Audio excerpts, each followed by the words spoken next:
Chapter 3678. Daoist Master Yuan Qing wasn't moved by Xiaohua's words and coldly said, "This old man didn't arrange it, it's just that your luck is too bad, and it's also because Confucian cultivators are too powerful. No matter what you say now, it's useless. This old man has already observed that no cultivators have passed through the surrounding 50 kilometers in the past 3 days. Don't even think that a cultivator will come and save you. That's the biggest joke in the world. This is the first time I've heard someone say that my luck is bad." Xiaohua laughed heartily as he looked at Fairy Jing's rabbit-like demon beast. Although it looked very fierce, it actually cowered under the gemstone red gaze of the rainbow leopard expert in the distance, and its body trembled from time to time. Thus, he said to Fairy Jing, who was standing in front of him, "Fairy Jing, put away your bewilderment. We don't need it to deal with these beasts." "No." Fairy Jing refused without hesitation and patted her Qingquan bag. It was the jade pendant that Xiaohua had seen before. As soon as the jade pendant rushed out of the space, it immediately emitted a tenacious brilliance that protected Fairy Jing and Xiaohua. Fairy Jing then opened her mouth and spat out a magic treasure that looked like a shell. The shell emitted a tricolored brilliance and slowly expanded. A fierce, desolate, and even fishy aura emanated from the shell. Fairy Jing's face was cautious, as if she really didn't care about her own life. There was a rare stern look in her eyes that was like smoke and ripples. "Many thanks, Fairy Jing." Xiaohua sighed and whispered behind her, "It's good that Fairy Jing is so considerate. As for taking action, that's my business." After saying that, an auspicious cloud appeared under Xiaohua's feet and carried him into the sky. Xiaohua waved his hand, and Little Silver flew out of the space. Sure enough, as soon as Little Silver, who had always been obedient, flew out, sky-shaking heavens raised its head and screamed. Its wings flapped as if it wanted to rush over. Little Silver shrunk its neck and immediately flew into Xiaohua's hand. It hid its small mouse face behind Xiaohua's thumb, revealing only half of its mouse eyes. Who knew if it was really afraid or just faking it? Xiaohua completely ignored Little Silver's show-off. With a flick of his middle finger, he motioned for Little Silver to fly towards the rainbow leopard. He then waved his other hand, and a black shadow mixed with golden light flew out of his hand. It was none other than the divine power centipede which had appeared on a demon cloud. Daoist Yuan Qing was a little stupefied. He indeed didn't expect Xiaohua to have 2 demon beasts.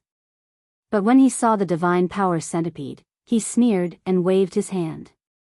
"Fellow Daoists, success or failure. As long as we kill him, his demon beasts and the treasures in his Qingquan bag from the jades in his Qingquan bags. This old man doesn't want these things, this old man only wants Xiaohua's head. Kill." Since Daoist Yuan Qing had given the order, Hai Hongzi and the other 2 didn't waste time. They each rode their demon beasts and urged their magic power to attack Xiaohua and Fairy Jing from all sides. "Heh." Xiaohua sneered. "Chirp chirp." When the divine power centipede heard this, it immediately unleashed its might. With a hiss, strange runes surged around its body. Then, with a burst of demon chi, it grew to several feet long and pounced at sky-shaking heaven's abdomen. Little Silver, who had been flying slowly in the air, suddenly sped up. There was even a rumbling sound in the air, but it was only for a moment before a silver curve, almost invisible to the naked eye, pounced at the rainbow leopard's back. Roar. Sky-shaking heavens roared.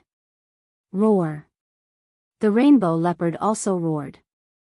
The 2 demon beasts jumped up together and took the initiative to fly out from under the 2 nascent soul cultivators. Their eyes flashed with a flirtatious light. They were clearly very excited and cared a lot about their opponents. Woo-woo. While the demonic beasts were fighting, Daoist Master Yuan Qing's halberd let out a wave-like cry. Hai Hongzi's magic weapon that was like a waterfall let out a mighty roar that was even more powerful than Fairy Jing's shell magic weapon. The 2 nascent soul cultivators activated their divine thoughts and the transcendence energy around their bodies transformed into 2 huge hands, grabbing towards Xiaohua. Ha ha ha. Xiaohua laughed and shook his head slightly. If I kill you all, it'll really be bullying you. It'll be an unfair victory. As he spoke, sword chi flashed around Xiaohua's body. Thousands of sword lights suddenly burst out from Xiaohua's body. Then, Xiaohua opened his mouth and 4 flying swords of different colors rushed out. The thousands of sword lights surged with sword chi and turned into 4 giant swords that flew towards the 4 cultivators.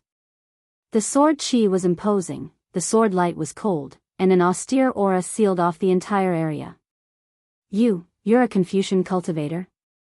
Daoist Yuan Qing was shocked and his face turned ashen. After all, the position of Xiao Hua's sword was enough to block one of Ming Hao's halberd's attacks. Without Fairy Jing's help, Xiao Hua would still be undefeated in a 1 versus 4 battle. Xiao Hua sneered. You think I'm all talk and no action? After listening to me for 3 days, I'm afraid that you're only thinking about how to kill me, right? I'm impossible. You're proficient in Buddhism, Taoism, and Confucianism. Daoist Yuan Qing didn't dare to believe it. At this moment, 4 loud sounds rang out as the flying sword struck Ming Hao's halberd.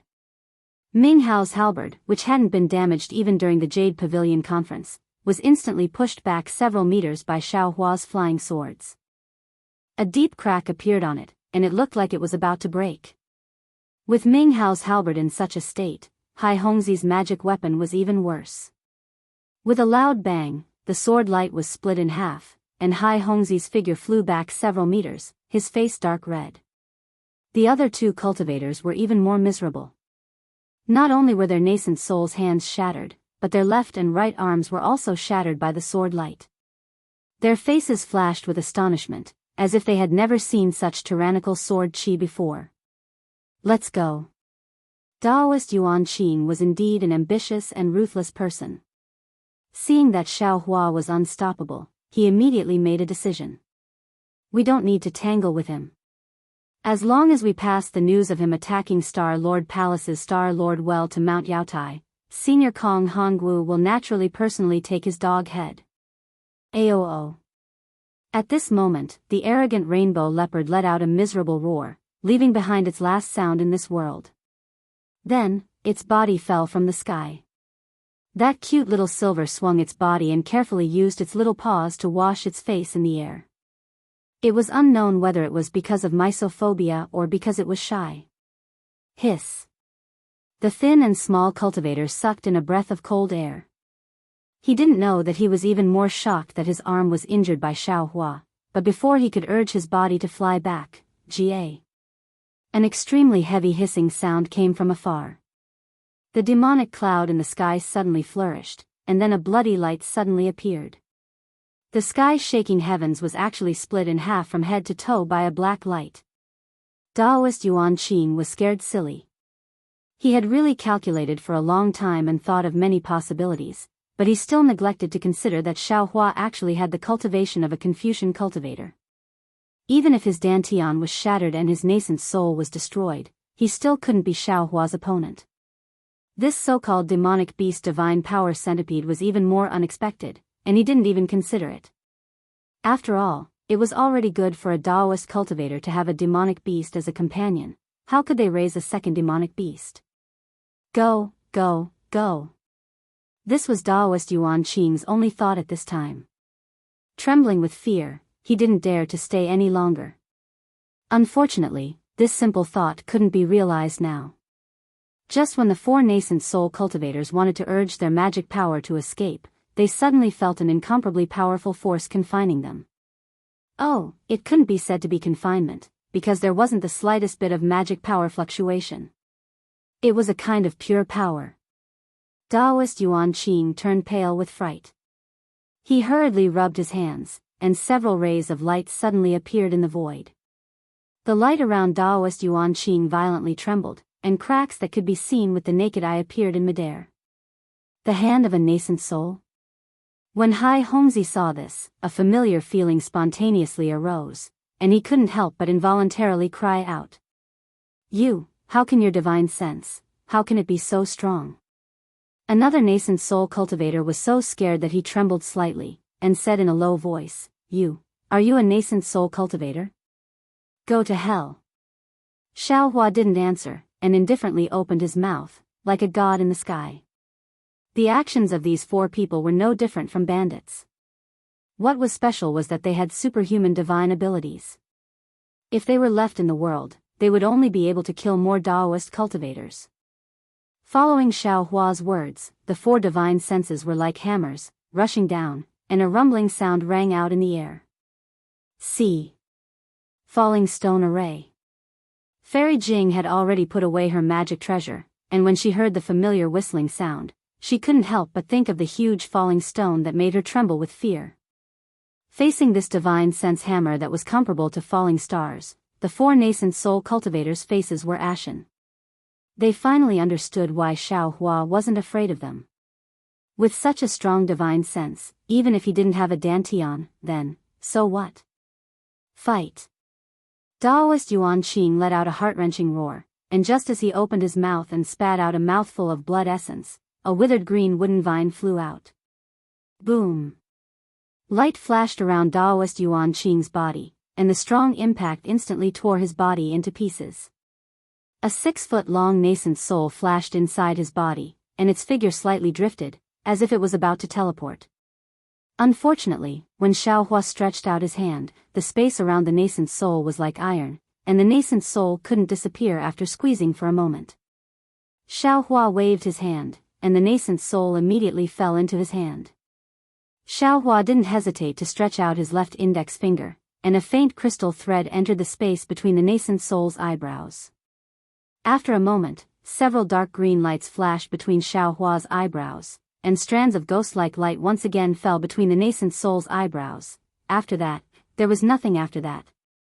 Facing a cultivator like Xiaohua who was able to kill a cultivator of the upper 5th level of essence energy, how could 3 nascent soul cultivators of the middle 4th level of essence energy be his opponent? The bodies of the 3 cultivators were shattered by the divine sense hammer, and after Xiaohua searched their souls, the 3 nascent souls were stored in the mountain river seal. In the future, even if they came out, they could only wear the Daoist robes of the green-robed Xiaohua.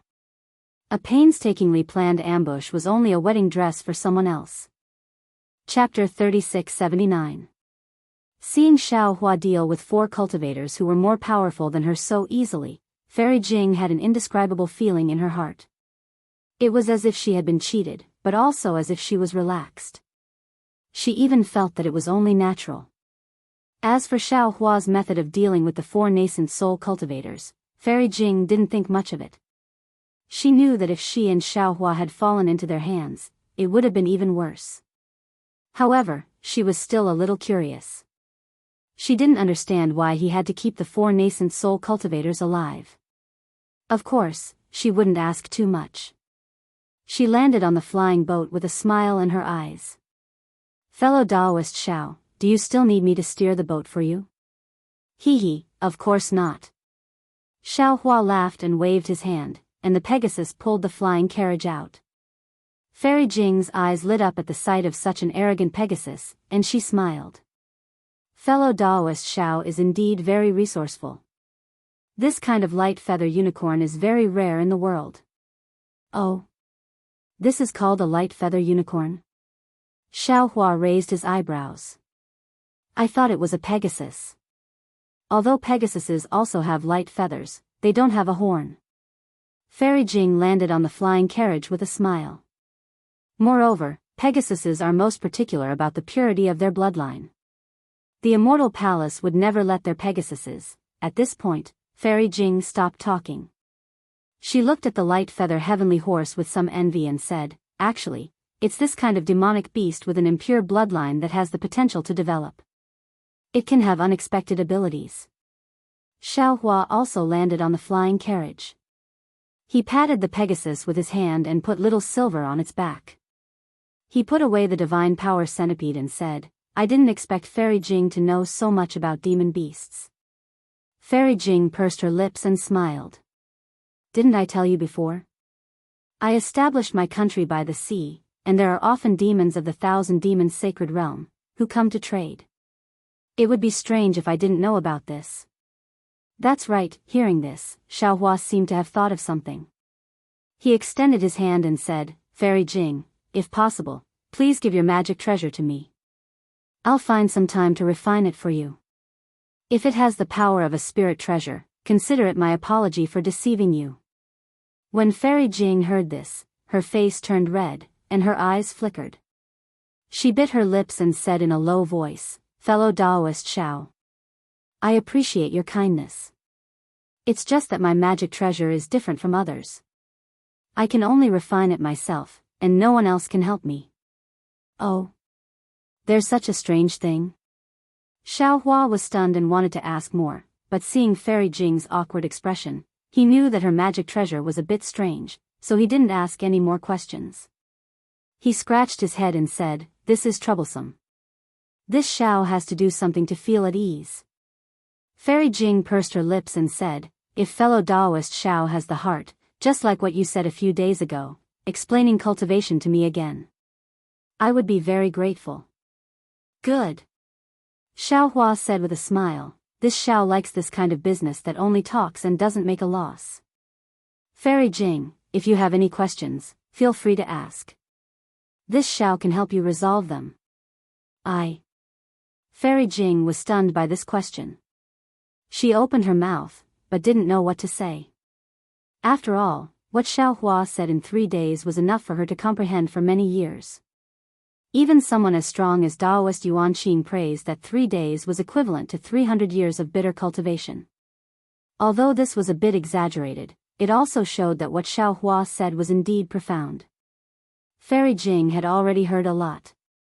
If she couldn't comprehend it herself, what was the point of asking more? "All right." Xiao Hua blinked and said, "Then let's chat casually. There's no need to worry about any cultivation method. Actually, fellow Daoist Xiao." Seeing that Xiao Hua didn't pursue the matter, Fairy Jing's eyes flashed with a strange light. She said, "I have a little secret that I don't want others to know." "It doesn't matter." Xiao Hua waved his hand. "It's nothing. Every cultivator has their own privacy. I won't let you know about my privacy. My privacy is also nothing." Fairy Jing thought for a moment and asked in a low voice, "I wonder what fellow Daoist thinks about the monsters of the 1,000 Monsters Sacred Realm?" "Monsters?" Xiao Hua was stunned. He thought for a moment and smiled. "Monsters are monsters and humans are humans. Monsters don't seem to be lower than humans and humans aren't nobler than monsters. That's all." "That's right. Fellow Daoist is right." Fairy Jing bit her pale lips and nodded. "It's something that can't be compared. Why force yourself to compare? That day, I saw you make a deal with Yingpu of the 1,000 Monsters Sacred Realm. Although other people have something to ask of monsters, there was disdain on their faces when they made the deal. On the other hand, fellow Daoist Zhao's smile was so sincere that I rarely saw it.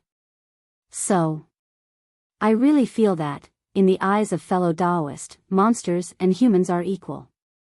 "Fairy Jing, you're making me embarrassed." Xiao Hua scratched his head. "But we both have our own needs. I've never thought of such a high level." Speaking of this, Xiao Hua blinked. He seemed to have thought of something and a strange light appeared in his eyes. Sure enough, Fairy Jing blushed and said shyly, "Fellow Daoist Xiao must have already guessed that my bloodline isn't pure. I have monster blood flowing in my veins." "Is that so?" Xiao Hua smiled. "What's so strange about that? Do you think I'm a Confucian Daoist?" He. Seeing that Xiao Hua acted as if he hadn't heard her, Fairy Jing relaxed and said, "That heart shell is a magic treasure that I was born with. The secrets inside can only be discovered by me. Others can't help me, that's good." Xiao Hua nodded. "If possible, could you let me take a closer look at that heart shell?" When Fairy Jing heard this, a trace of shyness appeared on her face. Seeing this, Xiao Hua hurriedly waved his hand. Forget it. Just pretend I didn't say anything. Fellow Daoist Xiao, please wait a moment." Seeing Xiao Hua waving his hand, Fairy Jing was a bit worried. She hurriedly opened her mouth, and a 3-colored brilliance rushed out from her mouth.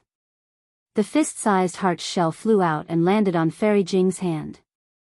Fairy Jing handed the heart shell to Xiao Hua without hesitation and lowered her head. "Fellow Daoist Xiao, please take a look." Looking at how Fairy Jing's ears were burning and how she didn't dare to look him in the eye, how could Xiao Hua not know that he was being rude? However, although he did not take the heart shell, he still looked at it carefully. He saw that this heart shell was like a real shell, with lines engraved on it. Between the lines, there were extremely small runes buried within. The runes were a little strange, but Xiao Hua found them familiar. Weren't they the runes on the bones of the two demonic beasts from before? However, Xiao Hua's gaze was fixed on the three-colored light of the heart shell, as he was familiar with these three colors. Daoist magic treasures and spells were mostly bright, and three-colored lights were not uncommon. However, the three colors of Fairy Jing's heart shell were different from the other three colors. They were bright and lively, just like a person's eyes. These three colors were very similar to the seven-colored conch's brilliance Xiao Hua obtained in the Sui-He seabed formation. Moreover, Xiao Hua saw that these three colors were three of the seven colors of the conch, and they were very similar to the size of the light. Thump, thump. Just as Xiao Hua was concentrating on examining the heart shell suddenly trembled like a human's ear. Xiao Hua's eyelashes also moved along with the trembling. He no longer dared to look closely and hurriedly withdrew his gaze. He smiled and said, "Fairy, this heart shell is really beautiful." N. Fairy Jing responded in a low voice and quickly withdrew her hand. The heart shell strangely disappeared, and even Xiao Hua didn't see how she put it away. After a while, Fairy Jing's expression returned to normal, and she said in a low voice, "Didn't fellow Daoist Xiao ask me how to use the Renjing from Yaotai Mountain? Actually, I want to use it on this heart shell." "Oh, I understand." Xiao Hua rolled his eyes and asked, "Then, is it true that the older it is, the more useful it is for Fairy Jing?" "Of course." Fairy Jing answered without hesitation. Fairy Jing immediately cried out in alarm because Xiao Hua waved his hand and a dazzling golden Renjing immediately appeared in front of her eyes. Xiao Hua said very calmly, "I have occasionally obtained Renjing in the past, but I didn't know what it was, so I kept it. Only today at the Jade Pavilion gathering, did I know the origin of this item. I'm afraid I won't be able to use it. How about exchanging it for Fairy Jing's Renjing?" "Okay." Fairy Jing smiled like a flower, and didn't act polite with Xiao Hua. She took Xiao Hua's Renjing and gave her Renjing to Xiao Hua, which was not only pitifully small, but also had a very different luster. She then said, "Many thanks, fellow Daoist. If I succeed in my cultivation in the future, it will be fellow Daoist's credit. Your own cultivation has nothing to do with me." Xiao Hua waved his hand and said with a smile, "By the way, if fellow Daoist needs my help, feel free to tell me. My cultivation isn't high, but I have some disciples under me, and some of them can travel in the Thousand Demons' sacred realm." Fairy Jing returned the favor and asked. Xiao Hua muttered to himself, and with a wave of his hand, he took out a jade eye and placed it on his forehead. After a moment, he handed it to Fairy Jing and said, "I don't know if Fairy Jing has seen this before, or if you know what it is." Fairy Jing took the jade eye and looked at it. A look of disbelief appeared in her eyes, but after a moment, she murmured, "That's not possible. That's not possible." Xiao Hua's heart moved, and he stared at Fairy Jing, waiting for her reply. Unexpectedly, Fairy Jing raised her head and said, "This thing. I haven't seen or heard of it before. However, I'll help fellow Daoist look for it. If I have any news, I'll send a message to Senior Daoist and ask Senior Daoist to pass it on to fellow Daoist." "Okay." Xiao Hua said with a smile, "I'll have to trouble Fairy Jing. However, if Fairy Jing has any news, it's better to directly send it to me. There's no need to let Zhang Daoist know." Chapter 3680. When Fairy Jing heard this, she didn't say anything. She hesitated for a moment before asking in a low voice, "Fellow Daoist Xiao, I have a secret. I want to ask. I don't know if I should say it. If it were anyone else, Xiaohua would definitely reply, since you don't know if you should say it, then don't say it. But when he saw Fairy Jing's slightly red face, Xiaohua seemed to think of something and faintly smiled. Fairy, if you have something to say, then say it. I'll tell you everything I know. Fellow Daoist Xiao. Fairy Jing bit her lips and looked outside the flying carriage. Her voice was lower than a mosquito's. I wonder which fellow Daoist has the fortune to be your dual cultivation partner. This. Xiaohua wasn't surprised. He was just hesitating on how to explain it to Fairy Jing. After thinking for a moment, he faintly looked at the clouds below the flying carriage and sorrowfully said, I'll tell Fairy a story. Then, Xiaohua slightly concealed the matter between him and Shui. Shui's feelings were so deep that even Fairy Jing's heart trembled. Her face paled and her rippling eyes were filled with envy. Although she left, she already remained in his heart. Without waiting for Xiaohua to finish, Fairy Jing took a deep breath and waved her hand. Fellow Daoist Xiao, there's no need to say it. This is what it means to be a pair of lovebirds in the heavens and a branch on earth. Yin and yang are connected through the heart, and the bridge of helplessness is stronger than metal. I understand. After saying this, Fairy Jing closed her eyes and seemed to be meditating. Xiaohua sighed in his heart and also closed his eyes to comprehend the powerful divine sense technique. In the silence, the Pegasus had already flown far away. The scenery below the flying carriage changed and many cultivators passed by. Xiaohua had already changed his Daoist robes and looked like a scholar. Moreover, there was an early nascent soul stage female cultivator on the flying carriage, so no one dared to cause trouble. Seeing the sky turn dark and the Pegasus' brilliance illuminated half the sky, Fairy Jing opened her eyes and seemed to be in a good mood. She pursed her lips and smiled. Fellow Daoist, this light feather heavenly beast is truly amazing. If it was in the hands of others, it would be a disaster. That's right. When this Xiao's cultivation was still low, I didn't even dare to use it. Xiaohua took the opportunity to sigh and said, after all, human nature is hard to fathom. Regardless of whether it's a Daoist cultivator or a Confucian cultivator, it's hard to avoid greed when they see this item. Oh, by the way, why did Daoist Yuanqing want to kill you? Fairy Jing didn't seem to want to ask this question at first, but after showing the shell to Xiaohua, their relationship seemed to have gotten closer. Then, after hearing Xiaohua's story, their relationship seemed to have gotten even closer. As they chatted, Fairy Jing inadvertently brought it up. Xiaohua smiled bitterly and said, actually, it's very simple. I'm on the profound yellow rankings. Huh, I see. Fairy Jing was startled, and then she said with a smile, I have to congratulate fellow Daoist Xiao. From now on, you can become famous in the hidden immortal continent. Any cultivator who wants to be famous will break their heads to find trouble with you. Oh, is fellow Daoist on the profound roll or the yellow roll? Xiaohua rolled his eyes at Fairy Jing and said with hidden bitterness, Fairy Jing, do you think I've lived long enough? With my cultivation, how can I be on the profound roll? What's your rank on the yellow roll? Fairy Jing didn't find it strange and asked with a smile. Not high, not high. I just got on the profound roll. Xiaohua shook his head and said. Just got on the profound roll. Fairy Jing shook her head even more, those Confucian cultivators are blind. With fellow Daoists' cultivation. I'm afraid you can get into the top 100. Yes, this was before I participated in the Jade Pavilion gathering. Xiaohua sneered and said, I never thought I could be on the profound yellow roll. I'm afraid it's the doing of the Copper Pillar country's king. Although Daoist Yuanqing didn't say it, and he didn't have a specific name in his memory, I'm sure that the person behind this is definitely related to the Copper Pillar country in countless ways.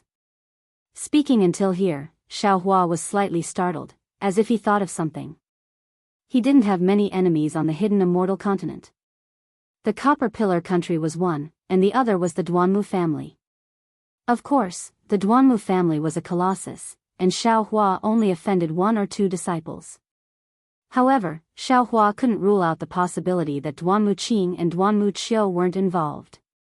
Moreover, Xiaohua didn't know about the profound yellow roll before.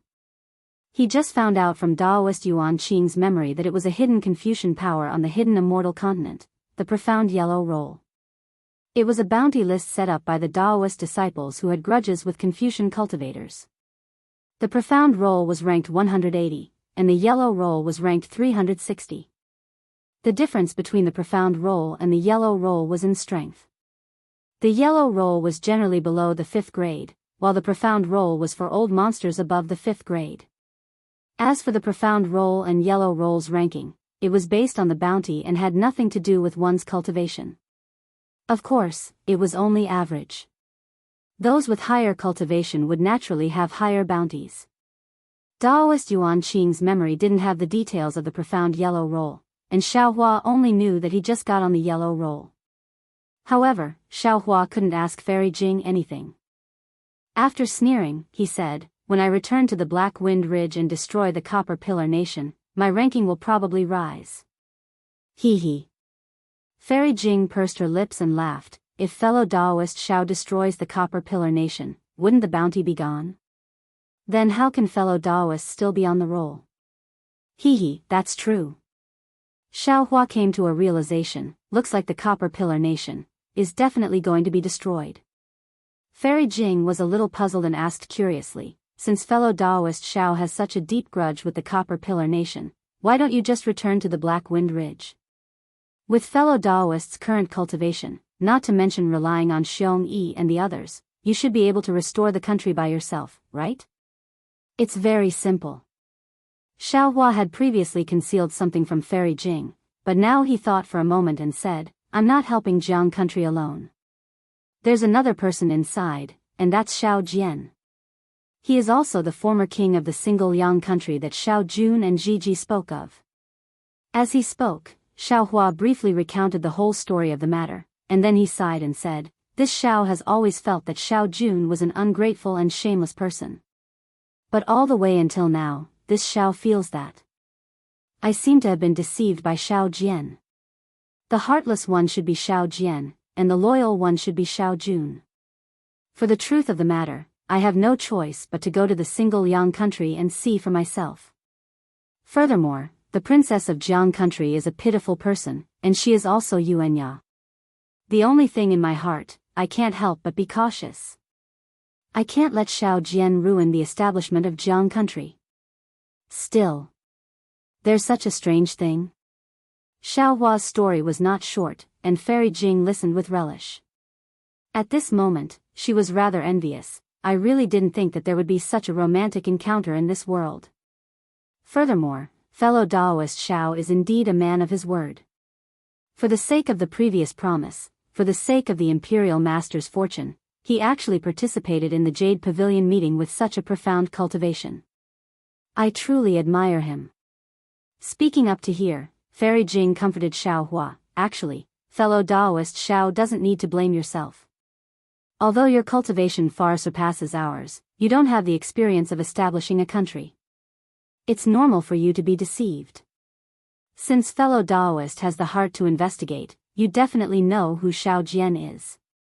Of course, I feel that Xiao Jian was like this in the past, but after such a huge change, there might be some changes. Fellow Daoist doesn't need to be too worried. Sigh, that might not be the case. Thinking of Xiao Jian's gamble that night, Xiaohua shook his head slightly. It's easy to change mountains and rivers, but hard to change one's nature. I only hope that I don't do anything wrong. What can a small first-grade cultivator do? Fairy Jing said coldly, he can't even be a pinky in front of Xiong Yi. Fellow Daoist Xiao can rest assured. And, this is also one of the reasons why I accepted Xiong Yi as my disciple. Xiaohua said with a smile. Sigh. At this moment, Fairy Jing suddenly felt a bit melancholy. I actually want to see Yuanya and Jiawu. I want to know what happened to them in the end. What's so hard about wanting to see them? Xiaohua didn't understand. When Fairy Jing follows me to the single Yang kingdom, we can return together. However, it won't be easy to see what happened in the end. Jiawu seems to have some secrets and didn't admit to what happened when she was young. Who knows what happened in the end? It's actually very simple. Fairy Jing smiled faintly, just like Yuanya. As long as he finds Jianghu, he can stay by her side. But how would he know? His Jianghu isn't called Jianghu. His Jianghu is a princess. His Jianghu carries a heavy burden on her shoulders. We can't let him do as he wishes. Fairy Jing is right. However, isn't this too different from Fairy Jing going to the Black Wind Ridge? Xiaohua said with a bitter smile. Oh, fellow Daoist Xiao, I will follow you to the Single Yang Kingdom. After that, I would like to ask fellow Daoist to accompany me to a place. I wonder if it's convenient for fellow Daoist? Fairy Jing didn't answer Xiaohua's question. Instead, she changed the topic. Xiaohua nodded without hesitation, of course. Moreover, I have an agreement with the Single Yang Kingdom's Shui Ping to go to a secret place with him. If Fairy Jing is willing, we can go together. Perhaps there will be some opportunities. As for whether I will go or not, let's wait until we reach that place. A strange smile appeared on Fairy Jing's face, causing Xiaohua to frown. All right. Xiaohua couldn't force anything and nodded in agreement. Oh, fellow Daoist Xiao, do you know who's first on the profound ranking? Fairy Jing clearly didn't want Xiaohua to think too much and asked with a smile. Xiaohua smiled, of course I know. Isn't it the Grand Mist ancestor who just escaped recently? Then. Fellow Daoist, do you know the interesting story of the Grand Mist ancestor before he wreaked havoc in the Immortal Palace 20,000 years ago? Fairy Jing's lips curled up into a crescent moon as she asked Xiaohua with a smile. Xiaohua's eyes were like stars. He also smiled and said, what happened 20,000 years ago has already turned into dust, not to mention that it was done intentionally by Confucian cultivators and Buddhist sections. This Xiao naturally didn't know. How did Fairy Jing know? Chapter 3681. Hee, I naturally heard it from a senior who has a relationship with me, and it's true. If fellow Daoist wants to hear it, I can break it down for fellow Daoist. Good. Xiaohua clapped his hands and said, this Xiao likes to listen to other people's stories the most. Fairy, quickly tell me. Bah. How improper. Fairy Jing's face was slightly red. After lightly spitting at Xiaohua, she lightly opened her red lips and spoke tirelessly.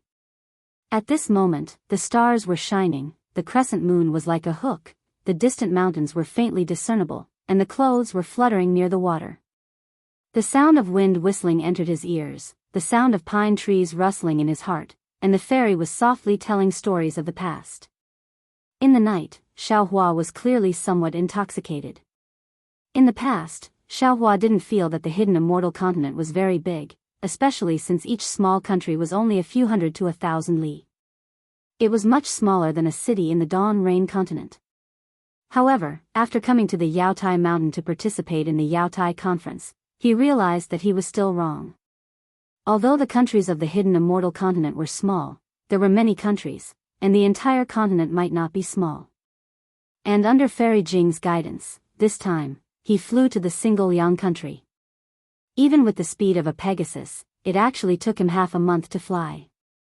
This made Xiaohua understand that the hidden immortal continent was also a huge monster, far from what he had thought before. Fellow Daoist Xiao.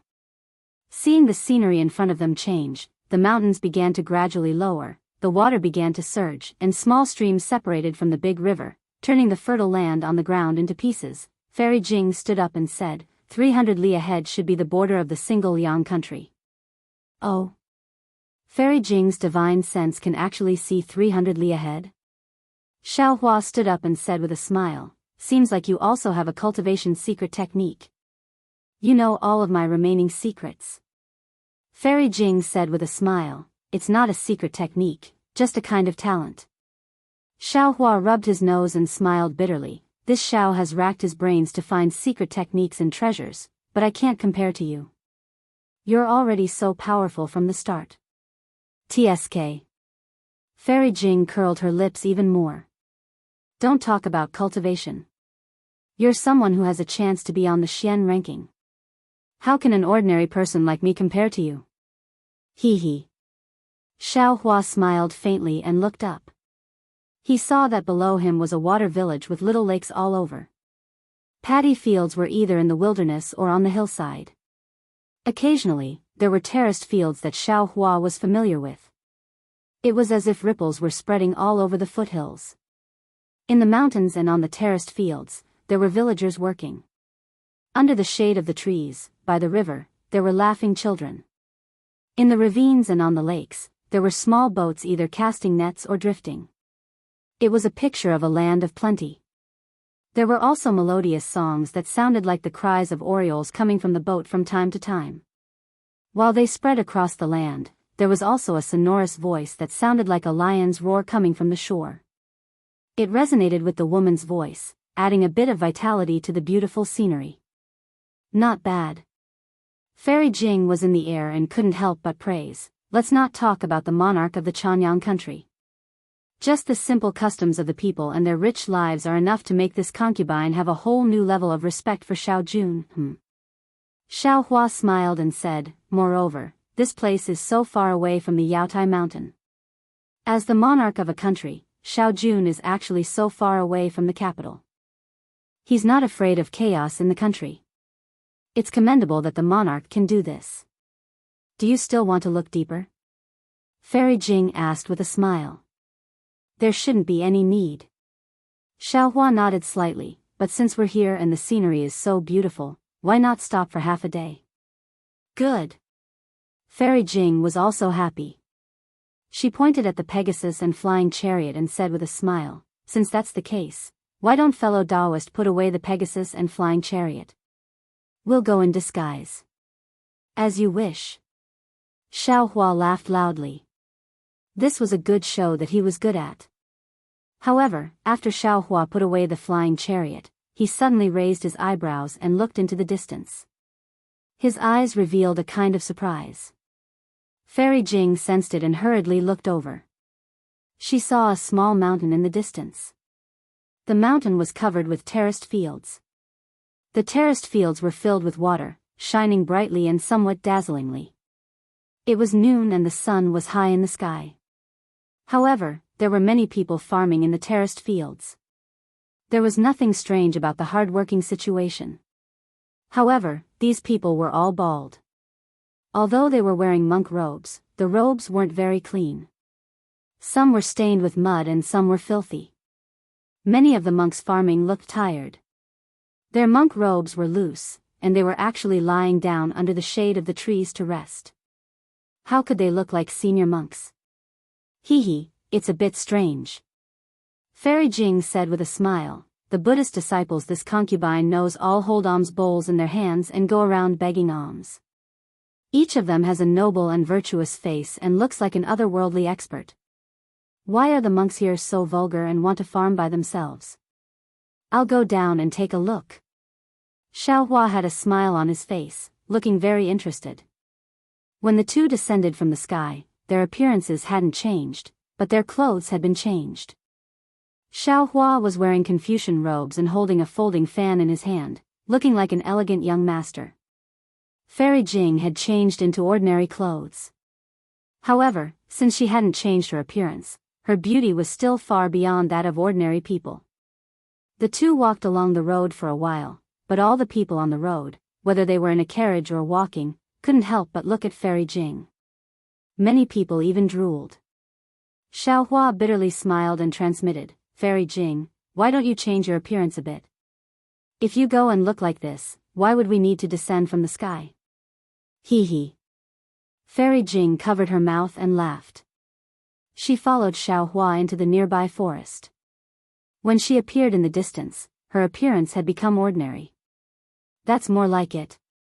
Xiao Hua smiled and narrowed his eyes at the terraced fields in the distance. He quickly walked over and saw an old monk sitting on the ground resting. He walked forward and cupped his hands, Amitba. Grandmaster, please. I don't dare. When the old monk heard Xiao Hua call him Grandmaster, he hurriedly got up from the ground and put his palms together. This old man is just an ordinary monk. I don't deserve to be called Grandmaster. If young master doesn't mind, you can call this poor monk Chonghong. Oh, Master Chonghong. When Xiao Hua heard the old monk's name, he knew that although the old monk wasn't young, his seniority was really low. He didn't hold back and called him master. Benefactor is too polite. Calling me old monk is enough. At this moment, the old monk seemed to realize that he should call this young master benefactor. However, when he heard Xiao Hua call him master, the old monk was very happy. His face was flushed red. Xiao Hua smiled. Master Chonghong is too stubborn. Whether it's a master or a monk, isn't Chonghong a monk? What other changes can there be? Xiao Hua's words were very Buddhist. If it was a senior monk, he would definitely secretly nod. Maybe he would have to salute again. Unfortunately, Chonghong scratched his head and said with a smile, "Young benefactor, this old man has just shaved his head half a year ago. My Buddhist Dharma, to tell you the truth, this old man really doesn't understand. If you have any business, you can go to Qinghui Temple on the mountain." Oh, if young benefactor doesn't know the way, this old man can take benefactor there. No need. Xiao Hua said with a smile, "I was just passing by and saw that the people were simple and honest. Especially an old monk like Master Chonghong, who was actually working in the fields. I was quite surprised, so I stopped to ask. This old man has been working in the fields all my life. If I don't work, what do I eat?" Chonghong scratched his head and smiled. This old man doesn't know what's so strange about this. Come, come. Xiao Hua pulled Chonghong and said with a smile, "Let's sit down and talk. I'm afraid you're tired, so there's no need to stand." Saying this, Xiao Hua looked at the stone next to him and sat down. Where was the bearing of a nascent soul master? You're a good young master. Chonghong saw that Xiao Hua's sitting posture was very familiar. He smiled and said to Fairy Jing behind Xiao Hua, "Young miss is very lucky. This young master who doesn't put on airs must be a good person at home. He won't make young miss angry." Fairy Jing was much older than Chonghong. Hearing the old monk's words, her face flushed red. Her eyes couldn't help but fiercely glare at Xiao Hua. She looked around and frowned. How could the ground next to the paddy field be clean? Fairy Jing couldn't sit down casually. Hee, young master is also a lucky person. After Chonghong praised Fairy Jing, he didn't forget to praise Xiao Hua. Young miss is from a big family. You have good upbringing. Although you haven't been to the countryside, you're willing to stay by the side for young master. In the future, young master's family will definitely be very harmonious. Ha! Xiao Hua laughed.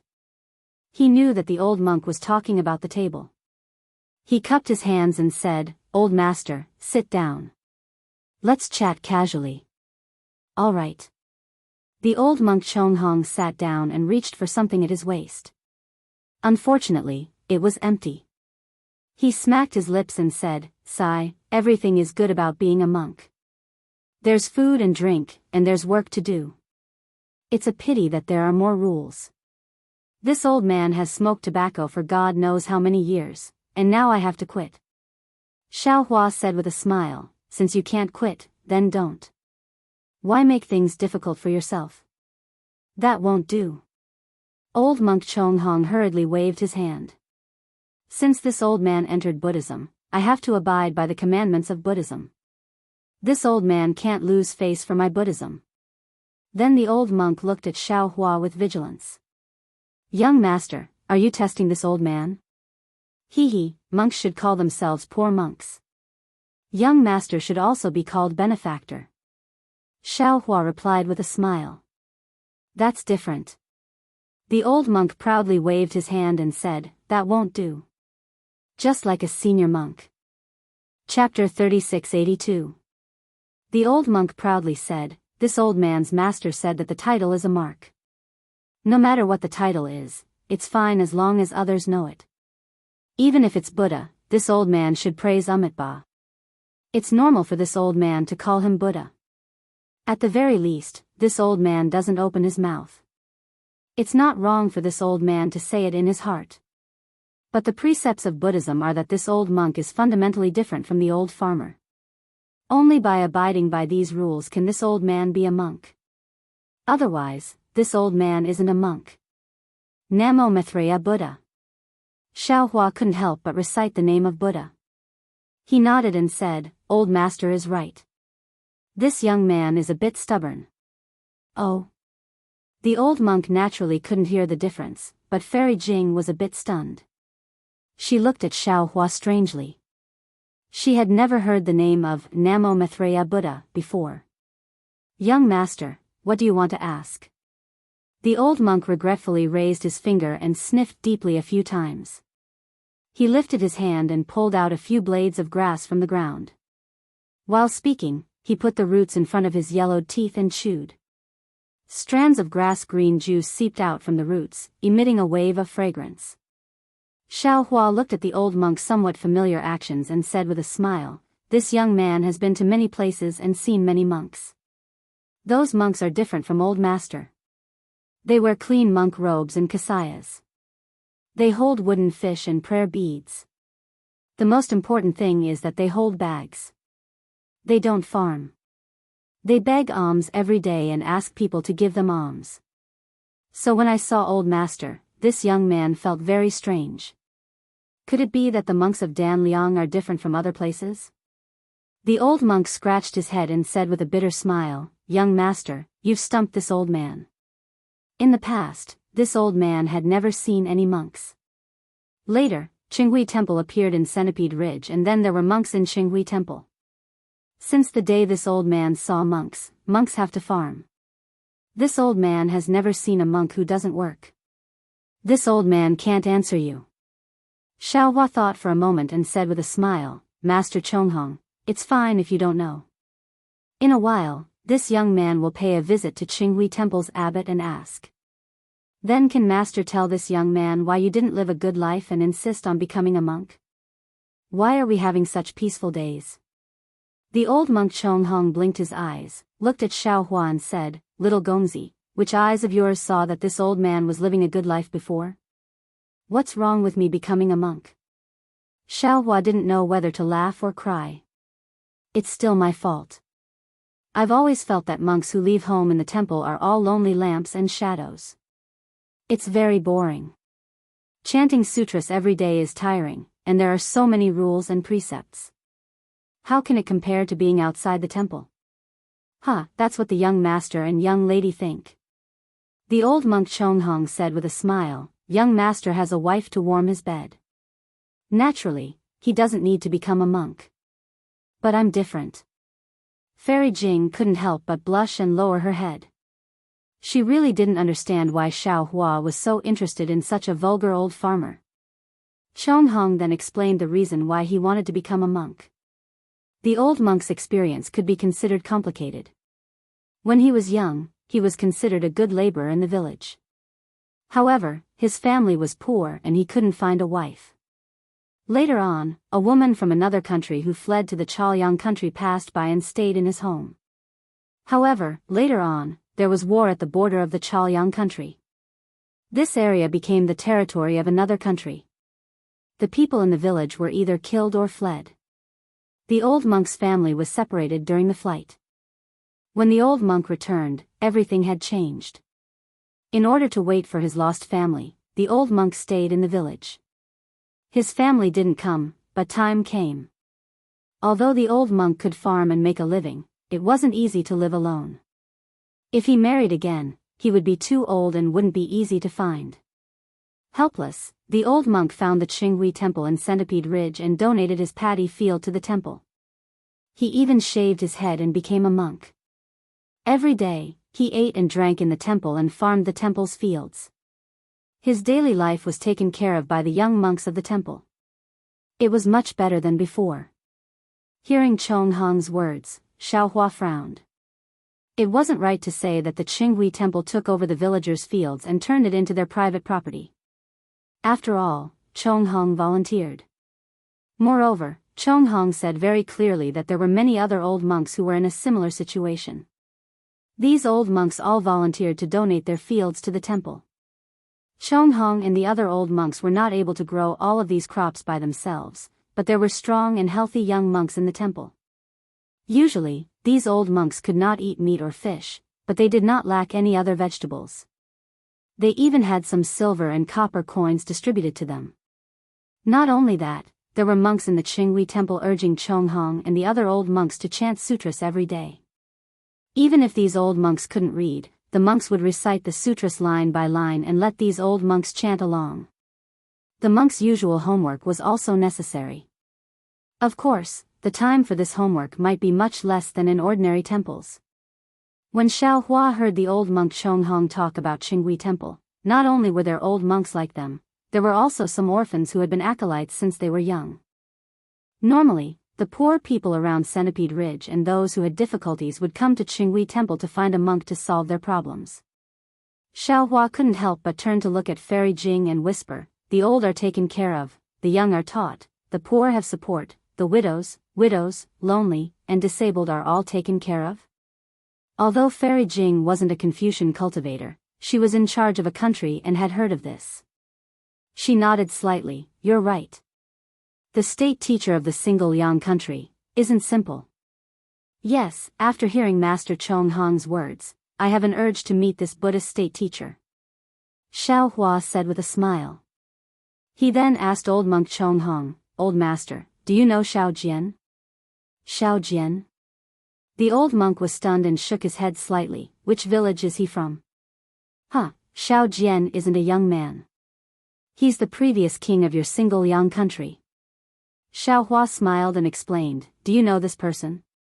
"So the person who gave birth to a son without a dick is called Xiao Jian." Chonghong gnashed his teeth and shouted, "Of course I know this person. If this person didn't lose a cockfight, how could my village be seized by the neighboring country? If the neighboring country's soldiers didn't come, how could my home be gone? So this damn son of a bitch is called Xiao Jian. He's really despicable. Damn it, I can't wait to eat his flesh and drink his blood. Namo Maitreya Buddha." Xiao Hua hurriedly said, "Master, you've broken too many rules today. Be careful not to anger Buddha." "Humph, even if Buddha is angry, I'll still scold him." When the old monk Chonghong heard this, he was furious. "My Dan Liang country used to be so good. When I was young, the whole village and the surrounding villages were very good. But because of this bastard who gave birth to a son without a dick, the villagers around Centipede Ridge were ruined. Sigh, if it wasn't for the monks of Qinghui Temple, I don't know what would happen now." "Oh." Hearing that, Xiao Hua's heart moved and he suddenly asked, "Then master, do you know who the king of single Yang country is now?" "I don't care who it is." Chonghong waved his hand angrily and said, "They beat me and I beat you. It has nothing to do with me. I just want to live my life."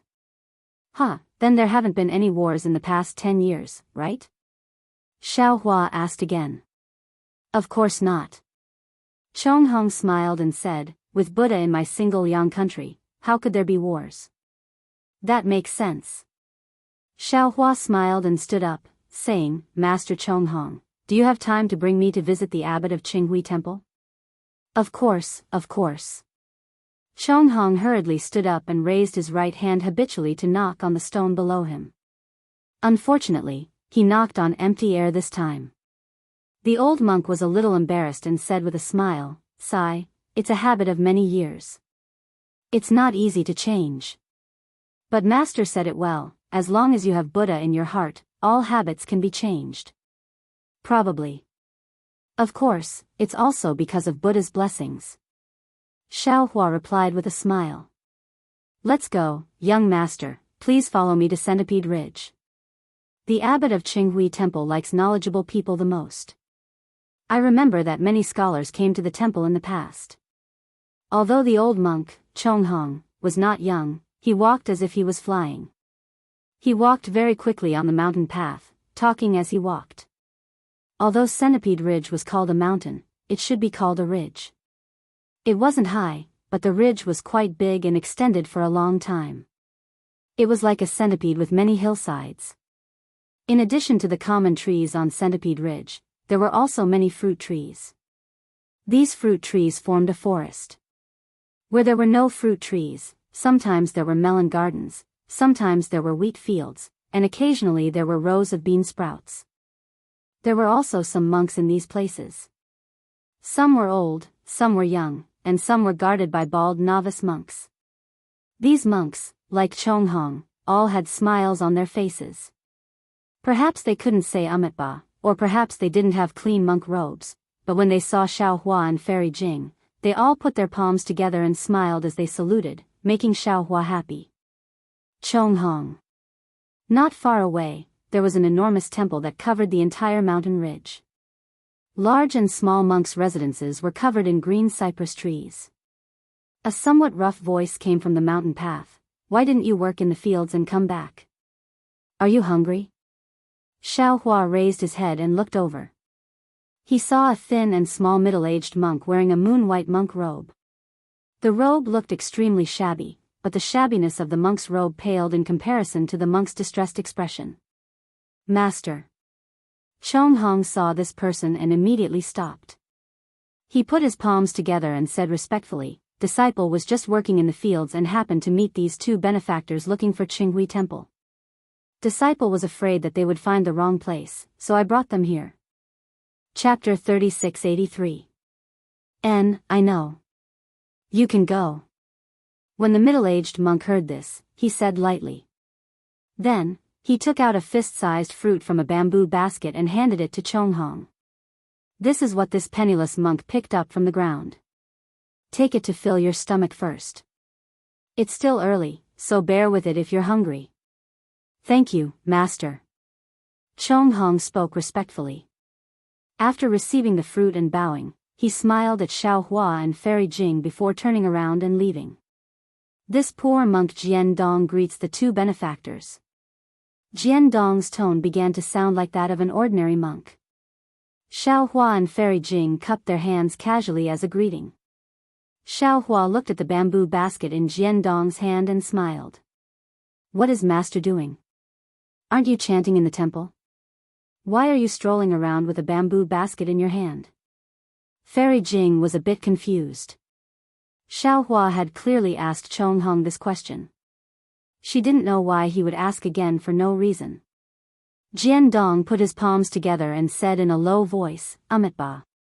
If this poor monk has Buddha in his heart, then no matter when or where, his heart will worship Buddha.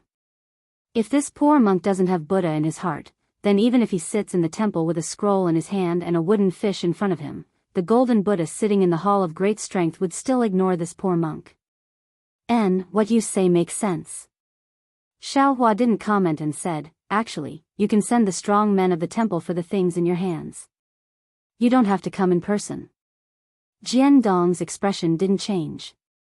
He gestured for Xiaohua to follow him while answering in a low voice, other than the golden Buddha, everything else in Qinghui Temple is idle. This poor monk is a young monk, so I came. Seeing that Jian Dong's answer was very good, Xiaohua's originally satisfied heart became even less picky.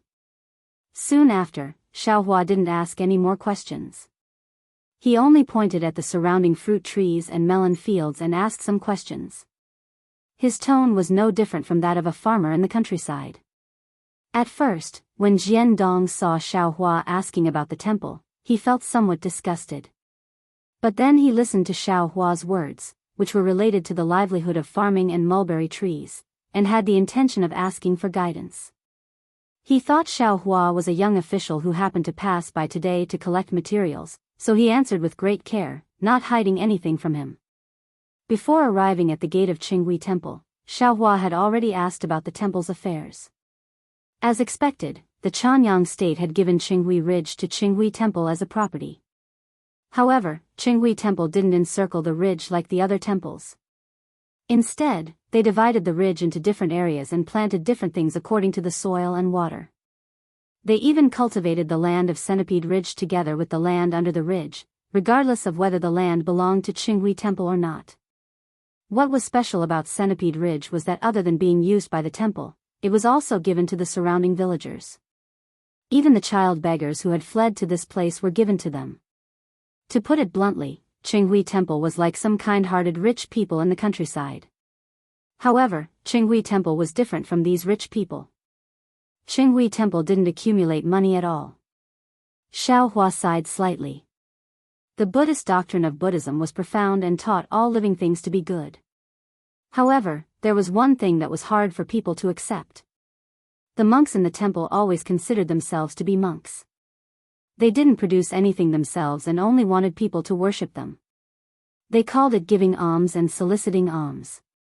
Of course, giving alms and soliciting alms were something monks should have. This showed that monks didn't have the foundation to establish themselves and could only rely on the help of people to live. However, most of the monks were eminent monks who gave alms. Most of them still had humanity. In the end, the temple had a lot of land and the monks lived a very rich life. They still had to rely on people who had difficulties to worship them. People had their own eyes, so who would believe in the temple? Who would worship monks?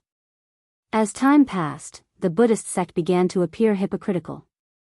I've learned something. Xiaohua cupped his hands and said, if all the temples in the world were like Jianghu Temple, then why would there be a longevity town in the hidden immortal continent? Monk Jiandong didn't seem to know what longevity town Xiaohua was talking about.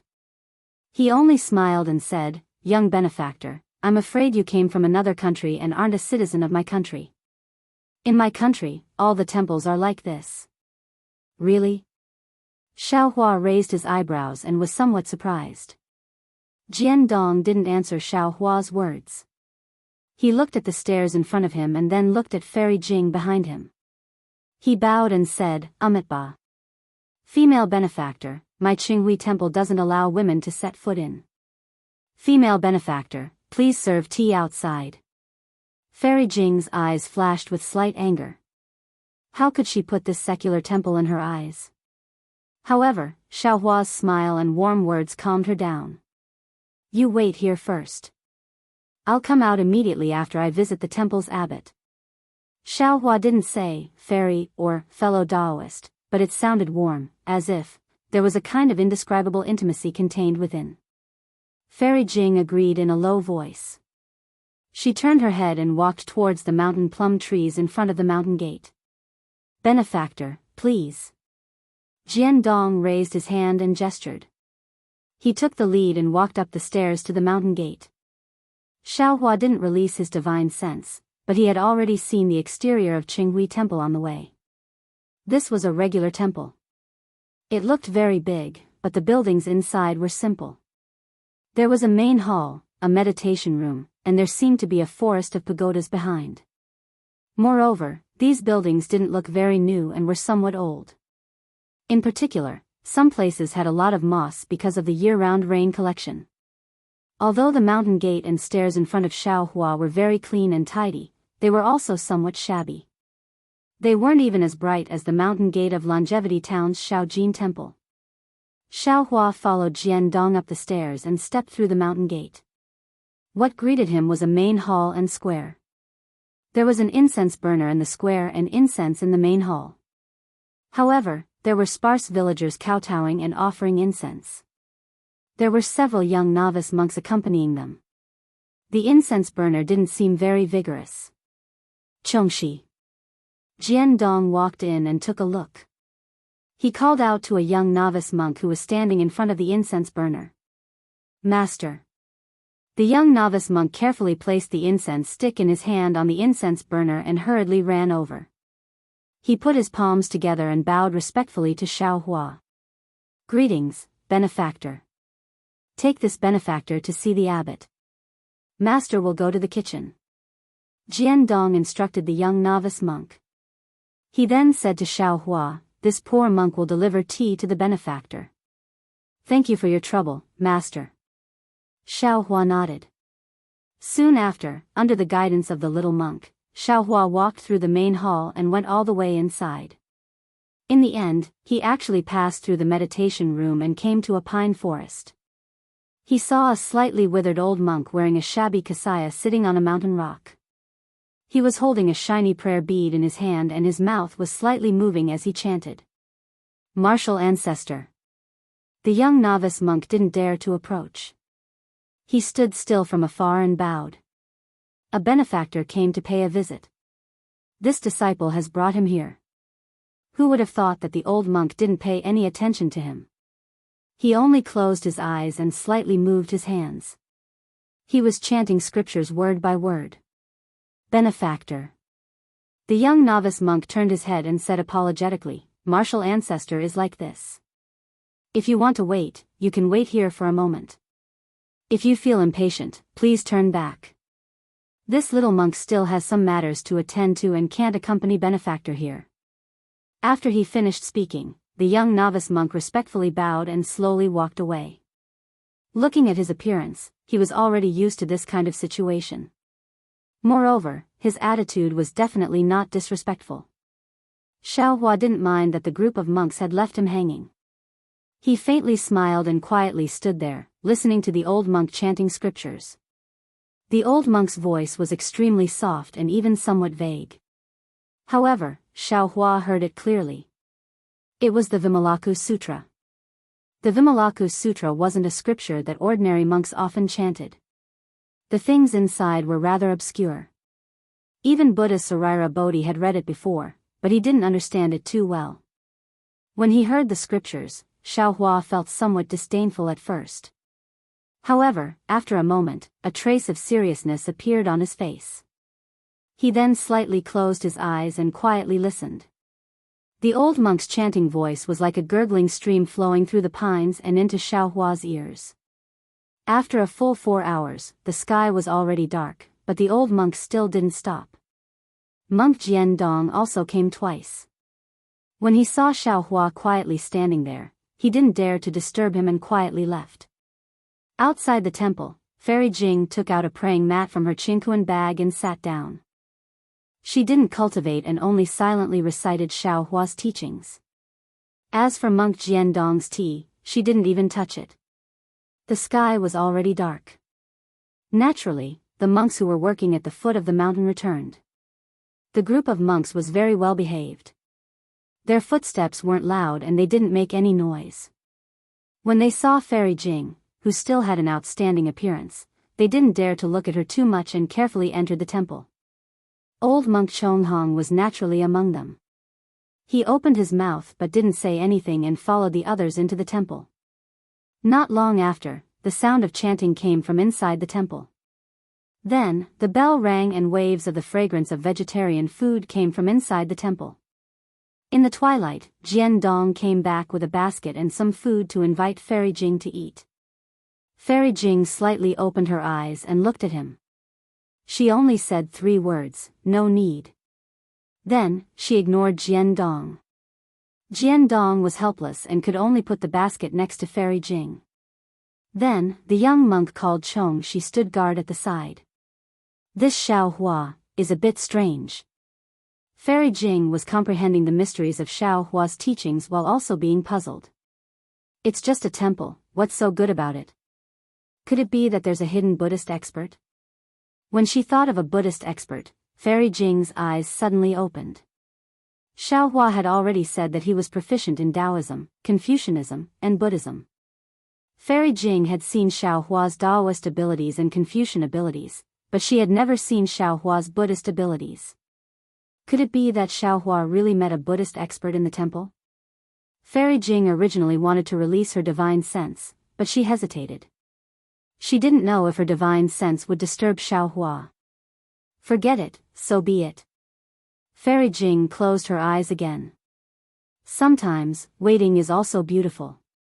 How long can this beauty last? Chapter 3684. The night had passed, and dawn was coming. Thick clouds covered the entire Centipede Ridge, and the land fell into darkness again. Kacha. Thunder rumbled in the distance, sounding very heavy in the night. Thunder? The young novice monk, who had been sleeping soundly beside Fairy Jing, was immediately awakened by the thunder. He looked around in fright, almost forgetting that he had fallen asleep outside the temple last night. "Benefactress, quickly go down the mountain and take shelter from the rain." The young novice monk naturally couldn't see how many clouds there were in the sky, but he reminded Fairy Jing based on his intuition. Fairy Jing ignored him, still sitting there without saying a word. The young novice monk didn't dare to tarry and rushed into the temple. Before long, Jian Dong hurried out with several monks, each holding a bamboo pole, an oilcloth, and other things.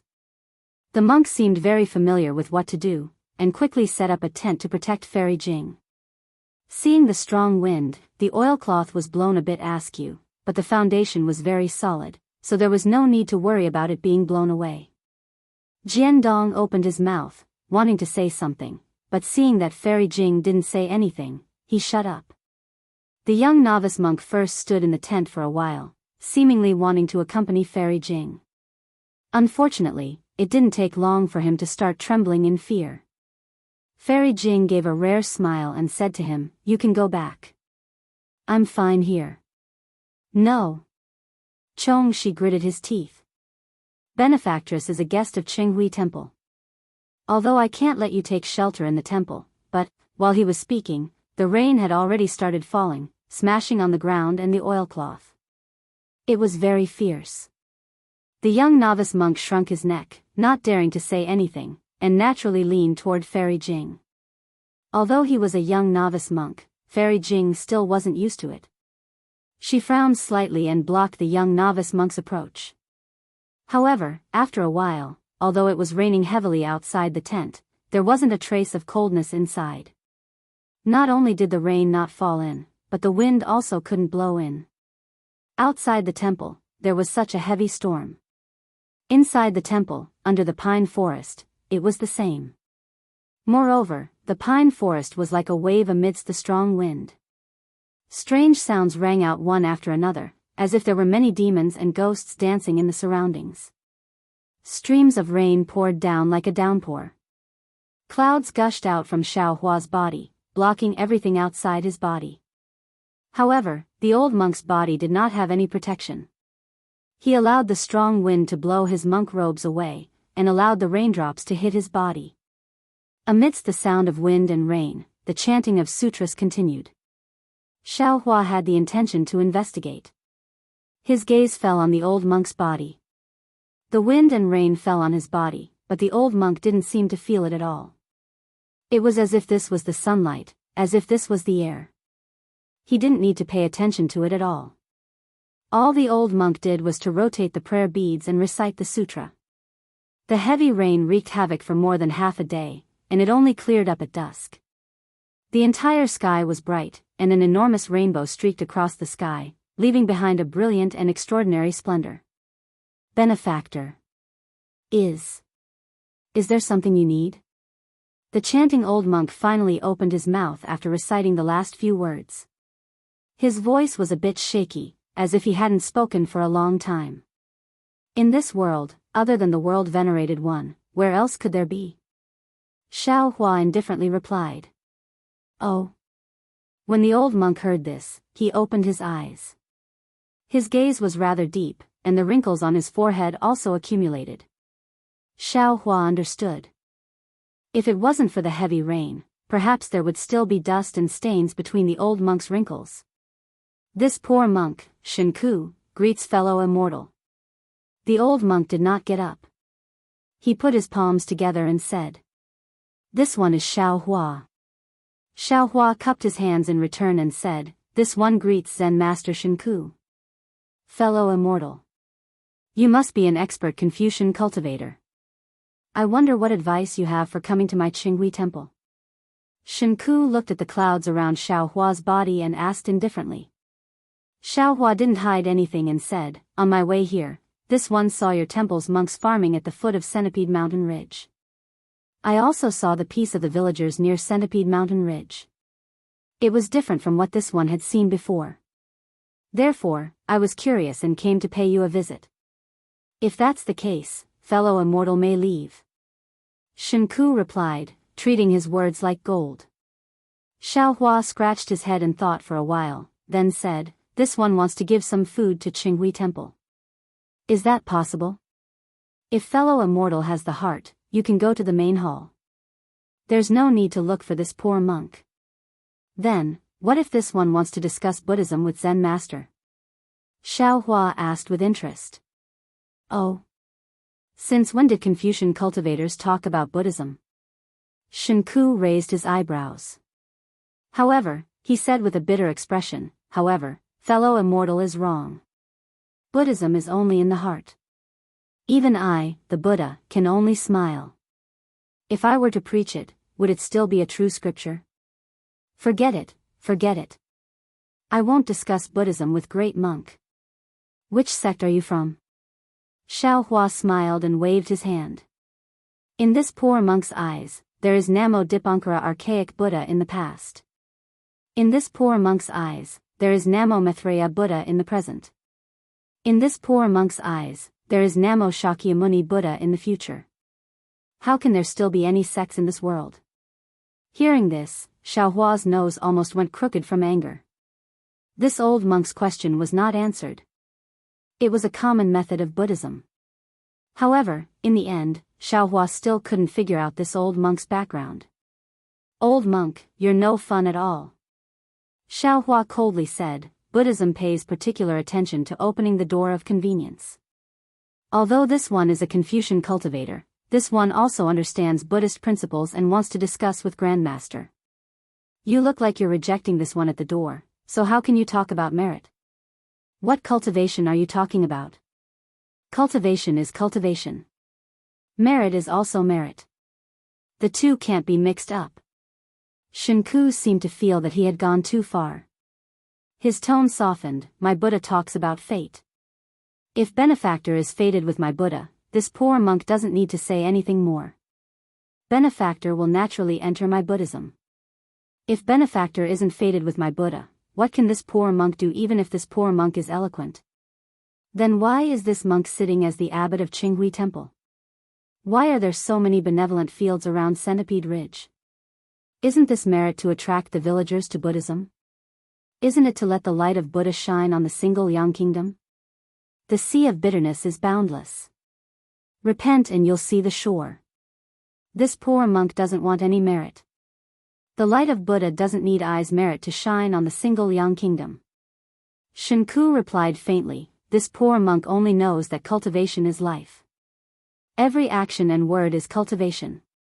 Since this poor monk can't get rid of this stinky body, this poor monk can only cultivate day and night. Xiaohua wanted to say something, but Jianghu continued, benefactor, I'm afraid you have the same idea as ordinary people. As long as one cultivates, one must break away from worldly affairs. You don't know that everywhere in this world is a sea of bitterness. Even if you hide in a meditation room, it's impossible to be peaceful. Instead, why not go deep into the sea of bitterness to cultivate? Benefactor, you just mentioned merit. Saving one person is merit. Saving 10 people is also merit. It doesn't have to be saving others in times of danger to be merit. The monks of Qinghui Temple, and even the monks of other single Yang kingdom, although they lack the time to chant sutras and meditate, they are also cultivating while working. Moreover, the monks of my single Yang kingdom don't let the people of the world suffer and accumulate merit. Who can say that this isn't merit? Ha, old monk, you're right. Xiaohua laughed. Saving people from suffering is a small merit. Teaching people to get out of suffering is a great merit. There's no need to teach Buddhist principles. As long as you teach kindness, Buddha's light will shine. This Xiao is more and more interested in the state preceptor of the single Yang kingdom. Goodbye. After saying that, Xiaohua cupped his hands at Jianghu. Auspicious clouds appeared under his feet, and he rushed into the sky. Outside the temple, Fairy Jing saw Xiaohua come out. She also turned into a rainbow and chased after him. In a moment, the two figures disappeared. Oh. Jianghu raised his eyebrows, slightly surprised. Then he closed his eyes and was about to chant sutras. But at this moment, he thought of something and said loudly, Xingzhu, which disciple brought this benefactor here? This seat has something to ask. Xiaohua flew into the sky with a smile on his face. Fairy Jing saw him and said with a smile, fellow Daoist Xiao seems to have gained a lot from this trip. Yes, indeed. Xiaohua nodded. The Buddhist sect of the single Yang kingdom is different from what this Xiao knows. Although Qinghui Temple is the smallest temple in the single Yang kingdom, everything it does is magnanimous. The abbot of the temple is also different from ordinary monks. He's indeed a cultivator. I've never seen fellow Daoists speak so highly of a monk. Fairy Jing agreed. It seems that Xiao Jun is indeed a wise ruler. Whether Xiao Jun is a wise ruler or not, I don't know for now. But the Buddhist disciple supporting Xiao Jun is an expert. This Xiao is very interested in this Buddhist disciple of an unknown sect. Oh. With fellow Daoist Zhao's Buddhist sect Cultivation, you can't tell what sect it is. Fairy Jing pretended to be surprised. Xiao Hua waved his hand and said with a smile, "This Xiao is just a dabbler. My Buddhist sect Cultivation is for Daoist Yuanqing to hear. How much can I know? But this Xiao also knows some secrets of the Buddhist sect. Unfortunately, this knowledge is not enough to see the origin of the Qinghui Temple's abbot. Isn't that simple? This place is only a few hundred miles away from the capital of the single Liang Kingdom. We'll arrive in a moment. Fellow Daoist Xiao only needs to visit the state preceptor. Why wouldn't he tell you?" Fairy Jing said with disdain. Xiao Hua shook his head slightly. "Don't be anxious. This Xiao still wants to see.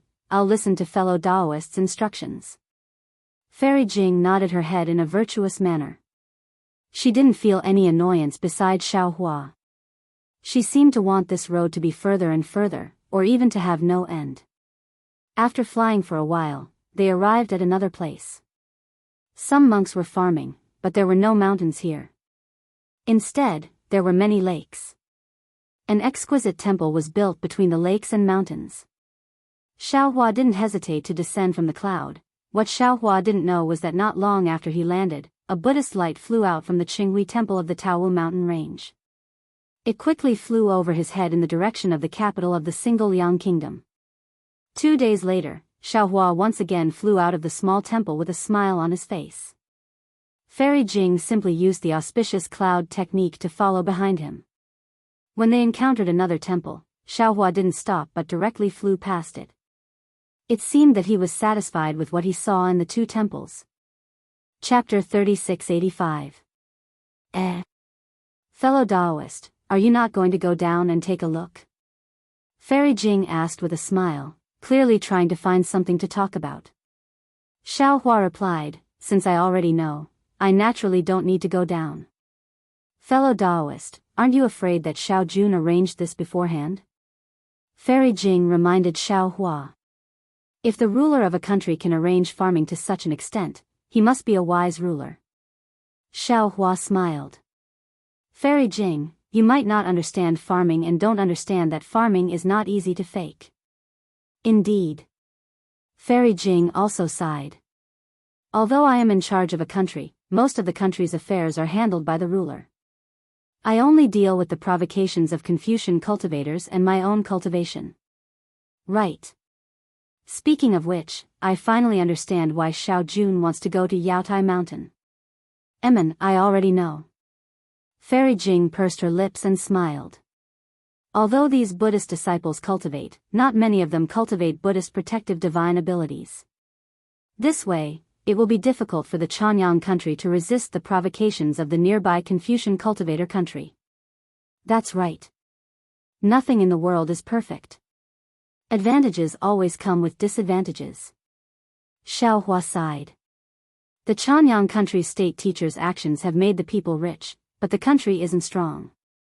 Since the country isn't strong, it's hard to protect the happiness of the people. Xiao Jun probably saw this and went to Yaotai Mountain after traveling thousands of miles. No matter what, he's still better than that Xiao Jian who tricked you. Fairy Jing sneered. Then, she was suddenly stunned. She looked into the distance and asked curiously, "What's wrong?" "So many monks. What are they doing?" Xiao Hua had already noticed and smiled. Who knows? Maybe there's a Dharma discussion somewhere and these monks are joining together. They seem to be coming for fellow Daoist Xiao. Fairy Jing blinked her eyes. Could it be that fellow Daoist Xiao defeated 2 abbots in 2 temples and they're coming for revenge? Xiao Hua rubbed his chin and thoughtfully looked into the distance. His figure slowly slowed down. A few miles ahead of him, there were about a dozen monks sitting cross-legged in the air. Each monk was holding a wooden fish in their hands. As they knocked on the fish, they chanted sutras. They were blocking Xiao Hua's path to the Danliang kingdom. These dozen or so monks were naturally nothing. What surprised Xiao Hua was that below the dozen or so monks, in the mountain range, there were more than 100 monks sitting cross-legged. These monks didn't seem to have any Buddhist divine abilities and couldn't fly, but they also held wooden fish in their hands and chanted Buddhist scriptures like the monks in the air. I'm not familiar with Buddhist etiquette, so I don't know what this means. Could it be that it's welcoming us? Looking at the strange scene, Fairy Jing said curiously, of course, it could also be that Xiao Jun sent a message back to the Chanyang kingdom, and the Buddhist sect's imperial preceptor sent someone to rely on. I'm not sure. Let's go and take a look first. Xiao Hua's tone was somewhat cold. He said while flying forward. Actually, Xiao Hua was also at a loss. If this was really Xiao Jun's message, then the previous farming matters might really have been arranged by the Buddhist sect's imperial preceptor. You lot are blocking this old man's path. What do you want? Xiao Hua flew forward and scanned with his divine sense. He knew that these monks were only at the first or second grade of origin energy. He didn't put them in his eyes at all and asked indifferently. Hearing Xiao Hua's question, a monk flew out and bowed, Umitba, those who walk different paths cannot work together. Confucian Senior, please turn back. My Chanyang kingdom doesn't have the person Senior is looking for. Do you know who this old man is looking for? This poor monk doesn't know. The monk's expression didn't change. Although my Chanyang kingdom was founded by a Buddhist sect, the imperial preceptor doesn't care about the matters of immortals and Buddhas. He only wants the citizens of the Chanyang kingdom to live a peaceful life. Therefore, I ask Senior to return to where you came from. Can you block this old man's path? Xiao Hua sneered, do you have the qualifications to give this old man orders? This poor monk doesn't dare. After the monk finished speaking, he returned to his original position and sat down cross-legged. He lowered his head and chanted Buddhist scriptures. Humph. Xiao Hua snorted coldly. The clouds around him surged as he charged towards the monks. His powerful aura pushed the monks away before he could get close. Although the monks weren't thrown off their feet, they still opened up a path for Xiao Hua to calmly fly through. These monks are very strange. Fairy Jing flew over and turned to look at the monks. They weren't discouraged and didn't have any anger on their faces. They adjusted their formation and slowly flew behind Xiao Hua and Fairy Jing. They were still knocking on the wooden fish and chanting Buddhist scriptures. On the ground, although the monks couldn't catch up to the monks in the sky, they were still slowly moving forward. What are these monks doing? Xiao Hua was a bit angry because when he scanned with his divine sense, there were monks blocking the sky every few dozen li. Obviously, they weren't willing to let Xiao Hua enter the capital of the Chanyang kingdom. Moreover, these monks had low cultivation. They didn't even spare Fairy Jing a glance, let alone Xiao Hua. This concubine doesn't know either. Fairy Jing smiled bitterly. It seems that the capital of the Chanyang kingdom has some unspeakable secret that they don't want fellow Daoist Xiao to see. Humph, if I had known earlier, I wouldn't have gone to Qinghui Temple. I would have killed my way to the capital, Xiao Hua said regretfully. Fairy Jing comforted him instead.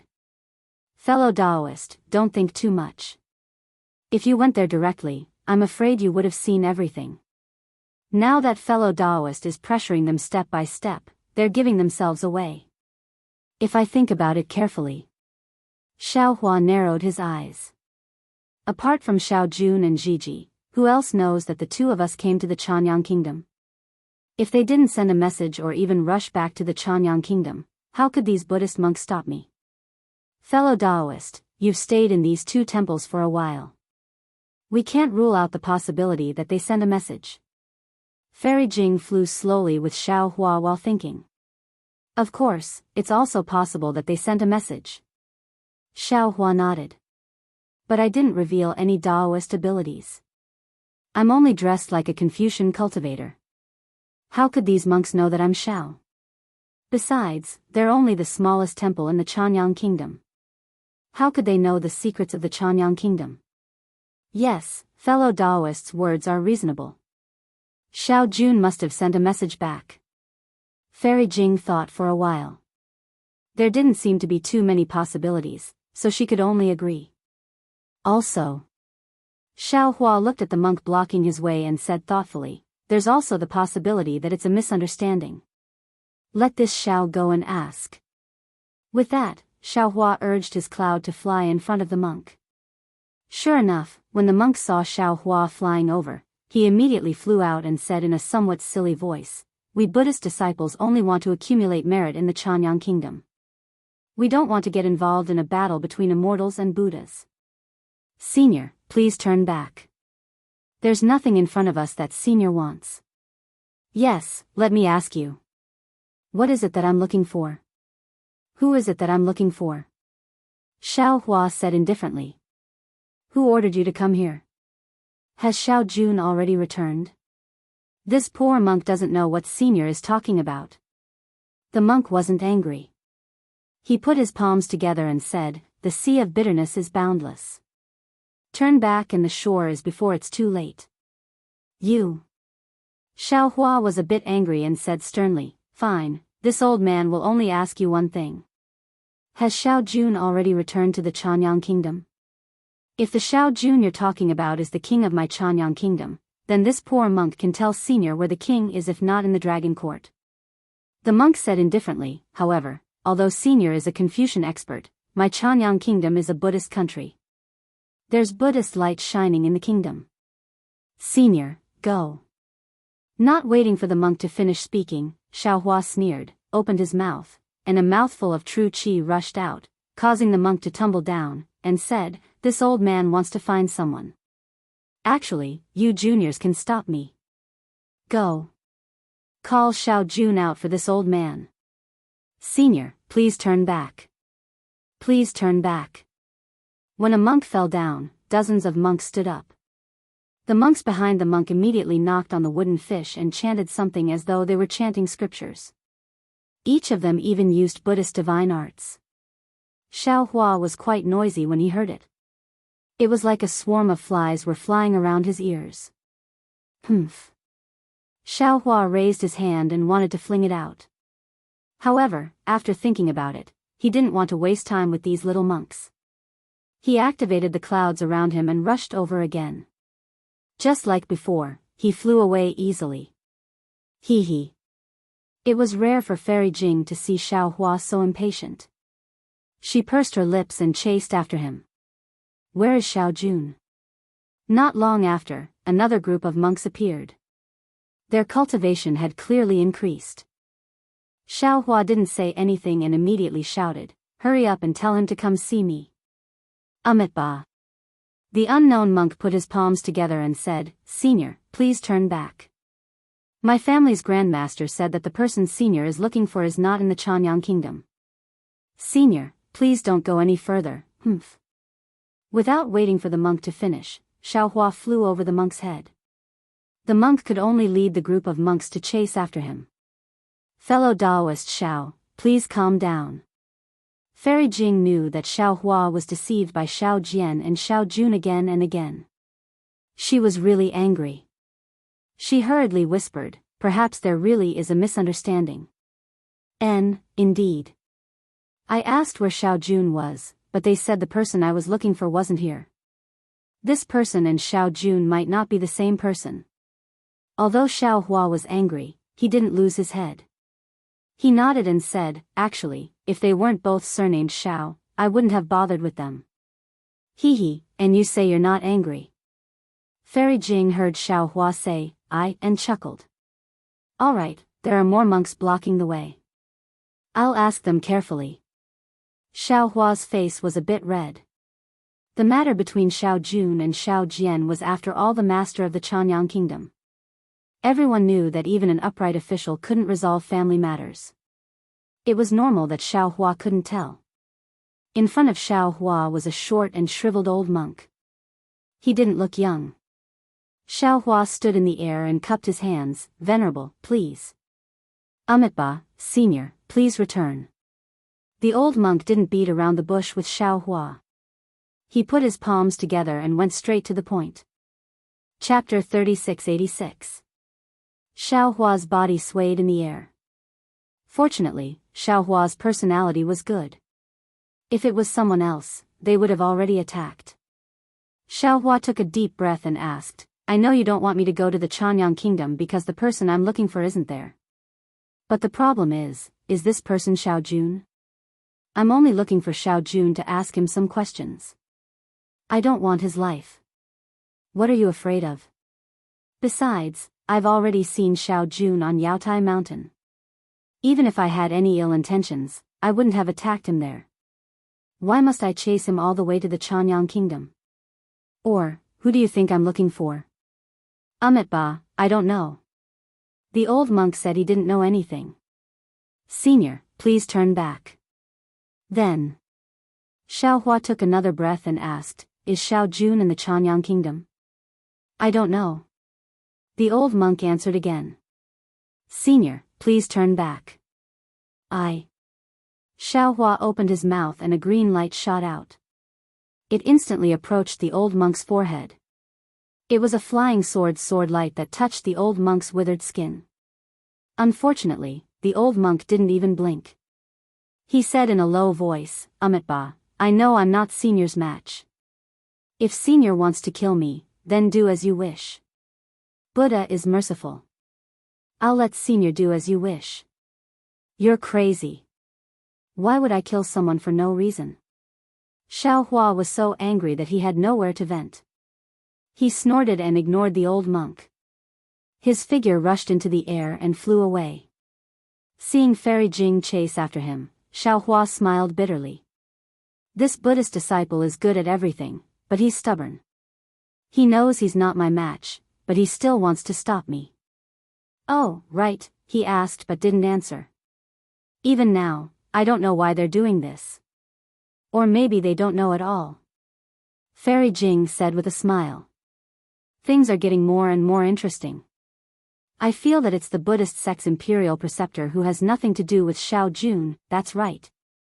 The problem is that the Buddhist sect's imperial preceptor stopped me because he didn't want me to find someone. This person. I really can't think of anyone. That's right, Xiaohua wasn't from the hidden immortal continent. He didn't know many people and didn't know many things. Although there were a lot of books about the hidden immortal continent in the space, Xiaohua didn't have the heart to look at those things that weren't useful for cultivation after he obtained the Confucian scroll from the Copper Pillar State Academy. Therefore, he didn't even know about the mysterious yellow list, which was something that Taoist cultivators should know about. Fairy Jing hesitantly said, actually, this imperial teacher is trying to hide something. He's definitely trying to hide 300 taels of silver here. Xiaohua sneered, what kind of state teacher can this kind of person be? This time, even if this Xiao doesn't dare to be interested in their so-called secrets, then I can congratulate them now. They have successfully piqued my interest. Fairy Jing, are you interested in accompanying me to take a look? Fairy Jing's words had a double meaning. You're the one with the greatest responsibility in the world, and I'm the one accompanying you. All right. Xiaohua said with a smile, we won't waste time with these little monks. Let's go directly to the capital city. It was extremely simple for two cultivators of 4th or 5th grade essence force to break away from these monks. Fairy Jing didn't use any divine ability. The auspicious cloud under Xiaohua's body grew several times larger. He brought Fairy Jing past the group of monks and arrived at the capital city of the Danliang state in just an hour. Naturally, when they were still very far away from the capital city, several faint Buddhist senses swept out from the capital city. However, these Buddhist senses were very indifferent. After discovering Xiaohua and Fairy Jing, they didn't stop and immediately returned, as if they were just checking whether they had arrived or not. Xiaohua sensed the Buddhist senses and immediately determined the cultivation of the owner of the Buddhist senses. He coldly said, you're just a little monk of 4th grade essence force. You actually dare to block this old man's path. Fairy Jing was now very familiar with Xiaohua. She said self-deprecatingly, AI, that's right. I'm only at 4th grade essence force. This cultivation is really too difficult.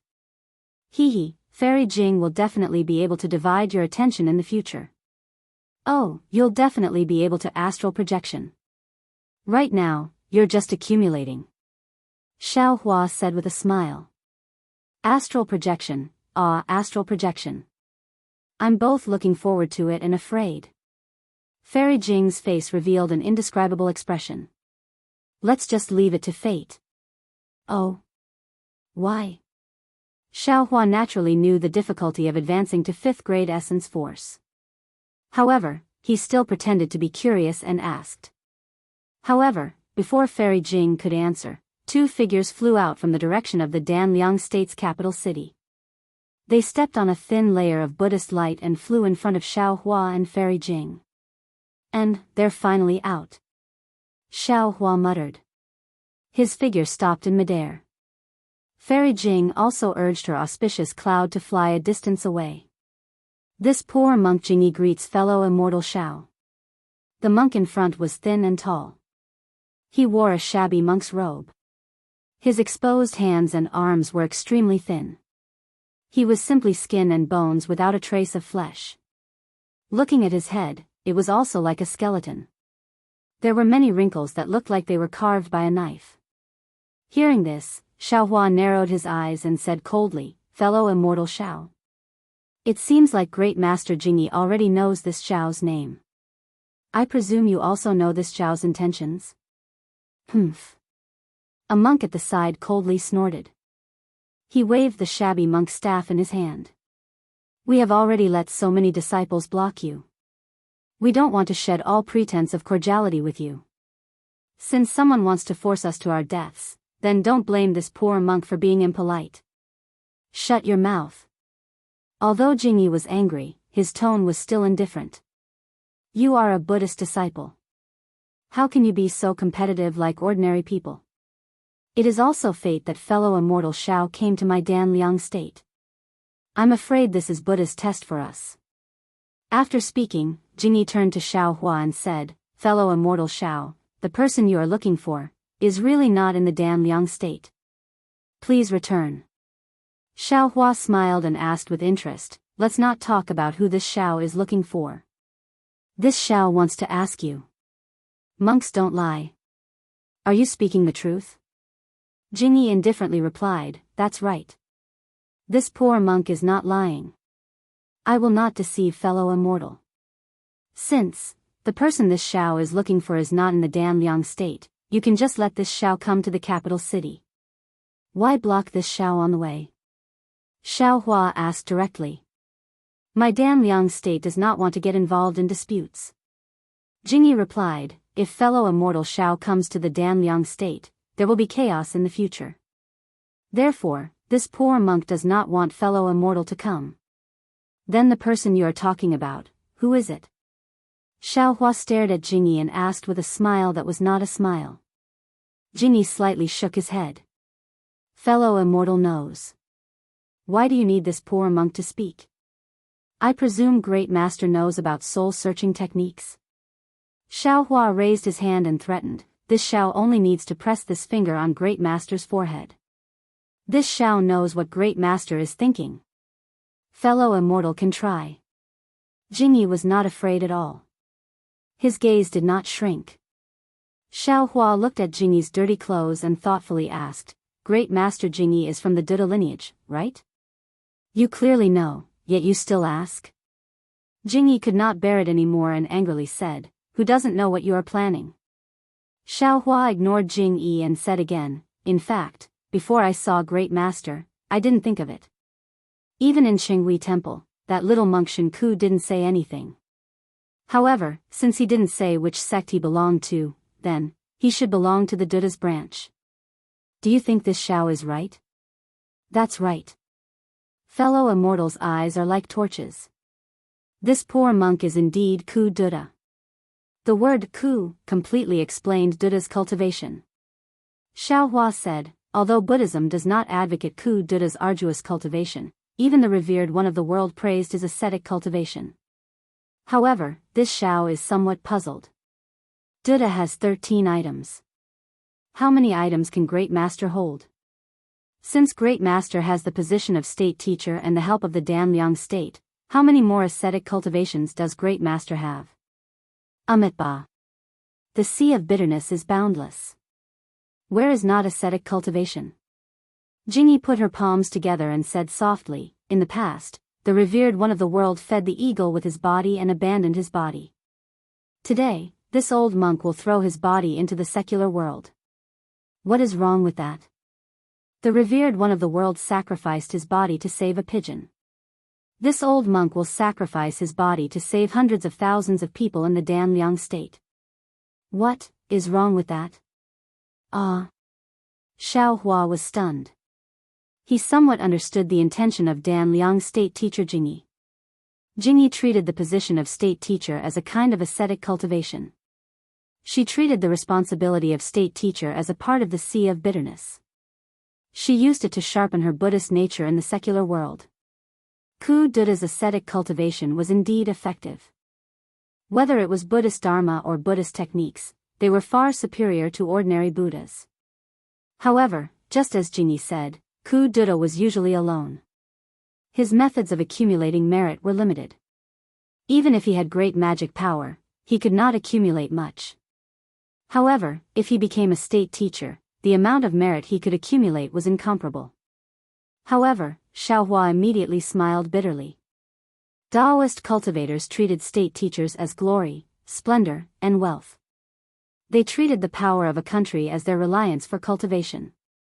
However, Ku Duda treated glory, splendor, and wealth as a sea of bitterness. He used his ascetic cultivation to contribute to the country. It had to be said that in the same country, Daoist cultivators and Buddhist cultivators were completely different.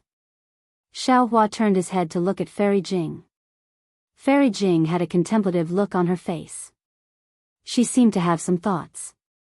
Forget it, forget it. Xiao Hua waved his hand.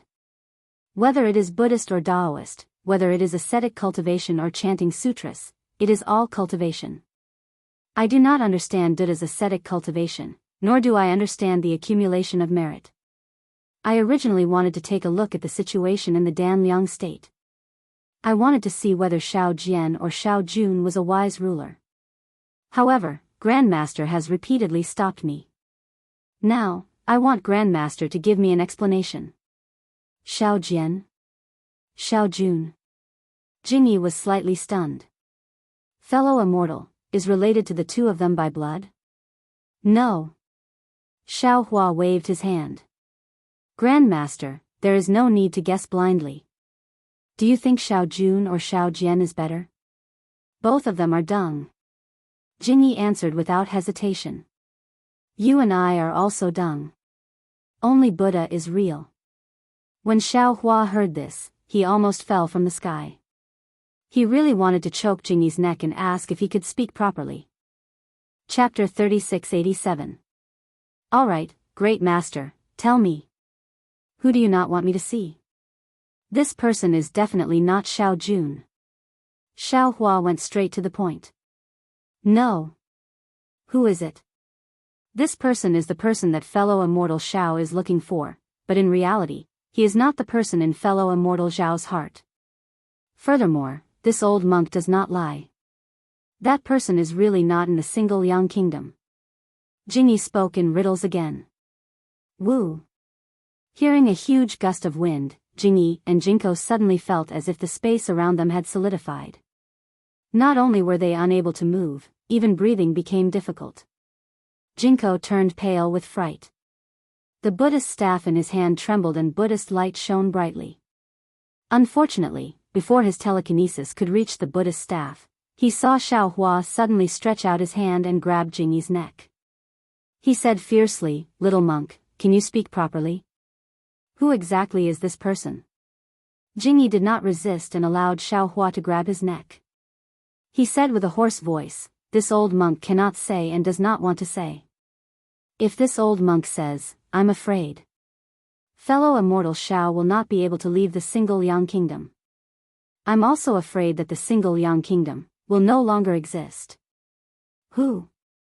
Who is so powerful? Xiao Hua was shocked and asked. Sigh. A soft sigh like a spring breeze brushed past Xiao Hua's spiritual will hammer. A Buddhist will that was even more indifferent than Xiao Hua's Buddhist will swept over from the distant mountain.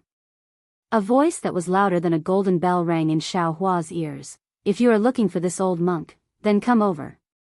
Martial ancestor. Jingyi escaped from Xiao Hua's hand and immediately knelt in midair. Tears flowed down his face. You. How can you show yourself? You know that this is a trap. Ksitigarbha Bodhisattva said, if I don't enter hell, who will? The voice sighed, but there was no resentment or hatred in the voice. Even though the voice was loud, Xiao Hua felt comfortable listening to it. Since Buddha wants this old monk to die, how can this old monk not die? I don't know how many years it will take to get rid of this skin. Now is the time. Martial ancestor. Jinko also knelt, but as his tears flowed, he looked at Xiao Hua with resentment. Damn it, he's at least in the embryo formation realm. Xiao Hua was truly shocked. He never would have thought that in the hidden immortal continent, in this Danliang country, there was actually a hidden 7th grade elemental energy. Buddhist expert. I think. Xiao Hua bitterly smiled. I'm afraid things are different from what Grandmaster thinks. There must be a mistake. This Xiao. Of course, Xiao Hua already knew that he had made a mistake. Furthermore, from the looks of it, this misunderstanding was extremely serious. It was actually related to the life and death of this 7th level origin power expert. Since he had already forced the other party out, how could a mere misunderstanding be resolved? Moreover, Xiao Hua immediately understood why clean clothes and those ordinary monks had blocked him. Not only did they not want him to find this Buddhist expert, they also did not want him to lose his life. Fellow immortal Xiao, please. Jingyi stood up. Her expression returned to normal as she raised her hand. Fairy Jing smiled and said, Master Clean Clothes, we must have misunderstood. The master is meditating, so we won't disturb him. As she spoke, she gave Xiao Hua a meaningful glance, hinting for him to flee. Xiao Hua bitterly smiled. This was a 7th grade elemental energy expert. He had never encountered something like this before. Although he had made a breakthrough in his lightning evasion technique, but Xiao Hua wasn't confident that he could escape. And if he escaped, not only would he leave behind Fairy Jing, he would also provoke the other party. There would be no room for negotiation. After thinking for a moment, Xiao Hua smiled and said, Fairy Jing, don't be anxious. This is a Buddhist 7th grade elemental energy expert, a Buddhist senior monk. He must have benevolence in his heart. I'll explain it to him clearly. 7th grade elemental energy? Fairy Jing was also stupefied, her face instantly becoming deathly pale. However, she immediately smiled and said, Fellow Daoist, don't be anxious. This concubine will accompany you. Fellow Daoist? Jingyi frowned. She sized up Xiao Hua but did not say anything. Jingyi impatiently said, Fellow Daoist Xiao, what are you dawdling for? Don't you want to find Grandmaster? Grandmaster agreed to meet you. Why are you still not leaving? Alright, this little monk will lead the way. Although Xiao Hua's heart was pounding, he still believed in his intuition. The benevolence in this old monk's words would not lie. Humph. Jingyi still sneered. He urged his Buddhist light to fly towards the distant mountain peak. Seeing the mountain peak approaching, Xiao Hua looked at Jingyi beside him and said softly, Monk Jingyi violated the precepts. This mountain peak is within the Single Liang Nation. How is it not within the Single Liang Nation's territory? This mountain peak has already been donated by the Single Liang Nation's king, Xiao Jun, to our Buddhist sect. It is a pure land and not within the Single Liang Nation's territory. Hee, Xiao Hua chuckled and did not ask any more. Buddhist disciples were the most passionate. If he did not let Bodhi out, he would not be able to win against Jingyi. After flying to the side of the mountain peak, Jingyi did not dare to directly fly up. Instead, he landed on the ground and walked up the mountain path. The mountain path was rugged, narrow, and rather steep. Jingyi did not use Buddhist techniques and climbed up step by step. Xiao Hua naturally did not mind. He also walked with his feet firmly on the ground.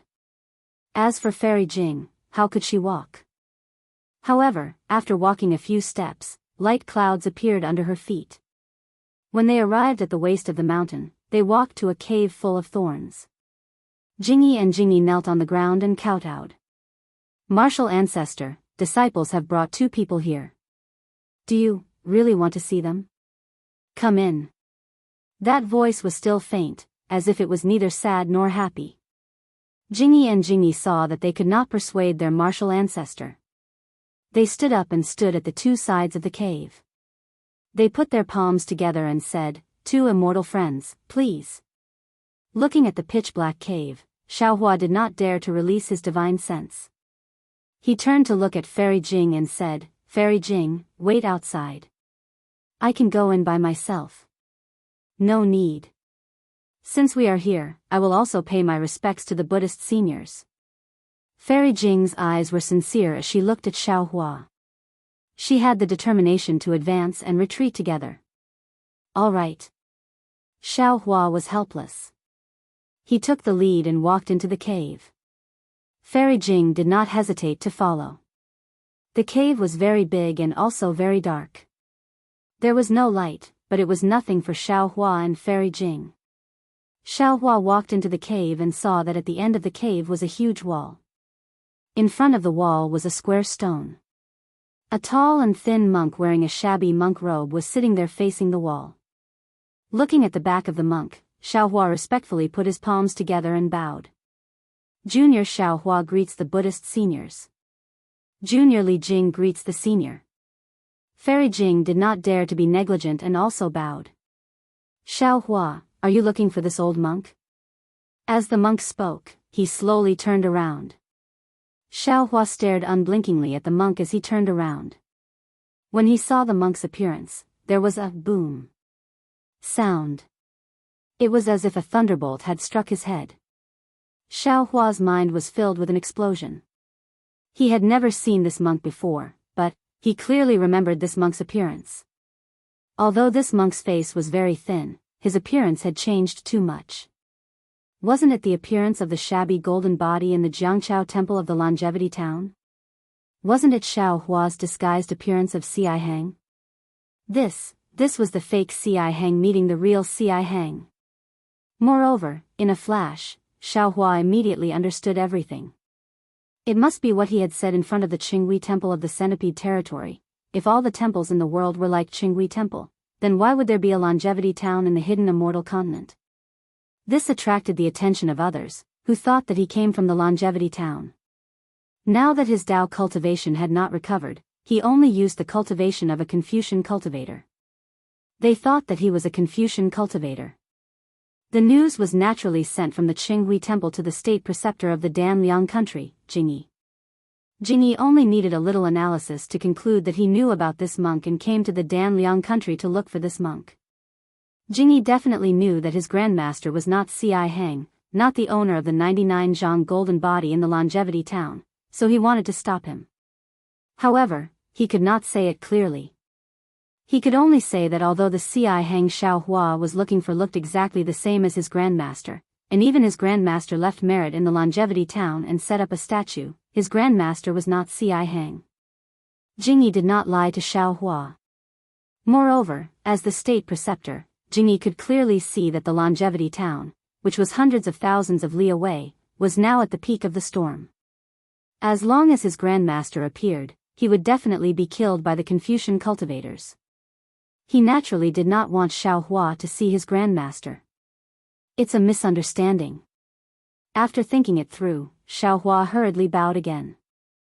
Junior came to the Danliang country to verify whether Xiao Jian or Xiao Jun was lying. I never thought of looking for Senior. Besides, this Junior has no idea who Senior is. Hee. The monk shook his head slightly. He raised his hand and pointed at the stone wall, asking, Xiaohua, do you see what this is? Xiaohua raised his head and looked at the shadow on the stone wall that seemed to be carved by a knife. He said in surprise, Senior, is this Senior's shadow? That's right. The monk nodded faintly. This old monk has been thinking about the relationship between my skin and the Saraira for the past 1,000 years. I have been meditating in front of this stone wall. This shadow is left behind by this old monk's skin. Great Master's Dharma is powerful. Junior is truly impressed. Xiao Hua was so impressed that he prostrated himself on all fours. The monk continued, since the shadow can leave behind traces, how can your eyes not reveal any flaws? Benefactor Xiao, you must recognize this old monk. Ai, all right. Xiao Hua knew that this monk's dharma was powerful. He might know something like mind reading, heavenly vision, and so on. He simply admitted, this Xiao has seen Senior's statue in the Longevity Town. There's nothing to hide. The Danliang country's monarch, Xiao Jun, knows. As he spoke, Xiao Hua recounted the events of the past. He smiled bitterly and said, at that time, when Senior displayed his invincible might in Longevity Town, Junior had already fainted. By the time Junior woke up, Senior had already left without attaining the fruit. However, Junior heard from others and naturally knew who Senior was. Chapter 3688. At this point, Xiao Hua honestly admitted, moreover, this Junior also knows that the Longevity Town isn't a good place. Master Jingyi doesn't dare to let people know that Senior C.I. Hang is here. Therefore, this Junior didn't dare to admit it and wanted to cover it up. I was afraid that Senior would kill me to silence me. Hee hee. The monk laughed, so you're a Daoist cultivator. Jingyi should have thought of this long ago. This Junior also understands Confucian cultivation, so Master Jingyi misunderstood. Xiao Hua hastily explained. Benefactor, don't be afraid. How could this old monk kill you to silence you? Actually. The monk sighed and said, if this old monk was C.I. Hang, so what if this old monk went to the Longevity Town? Unfortunately, this old monk's Buddhist name is Benevolent, not C.I. Hang. That Buddhist fruit isn't this old monk's, so how could this old monk go to the Longevity Town? How is this possible? Xiao Hua was shocked to death. He looked at Fairy Jing, who was also shocked, and exclaimed at the same time. There was a Buddhist disciple who used this old monk's appearance to do good deeds in the Longevity Town. The benevolent Ku Tuchuo sighed and said, it was misunderstood by others. Oh, this Junior understands. Xiao Hua hastily said with a smile, just like today's misunderstanding, what a coincidence. Today was a misunderstanding, but the Longevity Town might not be a misunderstanding, and it can't be so coincidental. The benevolent monk said. Hearing this, Xiao Hua hastily bowed and said, Senior C.I. Hang, as for whether it's a coincidence or a misunderstanding, this Junior doesn't know. This Junior definitely won't speak of what happened here. This Junior is a Daoist disciple. This Junior isn't interested in the disputes between immortals and Buddhas. Do we need to swear a blood oath? Fairy Jing probed. No need. The benevolent monk said kindly, this old monk has never forced anyone to swear a blood oath before. Okay, this Junior guarantees that he won't say a single word. Xiao Hua solemnly vowed. Of course, Xiao Hua had to make a solemn vow.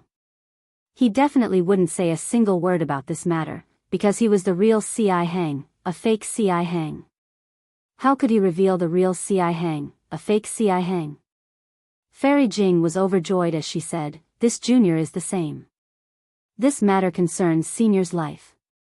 This Junior definitely wouldn't dare. Benevolent Xiang waved his hand and said, if that's the case, you may leave now. Thank you, Senior. Fairy Jing hadn't thought of such a simple ending.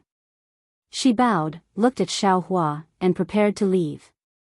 But Xiao Hua's starry eyes flashed with a strange expression. He looked at the knife-like marks on the stone wall and said in a low voice, Senior, you said that you've been in this cave for 1,000 years, and you've always been thinking about the relationship between the skin and the suraira. I wonder if you've learned anything? Can you tell me? Oh. Benefactor Xiao also knows about Buddhism? C.I. Xiang was a little surprised and asked curiously.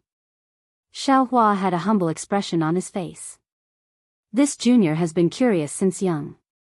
Regardless of whether it is the Daoist sect, the Confucian sect, or the Buddhist sect, I have some understanding of them. Since Senior has some insights, this Junior is also secretly delighted. I hope to hear it. All right. A smile appeared on Wuxia Xianxia's face as he said, Jingyi, Jinko, wait for the two of you to come in. Xiaohua and Wuxia Xianxia's words weren't hidden from Jingyi and Jinko. The two of them heard clearly from outside, and their faces were already red. When they heard the call, they thought it was Wuxia Xianxia scolding. They hurriedly came in and knelt on the ground. This disciple was careless and caused such trouble. Grandmaster, please punish me. Unexpectedly, Wuxia Xianxia didn't answer and instead said, my Buddha has said that the corporeal body is a skin on the outside, easily decaying. Inside, the Sarira is a spirit, immortal for 10,000 years. When Jingyi and Jinko heard this, how could they not know that Wuxia Xianxia was lecturing? They hurriedly sat down cross-legged and closed their eyes to listen carefully. Xiaohua hurriedly sat down after seeing this. Similar to Jingyi, he put his palms together and quietly listened to this rare comprehension. This old monk thinks that a person is a person. Everything is based on the corporeal body. The corporeal body's influence is truly important, sometimes even more powerful than the Sarira. The corporeal body is the shadow, leaving scars on stone walls. However, the Sarira has no light, leaving no traces in the mortal world. The Sarira can't leave the corporeal body, and it can't be nourished without the corporeal body. Wuxia Xianxia's words drifted in the cave. Those who were fated to hear it were intoxicated, while those who weren't fated to hear it were irritated. Fairy Jing sat for a moment and saw the joy on Xiaohua's face. It was even more pronounced than Jingyi and Jinko's frown. She was delighted. She knew that she didn't understand this, so she quietly flew up from the ground and landed outside the cave. She also sat down cross-legged and comprehended Xiaohua's teachings in her heart. She stood guard for the four people at the side. Time flew by, and 81 days had passed since Wuxia Xianxia's words. On this day, just as Fairy Jing comprehended the beauty of it, an indescribable smile appeared on her face. The magic power around her quietly surged, and layers of multicolored light began to ripple under her snow-like skin. Suddenly, she heard a thunderclap in the pitch-black cave. It was so deafening that even the deaf could hear it. However, Fairy Jing still didn't frown, because this sound was very strange. It seemed to be extremely loud, yet also extremely soft. It seemed to be in her ears, yet it also seemed to be in her heart. Fairy Jing only felt her body expand, and all of her magic power instantly dissipated. Then, before Fairy Jing could think again, she saw Buddha's light flourish in the cave. This Buddha's light was different from what Fairy Jing usually saw. Not only did it rush out of the cave, but it even rushed into the mountain. The mountain didn't seem to have anything in it, but it also came out of the mountain. In the blink of an eye, the Buddha's light spread from the middle of the mountain to the top of the mountain. It was as if the entire mountain was filled with Buddha's light. Then, bursts of Sanskrit chants came from the cave and even the entire mountain, floating in the air and in people's hearts. In the Buddha's chants and in the Buddha's light, there were tiny images of fairies that were as small as flies, and images of dragons that were even weaker than mosquitoes. Not only did they dance around the cave and the mountain, but they also surged with the Buddha's light toward the capital of the Chanyang kingdom, enveloping the surroundings. Gurgle. The Buddha's light pierced through the void, and streams of sparkling and translucent silver light fell on the mountain peak. When the Buddha's light on the mountain peak came into contact with the silver light that was invisible to the naked eye, it immediately swelled and gradually formed a humanoid golden body. Fairy Jing immediately understood that this was the strange phenomenon caused by the benevolent Venerable Master. She wanted to get up, but in the Buddha's light, her muscles and bones were limp, and she couldn't move at all. Even her mind was drifting. Roar. The strange phenomenon lasted for an hour, and then there was a lion's roar in the cave. The Buddha's light on the mountain, as well as the Buddha's light that rippled for miles, suddenly shrank and disappeared into the cave. In front of Fairy Jing's eyes was still the ordinary cave and the inky darkness. Amitabha. As a Daoist Yuanying, Fairy Jing couldn't help but chant Buddha's name. She stood up from the ground, and the benevolent voice sounded in the cave again. Buddha has a saying that a flower is a world, and a leaf is a spring and autumn. We Buddhists are burdened by our physical bodies, and we can't be free for our entire lives. I've cultivated hard for thousands of years, but I still haven't achieved Buddhahood. I don't have any obsessions in my heart, and I'm even comforted. Senior brother Tsihang from afar almost achieved Buddhahood. Although it's senior brother Tsihang's merit, it's also my merit. I have no hope of achieving Buddhahood in this life, so I'll wait for the next life. There's always hope, and there's always an end to life. Everything in the world is arranged by the Buddha. Although I don't know why the Buddha sent Xiao Tianyue to me, I know that I can't remember any merit in my heart, and all cultivation is based on external things. Therefore, I can't not see Tianyue. Jingyi, Jinko, do you understand? There was silence in the cave, and no sound could be heard. Fairy Jing shook her head slightly, knowing that Jingyi and Jinko didn't understand Great Master Xianxiang's Zen theory. Xiao Tianyue. Great Master Xianxiang's tone was hesitant, and he probed, have you understood? There's a lamp in the world that illuminates the earth. People see the light, but don't see the lampstand. What's wrong with the lampstand? Xiao Hua's voice sounded. There's a lampstand, but there's no light. Who can see the lampstand? There's no need to have a lampstand, there's no need to have light, but there's light that illuminates the world. Amitabha. Excellent, excellent. Great Master Xianxiang chanted Buddha's name and didn't speak again. After a while, Jingyi and Jinko accompanied Xiao Hua out of the cave. Fairy Jing's gaze wavered, and the Xiao Hua in her eyes seemed to have changed greatly, but also didn't seem to have changed at all. Let's go. Xiao Hua quietly transmitted his voice. Great Master Xianxiang is in seclusion again. All right. Fairy Jing transmitted her voice and moved her body, slowly flying down the mountain path. Xiao Hua and the other two respectfully bowed towards the cave and carefully walked down. After leaving the mountain peak, Xiao Hua bowed and said, Great Masters, please forgive me for offending you. Jingyi's face was rather dry. Great Master Xianxiang's rare lecture, but he and Jinko didn't get as much as Xiao Hua. They were really disciples of Buddhism in vain. Hearing Xiao Hua's words, he hurriedly put his palms together and said, Amitabha, there's no need to mention this matter. It's this old monk's fault. Please, Xiao Tianyue, if you want to see if Xiao Jian or Xiao Jun is lying, just go to the capital city and you'll know. All right. Xiao Hua didn't want to go, but looking at Fairy Jing, he felt that there was only one last step left. After hesitating for a while, he agreed. However, the four of them flew into the capital city of the single Yang Kingdom and flew out in less than an hour. At this moment, Jinko was no longer there, and Jingyi was beside him. Xiao Hua had a smile on his face as he bowed and said, Great Master Jingyi, please return. The doubts in my heart have been resolved. Thank you, Great Master. And, as long as Xiao Tianyue doesn't have any doubts. Jingyi smiled and said, This old monk is an ascetic monk, following the ascetic path of my Buddhism.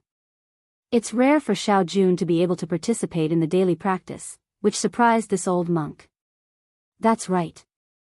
To be able to live in a dilapidated palace, to be able to protect Queen Gigi, and to live in a daily life that's even worse than the ordinary marquises of other kingdoms, this kind of monarch is the fortune of the single Yang Kingdom. Xiao Hua nodded and then took out a huge Qingquan bag from his sleeve and handed it to Jingyi. He said with a smile, This Xiao has disturbed your kingdom and also listened to Great Master Xianxiang's lecture. This is this Xiao's sincerity, please accept it. Chapter 3689. Oh. Jingyi glanced at it and didn't take it. He waved his hand and said, My Shanliang country's bodhisattva doesn't accept charity from any benefactor. Please take it back. Xiao Hua explained, This is a gift from me to the king of Shanliang country, Xiao Jun. It's also a gift to the people of Shanliang country. It's not charity. Jingyi wanted to say more, but Xiao Hua smiled and said, Master, take a look first. Okay. Jingyi could only take it. He opened it and was moved. He put his palms together and said, Amitabha. Since that's the case, this old monk thanks. Just as she said that, Reverend Clean Clothes shuddered, and grief appeared on her face. She turned her head around and looked at the mountain in the distance. She said mournfully, Amitabha, Grandmaster, has passed away. Ah. Xiao Hua was also shocked. In his heart, he instantly understood why Great Master Wuxia Xianxia still wanted to see him even though he had some misgivings. Why Great Master Wuxia Xianxia still had to spend 81 days of hard work to give them an explanation. This old monk won't send you off. Jingyi bowed and said, I hope the two of you can remember your words, Master, don't worry. This Xiao understands. Xiao Hua hurriedly replied. Fairy Jing also nodded in agreement. Jingyi didn't say anything else. He put away the Qinkuan bag and hurriedly flew to the mountain peak. Xiao Hua stood in the air and bowed deeply to the mountain peak where Master Wuxia Xianxia was. Then, he flew away without saying a word. Fairy Jing knew that Xiao Hua was in a bad mood, so she didn't say anything. She silently followed behind. The two flew for half a day. Xiao Hua suddenly stopped and looked around. He asked curiously, where are we flying to? How would this concubine know? This concubine is following behind you. Fairy Jing smiled and said softly, although Master Wuxia Xianxia left, this concubine heard him say that if he couldn't achieve karma in this life, he would be able to in the next life. Moreover, Buddhism's cultivation is different from my Taoism. They emphasize reincarnation the most. Today's death is tomorrow's life. Today's karma is tomorrow's cause. Fellow Daoist, you don't have to be too sad. Xiao Hua nodded. He understood. He knew that he had thought of many things. Oh right, what did you give Jingyi Master? At first, he didn't want it no matter what, but in the end, he refused to let it go. Fairy Jing tried to find something to talk about. Xiao Hua smiled. He took out another Qinkuan pouch from his sleeve and tossed it to Fairy Jing. Then I'll give you one too. Oh. Fairy Jing was truly surprised. When she opened it, she unconsciously beamed with joy. So it's so much rice. Then I will kindly accept it. On behalf of the people of my country, I thank Daoist Master Xiao. That's right. If it were ordinary spiritual herbs, Fairy Jing might not lack them, and there were plenty of them in this world. But with so much rice, who could take out so much in such a short time? With so much rice at the critical moment, who knew how many lives could be saved? No wonder even the clean clothes master was moved. Let's go. Xiao Hua waved his hand, and the Pegasus and flying chariot rushed out of the space. He said, let's return to Black Wind Ridge. This Xiao wants to see how Xiao Jian will face this Xiao. Fellow Daoist, have you forgotten? Fairy Jing didn't get on the chariot. She sweetly smiled and said, you promised me that after arriving at the Danliang country, you would follow me to a place. Yes, this Xiao remembers. But when this Xiao was discussing with Xue Ping about going to the secret area, didn't you also say so? Xiao Hua was somewhat confused. I thought you were going to that place with me. Fairy Jing rolled her eyes at Xiao Hua. Xue Ping asked for my opinion. No matter what, he is still a junior. How can this Xiao Hua not answer? Just because this Xiao Hua gave advice doesn't mean this Xiao Hua has to go. This Xiao Hua thought that the things inside moved Fairy Jing's heart. Xiao Hua giggled. Unexpectedly, Fairy Jing didn't laugh. Instead, she solemnly reminded him, fellow Daoist Xiao, my Dao sect has many ruins on the hidden immortal continent. Those that are easy to find or not too dangerous have all been found by fellow Daoists. The ruins that have been found today are all left behind from the ancient times. The restrictions inside are very powerful, and the methods are also unimaginable. Although fellow Daoist Zhao's strength is outstanding, if you face the restrictions left behind by the ancient Almighty, you may not be able to gain any advantage. Moreover, according to what this Xiao Hua knows, fellow Daoist Zhao's accumulation is very deep. Now is the time to comprehend and go into seclusion. This kind of dangerous matter is mostly done by people who are unable to break through bottlenecks. fellow Daoist Xiao is not suitable. Then what about Fairy Jing? Xiaohua giggled as he looked at Fairy Jing. Don't be so mischievous. Fairy Jing was somewhat embarrassed and angry. I'm telling the truth. My cultivation is different from others. Although I do need some ancient items, ordinary things, I can solve them myself. Seeing that Fairy Jing was angry, Xiaohua hurriedly smiled and said, Fairy Jing, please calm down. It's not that this Xiaohua doesn't want to listen to Fairy Jing, but since this Xiaohua has already made a promise, he still has to keep his promise. Moreover, this Xiaohua also faintly feels that this trip to the secret area may have some gains. This Xiaohua still has some confidence in himself. Fairy Jing helplessly waved her hand and said, As you wish. As for whether I will go or not, wait until you go with me to that place. That place, where is it? Why is it so mysterious? Xiaohua was somewhat puzzled and asked in a low voice. Hee, it's a secret for the time being. We'll talk about it when we get there. Fairy Jing giggled and jumped on the flying car. I'll show you the way. All right. Xiaohua's heart was rarely peaceful. He nodded and urged the flying car to fly in a certain direction. After flying for more than a month, the weather also changed a lot. From autumn to cold wind, and then to hot. Seeing that yellow sand and barren mountains began to appear in the surroundings, Fairy Jing's always calm face had some slight fluctuations. During this month, Fairy Jing didn't close her eyes to cultivate. Instead, she chatted with Xiaohua. She would tell him some stories about the sea, or some interesting things about her travels in the hidden immortal continent, or some of her experiences in the Thousand Demons sacred realm. Occasionally, Fairy Jing would ask him questions about her cultivation. Regarding cultivation, Xiaohua naturally didn't hide anything from her. As for chatting, he generally just smiled and didn't say anything. He originally didn't come from the hidden immortal continent. If he spoke too much, he would naturally be exposed. As for cultivation, as soon as Buddha's relic Bodhi came out of the cave where Benevolent Master was meditating, he immediately went into seclusion. It seemed that Benevolent Master's comprehension of life and death, the corporeal body, and the relic were extremely important to Bodhi.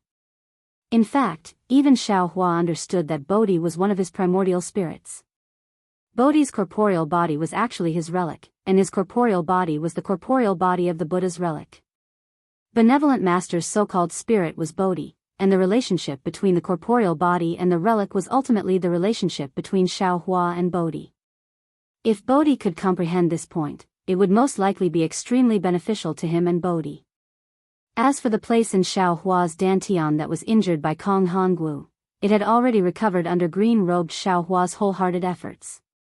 In particular, the 140 or so nascent souls were placed around the invisible nascent soul by green-robed Xiaohua according to the formation of the capital star formation. The 5-chi righteous thunder had already returned to normal. Every time it landed on the invisible nascent soul, a trace of lightning would rush into the bodies of the 100 or so nascent souls. Although these nascent souls grimaced in pain, their bodies would gradually expand, and they also seemed to be nourished. Soul cultivator Xiaohua naturally wasn't idle. Every 6 hours, he would come out of the mysterious dark cloud and release all kinds of vibrating green seal characters from his mouth. At an extremely rhythmic pace, the characters would land between the eyebrows of these nascent souls. The green seal characters would become green threads that lingered between the nascent soul's eyebrows and gradually merge with them. While the souls of these nascent souls were being repaired and their corporeal bodies were being tempered, they gradually fell into Xiaohua's control. Green-robed Xiaohua, on the other hand, felt as if he had just survived a calamity. After his dantian's injuries were healed, he happily lay down within the 5-chi righteous thunder to receive the lightning strikes. While enjoying himself, he narrowed his eyes and pondered on how to refine a spirit tool. Therefore, Xiaohua's harvest during this month was also great, whether it was in experience or cultivation. Xiaohua keenly felt the change in Fairy Jing's mood and asked in a low voice, "Are we almost there?" Fairy Jing took a rare sniff, as if she had caught a cold. She faintly glanced at Xiaohua, then pointed at the desert in the distance and whispered, "It's in the valley over there." Oh. Xiao Hua was surprised. He looked at the barren land to his left and then narrowed his eyes to look at the scorching sun above. He didn't quite understand why Fairy Jing insisted on bringing him here. After thinking for a moment, Xiao Hua released his divine sense. However, after only a moment, a strange expression appeared on his face. Xiao Hua. You. What's wrong? Fairy Jing naturally noticed Xiao Hua's expression and asked in bewilderment, This? There doesn't seem to be anything funny, right? This Xiao isn't laughing. Xiao Hua said with a smile. This caused Fairy Jing to frown and faintly say, Fellow Daoist Xiao, I know it's wrong to hide it from you, but since we're already here, can fellow Daoist also tell me a story? Of course. Seeing that Fairy Jing, who hadn't called herself concubine for a long time, suddenly called herself concubine without saying, Xiao Hua hurriedly stopped smiling and said very sincerely, This Xiao didn't see the place Fairy Jing talked about, but this Xiao saw something interesting. Fairy Jing will know about it after a while. This Xiao isn't laughing at Fairy Jing. That's good. Fairy Jing knew she was overthinking and blushed. She nodded and said, Then. Let's fly there. Okay.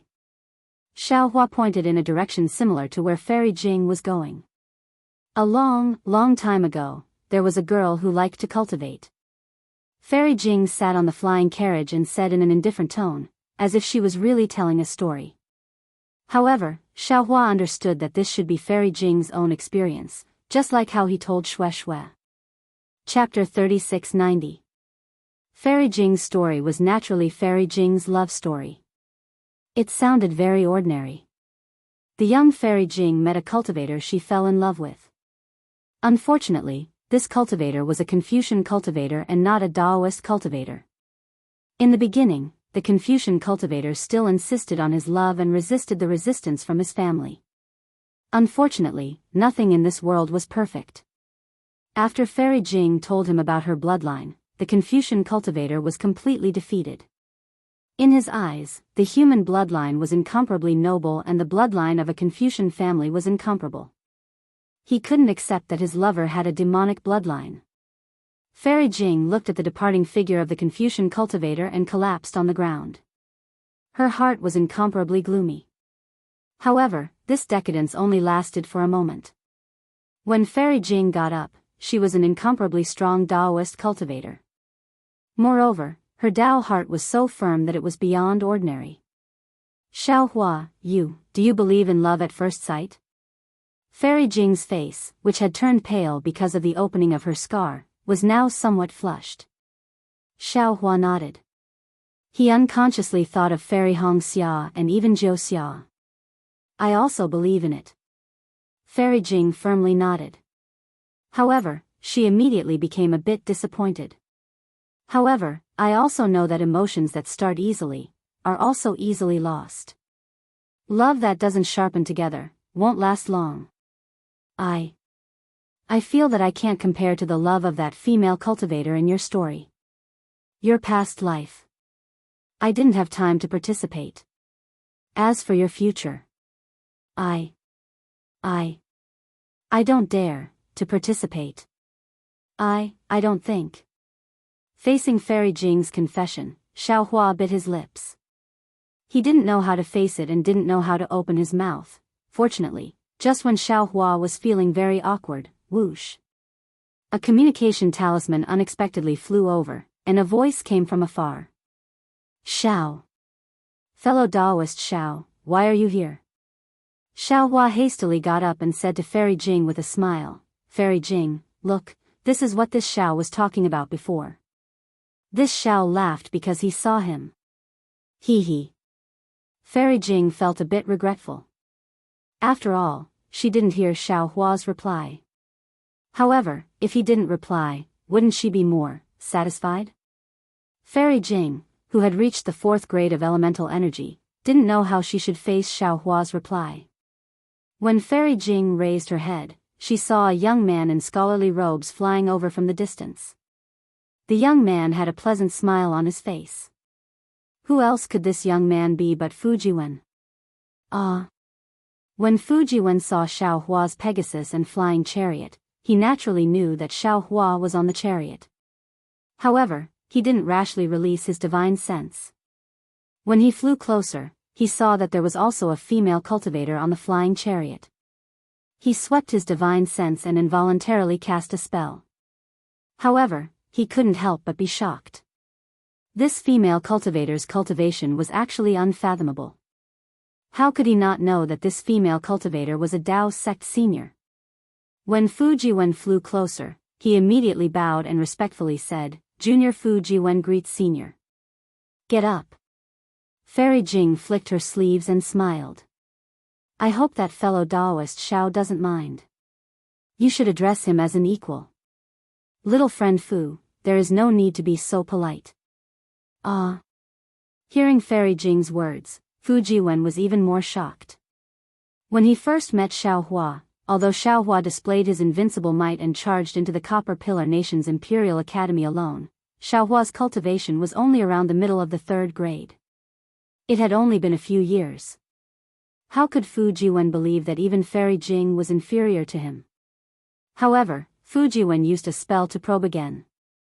Just like before, he couldn't see through Xiao Hua's cultivation at all.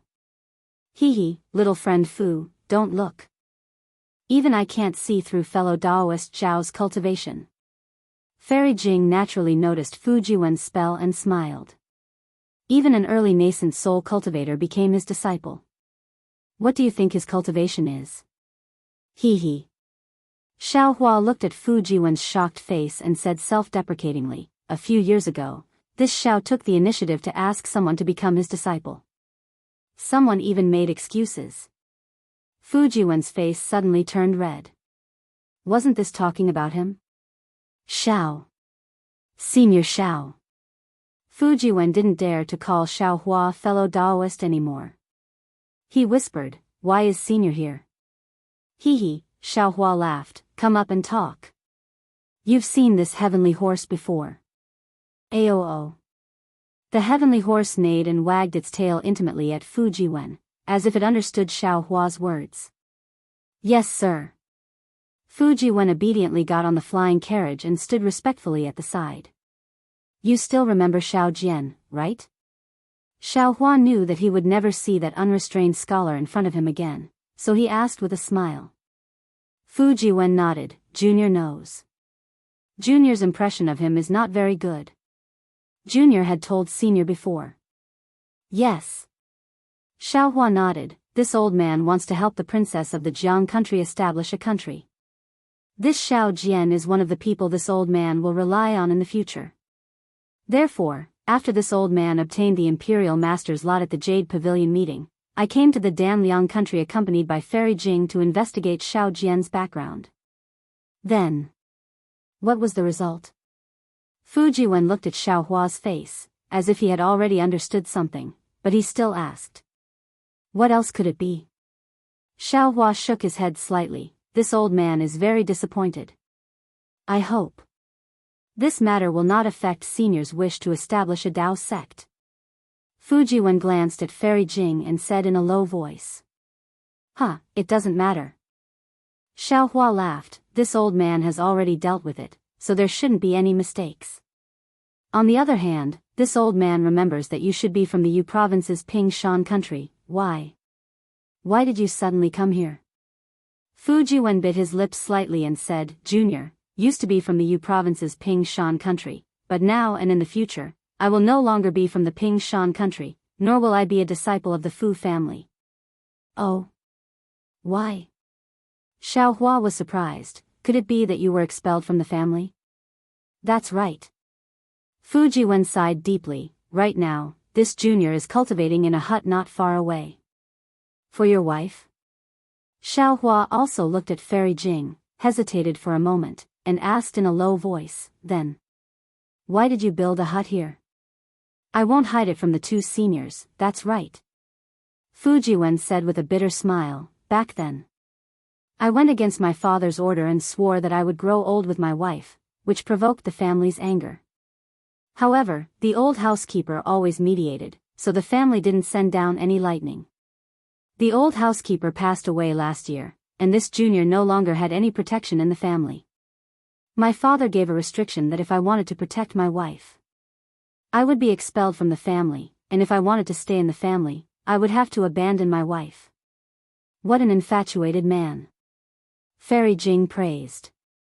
After thinking for a moment, she took out a magic treasure from her Qingquan bag and handed it to Fujiwen, saying, "This is something I obtained in my early years. I'll give it to you today." "Thank you, senior." Fujiwen knew that a nascent soul cultivator's magic treasure was extraordinary, so he hurriedly received it and bowed to thank her. If this item is refined by a male and female cultivator together, it will have unexpected effects. Fairy Jing said with a smile. Yes, this junior understands. Fujiwen said with a bitter smile, "Unfortunately, this junior can't ask my wife to come out and thank senior." "Oh. Little friend Fu, what do you mean?" Fairy Jing was slightly taken aback. Fujiwen said respectfully, "Seniors, please don't be impatient. This junior should have reported this matter to Senior Xiao long ago. Seniors, please follow this junior to the hut, and this junior will explain it in detail." "All right." Xiaohua patted the Pegasus and the flying carriage rushed to the place where Fujiwen came from. Not long after, they arrived at a tall mountain range. A small, simple house made of poplar wood was erected on a slightly shady foothill. "Seniors, please." Fujiwen got off the flying carriage first and respectfully invited Xiaohua and Fairy Jing inside. Xiaohua smiled and put away the flying carriage and Pegasus. He entered the wooden house first and saw that the interior of the house was very simple. Apart from the praying mat, there were some scrolls. The scrolls were a bit messy, and it seemed that Fujiwen's cultivation was very difficult. Fairy Jing looked around and glanced at Xiaohua in surprise.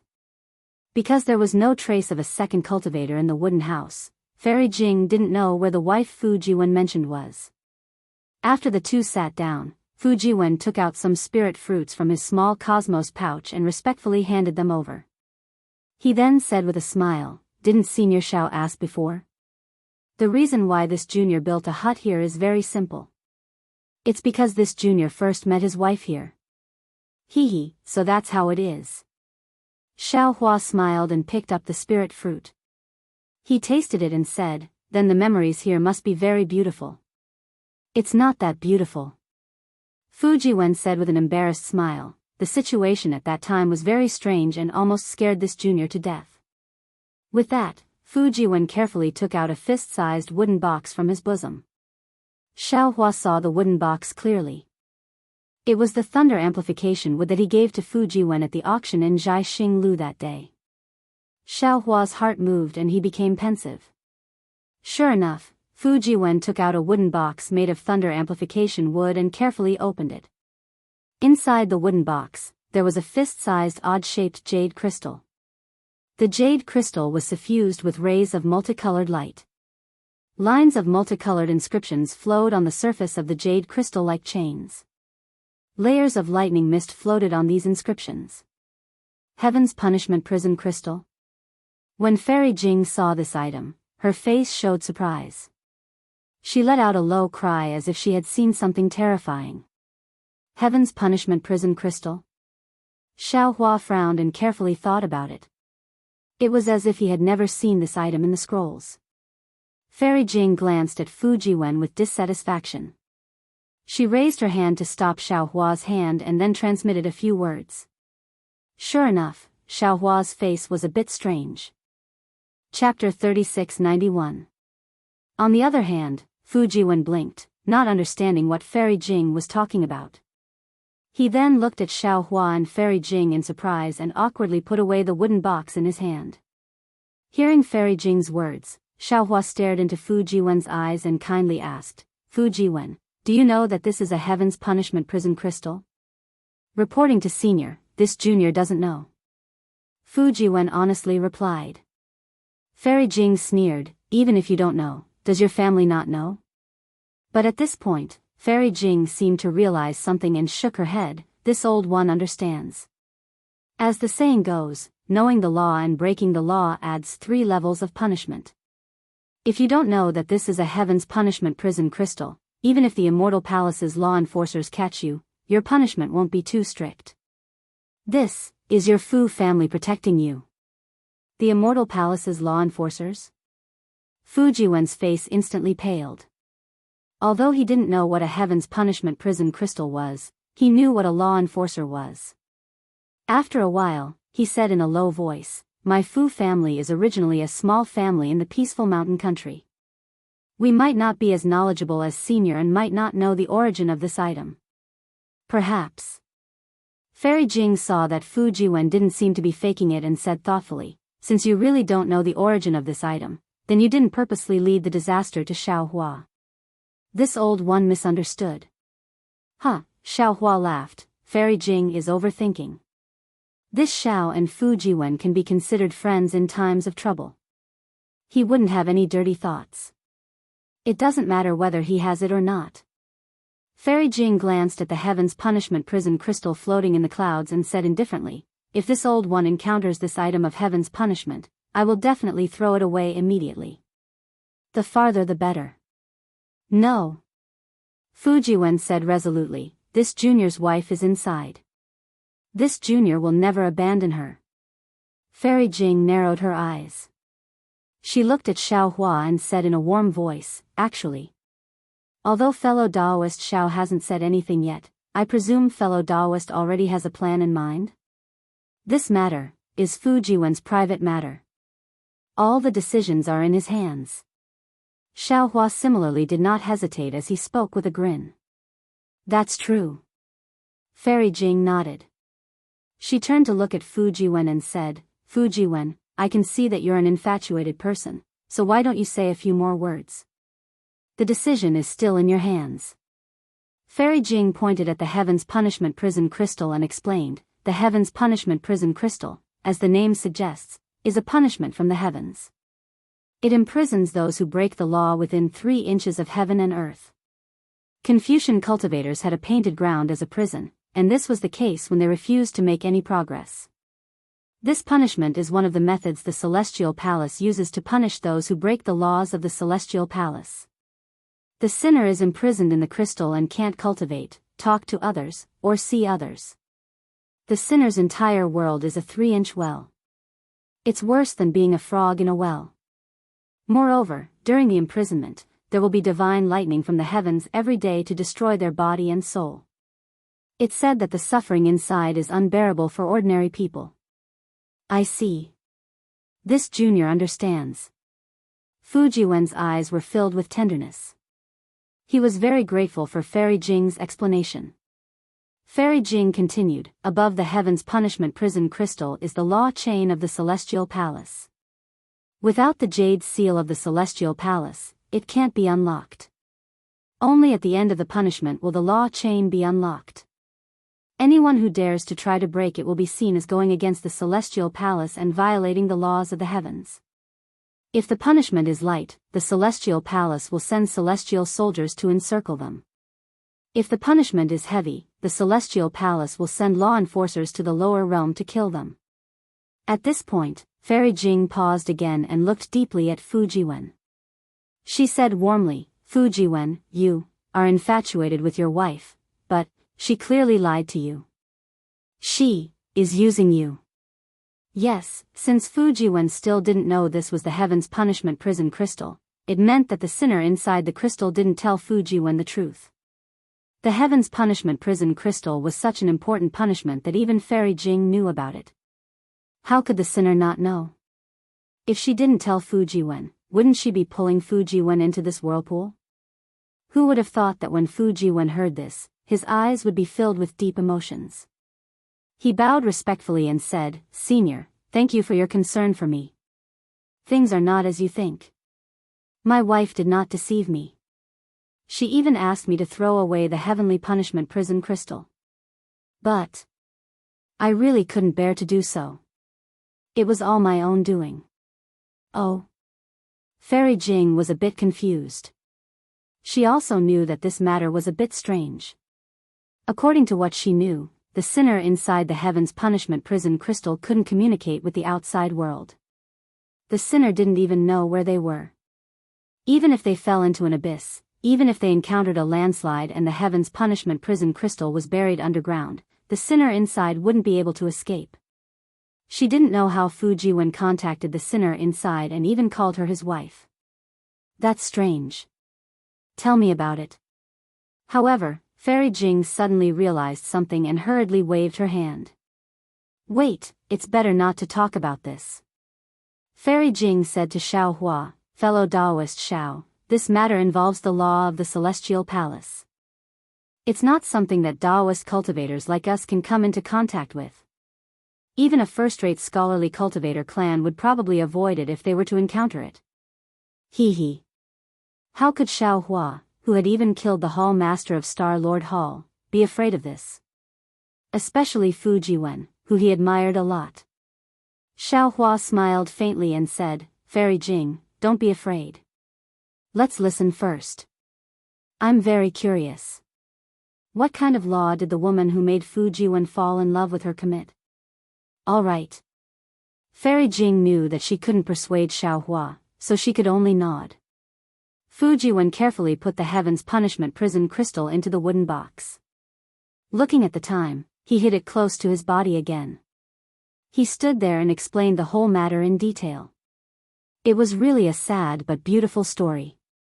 As early as a few years ago, Fu Jiwen traveled to this place. Seeing that the time was late, he rested at the foot of the mountain. When night fell, the stone wall behind Fu Jiwen suddenly shone with extraordinary splendor. Then, a beautiful woman flew out from the mountain rock. Fu Jiwen was dumbfounded, and a strange ripple appeared in his heart. The woman was also very happy to see Fu Jiwen, and she immediately had a long talk with Fu Jiwen. The woman's name was Worry Cloud, and she was a mountain spirit. However, the woman was very knowledgeable and witty. Fu Jiwen only chatted with her for an hour, and he immediately regarded her as a celestial being. What made Fu Jiwen overjoyed was that the woman also had a special liking for him. Under the clear moonlight, the two of them were in love, and the heaven became the quilt and the earth became the bed. What was even more unexpected to Fu Jiwen was that after the spring breeze, without waiting for Fu Jiwen to ask anything, the woman's face immediately changed. She actually turned into a ferocious monster with a ferocious face, and wanted to devour Fu Jiwen's essence blood. It was also at this moment that the sound of wind and thunder resounded, and a thunderbolt struck the woman until she disappeared without a trace. Fu Jiwen trembled with fear and didn't dare to stay at the foot of the mountain. He used a technique to escape far away. However, after escaping, Fu Jiwen couldn't forget the woman for a long time. The woman's lovely appearance and elegant manner of speech had always lingered in his mind. Carefully thinking about everything that happened on that moonlit night, Fu Jiwen felt that something was wrong. After all, if the woman had the intention to harm him, why would she wait until the end? Not to mention the time when they first appeared, and not to mention the time when the two of them were entangled, the woman's strength seemed to far surpass Fu Jiwen's. If the woman wanted to devour Fu Jiwen, it would simply be too easy. After thinking for a long time, Fu Jiwen, who couldn't forget the woman, finally returned to the foot of the mountain and carefully searched for traces. Unfortunately, the foot of the mountain was desolate. Other than withered branches and mountain rocks, there were no clues at all. Even the absurdity of that night had long drifted away in the mountain wind. After searching for dozens of days and nights without any results, Fu Jiwen increasingly understood that no result was actually the best result. This meant that the woman was definitely not the mountain spirit she claimed to be, and was definitely not an evil person who wanted to devour the essence blood of others. Therefore, Fu Jiwen looked at the stone wall that the woman flew out from, and then used his magic power to drill through the stone wall. The cave behind the wooden house was what Fu Jiwen had done that day. Unfortunately, even though Fu Jiwen had dug out many passages in the stone wall, he still couldn't find the woman. In the end, Fu Jiwen even wanted to push down the foot of the mountain layer by layer, but when he thought that this might hurt the depressed woman that he hadn't found, Fu Jiwen stopped this crazy idea. Very quickly, a year's time had passed. Fu Jiwen faintly had a connection in his heart. It was as if that day, that moment, the woman in his heart would definitely descend again. He might as well quietly cultivate in the cave and wait for that moment to arrive. Sure enough, on the same day, at the same time, extraordinary splendor reappeared. The woman really did appear. When the woman saw that it was Fu Jiwen again, besides being shocked, her expression changed greatly. Instantly, a vicious look appeared on her face, and she prepared to kill Fu Jiwen. Facing the repulsive face, facing the slender hand that wanted to kill him, Fu Jiwen wore a smile on his face. His eyes were filled with tenderness. He tore open his clothes and presented his bare chest to the woman. The woman was stunned. She actually couldn't do anything. When the woman saw the passage in the stone wall, she cried again. The woman was drunk again. She hugged Fu Jiwen and didn't let go for a long time. The two who hadn't seen each other for more than a year naturally had sex again. After the romance, the woman's attitude changed again. Although she wasn't as vicious as before, she still warned Fu Jiwen not to stay here. She also made it clear to Fu Jiwen that she was a mountain spirit and was different from ordinary humans. She didn't have any sense of shame or etiquette. Fu Jiwen wasn't the first man that she had given herself to. She was just lonely and unbearable, so she easily found Fu Jiwen. Chapter 3692. That night's ending was no different from the first time. After the thunderbolt, the woman disappeared. However, this time Fu Jiwen was careful and used his divine sense to follow her. However, the moment his divine sense was released, it was immediately destroyed by the thunderbolt. Not only did Fu Jiwen not find the woman's whereabouts, but he was also injured. Fu Jiwen was unwilling to admit defeat. He immediately thought hard and used the runes of the Tian Shu in his chest as a guide to seal the areas near the cave and explore one by one. Hard work paid off. After nearly half a year of hard work, Fu Jiwen finally found an area in the depths of the mountain with faint lightning and found the Tian Fa prison crystal inside. Although Fu Jiwen didn't know what this thing was, his intuition told him that this thing was the woman named Yutan. Looking at the lightning that would appear from the void above the heaven punishment prison crystal every once in a while, his heart would ache when the lightning landed inside. He could imagine how his lover would be suffering inside. Sure enough, on the same day in the second year, the Tian Fa prison crystal flashed with dazzling clouds. The binding inscriptions on it broke and turned into strokes. Yutan flew out of the clouds. Worry Tan looked at Fu Jiwen and then at the heaven's punishment prison crystal in front of Fu Jiwen. She sighed slightly and didn't say another unpleasant word. She held Fu Jiwen's hand and looked at the crescent moon in the night sky. She told him how much she missed him in the past year. The two of them made love to each other until 2 hours were up. The inscriptions on the crystal recast and produced a thunderbolt that pulled the woman into it. The woman didn't mention her origin, let alone what the Tian Fa prison crystal was. Fu Jiwen brought the Tian Fa prison crystal back from the foot of the mountain. From then on, he regarded the woman as his wife and told this to his parents. Of course, Fu Jiwen's parents didn't agree. They even threatened to expel Fu Jiwen from the family and exterminate the mountain spirits. However, just as Fairy Jing had guessed, Fu Jiwen's parents didn't ask to see the Tian Fa prison crystal and the so-called mountain spirit, Yutan. Fu Jiwen didn't give in. He took Xiao Rui and the old housekeeper out of the house and made a living alone. In order to help Yutan resist the sky thunder and the void, he went to Zhai Xinglu in the Bronze Pillar country, met Xiao Hua, and obtained the thunder amplification wood. I see. Fairy Jing nodded and said, it seems that this old one has wronged you and Yutan. Your relationship is truly admirable. Unfortunately, you are a cultivator of the mortal world. Your Confucian cultivation base is not high, and you have also mixed Daoist cultivation methods. It is very difficult for you to marry someone from the immortal palace. Not to mention that this woman has violated the laws of the immortal palace and is a sinner. How can you be with her? Even if you're sneaking around right now, if you're discovered by the law enforcers, you won't be able to keep your lives. I'm afraid that Yutan also knew this. That's why he decided to separate from you. He didn't want you to be implicated. Fairy Jing. Xiao Hua was a little bewildered. Didn't you say that the sinners in the heavenly punishment prison crystal are unable to communicate with the outside world? Why can this sorrow cloud come out for 2 hours every year? I can't answer fellow Daoist Zhao's question. Fairy Jing shook her head. I've only heard rumors and don't know the truth. There might be 2 possibilities. Xiaohua nodded and said, the first possibility is that the heavenly punishment prison crystal has been in there for too long. The engraved law chains inside have already lost some of their effectiveness. That's why Miss Yutan can come out for 2 hours every year. Hee, this possibility isn't big. Fairy Jing said with a smile. The engraved law chains are made of the Immortal Palace's most authentic engraved law chains. They can absorb the awe-inspiring qi from the heavenly lightning. No matter how long it has been, it can still bind the sinners. Then it's the second possibility. Xiaohua said with a smile. The engraved law chains of the heavenly punishment prison crystal have been tampered with. Every once in a while, it has to be unlocked for 2 hours to let Miss Yutan come out for a breath of fresh air. And under this possibility. Fairy Jing nodded. Then Miss Yutan's identity is rather interesting. Indeed.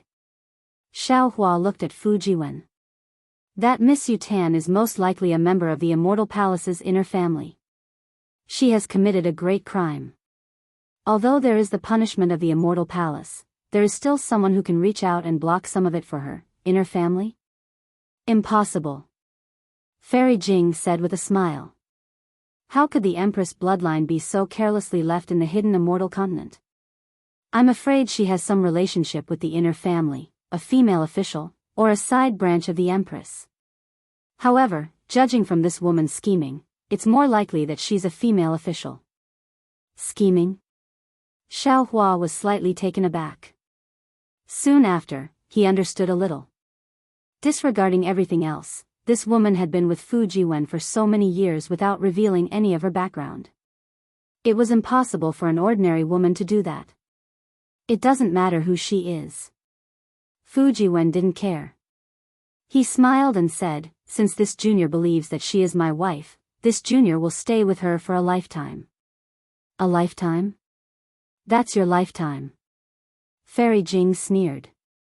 Even if you turn into a skeleton, that woman will still live well. Unless, you can cultivate to the 9th grade of essence energy. To be able to have such a wife, this junior is already satisfied. Fujiwen seemed to have steeled his heart. He turned a deaf ear to Fairy Jing's reminder. Forget it. Either way, it's your own matter. Xiaohua smiled. You can decide for yourself. 2 seniors came at the right time. In a dozen or so days, Worried Tan will come out. If 2 seniors are willing, this junior would like to invite seniors to see her. Fujiwen thought for a moment and asked with an earnest expression, aside from the old housekeeper, no one has seen her yet. No need. Fairy Jing refused very simply. This old one has other matters to attend to with fellow Daoist Xiao. Xiaohua faced Fujiwen's earnest gaze and said to Fairy Jing, since we're already here, why don't you wait for a few more days? Fairy Jing didn't know which heartstring had been touched. She shook her head and said, this concubine doesn't want to get involved in this kind of trouble. Of course, if fellow Daoist Xiao wants to stay, this concubine will go there myself. Fairy Jing got up and walked out of the wooden house. Xiaohua frowned. He felt that Fairy Jing's appearance today was different from before. He nodded to Fujiwen and followed her out. Fairy Jing stood in front of the mountain and looked at the golden desert in the distance. She said from the bottom of her heart, Xiaohua, everything about you is good, except for one thing. Your heart is too soft. Previously, at the Jade Pavilion banquet, I saw that you killed decisively. You were the image of an ambitious and ruthless person. That was why I admired you. But along the way, I discovered that what I saw was far from what I imagined. A person like you. Not to mention Sun Kong, even if it was Zhang Daoran, you might not be able to compare. Forget it, let's not talk about this. If you don't want to go, I won't force you. From today onwards, you and I will go our separate ways and be strangers. Oh, before I leave, I'll give you a word of advice. The Immortal Palace. The reason it's called the Immortal Palace is because it's the representative of Confucian cultivators for millions or even tens of millions of years. It's far from what our declining Daoist sects can compare to. Xiaohua frowned and said with a bitter smile, Fairy Jing, how long is the journey from where you want to go? 2 days. Fairy Jing's expression didn't change as she faintly replied. How about this? Xiaohua thought for a moment and said, I can't be someone who doesn't keep his word. I'll accompany Fairy Jing to that place first and then come back. Hee hee. Actually, since we're already here, whether you go or not, it doesn't matter. Fairy Jing's misty eyes became even more hazy. Let's go. Xiaohua said to Fujiwen in the wooden house and then flew into the air. Fairy Jing didn't say anything. She didn't wait for Fujiwen to fly out of the wooden house and flew away. One day later, in the depths of the desert, a strange mountain stood out in the dusk. The mountain was oval in shape and split in the middle. There was a dangerous path leading from the yellow sand to the top of the mountain. At this moment, aside from Fairy Jing and Xiaohua who flew to the mountain and stood in the air, there was a man and woman who were struggling to climb the only path. Seeing Fairy Jing stop, Xiaohua was a bit puzzled. The man and woman weren't cultivators, but they were quite agile and had a foundation in climbing. They should be using a light body cultivation technique. Even so, the almost straight-up mountain path was too difficult for the two of them. Although the two of them did not help each other at the beginning of the climb, when they were halfway up the mountain, the woman was surrounded by danger several times, and the man beside her could not help but lend a helping hand. In the end, when the man was in danger, the woman risked her life to save him. When the two of them escaped danger, what surprised Xiaohua was that the two of them actually held hands and returned from the middle of the mountain. They didn't forget to climb to the top of the mountain. Fairy Jing also stood in the air and stared at the man and woman. She waited until the two of them landed on the ground, then rode 2 horses at the foot of the mountain and left. Only then did she faintly say, Xiaohua, what do you think this mountain peak looks like? A circle. Xiaohua was stunned. He thought for a moment and replied, 2 semicircles. In fact, this is a heart, a broken heart. As Fairy Jing spoke, the corners of her eyes became moist. Did you see those 2? They were a couple. Although I don't know them, I know that they must have been trapped by love and reached a desperate situation to come to Heartbreak Mountain. The reason why Heartbreak Mountain is in such a remote desert and has such a difficult path is because of the unruffled love water. Anyone who drinks the unruffled love water will forget the person they love the most. There is love in the heavens and love in the world. Although there is unruffled love water in this world, there is no lack of lovers. Heartbreak Mountain was such a desolate place. It was meant to make people think carefully on their way here from the noisy mortal world. Did they need to forget their true love? Did they need to drink a mouthful of water of forgetfulness? The path of Heartbreak Mountain is so difficult to pass. It is also a test to see if people are willing to use life and death to erase the scar in their hearts. The couple just now must have passed the test and couldn't bear to part with each other, so they gave up their earlier impulse and reconciled. Chapter 3693. After she finished talking about the origin of Heartbreak Mountain and the forgotten love water, Fairy Jing held back the tears in her eyes and said with a smile, I have already told you a story before. Now, can you accompany me to the top of Heartbreak Mountain and watch me drink a mouthful of the forgotten love water? Watch as this concubine forgets about that person. See. Xiaohua had an indescribable feeling in his heart. He stared at Fairy Jing and couldn't figure out whether her words were true or false. He vaguely felt that Fairy Jing had feelings for him, but her story clearly didn't mention him. Xiaohua really didn't know what Fairy Jing meant by this. As the saying goes, a man can't guess a woman's thoughts. Even someone as strong as Xiaohua was at a loss when facing Fairy Jing's unfathomable heart. Perhaps I'm just being paranoid, Xiaohua thought to himself. Then, he followed Fairy Jing and slowly flew up Heartbreak Mountain. He probed in a low voice, is there really forgotten love water in this world? Can it really erase the love in a person's heart? Of course. Fairy Jing said decisively, don't think that this is a desert where not a drop of water exists. Although the forgotten love water on Heartbreak Mountain is only the size of a fist, it can last for tens of thousands of years. There's an ancient saying, hearts are united on Heartbreak Mountain, but the person on Heartbreak Mountain is heartbroken. It's not a rumor. I've been looking for this place for thousands of years to forget that person. After a while, I drank the forgotten love water. Fellow Daoist Xiao will know when he sees it. Oh, so that's how it is. Xiao Hua suddenly understood.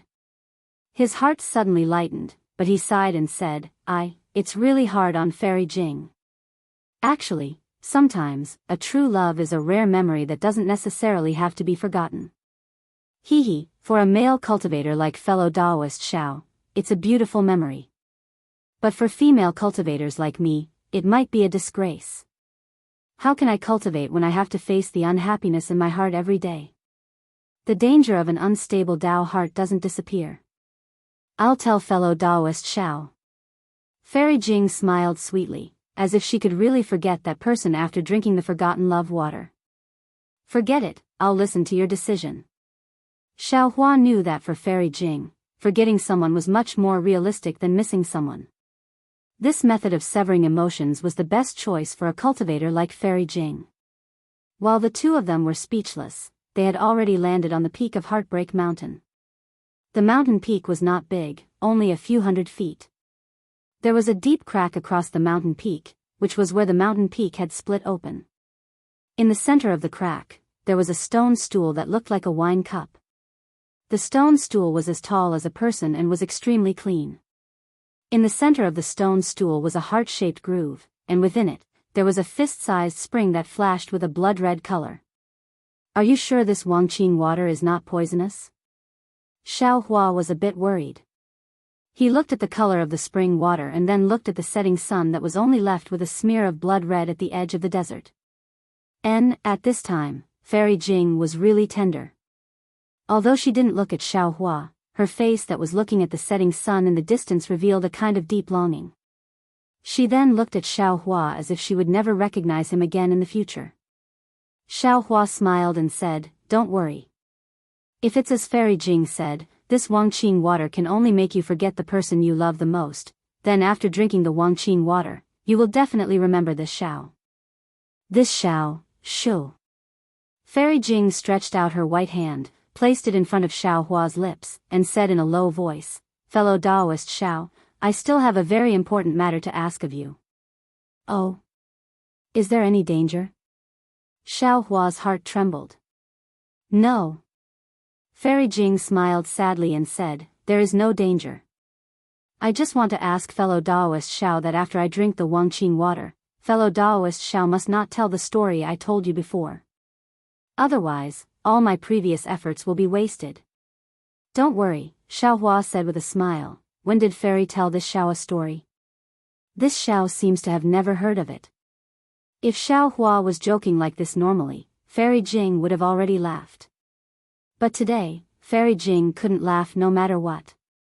Looking at Xiao Hua's smile, and then looking at the Wangqing water in the shadows, 2 drops of sparkling tears flowed out from the corners of her eyes, falling on both sides of her cherry lips. A salty and moist taste came from her mouth. Fairy Jing's tears were like her heart, salty and bitter. From now on, there will be no distractions in my heart, no emotions to rely on, no heart to rely on, no soul to return to. What can I do when people are in front of me? There is no shadow in my eyes. A journey on the mountain, a journey on the water, the body walks towards the lonely place, the night is deep and the shadow is invisible. The wind blows, the snow blows, the noise shatters my heart's dream, there is no such sound in this world." Fairy Jing chanted in a low voice. Seeing that the sun was setting and the sky was half red, Fairy Jing's delicate body trembled slightly. She opened her mouth, and a stream of water flew out from the heart-shaped groove and fell into her mouth. Just as the forgotten love water touched Fairy Jing's tear-stained red lips, the forgotten love water condensed in the air.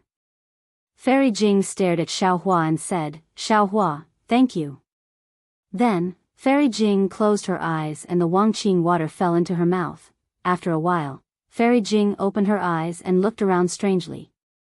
She touched her damp face and looked at Xiaohua in bewilderment. You. Who are you? Why do you look so familiar? Where is this? Ah. Xiaohua opened his mouth, not knowing what to say. He had an unimaginable understanding. It was as if heavenly lightning had fallen on his head. At this moment, he finally understood that the person Fairy Jing was talking about wasn't the person in her story, but the person in front of him. Everything before was hidden from him. Fairy Jing's words in front of Fu Jiwen's log cabin were the same as Yutan's words. This one. Xiaohua originally wanted to introduce himself, but when he thought of what Fairy Jing said a few moments ago, he held back the indescribable feeling in his heart. He cupped his hands and said with a smile, "Fellow Daoist doesn't need to know who I am. It's already late. Fellow Daoist. It's better for you to return early." "Oh, okay." Fairy Jing smiled and cupped her hands. "Although I don't know who you are, I feel very relieved. This one is called Li Jing, and my Buddhist name is Fairy Jing. I'm in charge of a seaside country in a corner of the hidden immortal continent. If fellow Daoist comes to the seaside that day, you can come to my country for a chat. Goodbye." With that, Fairy Jing urged her magic power, turned into a rainbow, and flew into the distance. Could it be? Xiaohua watched as Fairy Jing nimbly left. His heart was truly bewildered. He looked at the already withered groove on the stone block and secretly said, Is this really the unruffled love water? The strange water that can make people and cultivators forget the person they love the most?" Xiaohua stretched out his hand as if to test it, but just as he touched the ice-cold stone groove, he hurriedly withdrew his hand. His figure turned into the wind and flew toward Fu Jiwen's log cabin. He really didn't dare to touch the Wangqin water. He didn't want to forget the person he loved the most. Poor Fairy Jing. Suddenly, a voice appeared in Xiaohua's mind. It was the scholarly cultivator Xiaohua. Even at the last moment, she still refused to say the love in her heart. She still buried it in the deepest part of her heart. Even if she had to bear the burden herself, she didn't want to let someone else be the burden. Actually, fellow Daoist already has a lot of dual cultivation partners. One more Fairy Jing doesn't matter. One less Fairy Jing doesn't matter. Why be so pedantic? Let the world have one more person without love? Without waiting for Xiaohua to speak, the green-robed Xiaohua sighed. "Alas, what do you know?" Xiaohua said helplessly in his heart. "It's not that I don't like Fairy Jing. It's just that I like her. I haven't reached that level of love. You all know about my situation. I already owe others a lot. I don't know if this kind of love will have any results. The less I can, the less I can. Fellow Daoist dares to say that you don't miss her in your heart? Fellow Daoist dares to say that you didn't have any doubts just now?" The scholarly cultivator Xiaohua was somewhat unwilling to let it go. If Fairy Jing had said a few more words, perhaps fellow Daoist would have thrown himself into her arms? Perhaps. Xiaohua knew that he couldn't hide it from these primordial spirits. He could only admit it. However, I still admire Fairy Jing's decisiveness. She's worthy of being a cultivator in charge of a country.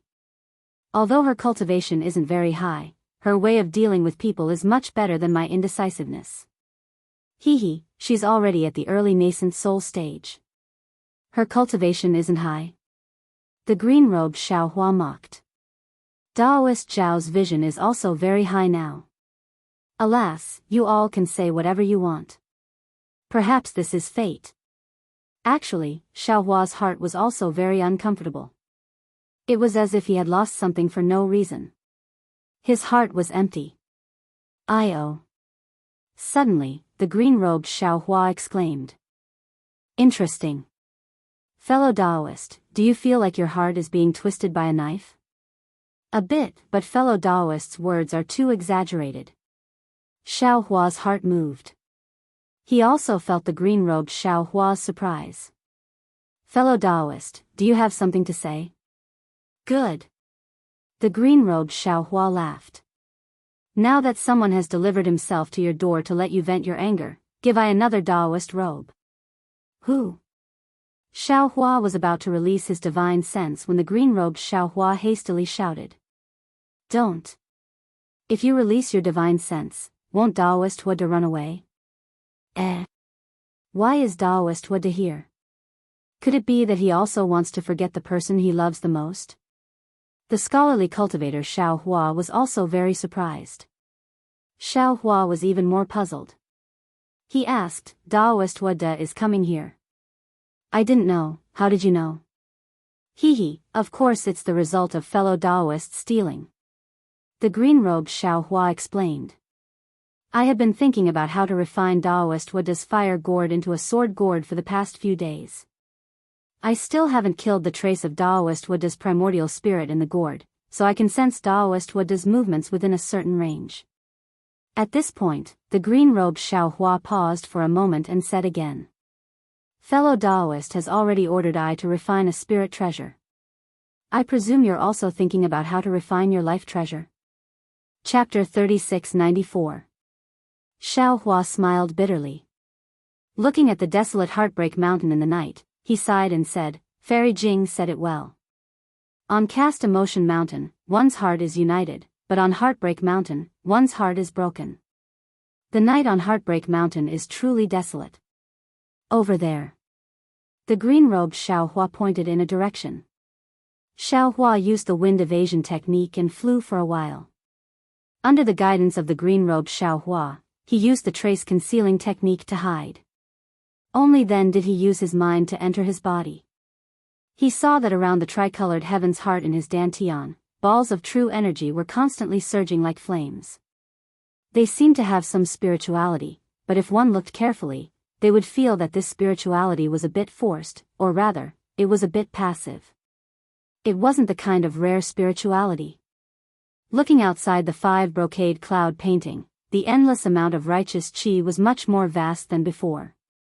The true energy that Xiao Hua had bitterly cultivated for who knows how many years had already been condensed into true energy by the 5 brocade cloud painting.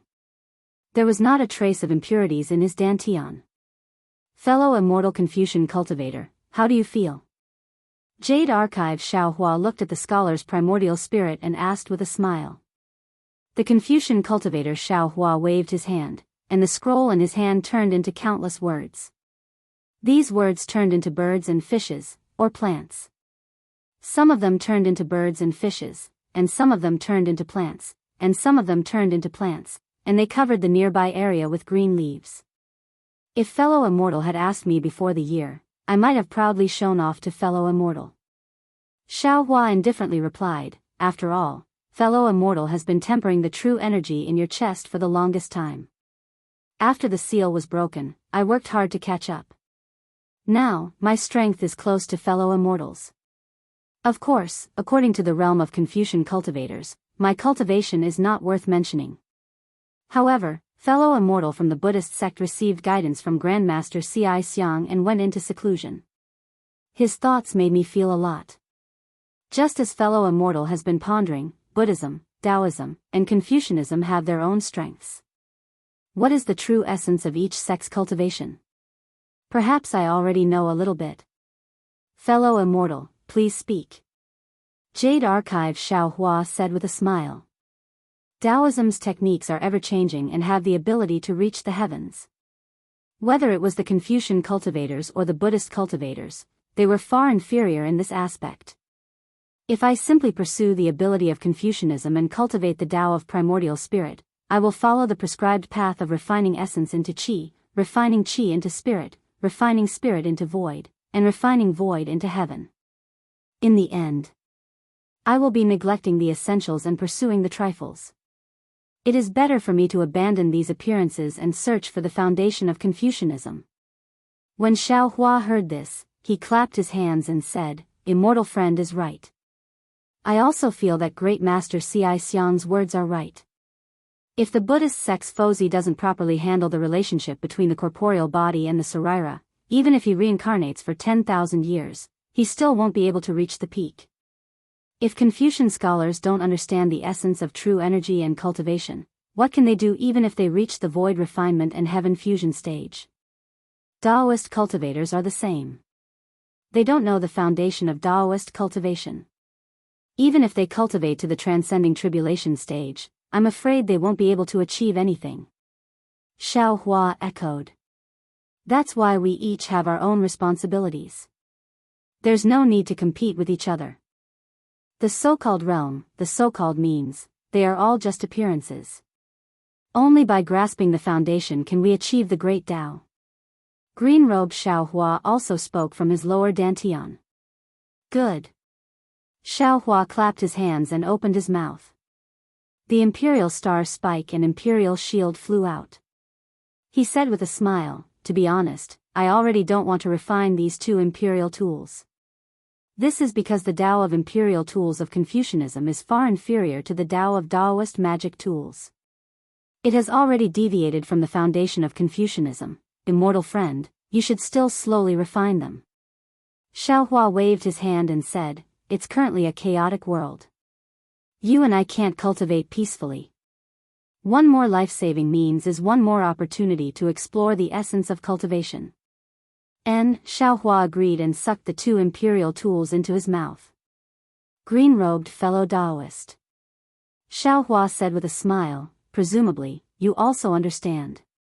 The so-called life origin magic treasure is to separate a part of the primordial spirit and refine it into the magic treasure. Using one's own primordial spirit to drive the magic treasure is far more convenient than using one's divine sense to drive it. It's like another magic treasure controlled by oneself.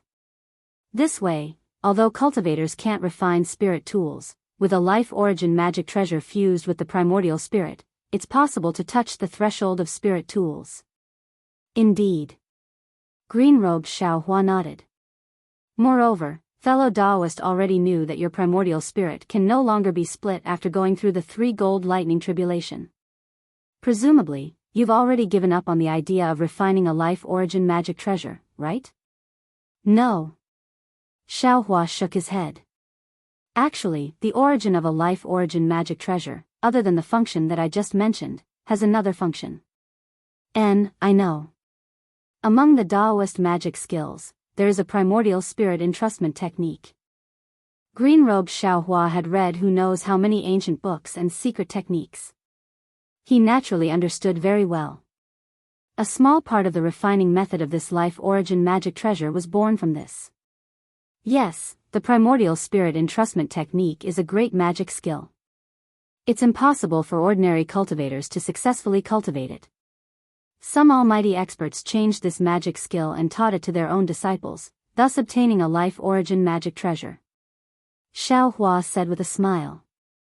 Similarly, if a cultivator's main body dies, with only the primordial spirit in the life origin magic treasure, it's impossible to achieve the goal of primordial spirit entrustment technique.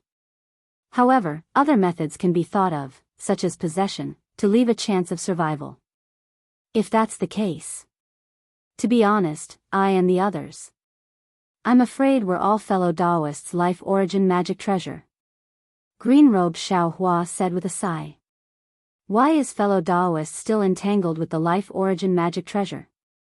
I don't want to give up on the life origin magic treasure, not because I have to refine it, but because I want to see the mysterious primordial spirit entrustment technique. Xiao Hua replied. Unfortunately, the secret technique we obtained is abnormally incomplete. We can't see anything from it at all. Don't think about it. Fellow Daoist already has a spirit tool. In the future, when this spirit tool is complete, it may even be a spiritual treasure. Why bother about the life origin magic treasure? Green-robed Xiao Hua said with a smile. Speaking up to here, Green-robed Xiao Hua seemed to have thought of something and hurriedly said, that's right. If fellow Daoist has nothing to do in the future, don't use the yin and yang dual magic treasure to block disasters. Thinking about Daoist Jianghu's cauldron, I feel a bit of heartache. See, so that's how it is. Green-robed Xiao Hua said, and Xiao Hua immediately understood. Although that cauldron isn't much, it contains a trace of Daoist Jianghu's primordial spirit.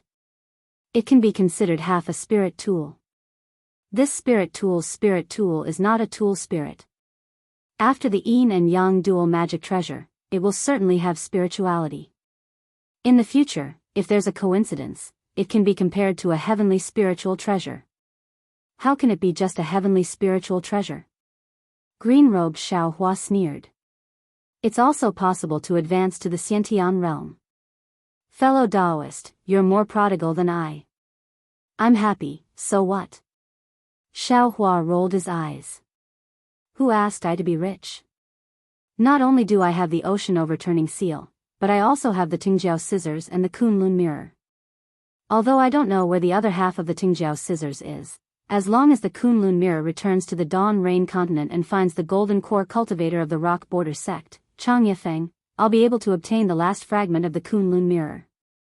At that time, the Kunlun ruins will become. Just as he said that, Xiaohua's heart skipped a beat. That's right, I seem to have said this before. Why am I repeating it now? It was also at this moment of vigilance that shock appeared on Xiaohua's face as he looked in disbelief. At the same time, green-robed Xiaohua already understood Xiaohua's thoughts. His figure flashed and landed in that place. This was where Xiaohua stored his Qingkuan pouches, storage pouches, and worn-out magic treasures. An extremely ordinary storage pouch was thrown among them. Green-robed Xiaohua didn't use any magic. Instead, he bent down and rummaged through the storage pouches one by one. He looked at the ordinary storage pouch but didn't open it. He looked up at Xiaohua's strange expression and asked in confusion, "Fellow Daoist, isn't this the storage pouch of Tongmu City's Qinyaming? There's a fragment of the Kunlun mirror inside. If there's no accident, it should be in the hands of Chang Yufeng. When fellow Daoist obtained it that day, you knew about it. Why didn't you think of it? Could it be, there's something in this space that you and I don't know about?" Yes.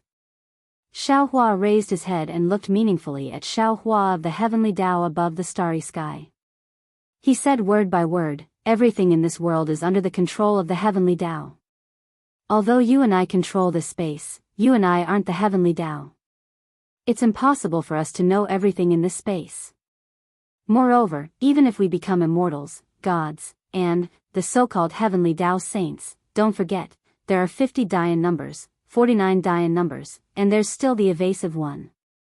In this world, there's never anything that can be completely controlled. Rumble. Above the starry sky, a deafening sound was endless. The entire space was shaking. The originally vast space couldn't help but expand again. Damn it, the heavenly Tao, is there a mistake? This guy clearly forgot. This made-up reason can actually be understood?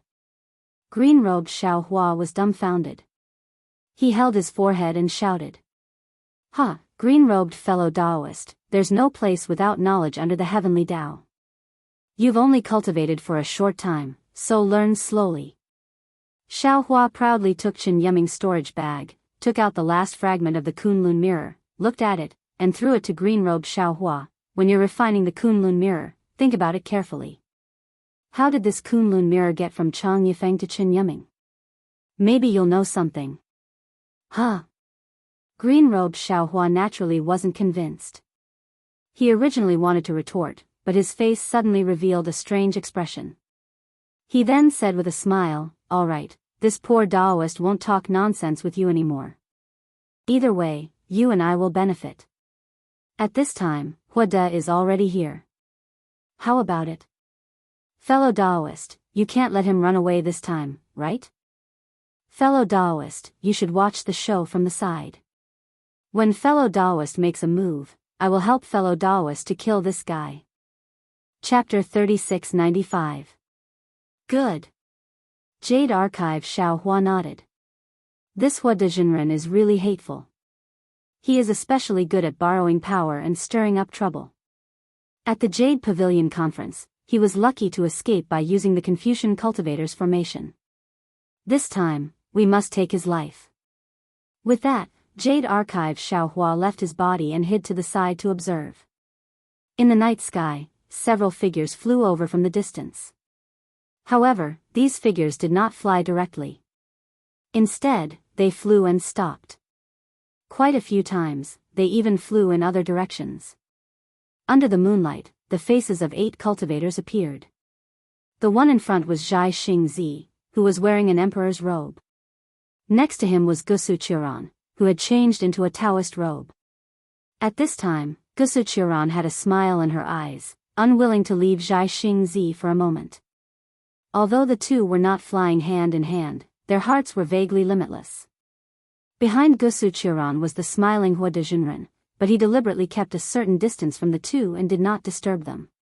Behind Daoist Huada were 5 mid-stage nascent soul cultivators.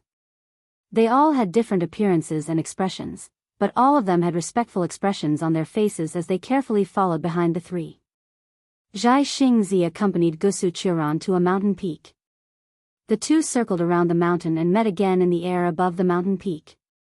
Their faces were full of disappointment as they shook their heads. What? Isn't this the place that you 2 fellow cultivators are looking for? Huadazinren flew forward and asked anxiously when he saw this. Well, fellow Daoist Huada, it's not here. Xianxia looked at the somewhat oval mountain peak below and sighed. That mountain peak is cracked, oh? Could it be? Xianxia is looking for Heartbreak Mountain?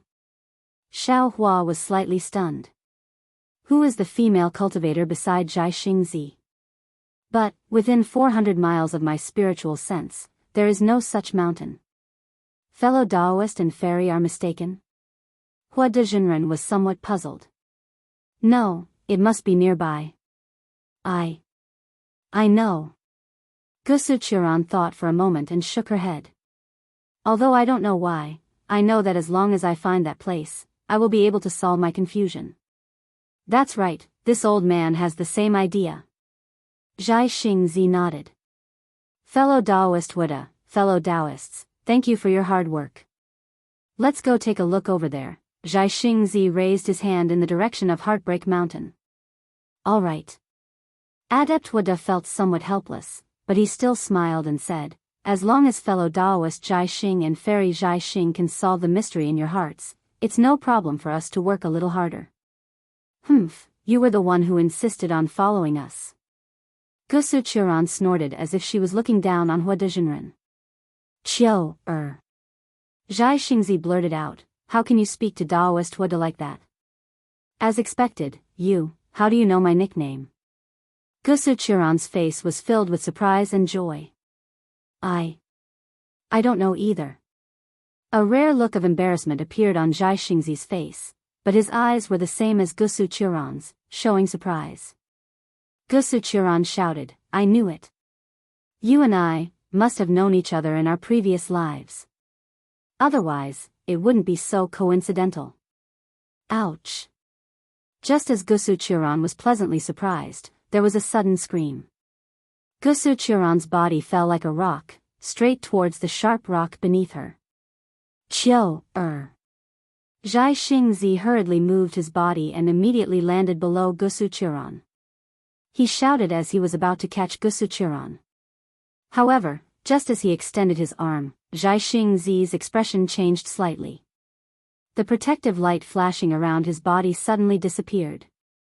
Like Wuxia, he could no longer stand in the air and fell towards the rock. However, just as he fell, Jiaxingzi forced himself to change his position so that he was below Wuxia to prevent her from getting hurt. After doing all this, Jiaxingzi took a deep breath.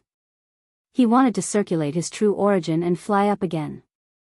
Unfortunately, the light on the surface of Jiaxingzi's body flickered a few times like a candle in the wind. In the end, it was extinguished. Bang bang. With 2 loud sounds, Jiaxingzi, who was a late nascent soul master, fell powerlessly on the rock. Wuxia landed on Jiaxingzi's face, knocking his jade crown askew. Huadazinren, what's going on? Jiaxingzi raised his hand and picked up Wuxia, who was on top of him.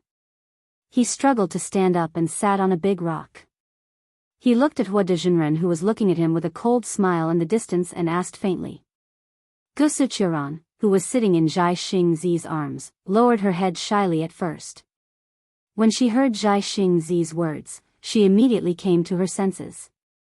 If it weren't for Hua Dezhenren's plot, even if they were in danger, Hua Dezhenren would only need to wave his hand and they would not fall from the sky. Gusuchuran could not help but rage. Jin Yuda. You dare to plot against me? Gusuchuran's words were beyond her expectations. She could not believe it was Hua Dezhenren who did this. Fellow Daoist Jai Xing, don't worry. Hua Dezhenren had a faint smile on his face. He did not fly closer but stood on the side. He waved his hand and the 5 mid-nascent soul cultivators quickly flew around the mountain and surrounded Jai Xingzi and Gusuchuran. Hua Dezhenren then spoke, I just want to ask, who is this fellow Daoist with Confucian cultivation? How does she know the name of I's nascent soul? I don't remember. I don't know this fellow Daoist. Jin Yuda, you. Gusuchuran's face was a bit pale. She called out a few times but did not know what to say. You're too bold. Fellow Daoist. Hua Dezhenren sneered, I don't even know who you are. How is this bold? Then Hua Dezhenren looked up at the 5 mid-nascent soul cultivators who had surrounded Jai Xingzi and Gusuchuran and said, Fellow Daoists, please be the judge. This fellow Daoist appeared out of nowhere and met Jai Xingzi alone when we returned from the Jadestage meeting. Jai Xingzi brought her out and did not mention her origin. He only said she was Qiu Xianzi. The strangest thing is that Jai Xingzi actually sent all the fellow Daoists away while he brought this strange Qiu Xianzi to a strange place. We have already discussed the rules that we will get after the Yaotai meeting. He has already forgotten about the rare treasures and other things that we will get. If I didn't argue with him, he would have brought the 6 of us here. Otherwise, who knows what Jai Xingzi is up to? Jai Xingzi looked coldly at Hua Dezhenren and did not speak. There was no sign of surrender in his eyes. If I didn't bring you fellow Daoists to follow behind them, how would we have discovered that this so-called Qiu Xianzi is not a Daoist cultivator?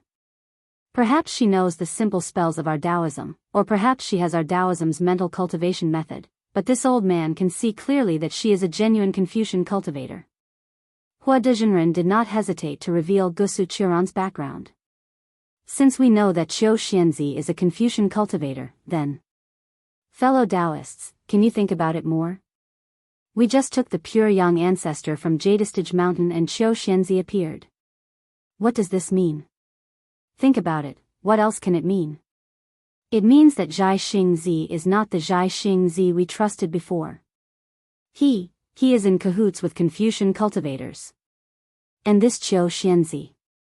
If I'm not wrong, she should be someone from Jadestage Mountain Star Lord Palace. This so-called pure young ancestor must be Star Lord Palace's bait. Jai Xingzi wants to return the treasure we risked our lives for to Star Lord Palace through Qiu Xianzi. Damn Jin Yuda, you yourself are Kong Hongwu's subordinate Star General.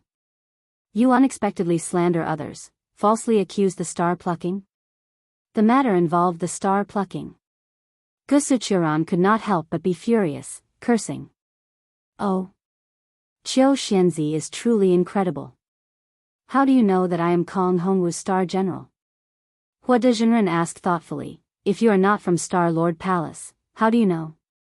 Since you are not from Star Lord Palace, are you not slandering me? However, Hua Dezhenren only said this.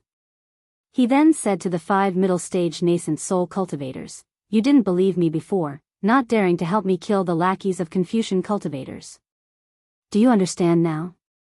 Jin Yuda.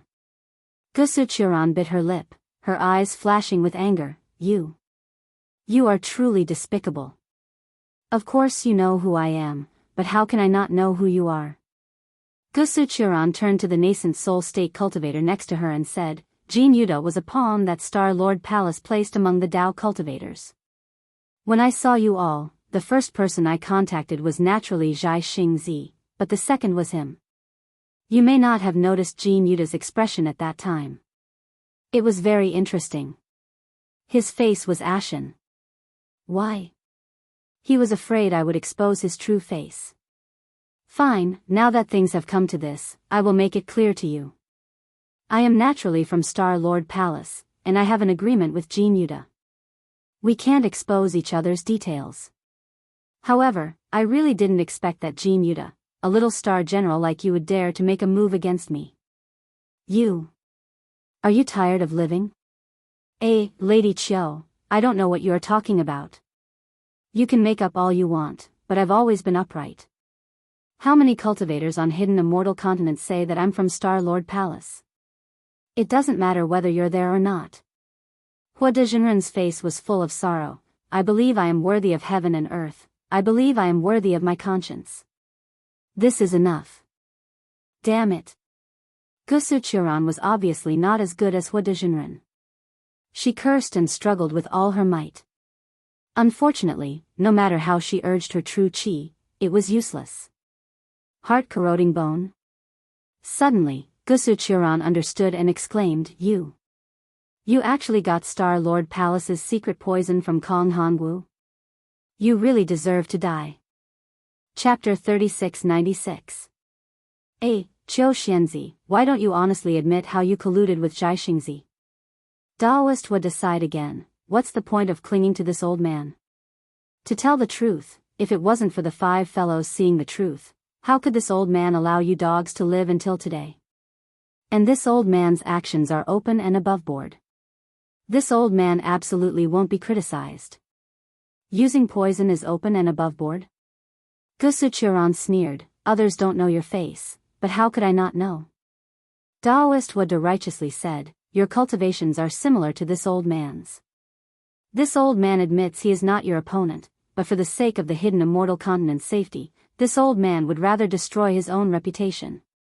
And I absolutely won't let your scheme succeed. Good, Daoist said it well. A tall and thin cultivator praised, previously, your servant had some misunderstandings about Daoist. Now, these misunderstandings have been cleared up. In the future, if someone asks about Jianghu's death, your servant will naturally testify for Daoist. Daoist Wada. Hearing this, Jianghu said, this old man truly underestimated you. I never expected your scheme to be so deep. Just now, this old man felt your goal was that supreme young object pure young ancestor, but now it seems you still want to take over this old man's forces one by one. Of course, Jianghu did not know that Daoist Wada's goal was not just these two. The most important thing was that he was unable to kill Xiao Hua at the Jade Pavilion gathering, so he was unable to give an explanation to Kong Hongwu. Now that he saw Star-Lord Hall's Star General Gusu Qiuran unexpectedly betrayed Yaotai Mountain, he naturally felt this was an absolutely great opportunity. He only needed to capture Gusu Qiuran and send her to Star-Lord Hall, and all his previous mistakes would be forgiven. Furthermore, with Gusu Qiuran rebelling and Jing Mushuan dead, would Star-Lord Hall not have even more Star-Lord positions? He was much closer to Star-Lord positions. It would be strange if he did not seize this opportunity. However, this idea, aside from the dead Kong Hongwu and Linghu Pairan who was currently guarding Star-Lord Hall, perhaps Gusu Qiuran herself was not clear. This was why she was especially shocked that Daoist Wada would go back on his word. Daoist Wada did not take any precautions against him. However, Hua Dezhenren laughed and said, Jianghu, you secretly colluded with Star-Lord Palace. How many disciples of Dao School have you killed in the Yaotai meeting? Just thinking about it makes my heart ache. Previously, I respected you because you were a pillar of my Dao sect. Now, I will kill you because you are a lackey of the Confucian cultivators. Your so-called goal is nothing more than smoke in this old man's ears. This old man disdains to lower himself to your level. Fellow Daoists. Jianghu looked at the 5 nascent soul cultivators. His piercing gaze made the 5 of them not dare to look straight at him. Jianghu said, I won't say much about other things. I admit that Fairy Chiu is a Confucian cultivator. But what I want to tell you is that when we seized the pure young ancestor, the dragon gate that should have appeared didn't appear. At that time, the entire origin formation was about to be destroyed. It was inevitable that we would all die. But at the critical moment, a rainbow bridge appeared. It was this rainbow bridge that allowed us Daoist cultivators of the hidden immortal continent to escape. This rainbow bridge was released by Fairy Chiu. It can be said that without Fairy Chiu, all the Dao school cultivators who participated in the Yaotai meeting would have been completely wiped out. This kind of kindness, this old man does not ask you to repay it, but you can't turn hostile and bite the hand that feeds you, right? Ah. The 5 nascent soul cultivators were obviously stunned. They also participated in the Yaotai meeting and were clear about the danger at the last moment. The appearance of the Rainbow Bridge was absolutely abrupt. However, they never thought that this sudden and life-saving Rainbow Bridge was created by Fairy Chiu in front of them. The 5 of them looked at each other with confusion in their eyes. Hee, Zhai Xingzi. Hua Dezhenren laughed. You finally revealed yourself, right? Didn't you say that you didn't collude with the Star Lord Palace? If you didn't collude with Fairy Chiu, how did you know that the Rainbow Bridge was created by her? This old man saw it. Zhai Xingzi was a little angry, but he still said coldly. Hua Dezhenren also sneered, this old man is strange. My cultivation is not much lower than yours. Why didn't I see it? That day, Zhang Daoran and Sun Kong were also there. Why didn't they see it? Their cultivation is not lower than yours, right? Why didn't they see it? Do you think that your cultivation is higher than all the Taoist cultivators? Zhai Xingzi was speechless. The glance between him and Wuxia Xianxia was absolutely shocking. How could he explain it to others? How could he let others understand? So, Zhai Xingzi, why do you have to say more? Hua Dezhenren laughed grimly. You're the lackey of the Star Lord Palace. You're the culprit who caused our Taoist cultivators to suffer losses in the Yaotai meeting. I didn't wrong you, by taking your life. Senior Hua De. A slightly shorter cultivator was a little embarrassed and said in a low voice, I think. Senior Zhai Xingzi doesn't seem to be a spy of the Star Lord Palace. And it's a little unfair to determine Senior Zhai Xingzi's life based on this inference. Even if Fairy Chiu is a Confucian cultivator and a member of the Star Lord Palace, doesn't Senior Zhai Xingzi have a good personal relationship with Kong Hongwu, the Lord of the Star Lord Palace? This doesn't mean that Senior Zhai Xingzi has wronged us Taoist cultivators. Reverend Mingchen. Hua Dezhenren said with a smile, I know you have some doubts in your heart. Of course, the other 4 fellow cultivators also have doubts. However, I didn't invite you here to fight. I just want you to be witnesses. When someone asks, I can tell the world that I'll end Zhai Xingzi's life today. Reverend Mingchen looked at the 4 people beside him, who all looked a little embarrassed. However, Hua Dezhenren had made it clear. The 5 of them knew that they were no match for Hua Dezhenren, so they could only sigh slightly. Buzz. Hua Dezhenren finished his words. He had achieved his goal. He raised his hand and a magic treasure appeared in the air, making a roaring sound. Jean Yuda, how dare you? Wuxia Xianxia felt her bones and tendons go numb, but she forced herself to straighten up. She stood in front of Zhai Xingzi and scolded, if you want to kill Zhai Xingzi, you'll have to kill me first. Zhai Xingzi deserves to die, so do you. You don't think I don't dare to kill a Confucian warrior, do you? Hua Dezhenren sneered. Wuxia Xianxia was not afraid. She stared at Hua Dezhenren and threatened, Jean Yuda, Star Lord Palace, is not the Star Lord Palace you know. I can tell you clearly that even if I let you Taoist cultivators go, as long as I return to Star Lord Palace, as long as I reveal my identity, that Kong Hongwu won't dare to blame me. Moreover, I can tell you clearly that even if you dare to touch a hair of Zhai Xingzi, I'll let immortal soldiers and immortal generals chop you into minced meat. Ha! I'm so scared. Seeing Wuxia Xianxia shouting herself hoarse, Hua De Immortal thought Wuxia Xianxia was just bluffing and pretending to be scared. He shouted, I can't believe a poisoned Confucian woman dares to threaten me with immortal soldiers and immortal generals, that's right.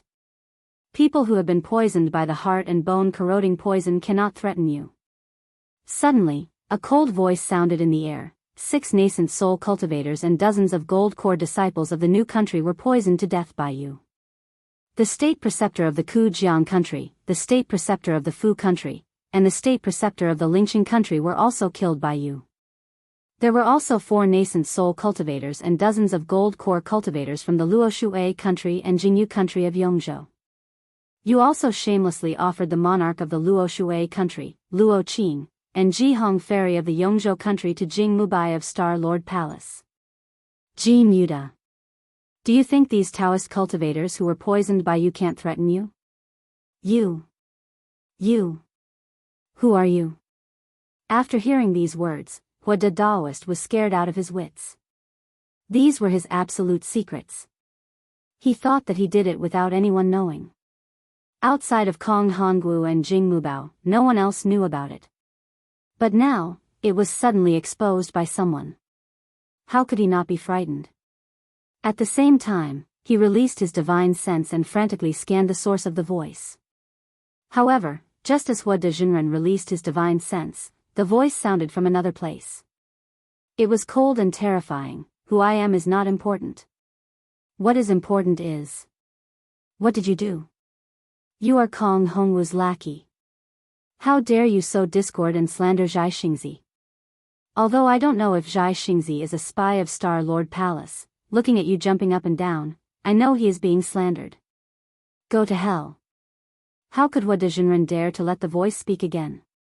He activated the magic treasure in his hand and a flame flew out, rushing towards the source of the voice. However, just as the flame flew out a few feet, Hua de Jinren's body was overflowing with brilliance. A fist of several feet in size attacked Zhai Xingzi and Gusu Qiran.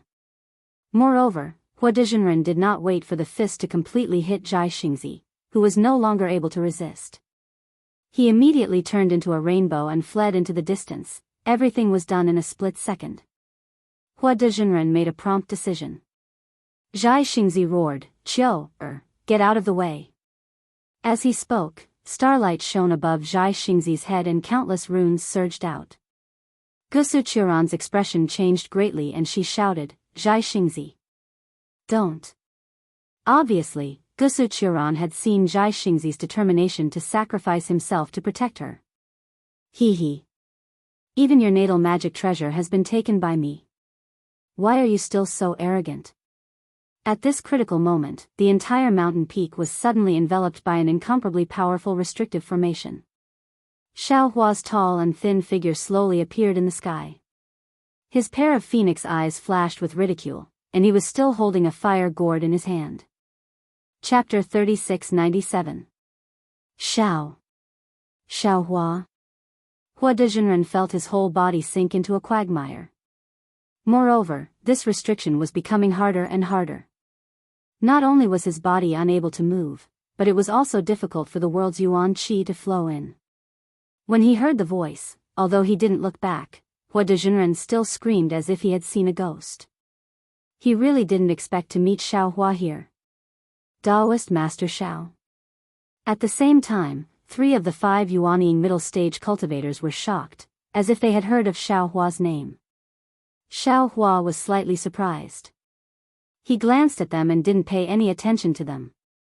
He smiled at Zhai Xingzi and said, "What a good match. If you were to use your secret technique now, then this fairy Qiu's hatred would be endless in the future."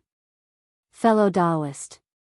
Zhai Xingzi's secret technique was naturally blocked by Xiao Hua and couldn't be completed.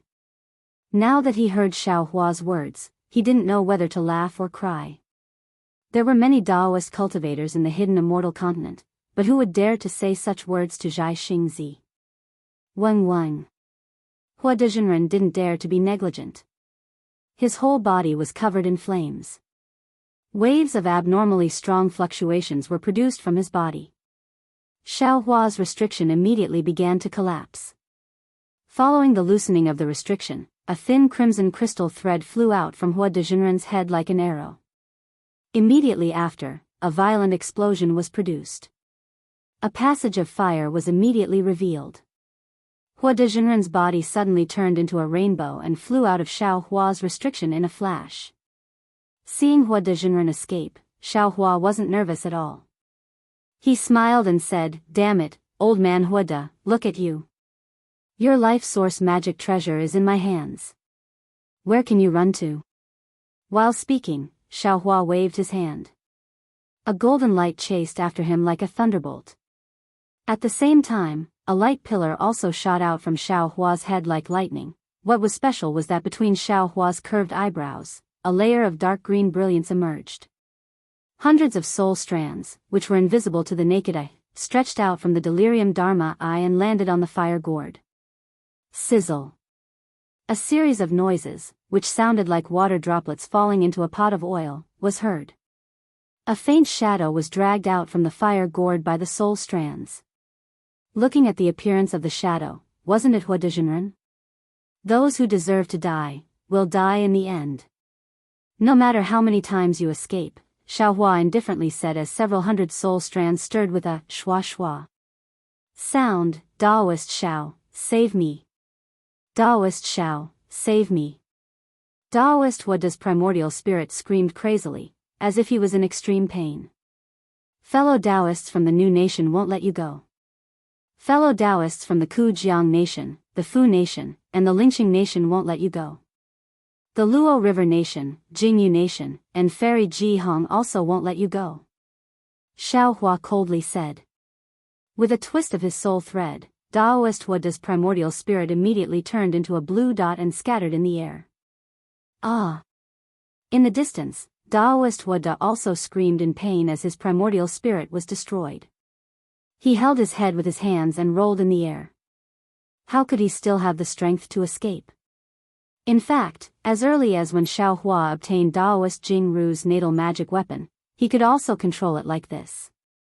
However, Xiao Hua's soul cultivation realm was still low at that time, and his primordial spirit was not as solid as Daoist Jing Ru's, so he didn't dare to try it. Now, facing Daoist Huada, it was really easy. The primordial spirit inside the fire gourd was destroyed, and the brilliance of the magic weapon was completely restrained. Xiao Hua turned his hand and threw it to the green-robed Xiao Hua. Moreover, at this time, the dragon-like golden light had already flown to the left of Daoist Huada. With a wave of the dragon's tail, "Kacha" sounds were heard. Daoist Huada's protective armor was immediately cut open. The golden light protecting his body was also cut into two under the golden light. Pooh! Following the destruction of his physical body, a 3-feet-long baby's hands were empty. His pale face carried severe pain, and his eyes were also filled with resentment. Xiao Hua, just you wait. Daoist Huada's primordial spirit screamed, if I don't take revenge, I'm not a gentleman. Just wait for Star Lord Palace to chase you to the ends of the earth. After saying that, a 3-colored cloud accompanied the golden light flashed, and Daoist Huada's primordial spirit disappeared in an instant. Pung! The Kunlun mirror's beam of light crossed the sky, paused at the place where Daoist Huada's primordial spirit stopped, and then shot towards the void several hundred feet away. As the light fell, another miserable cry was heard. The late-stage Daoist Huada had actually teleported several hundred feet away in the blink of an eye. However, the pitiful Daoist Huada had really met his nemesis. Even if he had teleported to the void, he was still swept up by the Kunlun mirror's beam of light and was sucked into the broken Kunlun paradise. In the future, perhaps it would be green-robed Xiao Hua's excellent robe again. Seeing the seemingly invincible Daoist Huada being killed by Xiao Hua in a few rounds, the eyeballs of the 5 middle-stage nascent soul cultivators almost fell out. Aside from the 3 cultivators who had previously shouted out Xiao Hua's name, the other 2 were pale. They stared blankly at Xiao Hua destroying Daoist Huada's corpse and keeping the Qingkuan pouch. He turned his head to look at them with a smile. Daoist Huada, please spare our lives. The 2 cultivators saw Xiao Hua's gaze and suddenly woke up. They hurriedly bowed and said, we were also deceived by Daoist Huada, humph. Xiao Hua sneered and looked at the 3 people. These 3 people's appearances were very unfamiliar. Xiao Hua didn't know when he had seen them, so he asked, do you know this old man? Are you not afraid that this Xiao will kill you? Seeing this, the 3 people looked at each other. One of them hurriedly said, let me tell you, Daoist Xiao, this junior has never seen Daoist Huada before. However, this junior's good friend is Qi Ning. He was saved by Daoist Xiao at the Yaotai gathering. After he left the Yaotai gathering and said goodbye to Sun Kong Shangren, he met this junior. This junior heard him talk about Daoist Xiao's righteousness, especially what Daoist Xiao said, although I have traveled half a li earlier, I know that I am a disciple of the Dao sect, but I am also a human. The word human is easy to write, but human actions are difficult to do. Don't do small kindness, don't do small evil, this is a human. Without a human, without humanity, where would the Tao foundation come from? Where would the Tao skills come from? Only by being a good person can you be a good cultivator, can you truly comprehend the Tao of heaven. This really made him have a deep understanding, and also made him admire Daoist Xiao. That's why this junior remembers Daoist Xiao, that's why, this junior is not afraid, because this junior did not do anything wrong, and is not afraid of Daoist Xiao coming to find me. Yes, this junior's good friend is Daoist Jian, he also said the same thing. Another cultivator hurriedly said. This junior's good friend is Tsong Yunzi, he followed Senior Zhang Daoran. The last cultivator also hurriedly explained, this junior knows that Daoist Xiao will not kill the innocent. Forget it. Xiao Hua waved his hand. These three cultivators all heard of his name, he could be considered to have some reputation in the hidden immortal continent. Although killing Daoist Wada would provoke Star Lord Palace's anger, but would Star Lord Palace's anger be limited to this? He also wasn't afraid of this matter being leaked. Of course, Xiao Hua himself also knew that even if these 5 people didn't know him, he couldn't kill them to silence them. You all, make a blood oath. Xiao Hua glanced at Zhai Xingzi and Gusu Qiran on the mountain rock and said, if what Daoist Wada said is a lie, then what Zhai Xingzi and this Qiu Xianzi said is true. We can't repay the kindness, but we also can't bite the hand that feeds us. Don't let Star Lord Palace know about Qiu Xianzi's matter. Good, Daoist Xiao is right. The 5 cultivators knew that this matter was no small matter. No matter how generous Xiao Hua was, he still had to protect his life first. Xiao Hua said Qiu Xianzi, but he might be hinting at Daoist Wada. The 5 cultivators hurriedly made a blood oath to not leak tonight's matter. Then, they very gratefully cupped their hands towards Xiao Hua and turned into rainbows and left. Zhai Xingzi, we meet again. Xiao Hua smiled and landed on the mountain rock. He tilted his head and looked at Zhai Xingzi, who was holding Gusu Qiran. Gusu Qiran naturally didn't know that Zhai Xingzi had said bad things to Xiao Hua after leaving Yaotai Mountain. She was very shy in front of Zhai Xingzi, but in front of others, she was very bold. Now that the danger was over, her eyes rolled and looked at Xiao Hua. She didn't care that she was lying in the arms of a male cultivator. Xiao Hua? Daoist Xiao? Gusu Qiran asked strangely, you're very powerful. How come I've never heard of your name? It seems, at the Yaotai Mountain gathering, you were also seriously injured. I'm just a nobody. Xiao Hua touched his nose and smiled bitterly, I can't afford to be remembered by a big shot. And I can't afford to be misunderstood by a big shot. TCH, you're still a nobody? Gusu Qiran said disdainfully, how can a person who can make Jin Yuda, a late nascent soul cultivator, flee at the first sight of him and easily kill Jin Yuda with just a magic treasure be a nobody? It's just that you hide it so well that others can't see it. Since that's the case, Qiran Fairy should quickly forget about me. Xiao Hua said with a smile, but he didn't go forward. Zhai Xingzi didn't expect Xiao Hua to be so narrow-minded. He sighed and said, Daoist Xiao, previously this old man had eyes but failed to see and was deceived by old man Huada. I didn't know that Daoist Xiao was the real chivalrous person and spoke ill of Daoist Xiao. This old man apologizes to this person. Hee, look at what fellow Daoist said. How foreign. You and I are both Daoist cultivators. Even if my bones are broken, my muscles are still connected. How can I put a little misunderstanding in the bottom of my heart? Xiao Hua rubbed his hands and looked embarrassed. But when he looked at Zhai Xingzi again, although he was apologizing, his face was still proud, as if this strength of character was innate. If it weren't for Gusu Qiran in front of him, Zhai Xingzi probably wouldn't even be able to say these soft words.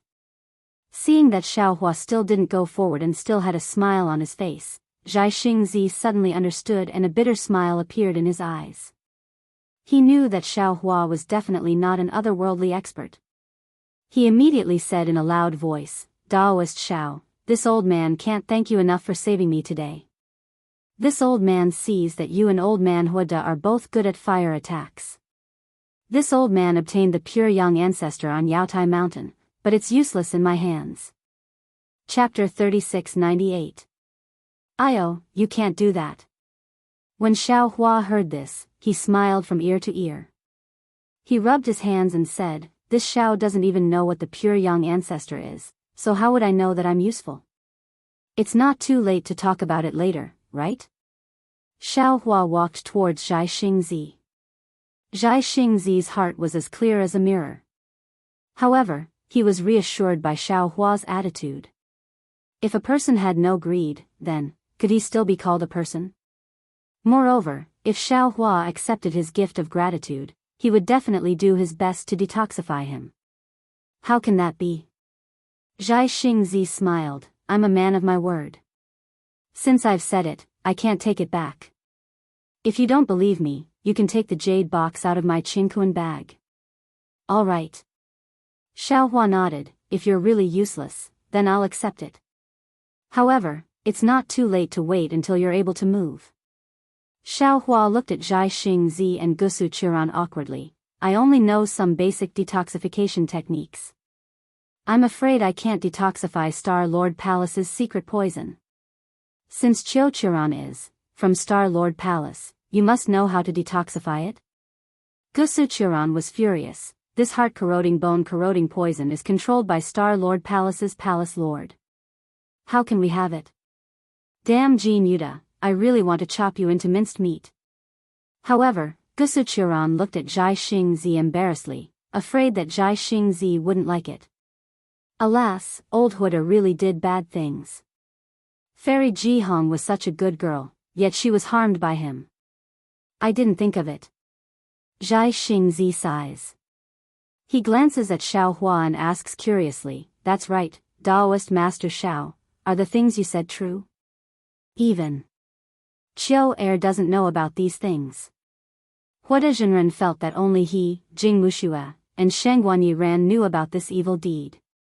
But he didn't know that everyone would show off. The immortal generals of Star Lord Palace were also like this. Jing Mushue's drunken show-off fell into the ears of Star Sunhorse Taisher Zhanran. Xiao Hua searched Taisher Zhanran's soul and naturally knew about it. However, Xiao Hua definitely wouldn't say it out loud. He only smiled and said, this Xiao doesn't know if these are true or not. I just took some cases from several hundred years ago and made up some nonsense. Who would know that it was really done by old Huda? If there's a reason, I'm afraid it's because the Tao of heaven is clear.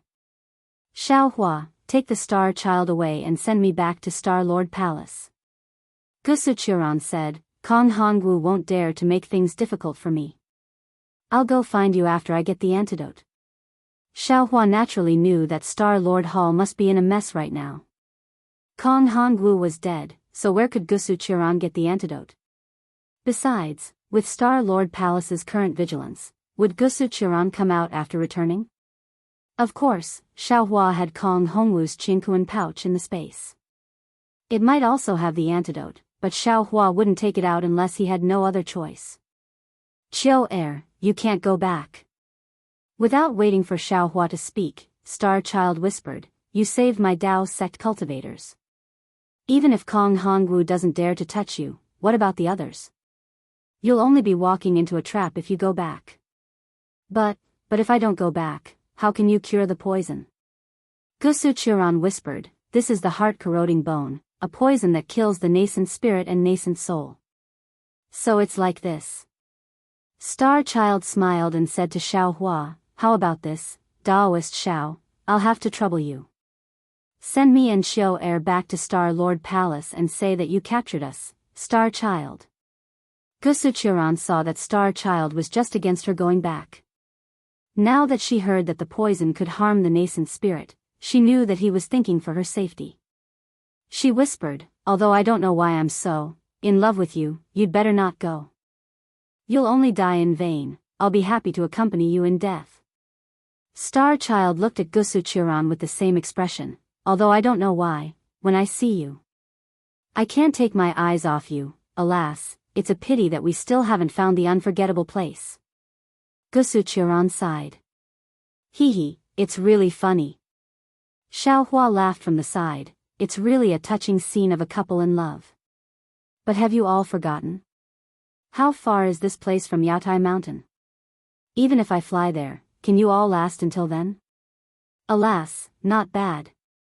Gusu Qiran let out a long sigh. Star Child, with our cultivation, the heart-corroding bone-corroding poison can only last for 3 days. After 3 days, our nascent spirits will start to fester and slowly spread to our bodies. Finally, we'll turn into sewage and even our souls won't be able to escape. It's okay. Star Child didn't seem to be afraid. He looked at Gusu Qiran and said, I've lived for 1,000 years and have long been tired of living. Since I met you today, even if I die, so what? It's just that these 3 days are really too short. It's hard to let you and me live freely in this world. Star Child, me too. Gusu Qiran also had a sweet smile on her face. Xiaohua was really moved and said with a smile, how about this, since you only have 3 days to live, I'll take you to the unforgettable place first. Xiaohua, do you know where it is? Gusu Qiran's voice trembled with excitement. Xiaohua let out a long sigh and nodded solemnly. It's not just the unforgettable place for you too, it's also the place where the hearts of countless couples in the world have been broken. After speaking, Xiaohua waved his hand and a cloud wrapped around the two of them and flew to Heartbreak Mountain with Xiaohua. While flying, Xiaohua asked about the appearance of the heart-corroding bone-corroding poison in detail, as well as the symptoms of poisoning. He secretly thought about how to detoxify it. After all, Xiaohua had an ancient secret technique to fight poison with poison, so he could give it a try. Heartbreak Mountain. Yes, this is Heartbreak Mountain. When they arrived at Heartbreak Mountain, the sky was already bright. In the dawn, the mountain that looked like a broken heart was particularly conspicuous in the desert. Gusu Qiran saw it and cried out loudly with tears in her eyes. Even Star Child couldn't help but shed tears on his resolute face and dignified tiger eyes. You're right, Chiu, this is Heartbreak Mountain. There's forgotten love water on it. You and I weren't fated in a previous life, but in this life, it's just that, you and I were forced to drink forgotten love water, so we don't know each other anymore. It's a pity, humans are humans because of love. With love, there's each other, there's hidden immortal continent. Naturally, the forgotten love water can temporarily erase the memories of the lovers, but the love in the heart has a seed, so it won't disappear. Time can't destroy this seed. As long as the lovers meet, no matter how far apart they are, no matter how long they've been apart, the seed will break through the ground again and grow into a towering tree. Looking at Star Child and Gusu Qiran holding hands and sitting in front of the stone block, Xiaohua couldn't help but sigh. One night ago, at dusk, an infatuated woman drank the forgotten love water and left. One night later, at dawn, 2 infatuated men and women used love to erase the forgotten love water's effects and came here because of love. Everything in the world was strange and variegated, but this was it. Zhai Xingzi and Gusu Qiran hugged each other as they sat down. They appeared very warm and cozy under the sunlight. After a long while, Zhai Xingzi lifted his head and smiled at Xiaohua. Daoist Xiao, thank you for bringing Chiu and me here. I am more grateful than if you had saved our lives. I've given you everything in my Qingquan bag. Everything I've learned in my life, and the forces I control. I've also given them all to you. Fellow Daoist has my Dao sect's inheritance in your heart, so you'll definitely treat these cultivators well. I have no more regrets to be able to meet Chiu again in this life. Chiu and I only have 3 days left to live. We want to quietly spend our last days. No way. Xiaohua was a bit dumbfounded, but looking at Gusu Qiran's tranquil smile, he already understood what the two were thinking. At this moment, even if he had the power to overturn the 3 realms, so what? How could it compare to the happiness of being close to the person you love the most? Fellow Daoist Xiao. Gusu Qiran also smiled. I won't hide it from fellow Daoist, I'm a sinner of the immortal palace. I've been demoted to Star Lord Palace to confess my crimes. My things are also in my Qingquan bag, fellow Daoist can also take them. If you're fated, you can bring them to the Immortal Palace. If not, fellow Daoist can take them yourself. Immortal Palace? Xiao Hua's eyes turned, he had an idea and smiled. Fellow Daoists, your friendship is so deep that it can move heaven and earth. Today, we've finally reunited. I originally shouldn't disturb your last moments of peace.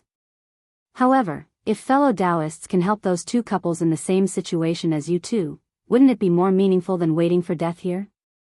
What do you mean by that? Star Child was a bit confused. After all, he and Gusu Qiuran were both crippled, how could they help others? Does Fairy Qiu know about the Heaven Punishment Prison Crystal? Xiao Hua asked. Gusu Qiuran was stunned, she turned to look at Star Child. The two exchanged glances and nodded, I know. Thus, Xiao Hua told Gusu Qiuran and Star Child about Fujiwen, then looked at the sky and said solemnly, counting with my fingers, in 2 days, that Lady Yutan should come out. If Fairy Qiu can help the two of them, even if the two of you can't spend your last days in peace, wouldn't you be able to do great deeds? You should go.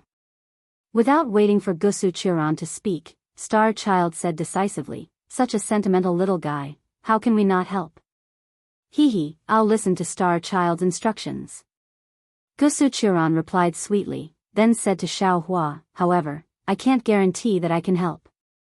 After all, the Heaven Punishment Prison Crystal needs the Jade Seal inscription of the Immortal Palace to open.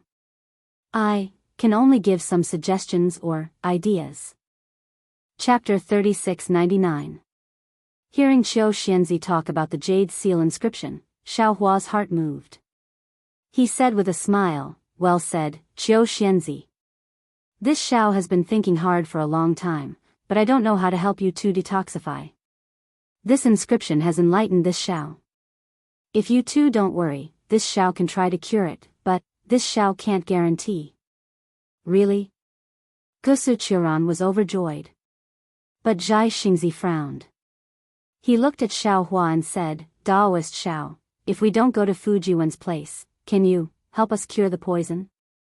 Xiao Hua looked at Zhai Xingzi and said seriously, Daoist Zhai Xingzi, do you think this Xiao is the same as old Huada?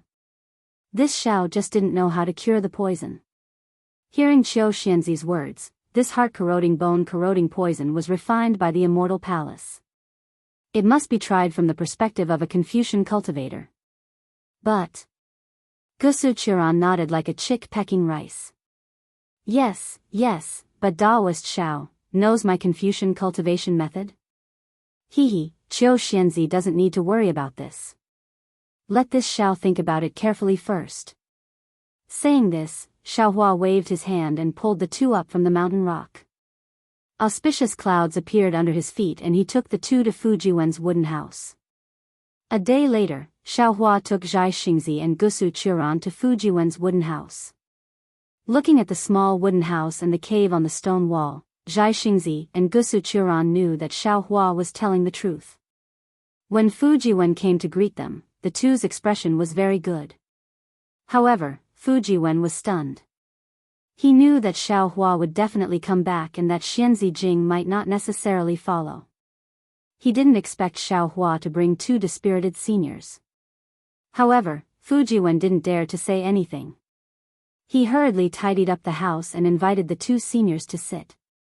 Seeing the two of them sit down, Fujiwen brought up some spirit fruits that didn't seem to be anything special. Xiao Hua waved his hand and had Fujiwen leave the wooden house. Afterwards, his face changed into a layer of solemnity, and he said in a deep voice, this Xiao has two pieces of news, one is bad news, the other is good news. I don't know which one the two fellow immortals want to hear first. Good news. Gusu Qiuran smiled. But there are still 2 days left. Wouldn't it be better to be a little happier? Zhai Xingzi shook his head and said, let's hear the bad news first and leave the good news for last. I'll listen to you. Gusu Qiuran was clearly a strong woman, but in front of Zhai Xingzi, she was so timid and obedient. Yes. Xiao Hua nodded, The bad news is that after thinking about it for a long time, I still feel that my detoxification skills are too shallow. I'm afraid that I won't be able to cure the two of you. You haven't tried it yet, how do you know it won't work? Gusu Qiran immediately shouted, why don't you try it on me right now? I'm not afraid, I'm not afraid. Zhai Xingzi hurriedly said.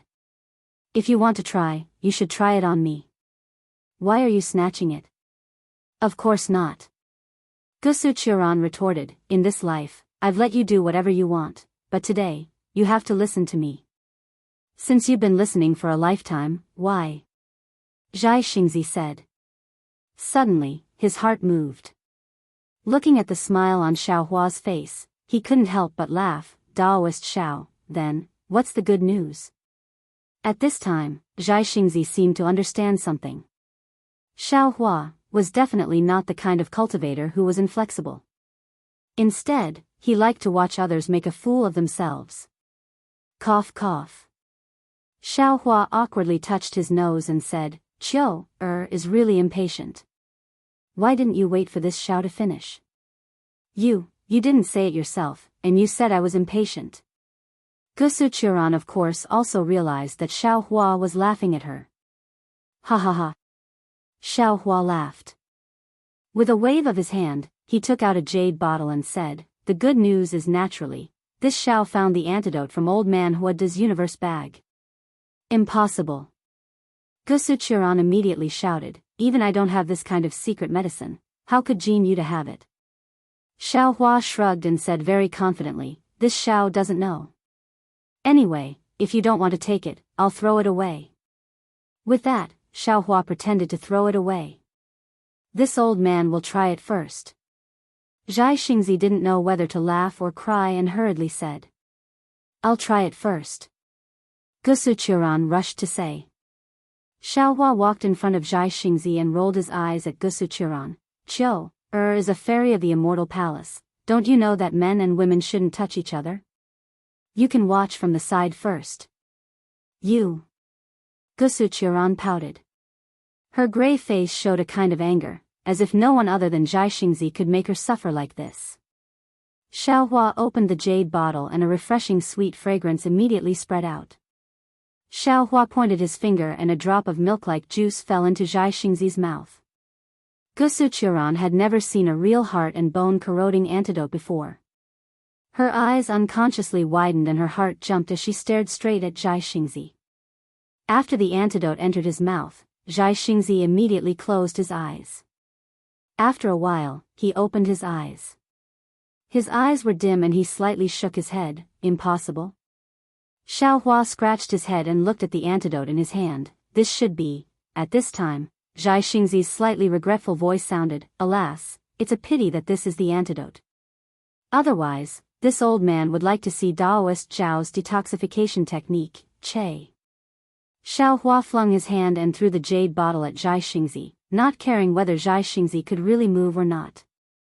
Zhai Xingzi rarely teased Xiaohua. Gusu Qiran was just in a good mood. At this time, Xiaohua immediately threw the jade bottle and hurriedly shouted, catch it, Xingzi. Of course, Zhai Xingzi was very anxious.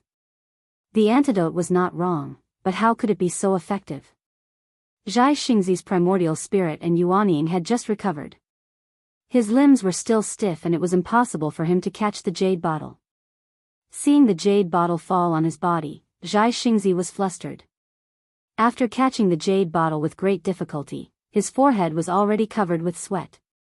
As a late Yuanying master, Zhai Xingzi seemed to have never been in such a difficult situation. However, at this time, Zhai Xingzi did not have any superfluous thoughts. He hurriedly clumsily took the jade bottle and poured the antidote into Gusu Qiran's mouth like an old man of thousands of years. After a drop of antidote entered her mouth, Gusu Qiran hurriedly closed her eyes. She opened her eyes in an instant and said with a smile, Xingzi, Jinren is right. This is the antidote to the heart and bone erosion. This Jin Yuta really has Kong Hongwu's trust. That's good. Zhai Xingzi had just opened his mouth when the jade bottle in his hand flew back into Xiaohua's hand. Xiaohua's faint voice could be heard, this kind of poison that can kill without leaving a trace is really a good item to have at home. I have to keep this antidote for myself. Hee hee. Zhai Xingzi was in a very good mood after surviving a disaster. He took out a small Qingquan bag from his arms and handed it to Xiaohua. There is the pure young ancestor that I got from Yaotai Mountain. There is also the jade eye in the jade box, which is the way to unlock the inscription seal. I haven't had time to see it yet. You can see it yourself. Good. Xiaohua was not polite. He took the small Qingquan bag and put it in his arms. Cough cough. Zhai Xingzi coughed twice and said, Zhenren Xiao, there are also some jade slips in the small Qingquan bag. They are the secret books of my Dao cultivator lineage. Please return them to me. Oh. Is that so? Xiaohua put his hand into his bosom and was about to take out the small Qingquan bag. However, after taking out half of the Qingquan bag, he stopped there. Xiaohua tilted his head and asked curiously, what is the secret book of your lineage about? This. Zhai Xingzi looked at the small Qingquan bag and hesitated for a moment before saying, when I was young, I obtained some secret techniques about the power of stars. Oh, no wonder. I understand now. Xiaohua's eyes lit up and he said with a smile, no wonder you call yourself Zhai Xingzi. When I heard the name Zhai Xingzi, I couldn't help but think of Zhai Xinglu. I thought you were the shopkeeper of Zhai Xinglu. Oh, do you know Zhai Xinglu? Could it be that I didn't recognize the mountain? I've heard of Zhai Xinglu. However, I don't have any relationship with Zhai Xinglu. It's just that my name is a little coincidental. Zhai Xingzi was now somewhat regretting that he had impulsively given the small Qingquan bag to Xiaohua. However, it was still all right. The small Qingquan bag was right in front of Zhai Xingzi's eyes. He reckoned that Xiaohua wouldn't be able to do anything to it.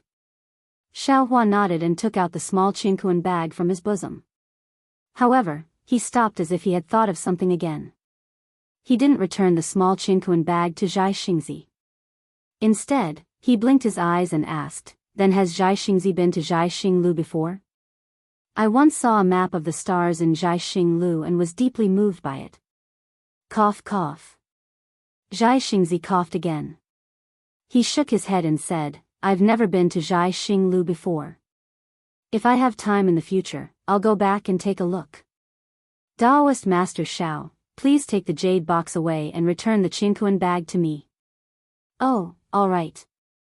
Xiaohua opened the small Qingquan bag with a smile. He took a look and said with a smile, fellow Zhai Xingzi, you have a lot of private collections. Hee hee, it's nothing much. It's just some junk. Zhai Xingzi smiled as he watched Xiaohua take out the jade box. Xiaohua suddenly asked, that's right. Fellow Zhai Xingzi, why didn't you open it and take a look? Zhai Xingzi was startled. He smiled and said, didn't I say earlier that I wasn't interested in the pure young ancestor? What I wanted was the Azure Abyss Dragon Saliva. However, that item was taken away by Zhang Daoran and Sun Kong, so I could only take this item. As for the other treasures on Yaotai Mountain, I wasn't interested in them.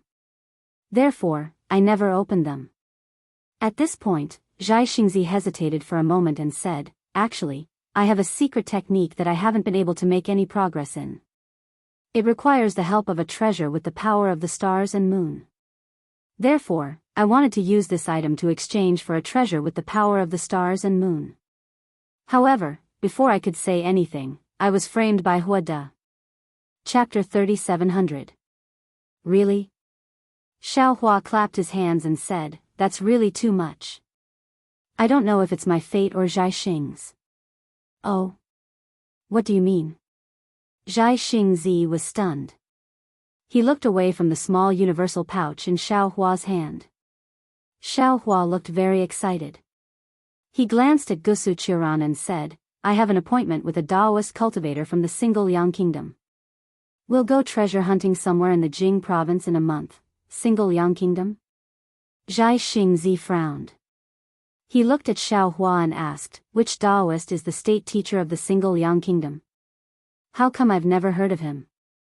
Even if Zhai Xingzi didn't mention the state teacher of the single Yang kingdom, Xiaohua would have thought of a way to mention it.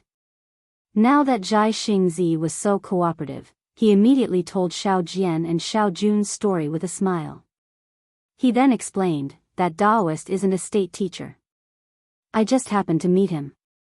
However, I heard from him that it's an ancient ruin. His cultivation isn't enough, so he didn't dare to go. He wanted to ask for help, but he himself, the help he could find was limited. So he asked me to take him there. Now that you want to get the Star Moon treasure, the ancient ruin might have it. Why don't you go with me? This. Zhai Xingzi hesitated when he heard about the ancient ruin. Just as Fairy Jing said, the ancient ruin was too dangerous. Ordinary Daoist cultivators wouldn't go there unless they had no other choice. After thinking for a moment, Zhai Xingzi said, let's discuss this after Qiu and I detoxify the poison. That's fine. There's still enough time. Xiaohua replied happily. Soon after, he came to his senses and hurriedly returned the small cosmos bag to Zhai Xingzi. Zhai Xingzi saw that the small universal pouch didn't leave his sight and didn't sense any spiritual sense or magic power fluctuations. He didn't suspect anything. Unfortunately, he didn't expect Xiaohua to copy the jade slip. Why would he need to do it himself? Zhai Xingzi and Gusu Qiran both closed their eyes. They either activated their vital essence or vital essence to detoxify the poison. Xiaohua glanced at them and left the wooden house. Outside the wooden house, Fu Jiwen stood there respectfully. Seeing Xiaohua come out, he hurriedly bowed and said, Senior. Xiaohua looked at the sky and said with a smile, Are you feeling especially excited right now? Yeah. Fu Jiwen didn't hide it.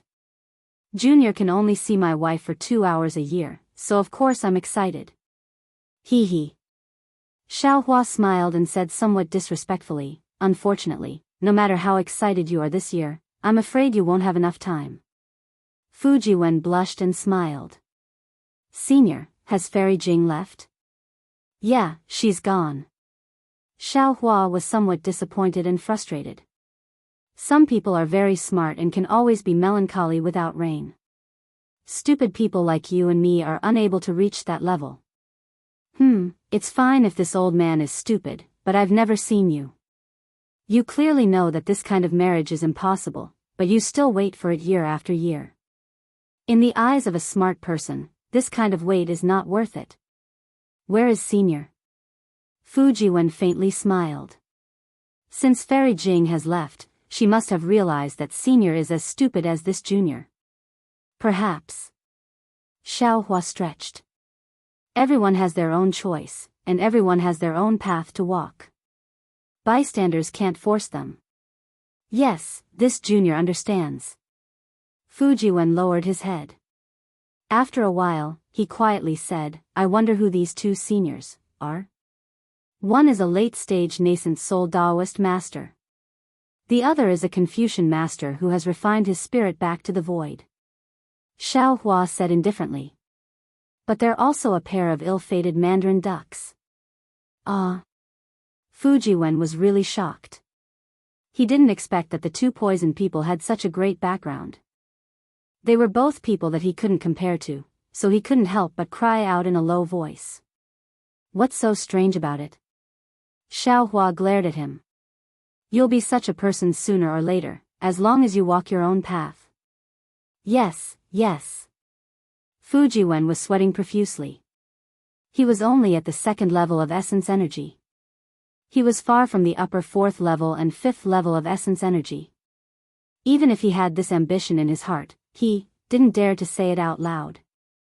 Last time, this old man saw that the inscription you used was very strange. Aside from being able to form sentences and chapters like ordinary inscriptions, it can also form formations. Has your cultivation improved in these past few years? Xiaohua asked indifferently. Then, he waved his hand, and a restriction covered the two of them. Back then, Fu Jiwen still hid some things from Xiaohua, but now, he was sincerely convinced of Xiaohua's abilities. He only pondered a little before telling Xiaohua about his cultivation. It had to be said that Fu Jiwen was also a genius. In addition to being familiar with poetry and books since childhood and condensing the noble spirit, he had also comprehended the Daoist sex cultivation method. In particular, he had obtained an incomplete talisman cultivation method. At that time, Fu Jiwen didn't know much, but he liked these strange things. Therefore, while condensing the true qi and refining the essence into qi, he had also tried these powerful things. Who would have thought that he would hit the jackpot by a stroke of luck when the noble spirit in his middle dantian condensed into something that looked like a page of a book? This book page seemed to be a seed, a golden core, and even a tortoise shell. However, Fu Jiwen's cultivation was still shallow. Although there were some simple inscriptions on the book page, the inscriptions were faintly discernible. Moreover, the outline of this book page was already incomplete. It was very damaged, like a mulberry leaf that had been swallowed by a silkworm. Although Fu Jiwen still didn't know what this book page in his middle dantian was, he did know that this thing was extraordinary. Therefore, Fu Jiwen called this book page the Heavenly Book. In particular, because the book page condensed from the noble spirit, although it also looked like a Confucian book page, it was different from ordinary cultivation. Fu Jiwen didn't dare to tell anyone and could only explore and cultivate by himself. As Fu Jiwen continued to understand the Heavenly Book, not only did the book page of the Heavenly Book slowly become complete, the inscriptions inside also gradually became clear. At the same time, more inscriptions appeared for Fu Jiwen to comprehend and use. According to his own cultivation of talismans, Fu Jiwen began to impart these inscriptions according to these inscriptions. In addition to the unique attack and defense methods, he also used different inscriptions to form different array talismans. These array talismans could be used for both defense and attack. The degree of defense and attack was different according to the array talismans. When he was in the Bronze Pillar country, Fu Jiwen used the inscriptions to form an array talisman to cover his body. In recent years, Fu Jiwen's array talisman technique had made progress. The offensive array talisman that he used in the past had a new change. It could be formed into 36 array talismans with different power to be used together. Fu Jiwen called it the Tiangang Talisman Array. Now, he was comprehending more array talismans, which was the Earth Demon Talisman Array that he had not yet completed. "Senior, please take a look." While speaking, Fu Jiwen's genuine qi surged around his body. One by one, the inscriptions flew out. These inscriptions danced slightly and formed a flying sword that was more than a foot long. The flying sword was overflowing with layers of inscriptions and wisps of noble spirit drifted. The sharp sword edge looked no different from a Dao sex magic weapon. Fu Jiwen said with some pride, "This is the latest discovery of this junior. This junior has tried it and its power is not small." With that said, Fu Jiwen waved his hand. The flying sword rushed out with a roar and landed on the stone wall. Shwa! Like penetrating a piece of tofu, the flying sword went straight through the stone wall. Good! Xiaohua clapped his hands and praised. This kind of noble spirit is the source of the Confucian cultivator's noble spirit and is used in the Dao sex way is rare. Especially the Heavenly Book in your dantian. If this old man does not expect, in the future, if you cultivate properly, you will definitely reach the peak of 5 Qis unification. However, as for how to cultivate, this old man still needs to carefully consider for you. Hearing this, if Fu Jiwen missed it again, then he was really a fool. Fu Jiwen almost did not hesitate to kneel on the ground, kowtow, and said, "Disciple Fu Jiwen is willing to become a disciple of Benevolent Master. Benevolent Master, please guide disciples' cultivation." Hee, Xiaohua laughed and said, "This old man and you are quite fated. Last time, I had the thought of accepting you as a disciple, but you may not believe this old man." This old man also laughed and felt that we were not fated to be together. Who would have thought that I could meet you here? Especially you can be loyal and devoted, which is quite to this old man's taste, so, this old man will accept you as a disciple. Many thanks, Benevolent Master. At this time, Fu Jiwen was really lonely and felt that there was nothing in this world that he could trust. Seeing that Xiaohua did not abandon him and even accepted him as a disciple, faint tears flowed down his face. He respectfully kowtowed 9 times and shouted. What a pity. Just as Xiaohua reached out to help Fu Jiwen up, Zhai Xingzi and Gusu Qiran walked out of the wooden house behind him. Gusu Qiran had a strange expression, looking at the world's simplest apprenticeship and sighed. This concubine heard that Fu Jiwen is a Confucian cultivator, and that he is so faithful to his wife. This concubine wanted to accept him as a disciple, but who would have thought that Daoist master would be 1 step ahead of me? Fairy, you are not just 1 step behind. Xiaohua helped Fu Jiwen up and said with a smile, this Xiao has already formed a relationship with Fu Jiwen. You are 1 step behind and 1 step behind. How can you accept him as a disciple? Fu Jiwen. Gusu Qiran actually looked at Fu Jiwen and said with a smile, although Daoist master Xiao knows some Confucian cultivation methods, you can rest assured that what he cultivates is definitely not the orthodox method of the 100 schools of thought. Although this old man has been banished to the hidden immortal continent, this old man was originally a soldier of the immortal palace. In the future, I will definitely return to the immortal palace. You are a Confucian cultivator. If you accept this old man as your master, not only will you be able to cultivate the orthodox method, you will also be able to step into the immortal palace. You have to think clearly. Are you willing to accept this old man as your master? Fu Jiwen respectfully saluted and said carefully, this question, actually senior doesn't need to ask. You should already know the answer. Why make things difficult for junior? Chapter 3701. What a smart kid. Zhai Xingzi laughed, took out a jade eye and handed it to Fu Jiwen. This is a cultivation method that I obtained in my early years. It's useless for me, so I'll give it to you. Thank you, senior. Fu Jiwen didn't care whether he needed it or not, and hurriedly took it and bowed.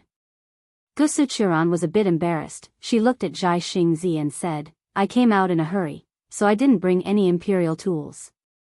In fact, the imperial tools of the immortal palace are really good. Xiaohua smiled and said, it's okay if you don't have any imperial tools. As the saying goes, it's better to teach a man how to fish than to give him a fish. Fairy, just take out 1 imperial tool refining method. Daoist Xiao is really good at scheming. Gusu Qiran pursed her lips and smiled, but a moment later she took out a jade eye and said, I really do have one here, it's a greeting gift. Thank you, senior. How could Fu Jiwen not know that Xiaohua wanted it himself? He hurriedly took it and prepared to give it to Xiaohua. Zhai Xingzi asked again, fellow Daoist Xiao, what is the pure young ancestor? Have you seen it? Hearing this, Xiaohua was immediately on guard. He said with a careful face, I haven't seen it yet. But it's already mine, so fellow Daoist Zhai Xing shouldn't think about it. Zhai Xingzi didn't know whether to laugh or cry. He really didn't understand. Xiaohua's cultivation is higher than his, and he is thousands of years old. How can his expression be so rich? Actually, I'm also very curious. Gusu Qiran smiled and said, Star Lord Hall, speaking here. Gusu Qiran apologetically stopped and said embarrassedly, I won't talk about Star Lord Hall. I also want to know what kind of treasure the immortal palace took to lure the Dao cultivators of the hidden immortal continent into a trap. Okay. In fact, Xiaohua was also curious. After all, it was one of the 3 great treasures of the Jade Pavilion gathering. Moreover, it was the last one to appear, so it had a huge gimmick, pure young ancestor. Xiaohua really couldn't think of any treasure that deserved the name of pure young ancestor. Xiaohua opened the jade box and took out the jade eyes. After a moment, an inexplicable smile appeared on his face. Zhai Xingzi and Gusu Qiran were confused. Zhai Xingzi suppressed his curiosity and did not ask. Gusu Qiran asked, Zhenren Xiao, what do you mean?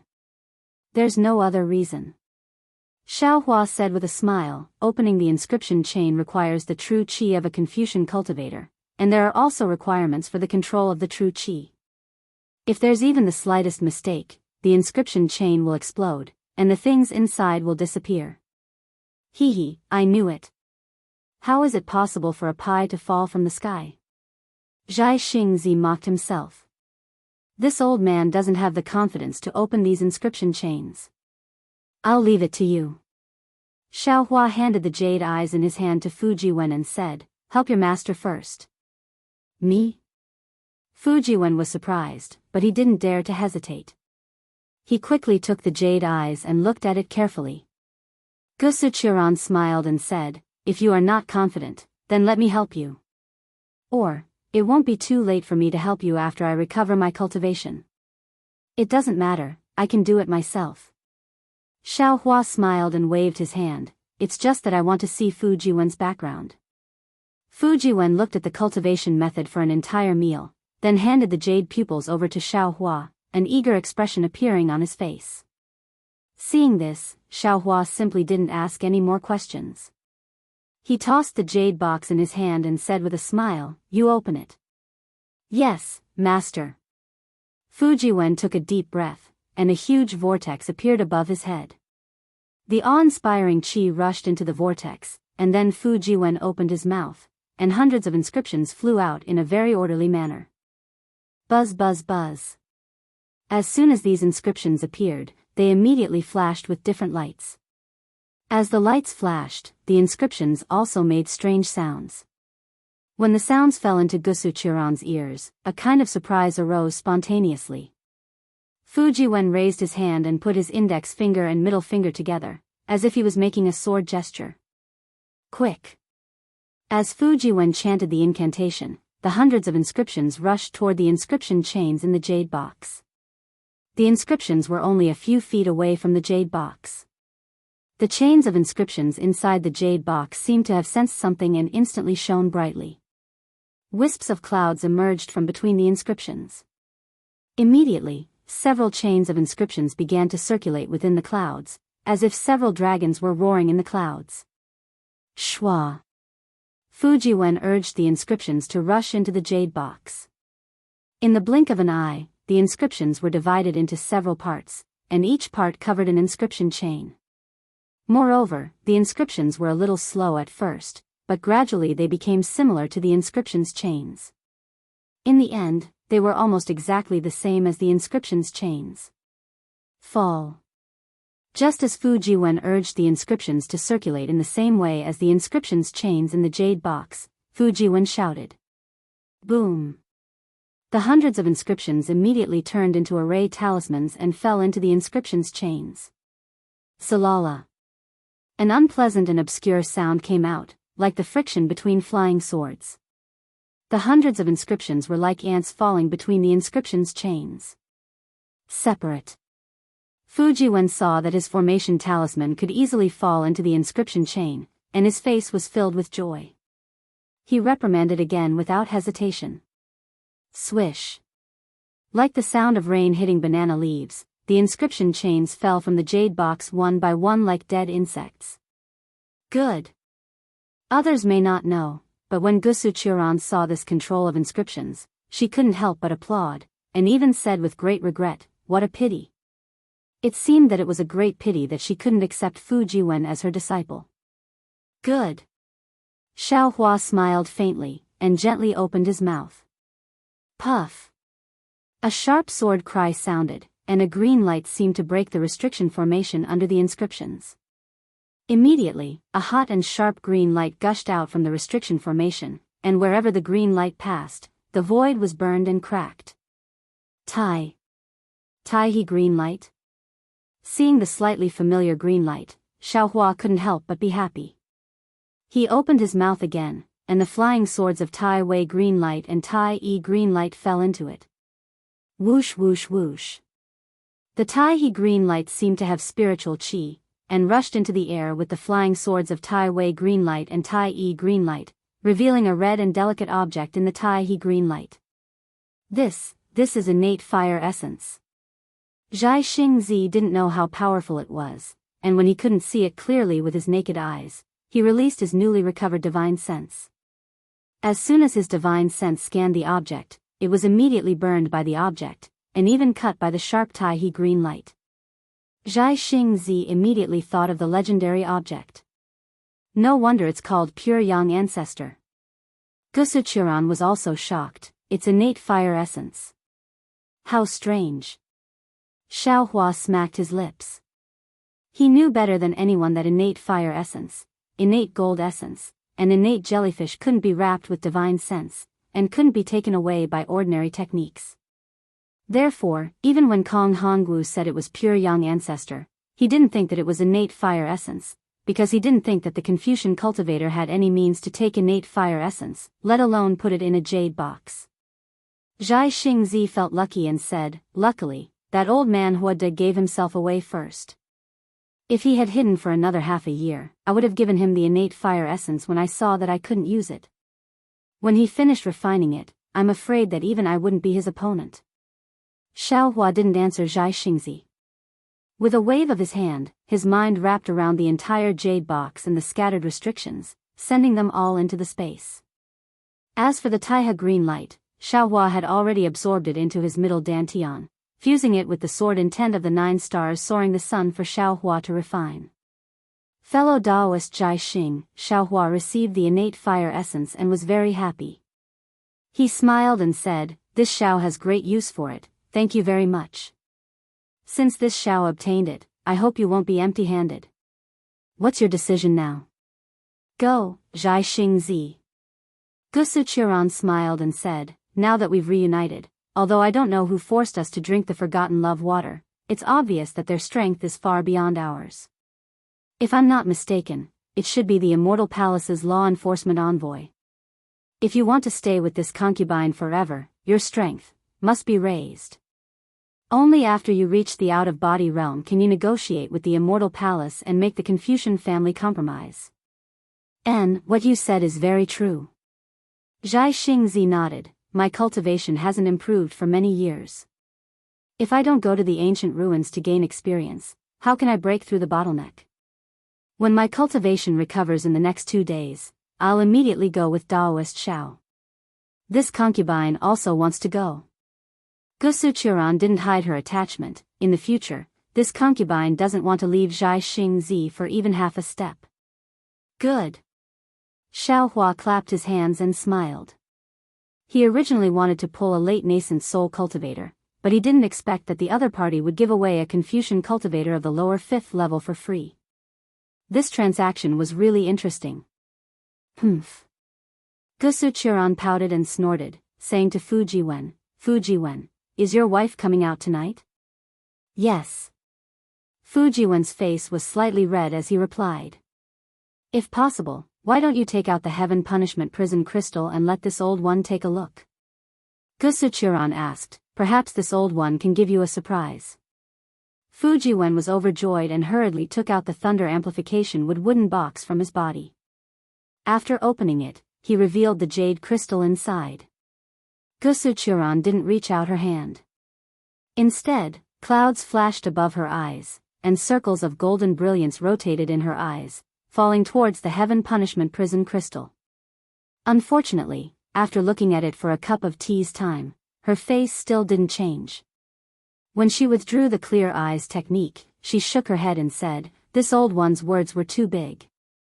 This old one can only see that this is indeed the Immortal Palace's Heaven Punishment Prison crystal, but as for which punishment palace did it, which law enforcement envoy controlled it, I can't see." Chapter 3702. "So you won't be able to unlock it?" Xiaohua asked disappointedly. "Of course I won't be able to unlock it." Gusu Qiran retorted, "I've said it clearly before, this inscription law chain is completely different from the one on the innate fire mother. This inscription law chain contains a trace of the immortal emperor's will, and it also contains the pressure of the Immortal Palace. Without a jade seal, it's impossible to unlock it. The surprise I'm talking about is, I might be able to tell from the inscriptions on the Heaven's Punishment Prison crystal that it was carved by the Master of Law. I might be able to find which punishment hall it belongs to. With these clues, I might be able to help Fujiwen. Confucian cultivators have always been particular about order, and the Immortal Palace is the leader of order. This inscription law chain contains the order of Confucian cultivators. It's not something we Dao sect cultivators can unlock." Zhai Xingzi sighed. Fujiwen's expression didn't change. He took the inscription law prison crystal from Gusu Qiran and said respectfully, "Junior thanks 2 seniors. Junior is already prepared to be able to stay by my wife's side, regardless of the method, Junior is satisfied. All right. Xiaohua nodded. You must be happy to have such thoughts. There aren't many family members in this world who can stay by your side for the rest of your life. I don't know about others, but Zhai Xingzi and I will definitely be able to. Gusu Churan smiled at Zhai Xingzi with a happy expression. If Gusu Churan was so affectionate in front of Xiaohua, Zhai Xingzi wouldn't feel anything, but in front of a junior like Fu Jiwen, Zhai Xingzi felt a bit awkward and coughed slightly. Who knew that Gusu Churan would pout and become even more aggressive as she hugged Zhai Xingzi's arm? Zhai Xingzi moved his arm but didn't dare to pull it out. At this moment, Gusu Churan didn't look like a level 5 elemental energy grandmaster anymore. Time passed very quickly. Seeing that it was almost night, Fu Jiwen carefully placed the wooden box containing the thunder amplification wood on the floor of the wooden house. He clasped his hands together and waited for the moment to arrive. Gotcha! Suddenly, several thunderbolts appeared in front of everyone's eyes like horned dragons. Soon after, the thunderbolts struck the heaven's punishment prison crystal. However, before the thunderbolts could land, they were blocked by the wooden box. Shwa shwa sounds could be heard from the thunder amplification wood. It was as if there was sand moving inside. Soon after, some purple lightning in the wooden box entered the heaven's punishment prison crystal. Wang. The heaven's punishment prison crystal let out a rumbling sound in the lightning and floated up from the wooden box. The inscription chains began to float and overflow again. A kind of indescribable solemnity, a kind of orderly, irresistible and rebellious feeling was born from these chains and gradually spread throughout the entire wooden house. Not to mention Xiaohua and the others who were standing solemnly, even the somewhat messy books began to move on their own without any wind, gradually moving on their own and becoming orderly. Order. Xiaohua suddenly realized. Rules? Enchantment? Since he was enlightened, Xiaohua immediately closed his eyes. He didn't release his divine sense and only used the heavenly infusion technique. The pores all over his body opened wide as he carefully comprehended the power of the immortal palace's rhythmic chains. Xiaohua's abnormality immediately attracted Zhai Xingzi's attention. Unfortunately, with Zhai Xingzi's late Yuanying stage cultivation, he still didn't understand the power of rules. Perhaps he somewhat understood, but he didn't sense anything from the order of the Confucian cultivators. This Daoist master Xiao is a bit strange. Zhai Xingzi wanted to release his divine sense to see what Xiaohua was doing. Unfortunately, just as his divine sense was released, it was immediately defeated by the inscription chains. At this moment, the wooden house was filled with the order of the Confucian cultivators. Daoist technique simply couldn't be used. Gotcha! A series of faint sounds like the blooming of winter plum blossoms appeared in everyone's hearts. The order that enveloped the entire wooden house was swept away. Several intertwined inscription chains broke from the middle. One by one, they turned into inscriptions and fell into the heaven's punishment prison crystal. Then, a cloud rushed out from the crystal. A beautiful woman wearing a flawless heavenly robe appeared from the cloud.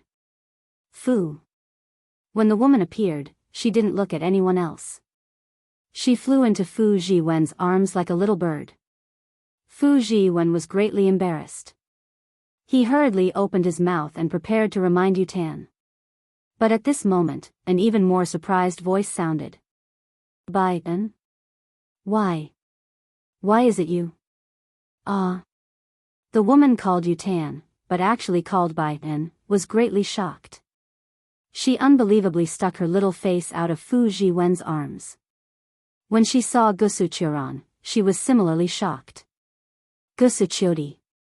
You, however, just as Baitan was halfway through her words, she saw Zhai Xingzi again. The surprise on her face was even greater. Moreover, there was a kind of excitement and disappointment in her surprise. You. Why are you with Luo Kong again? Didn't you drink the forgotten love water? Sigh, I've been punished for nothing. Baitan had only appeared for a moment. Her two sentences were like two huge thunderbolts that immediately knocked everyone unconscious. Zhai Xingzi opened his mouth. He was really surprised. Luo Kong was his original name. Ever since he became a nascent soul, no one had called him that for many years. He had almost forgotten this name. And Gusuchuri's face was even more excited. She shouted, "That's right, Xianxia, you're called Luo Kong. I remember now. Your Dharma name Xianxia was given to you by me." You. Bai En was a little confused. She looked at Gusuchuri and then at Xianxia. Her gaze also fell on Xiaohua. However, at this moment, Xiaohua still had his eyes closed as if he was an outsider. Bai En just glanced at him and then skipped over. "Wife. What's going on?" Fujiwen was really at a loss. He asked softly. Bai En broke free from her surprise. Her face was slightly red. She first looked at Fujiwen apologetically and said, "Husband, before I hid a lot from you. But now, no need to say more. I know that you found someone to help me. My original name is Bai En. There's no need to talk about my background. The reason why I was imprisoned in the Heaven's Punishment Prison Crystal was because I violated the immortal law of the Immortal Palace. As for the immortal law, it's actually related to Sister Gusu. As for what it's related to, husband, it's better that you don't know. The more you know, the more it will affect your safety." Fujiwen took a deep breath and said with a smile, "I'll listen to my wife's orders. If my wife doesn't want me to know, then I won't ask." "Good." Bai En looked at Gusuchuri with an indescribable expression. She asked, "Sister Gusu, what's going on? Didn't you and Luo Kong both drink the forgotten love water? Why, did you recognize each other again?" Hee. Gusuchuri laughed. "I naturally drank the forgotten love water and completely forgot about Xingzi. He also did the same. However, I was banished from the Immortal Palace to the Star Lord Palace of the Yaotai Mountain. This time, Xingzi and I happened to meet during the Yaotai Mountain gathering held by the Star Lord Palace. I really didn't expect. When I saw Xingzi, I felt very familiar with him. So, I took advantage of the collapse of the Yaotai Mountain's array and ran out. Who knew? Xingzi was the same as me.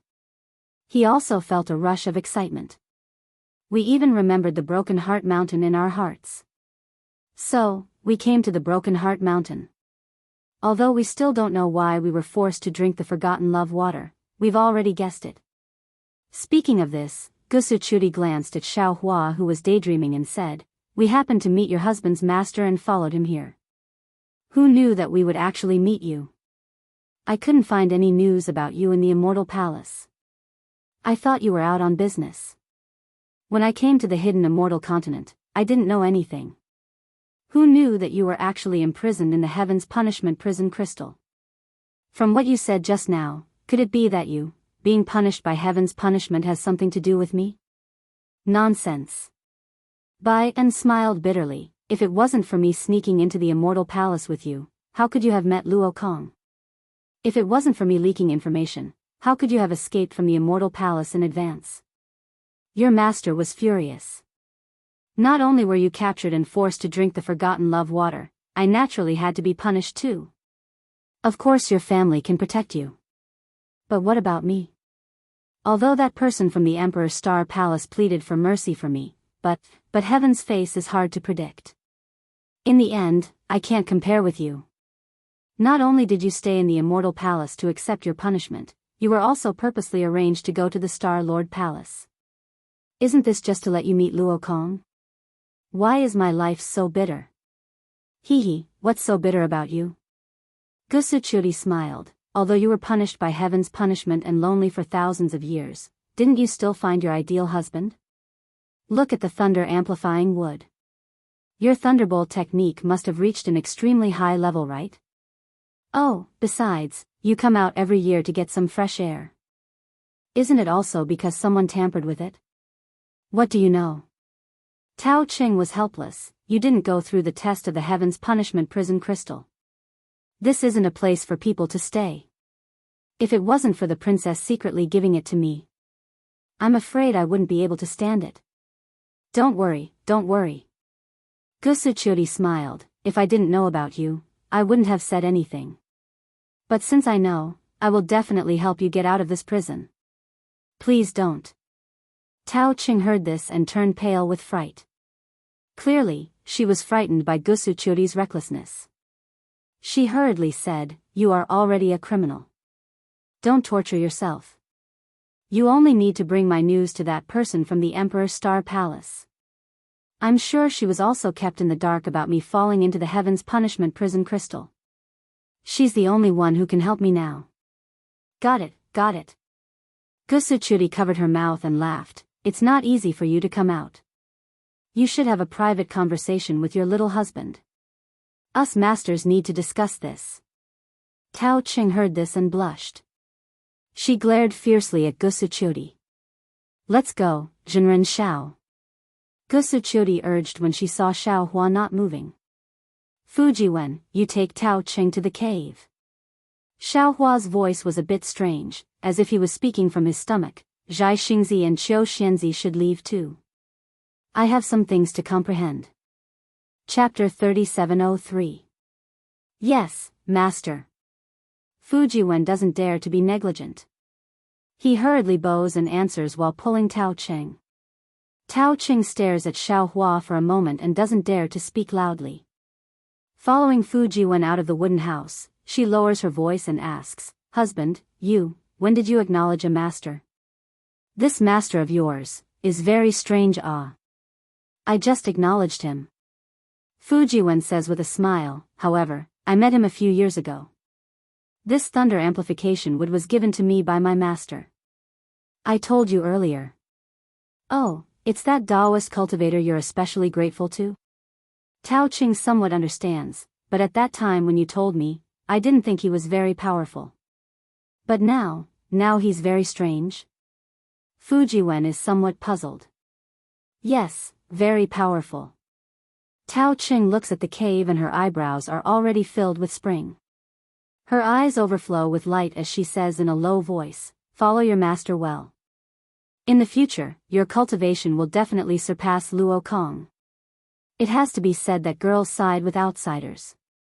Just after meeting Gusuchuri, Tao Qing tosses aside her former good friend's feelings and starts to plan for Fujiwen. She even compares her husband with Gusuchuri's husband. Impossible, right? Fujiwen's heart is also burning with anger. But he still can't help but be surprised. Zhai Xingzi is a late Yuanying stage senior. How can I be more powerful than him? Hee, don't worry. Tao Qing's small hand tightly grasps Fujiwen's hand. I may not be good at other things, but I'm absolutely accurate in judging people. I believe Gusuchuri has already noticed the anomaly. As she speaks, Tao Cheng's body unconsciously trembles and becomes somewhat hot, not to mention Fujiwen and Tao Cheng who are in the cave fusing their souls and bodies. Gusuchuri also hastily pulls Zhai Xingzi and the two quietly float out of the wooden house. The two leave the wooden house and look at the night sky above with a face full of horror. Gusuchuri transmits, this Xiao Hua, which Daoist cultivator is he? Do you know his background? Even though Zhai Xingzi transmits, he doesn't dare to speak loudly. He lowers his voice just like Tao Cheng, I really don't know. I only heard old man Hua mention him and belittle him to be worthless. However, a few juniors also told me that this Xiao Hua is close to Zhang Daoran and Sun Kong. In other words, because of Xiao Hua, the two of them, who were originally at odds with each other, unexpectedly joined forces. This is also the main reason why I didn't obtain anything in this Yaotai gathering. Looking at the wooden house that was already a little far away, Zhai Xingzi no longer dared to release his divine sense. Similarly, Gusuchuri no longer dared to use her eye-clearing technique. Just a moment ago, the two of them sensed that something was wrong with Xiao Hua's situation. They couldn't help but use their divine sense and eye-clearing techniques. What they saw was absolutely shocking. One of them saw the inscribed chains and the other saw the majestic void. How could they dare to stay in the wooden house? Fujiwen is so lucky. Gusuchuri very abruptly gnashed her teeth and said, No, Xingzi, you have to become Xiao Hua's sworn friend. Ah. Why? Zhai Xingzi was very surprised. He didn't understand why Gusu Qiudi would suddenly say this. You don't know. Gusu Qiudi thought of something and hurriedly shook her head. You don't need to know the details. You just need to befriend Xiaohua. There's no need. After all, Zhai Xingzi was a late-stage nascent soul cultivator. Although he also understood that Xiaohua was very powerful, he still couldn't react for a moment. It's related to the secrets of the Immortal Palace. I dare not say too much. And I don't really understand either. Gusu Qiudi also secretly transmitted her voice. You only need to know that Xiaohua is a Daoist cultivator and also has the cultivation method of Confucianism. It seems, he's not inferior to me at all. Use your brain to think, if he attracts the attention of the Immortal Palace in the future, that's right. Zhai Xingzi slightly narrowed his eyes. If the Immortal Palace doesn't eliminate him, then, he's a hero of a region. He might even be, on par with that person. I should befriend him at this time. Xiaohua's most powerful is not only this. Gusu Qiudi analyzed again. You and the Immortal Palace don't know about his current cultivation. This kind of concealment method, who can compare to him? At this point, Gusu Qiudi's eyes brightened again. She said in a low voice, Zhai Xingzi, if I recommend Daoist Xiao to the Immortal Palace, will I be able to escape punishment? Shoo. Zhai Xingzi heard this and his face changed greatly. He hurriedly stopped her. Please don't. Xiaohua claims to be a Daoist cultivator and just came out from Yaotai Mountain. Right now he's extremely conflicted with the Immortal Palace. If you mention this matter, it's fine if it succeeds. If it doesn't, it'll be harming Xiaohua. Hee, I'm just thinking. Gusu Qiudi laughed. No matter what, he's our savior. I won't harm him. Then the two snuggled up to each other and looked at the starry sky. Sweet flowers bloomed and withered. As for Xiaohua, when the aura of the engraved law chains was produced, the Immortal Palace's law locked the entire wooden house. This was a rare opportunity. Xiaohua immediately retracted his aura and opened all the pores on his body. He tried his best to comprehend the influence of this law on space. Although Zhai Xingzi and the others could sense the terror of this law, they could only see the surface. And Xiaohua practiced the blood drop paradise, so he was naturally sensitive to this law. Moreover, he had suffered this kind of hardship several times. He always wanted to experience it for himself. Now that the harmless aura of the law spread out, Xiaohua immediately began to swim in this aura like a fish. When Xiaohua's mind entered the aura, his entire body was like one of the engraved law chains. Along with the order of the engraved law chains, a solemn aura was released. What was special was that some obscure things that Xiaohua had obtained from comprehending the heavenly Tao suddenly appeared in his memory. It pushed Xiaohua's comprehension deeper and deeper. Xiaohua's eyes were filled with veined patterns. Some of these veined patterns were curved, some were straight, some were extremely long and seemed to have no end. Some were extremely short and seemed to be invisible to the naked eye. The veined patterns rushed out of the entire space. They seemed to be disorderly and orderly. The veined patterns were like chains and also like blood droplets. They were constantly changing shape. At this moment, Xiaohua's mind also turned into a veined pattern and changed along with the other veined patterns. However, Xiaohua tried his best to follow the changes. Unfortunately, he couldn't keep up with the changes at all. He was always rejected by the veined patterns. Xiaohua chased for a moment and understood. He was far from understanding this law. How could he merge with it?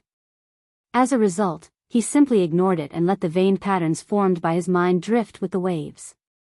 It was also during this casual movement that Xiaohua's mind saw the faint fine lines on the veined patterns. These fine lines were more subtle than the veined patterns. These fine lines were like armor inscriptions and also like gold inscriptions. They were even more similar to green seal characters. However, when Xiaohua's mind carefully examined them, the fine lines disappeared. Xiaohua gained some understanding. He knew that his cultivation was insufficient at this moment. Now, the most important thing was to see these fine lines clearly. As a result, he focused his attention on these fine lines. When he saw a fine line appear, Xiaohua immediately followed it. When the fine line disappeared, he tirelessly pounced on another fine line. It was as if he was fishing, trying one after another.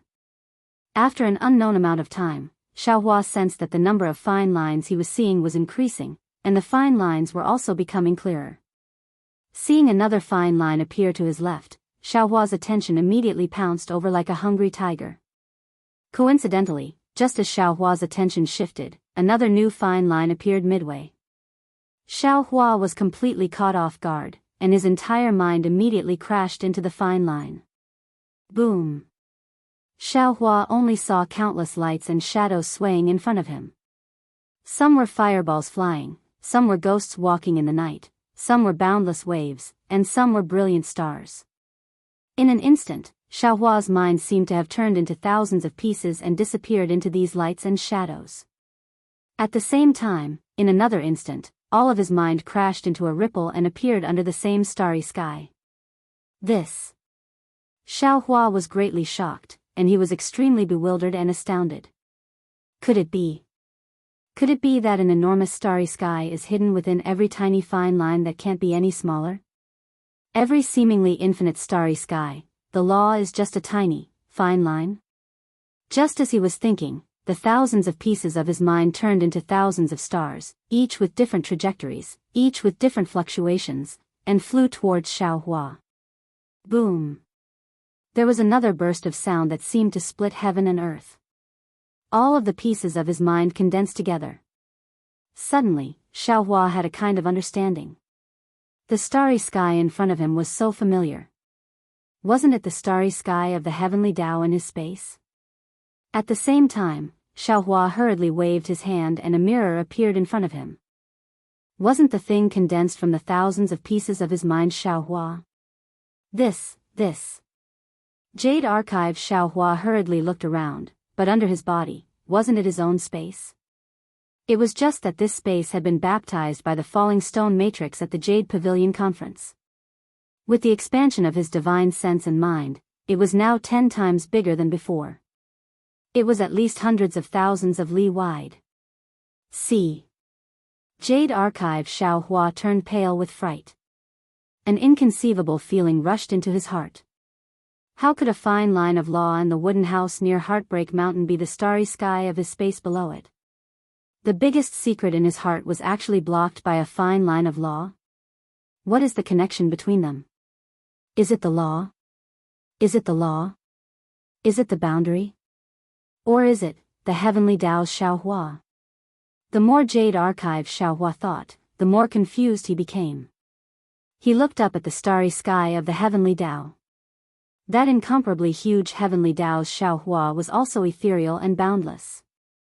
Forget it, my realm is not enough, my cultivation is not enough.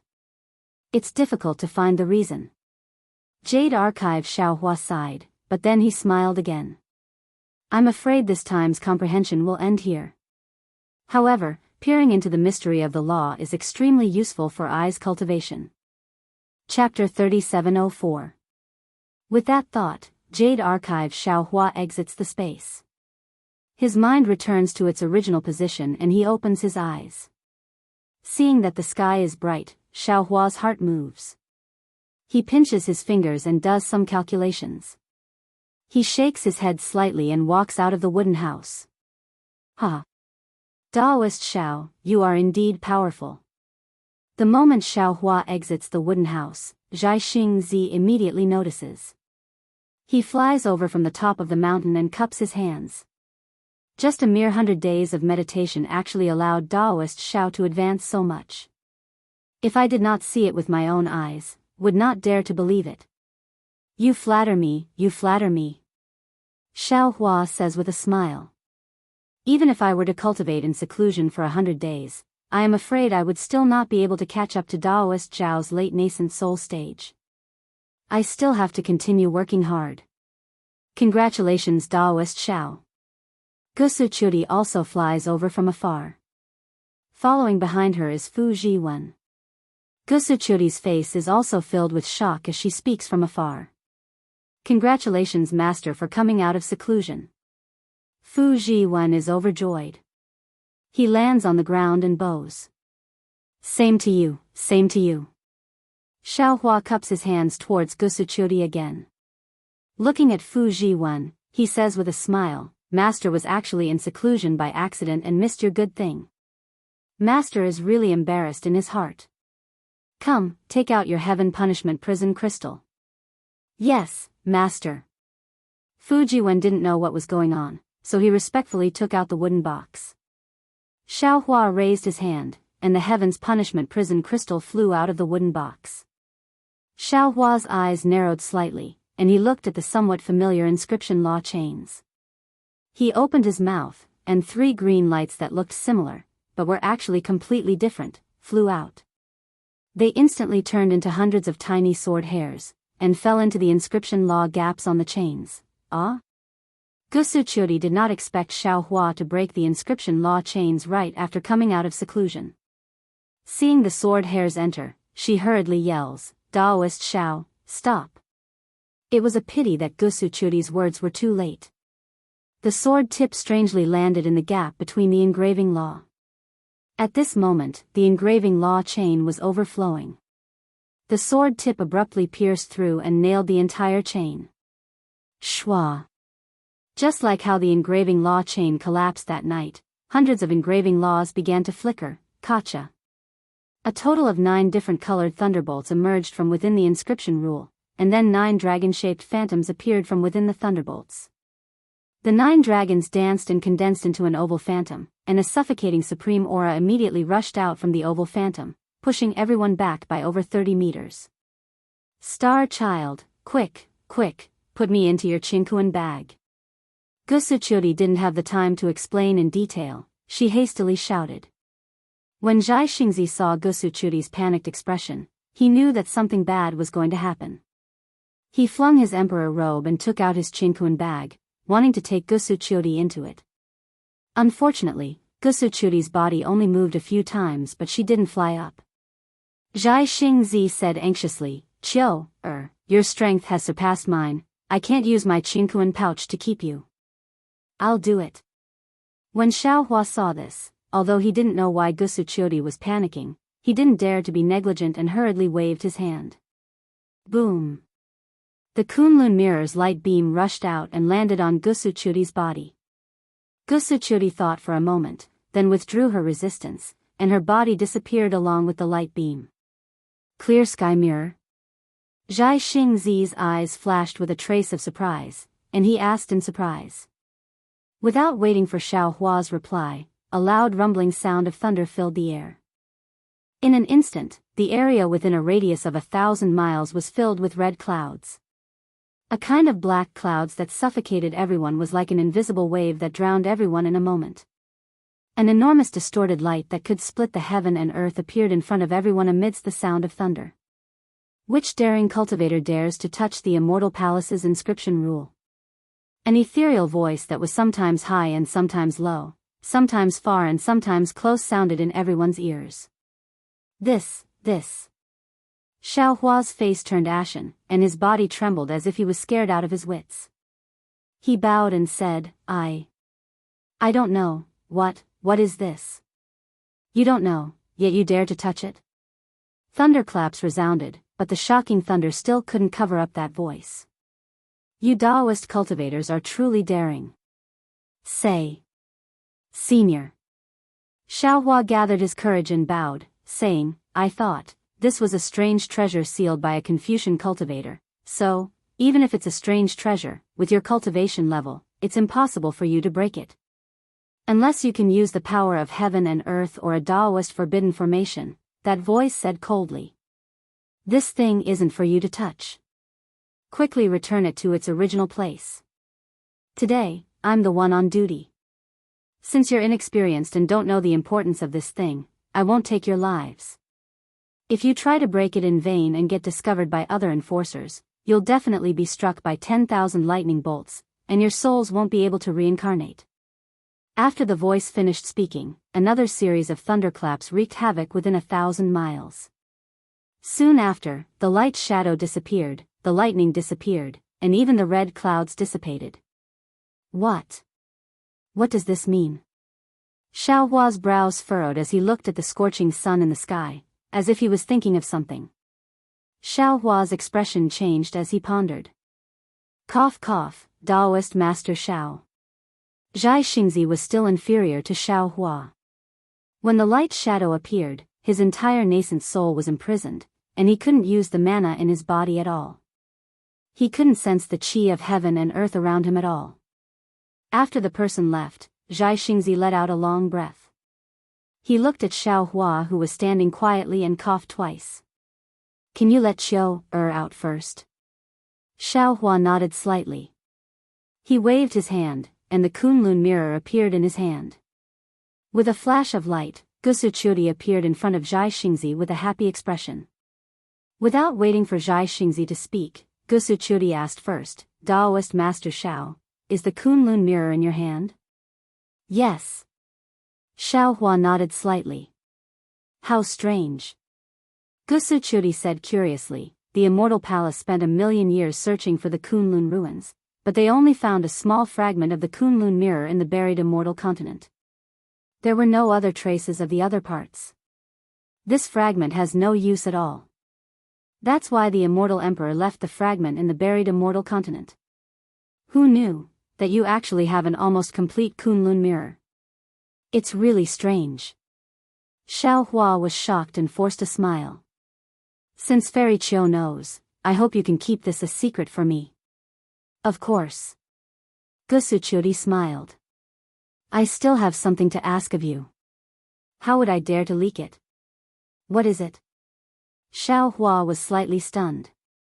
However, after a moment, Xiao Hua came back to his senses and smiled. Fairy, are you saying that you want to hide in the Kunlun ruins? I have no problem with that. I just don't know if Daoist Zhai Xingzi will be jealous. Jealous? Gusu Chudi was stunned. Then, she covered her mouth and laughed loudly as if she understood the story. She looked at the embarrassed Zhai Xingzi and said, Xingzi won't be jealous. Usually, I'll be outside with Xingzi and hide inside when something happens. Oh, if you're afraid that Xingzi will be jealous, why don't you lend the Kunlun mirror to my Xingzi? TSK. You wish. Xiao Hua pursed his lips and immediately put away the Kunlun mirror. Gusu Chudi was just joking. She looked around and said softly, the law enforcer came, right? He didn't make things difficult for you, right? No. Zhai Xingzi shook his head. I was so scared that I didn't dare to move. Only Daoist Xiao dealt with it. It's fine. Xiao Hua explained the matter. In the end, he said, the law enforcer said, unless you have the ancient Dao sex forbidden formation. It's quite strange. Could it be that he wants us to save Worry Tan from the heaven punishment prison crystal? Master. Fujiwen said apologetically, disciple's humble wife's name is Bai then. That Worry Tan is trying to hide her origin. Xiao Hua didn't find it strange. Gusu Chudi also smiled and said, also, I'm not called Gusu Churan, but Gusu Chudi. All the sinners of Star Lord Palace have to change their last word to Ran when they enter Star Lord Palace.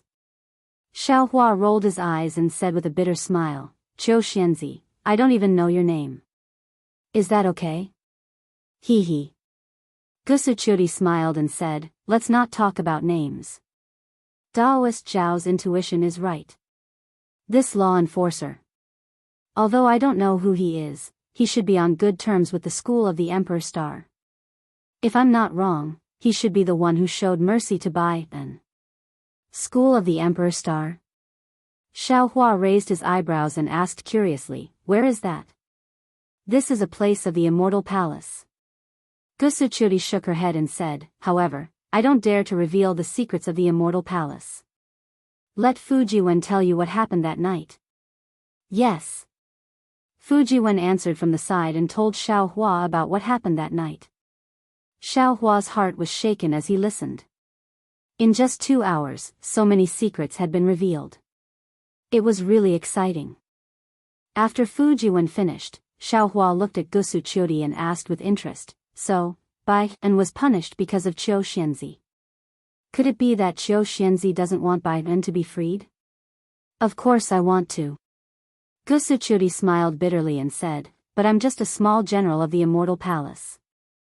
I was lucky enough to be punished lightly because of my family's power. Didn't you see it too? Even someone as strong as the law enforcer doesn't dare to be too biased. How can I help Bai and to be freed? Then how can this heavenly punishment prison crystal be broken? How long will it take to get out of internal trouble? What did the law enforcer mean by that sentence? Xiaohua asked step by step. Gusu Qiudi's expression was calm as if she had already thought about it. She said slowly, good question. I've thought about it carefully these days. If Bai En is to be freed, there are only two ways. The first is when the heavenly punishment prison crystal's punishment ends. The Jade Seal and Law will return to the Immortal Palace and Bai En will naturally be freed. The second is to rely on external forces. This external force has to be stronger than the Jade Seal and Law of the Immortal Palace. At this point, Gusu Qiudi looked at Xiaohua again and said, I'm sure you already know how powerful the Jade Seal and Law are when you tried to break the seal just now. Indeed. Xiaohua nodded. My current cultivation is not enough to break the seal. Yes. Moreover, anyone who activates the Jade Seal and Law of the Immortal Palace can summon the law enforcer. We were lucky this time. If it wasn't for the law enforcer next time, we would be in trouble. Gusu Qiudi continued, however, just like what the law enforcer said, the heavenly punishment prison crystal was thrown on the hidden immortal continent. Other than human power, it might encounter other forces of heaven and earth and seal. If these forces can directly break the Jade Seal and Law chains inside the heavenly punishment prison crystal, then it belongs to the power of heaven. The Immortal Palace is known to punish on behalf of heaven. Since it can be broken with the power of heaven, then the punishment will be over. Chapter 3705. Yes, that should be the case. Xiaohua nodded slightly. If we encounter an apocalypse, won't we just throw the heavenly punishment prison crystal in? The problem is, if the heavenly punishment prison crystal couldn't withstand the calamity, how could she withstand it? She might die the moment she comes out, right? Gusu Qiudi reminded. Xiaohua's heart skipped a beat as he thought of his own space. In that space, whether it was the Jade Archive Xiaohua or the green-robed Xiaohua, they had the power to destroy mountains and tsunamis. This power was enough to destroy the heavenly punishment prison crystal. However, when Xiaohua thought of the fine lines on the inscription chains on the heaven's punishment prison crystal, his heart almost trembled. He didn't dare to imagine what kind of disaster it would be if the fine lines of the inscription chains passed through the starry sky of the space and rushed out of the space.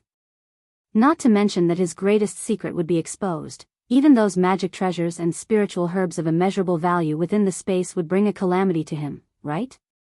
While Xiaohua was pondering, Xingzi said, Qiu, didn't you say, you're going to an ancient Daoist ruin in the next few days? Perhaps there'll be some opportunities there. Yes, that's right. Gusu Qiudi's face lit up. If there's a powerful restriction array inside, it'll definitely be able to resist the Immortal Emperor's Jade Seal. Bai En will definitely be able to escape from there. Gusu Qiudi's definitely left and definitely right made Fu Jiwen's face light up with joy. Daoist Jiaxing, have you decided to follow me to that ancient restriction array? Xiaohua returned to his senses and asked with a smile.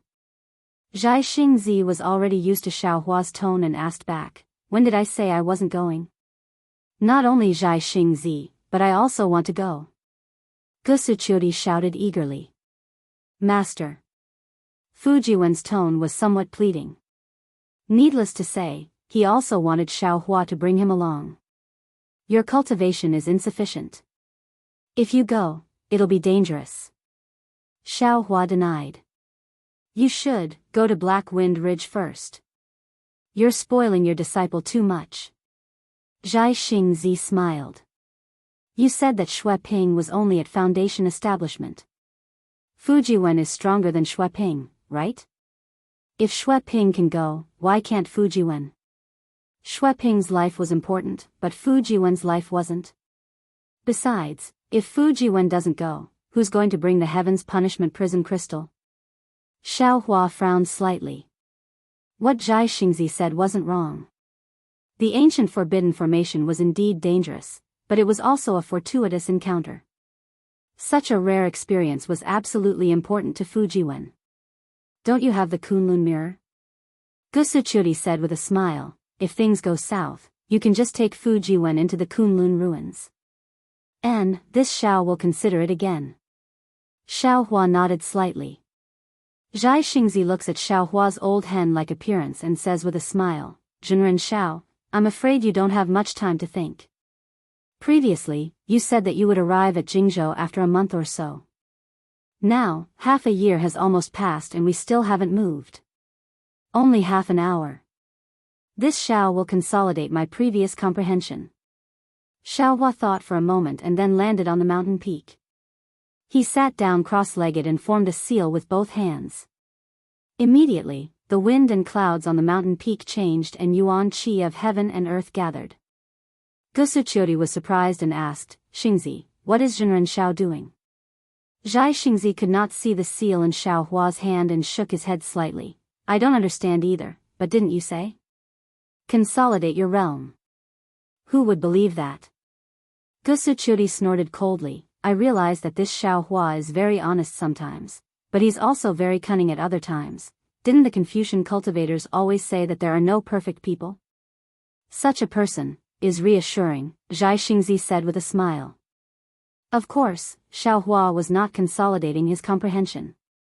He had just comprehended the order, and he could not help but feel ambitious. He wanted to try the karma seal that he could not control previously. Looking at Xiao Hua sitting cross-legged and forming a seal with both hands, who knows how long he had been planning in his heart. As the yuan qi of heaven and earth gathered, light and shadow began to appear in front of Xiao Hua's eyes. Then, an incomparably strange power began to be born from the seal and madly rushed into Xiao Hua's body. Xiao Hua knew that this was the backlash of the seal, so he naturally did not dare to be careless. His body's imbuing body technique was activated, and those 13,200 small dots also madly absorbed the yuan qi of heaven and earth. In an instant, a huge storm was born with Xiao Hua as the starting point and gradually expanded. Shock appeared on Zhai Xingzi and Gusuchuri's faces. They looked at each other and turned into rainbows. Before they flew away, the two of them did not forget to bring Fu Jiwen, who was at a loss, along with them. Behind the three of them, the wooden house that Fu Jiwen built was swept up into the sky like breaking dry weeds and rotten wood. The wooden planks were instantly torn into pieces. The storm grew extremely fast. Zhai Xingzi and the other two flew out 3,000 feet and stood in midair. The storm behind them had already enveloped several thousand feet. Zhai Xingzi released his divine perception and felt the chaotic yuan qi of heaven and earth in the surroundings. Just as he was about to send his divine perception into the storm, a sharp pain like a knife cut off a wisp of divine perception. See. Zhai Xingzi's expression changed slightly. He hurriedly withdrew his divine perception and wanted to say something. It was also at this moment, wang, wang. A strange sound came from the center of the storm. No matter if it was Zhai Xingzi or Gusuchuri, their Naiwan palace was greatly shaken. A kind of dizziness appeared, and before they could activate their divine ability to resist, swoosh. The entire several thousand feet wide storm suddenly stopped.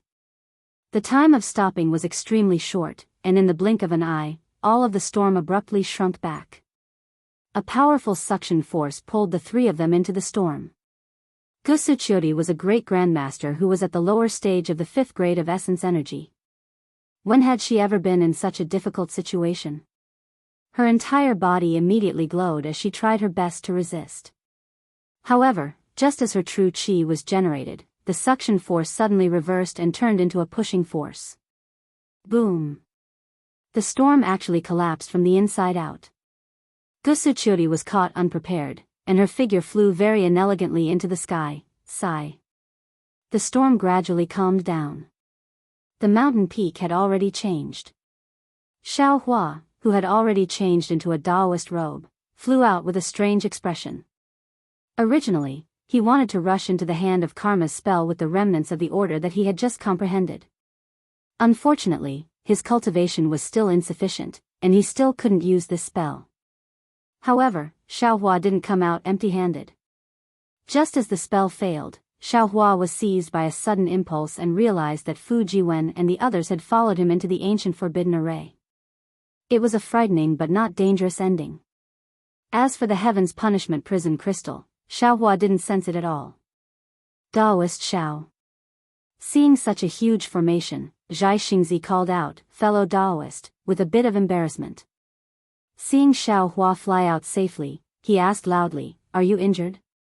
"Hee, Daoist's comprehension is really not bad. You gained something in just a moment," Gusuchuri said with a smile, "and you even destroyed Fu Jiwen's wooden house while you were at it." Hee. Xiaohua also said with a smile, "I'm fine. It's just that I was thinking of something and couldn't control my magic power. That's why I failed. Since the wooden house is already gone, that's a sign for Fu Jiwen to follow me. This is the will of the heavens." "Many thanks, Master." Hearing this, Fu Jiwen was overjoyed. He bowed and said, "Let's go." Xiaohua flicked his sleeves and helped Fu Jiwen up. He looked into the distance and said, "I didn't expect that we would stay here for so long. I'm afraid that Xue Ping is already waiting anxiously in Jingzhou." "Jingzhou?" Xianxia looked at Xiaohua. He couldn't help but laugh. He said with a low voice, "Daoist Xiao, the direction of Jingzhou is behind you." "Oh." Xiaohua said with a smile, "I was just lamenting about the Buddhist sect of the Single Yang country." "That." Gusuchuri covered her mouth and laughed. Without holding back, she pointed it out, "The Single Yang country is to your left. Go, go, go." Xiaohua flicked his sleeves, "I just want to see the sunset." "Is that not enough? If I don't go now, when will I go?" Seeing that Xiaohua was about to turn into a rainbow, Xianxia hurriedly called out, "Daoist Xiao, don't be anxious. I have a flying boat here." Xiaohua helplessly glared at Xianxia, "Why didn't you say so earlier?" "That." Xianxia laughed in his heart. He didn't show it on his face. "Daoist Xiao is impatient. I'm not as good as you. Hurry up." Xiaohua waved his hand to hide his awkwardness. "There's an ancient forbidden formation waiting for us to enter." "Daoist Xiao, aren't you happy?" Hee. Xianxia took out the flying boat while laughing. "It's precisely because it's an ancient forbidden formation that we can't be anxious. Previously, when I explored dangerous places with Daoist Xiao, which time didn't we prepare for more than 10 years? Which time didn't we use up a lot of energy? Now, in Daoist Xiao's mouth, this ancient forbidden formation is as easy as playing house. My luck is good." Xiaohua rubbed his nose.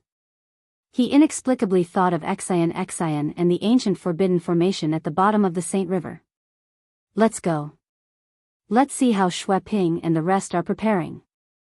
Xianxia smiled as he controlled the flying boat. "If they aren't prepared, I won't try my luck with Daoist Xiao." Xue Ping and the rest were naturally well prepared, especially Xue Ping. In order to enter the forbidden formation and break through his bottleneck, he had started preparing more than 10 years ago. However, as time passed, the more information Xue Ping received, the less confident he became. The forbidden formation in the wilderness of Jingzhou had long exceeded his ability. Later on, Xue Ping realized that he couldn't easily break through the formation by himself. Thus, he began to invite experts to help him. Back then, when Xue Ping met Xiaohua and saw Xiaohua's great strength, he immediately thought of the forbidden formation. Thus, he invited him. Just like Xue Ping's predicament, the cultivators Xue Ping invited naturally wanted to explore as well. However, after exploring for a while, all of them shrunk their necks back. They knew that with their strength, they would most likely die if they entered. Without powerful assistance, none of them dared to enter. However, what was Xue Ping's cultivation? How powerful could the cultivators he invited be? Moreover, These Daoist cultivators who knew the news kept it a secret and did not dare to say too much. Therefore, until today, everyone had been looking forward to it for half a year. When they saw the flying ship flying over from afar and two extraordinarily powerful divine senses swept over, their hearts were finally at ease. They all flew up into the air and waited respectfully. Chapter 3706. Xueping and the others watched Xiaohua and Zhai Xingzi disembark from the flying boat. Xiaohua was just a newly famous nascent soul cultivator, but Zhai Xingzi's reputation was well known in the hidden immortal continent, especially when he won the last rare treasure in the Jade Pavilion gathering. His emperor's outfit was particularly eye-catching. As soon as he flew out of the flying boat, there were immediately cultivators who came to their senses and came forward to greet him with joy. Xiaohua, on the other hand, had long been placed in second place by them. Xiaohua didn't care about this. He bowed to the cultivators facing him, but in reality, he waved his hand at the cultivators who had been paying attention to Zhai Xingzi. Gusuqiudi and Fujiwen were the last to disembark. Fujiwen's cultivation was on par with Xueping and the rest, while Gusuqiudi concealed her cultivation. She appeared to be around the third grade of essence force and was dressed in a Daoist robe. Zhai Xingzi looked at her with concern from time to time, and the cultivators immediately understood. Although they weren't as respectful as Zhai Xingzi, they were more respectful than Xiaohua. Xueping and the other cultivators were happy, but Zhai Xingzi wasn't. Looking at the 12 cultivators' crooked cultivation, he almost curled his lips. Normally, Zhai Xingzi would have reprimanded them, but seeing Xiaohua's indifference, Zhai Xingzi couldn't say anything. After all, he was invited by Xiaohua. You've waited for a long time.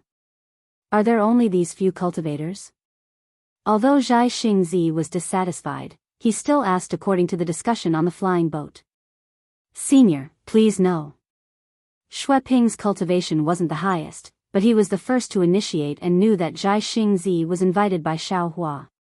He hurriedly bowed and said, there were originally 15 people, but when we discussed waiting, they felt that this trip was too dangerous and they didn't know Senior Xiao well, so they chose to withdraw. The remaining fellow Daoists are very confident in Senior Xiao. Now that Senior has joined this trip. My ass. Zhai Xingzi reprimanded Xueping without holding back. He pointed at the dozen cultivators who were only at the third grade of essence force and said, what do you think this ancient forbidden formation is? Even I don't dare to recklessly enter it. With your cultivation, you're just going to die. Yes, this junior understands. Xueping smiled apologetically, knowing that Zhai Xingzi was speaking the truth. He replied, I was the one who found the clues to the ancient forbidden array in the beginning. I've already discussed it for a long time, and I feel that, if we don't enter, we'll feel indignant. However, if we enter, we don't have any confidence at all. Now that Senior Xiao and Senior Zhai Xing are here, I feel that this is a great opportunity. We juniors can't compare to Senior, and we have very few choices. Under the pressure of the Confucian cultivators, we juniors have no choice but to risk our lives. Hearing Xueping's pitiful words, the dozen or so cultivators' faces were also filled with unwillingness. Zhai Xingzi sighed and said, when Daoist Master Xiao mentioned this to me, I had already thought about it. Your idea is indeed correct. You want to use this ancient forbidden formation to raise your cultivation base, especially to obtain some fortuitous encounters from within. However, there were many ways to break through bottlenecks. It was possible to do so without relying on restrictive arrays. According to what this old man knows, there are a few hidden danger zones near Jing province. If you are willing, this old man can tell you the locations and you can go there to search for opportunities. That's right. Xiaohua chimed in from the side, if you feel that you won't be able to gain much from those dangerous places, this old man can give each of you a usable magic treasure. Even if you return empty-handed from those places, you can still use those dangerous places to refine magic treasures. This. Xueping was somewhat surprised, and he also felt some regret. When he met Xiaohua in the Danliang state, Xueping was very assured of Xiaohua because the state preceptor of the Danliang state was present. Although he didn't tell Xiaohua all the information he had, he still flaunted some details to Xiao Hua. However, he didn't expect how Xiao Hua would deal with it. Would he not want them to enter the forbidden area? Seeing Xue Ping's expression, Xiao Hua smiled and said, "Of course, this is only this old man's consideration. The specific choice will be up to you. After all, this ancient forbidden array was found by you all with great difficulty. This old man and the others have no reason to stop you from entering." Phew. Xue Ping let out a long sigh and turned to look at the other cultivators. This news was rather sudden, so the cultivators weren't prepared at all. Furthermore, this choice was extremely difficult. Xue Ping thought for a moment, looked at the other cultivators' troubled expressions, and asked respectfully, "Seniors, this matter is of great importance. Would you allow us to discuss it further?" "It's fine." Xiao Hua smiled and said, "Feel free to discuss it. It doesn't matter if it's 1 day or 10 days. It's fine as long as there's a result." "Thank you, Senior." Xue Ping bowed and raised his hand. This junior didn't expect that Senior Xiao would be able to invite Senior Jiaxing, so the meditation room wasn't prepared enough. This junior will get someone to clean it up. "Alright, go ahead." Xiao Hua waved his hand. Actually, this old man didn't consider it thoroughly before. "On the way here, I heard fellow Daoist Jiaxing explain the dangers inside, so we made this decision at the last minute. Sorry for making things difficult for you." No, this is also Senior's consideration for us. This junior and the others understand very well." Xue Ping hurriedly waved his hand. Facing Xiao Hua, who even his own state preceptor had to treat with respect, Xue Ping really couldn't bear any complaints. Faced with the temptation of the restriction array, the choice was truly difficult. Xue Ping and the others understood very well that this restriction array was naturally extremely dangerous. If they weren't careful, they would die, but the benefits were also great.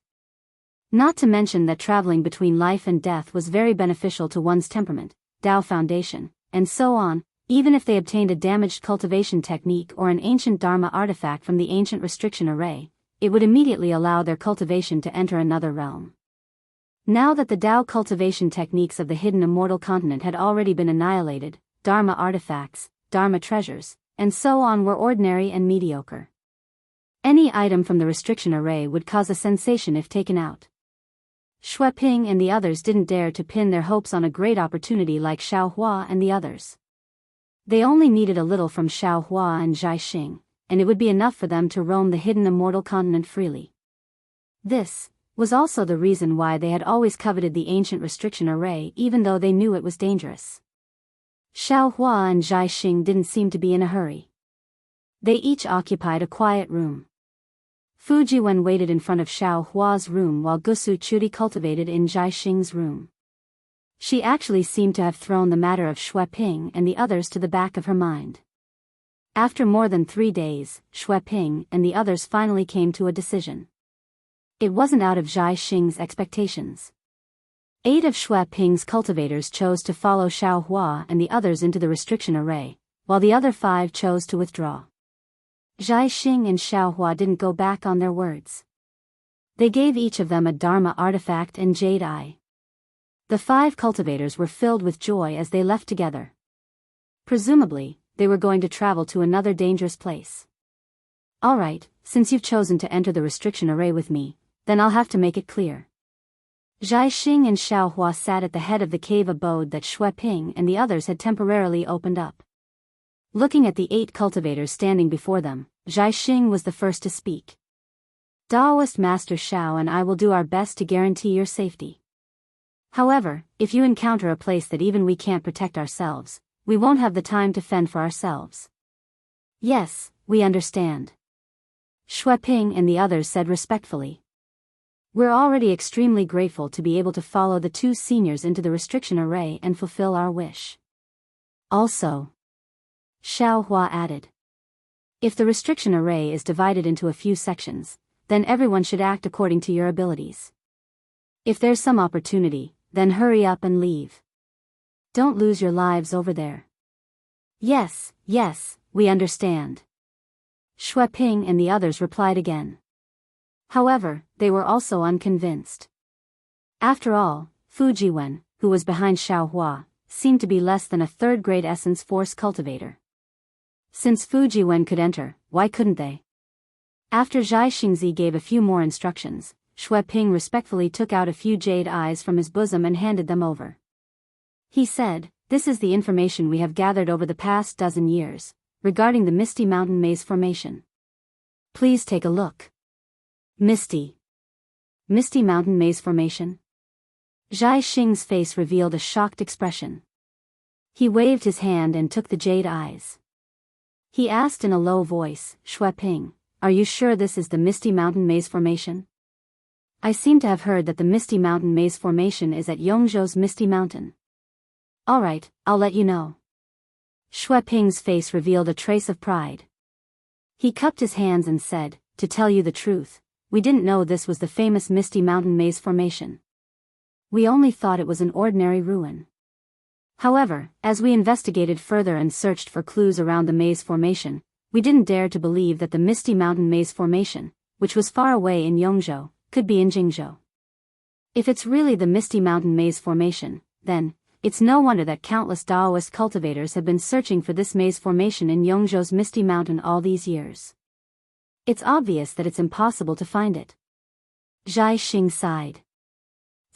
Even back then, I went to Misty Mountain and returned empty-handed. Actually, it's also a coincidence." Xue Ping smiled apologetically. "When we first met Senior Xiao, we weren't sure, so we didn't dare to mention it to you. Later on, we left Yuzhou, and received the help of a fellow Daoist named Dao Cheng. Only then did we confirm that this ruin is the Misty Mountain Maze Formation." Dao Cheng? Zhai Xing looked up at the 8 people before him and smiled. "Why isn't he here?" "I'm afraid Dao Cheng isn't fated to meet him." A cultivator beside Xue Ping said, "Before you two came, he felt that the ruin was too dangerous and left early." "What a pity." Zhai Xing looked at the jade eyes in his hand and thought for a moment before handing it to Xiaohua. "Daoist Xiao, you should take a look first. There's no need to look at the details in the jade eyes for now." Xiaohua shook his head slightly. "Exalted Sun Kong and Zhang Daoran haven't come yet. When they're all here, we'll discuss it together." "What?" Xiaohua's words were no different from a stone thrown into a pond. Xue Ping and the others were stunned again. "Senior Xiao, you said that there are more seniors coming?" Chapter 3707. Xue Ping clearly hadn't heard of Sun Kong and Zhang Daoran's names.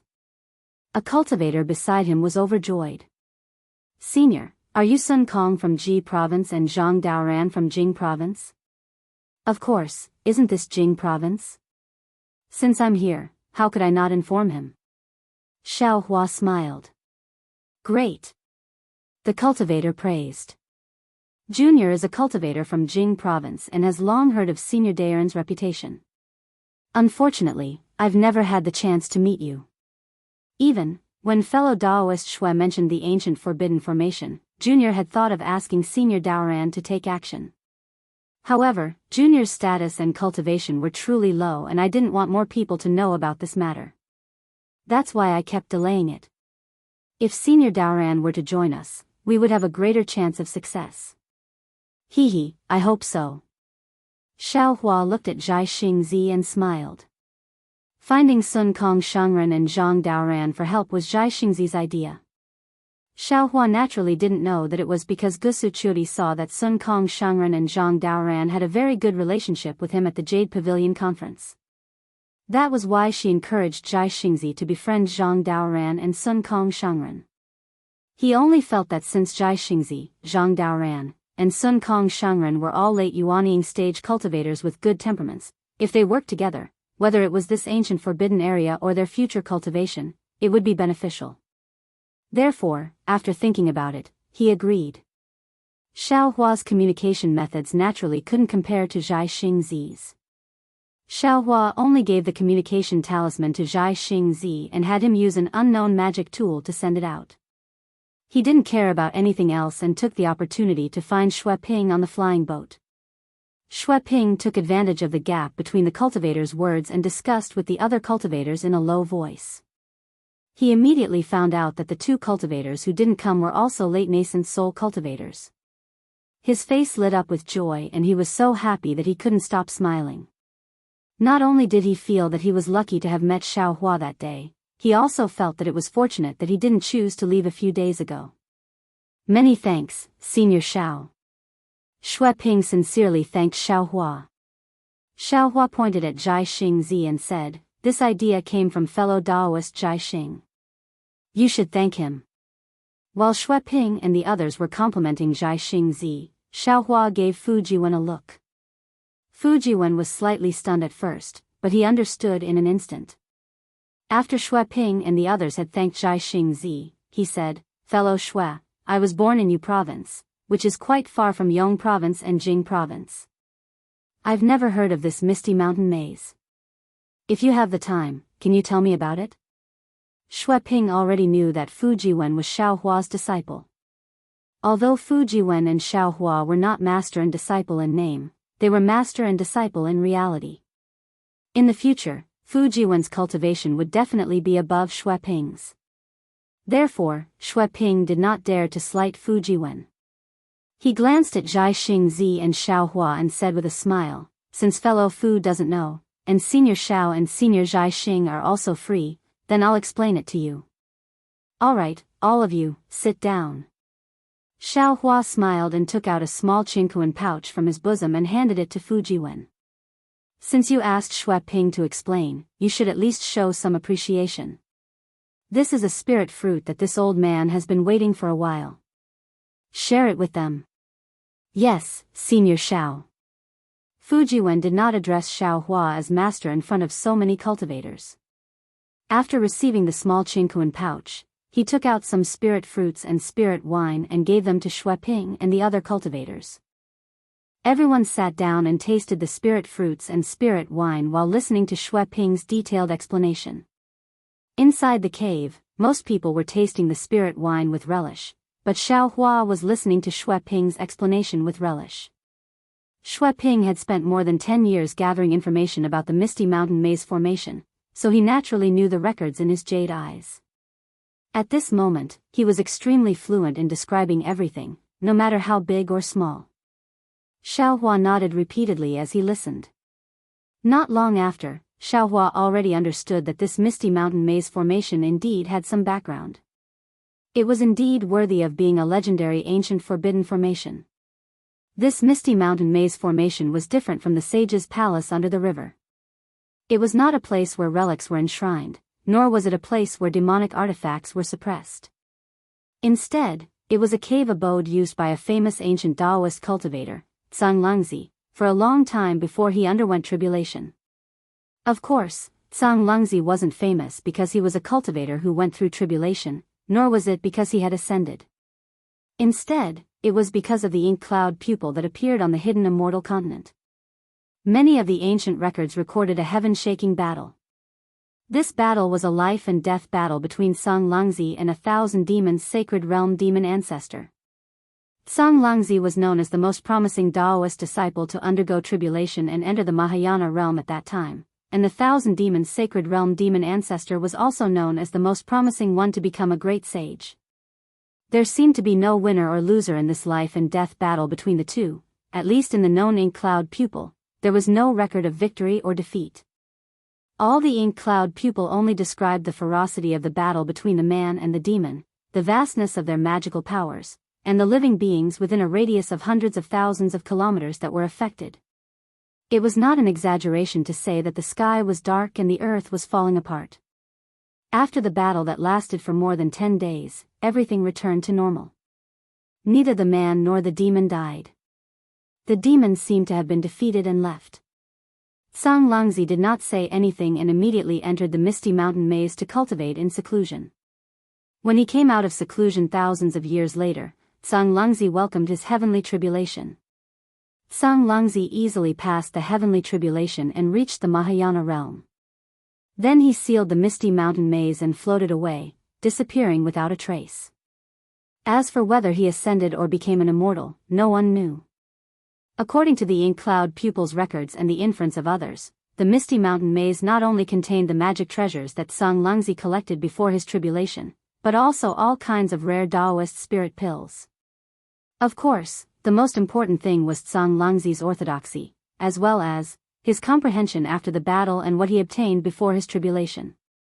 However, that Song Lungzi's cave abode was very rich and the restrictive spells were very powerful. Before Song Lungzi went into seclusion, he sealed the cave abode with a misty mountain maze to prevent others from disturbing him and the invasion of the Thousand Demons' sacred realm. It was very difficult to enter without great magic power and great magic power. There were even some strange things recorded in the ink cloud pupil's records. When Song Lungzi was in seclusion, the Misty Mountain Maze was activated 3 times. The first time, there was a strange phenomenon of thousands of Buddhas chanting together. In the space of tens of thousands of miles, there was a rampant image of the heavenly dragon and many Buddhas. However, the chanting lasted for several months and finally disappeared. The second time, there was a strange phenomenon of rosy clouds covering the sky. The Misty Mountain Maze was covered by colorful clouds for thousands of miles. All the cultivator's divine thoughts, divine senses, and eye-clearing spells could not see through it. Moreover, outside the rosy clouds, there was an endless amount of noble spirit that was more turbulent than the tide. The chanting of the students was not inferior to the chanting of the Sanskrit. The strange phenomenon lasted for a whole year. Unfortunately, it still disappeared mysteriously. Although the Misty Mountain Maze was damaged, it was not broken. There was another time that was the most dangerous. It was said that the mountain shook and the earth shook. Thousands of demons attacked the Misty Mountain Maze crazily. Even the stars from outer space came to help. The landscape of thousands of miles around the Misty Mountain was changed. However, in the end, the strange phenomenon was the same as the previous 2 times. It ended with blood rushing to the sky. Although the Misty Mountain Maze was almost destroyed, it lasted until the end. Although there was no record of the cultivators who came to the Misty Mountain Maze 3 times, everyone could see the power of the Misty Mountain Maze. After that, there was no record of a famous battle.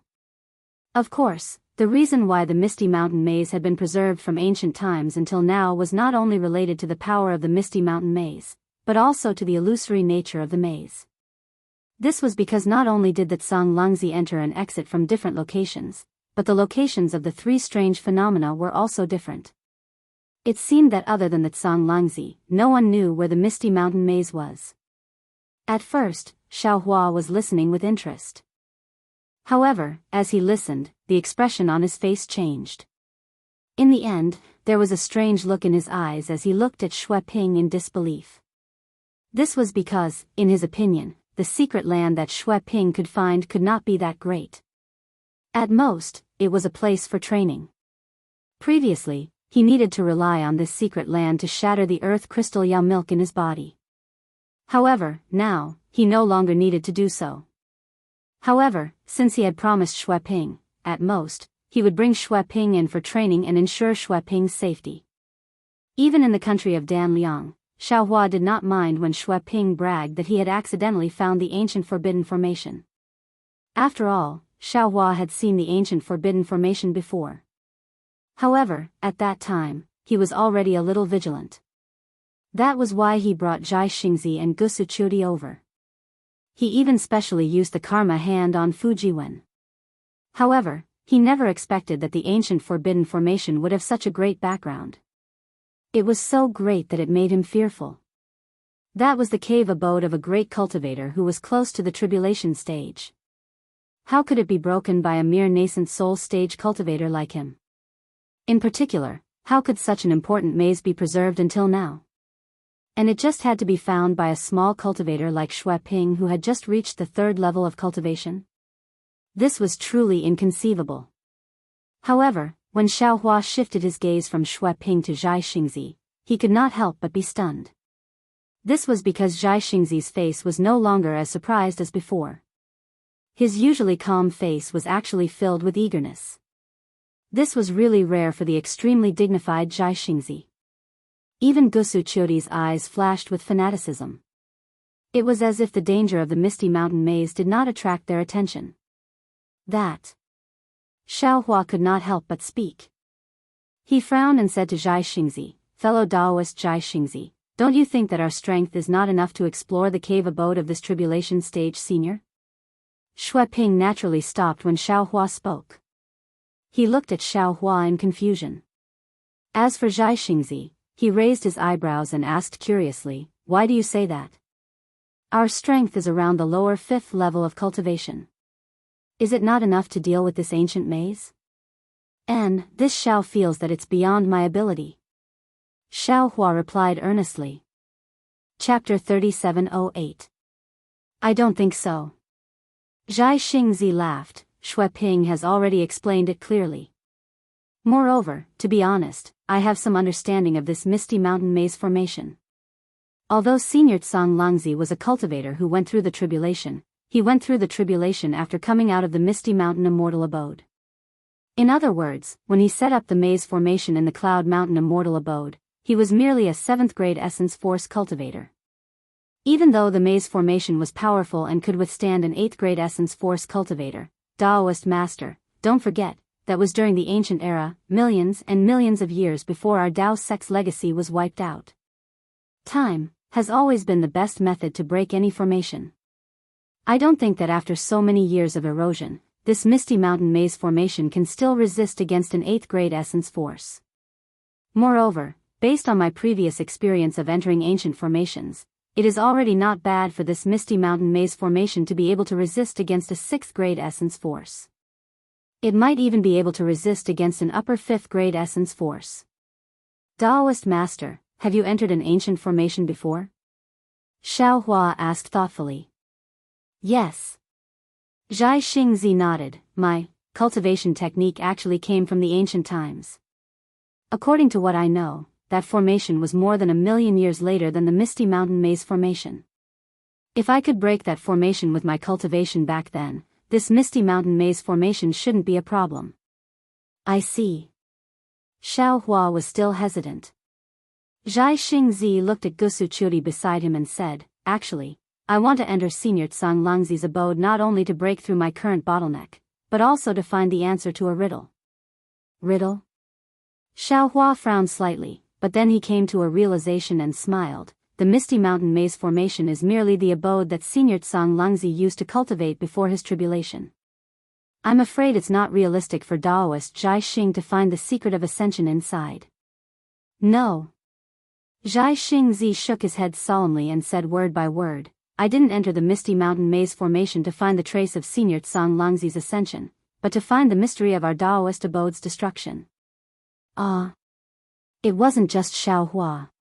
Even Fu Jiwen and the others, as well as Gusuchuri, turned pale with fright. They truly didn't expect Xianxia to have such thoughts. Xianxia stood up and walked step by step to the entrance of the cave.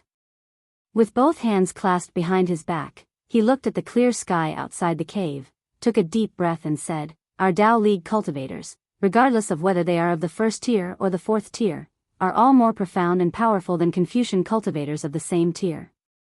Daoist cultivators breathe in the qi of heaven and earth, communicate with heaven and earth, and draw upon the power of heaven and earth. Meanwhile, Confucian cultivators absorb the qi of righteousness, collude with the humanities, and draw upon the accumulated power. Compared to them, Daoist cultivators are much stronger. However, on this hidden immortal continent, our Dao cultivators are firmly suppressed by Confucian cultivators. The entire continent is the world of Confucian cultivators. Although there are traces of our Dao sect in the Thousand Demons Sacred Realm and Paradise, our Dao sect is only a supporting role. This old man has cultivated for several thousand years. I don't dare to say anything else, but anyone who is of the same tier as this old man is no match for this old man, no matter if it is Confucian cultivators, Buddhist disciples, or demons. Therefore, this old man feels that even if Confucian cultivators and Buddhist cultivators join hands, they may not be able to completely wipe out our Dao sect's orthodoxy. This old man wants to find the answer to this riddle from the ancient ruins. Hiss. Xiaohua sucked in a breath of cold air and looked at Xianxia in a daze. He also didn't expect that this nascent soul cultivator of the hidden immortal continent who was suppressed by Confucian cultivators to this extent still didn't eat his tough bones, still didn't bend his straight waist, and actually wanted to explore the truth buried deep under the dust of time like him, a cultivator from the Dawn Rain continent. Good. This concubine supports you. Gusuchuri slapped the table and stood up, clapping her hands and saying, everyone in the world, regardless of their background, is fair. Be it Confucian cultivators or Daoist cultivators, everyone has the right to cultivate. Xiao Hua smiled. Looking at this female general of the immortal palace who was at the lower fifth level of elemental energy, and then looking at the Daoist nascent soul cultivator who was overlooking the world outside the cave, this is a true match made in heaven. Xiao Hua pondered for a moment and also said, fellow Daoist Jai Xing Zi's idea is good, but Senior Tsang Lang Zi's cave existed before our Dao sect declined, there may not be any clues inside. In particular, this Xiao has read all the ancient records of the hidden immortal continent, the records of our Dao sect's decline are very clear. The process of the immortal and Buddhist cultivators joining hands to destroy the Dao, and there are also very few ancient records. It can be said that it's as if it's been washed by water, abnormally clean. Even if we take the risk and enter, it's unlikely that we'll find anything. Burning scriptures and destroying the Tao. Jai Xingzi smiled coldly and said, this is a common method used by Confucian cultivators. Not only did Confucian cultivators destroy ancient records, they even erased the cultivators' memories. Who would know what happened millions of years ago? Not to mention Confucian cultivators, even Buddhist cultivators and demons have this method. At this point, Jai Xingzi looked at Xiao Hua and said, this old man also didn't expect that Daoist Xiao would have the same intention as this old man. I wonder if Daoist Xiao has found anything? He, temporarily not. Xiao Hua said with a somewhat concealed smile. Jai Xingzi didn't ask any more questions and continued, of course, even if we can't find the answer to our Dao sect's destruction in Senior Tsang Lang Zi's cave, if we can find his Dao sect's orthodoxy, it can be considered as finding the complete inheritance of our Dao sect. Our trip will not be in vain. Ha! Xiao Hua laughed loudly and said, fellow Daoist Jai Xing, this Xiao was right to bring you here. Could it be that you also found the flaw in our Dao sect's cultivation method? Could it be that Daoist Xiao? Jai Xingzi was somewhat surprised.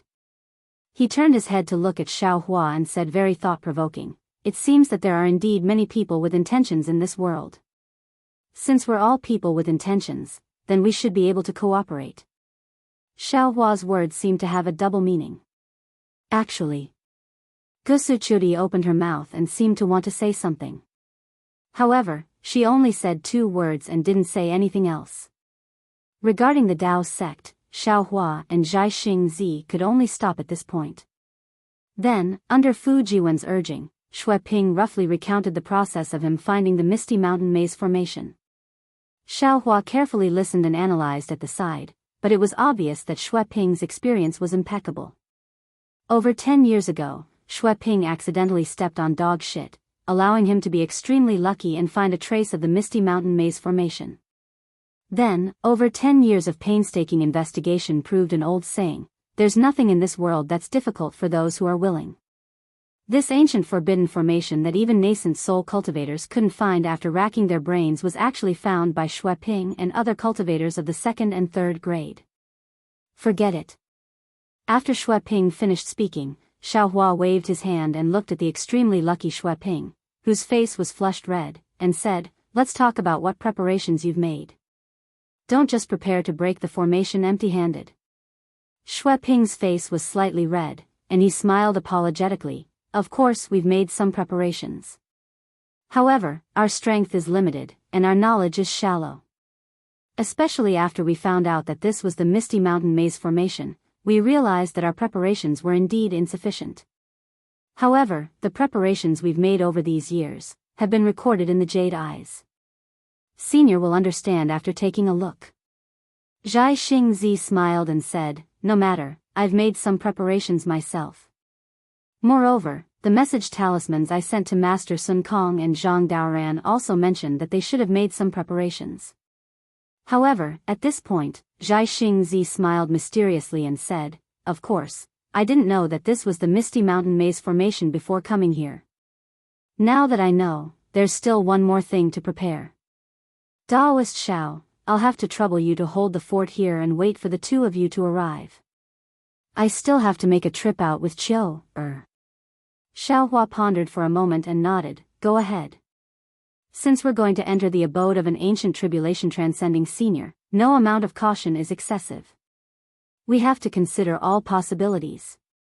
I'm inexperienced in this aspect, so I'll have to trouble you for everything." After that, Xianxia and Gusu Chudi turned into rainbows and flew away. They didn't say when they would return. Xiaohua thought for a moment and wanted to contact Ao Zhantian and Shui Mingzi, who were also late nascent soul cultivators.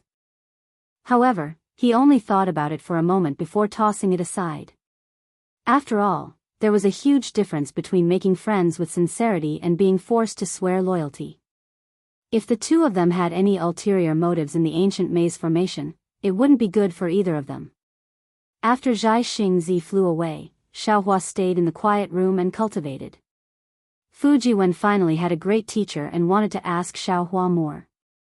However, when he saw how hardworking Xiaohua was, he felt a little embarrassed. Fortunately, Xiaohua saw some clues and told Fujiwen that if he had any questions, he could ask Fujiwen at any time. There was no need to be afraid of anything. Furthermore, Xiaohua spent 3 days examining Fujiwen's cultivation realm.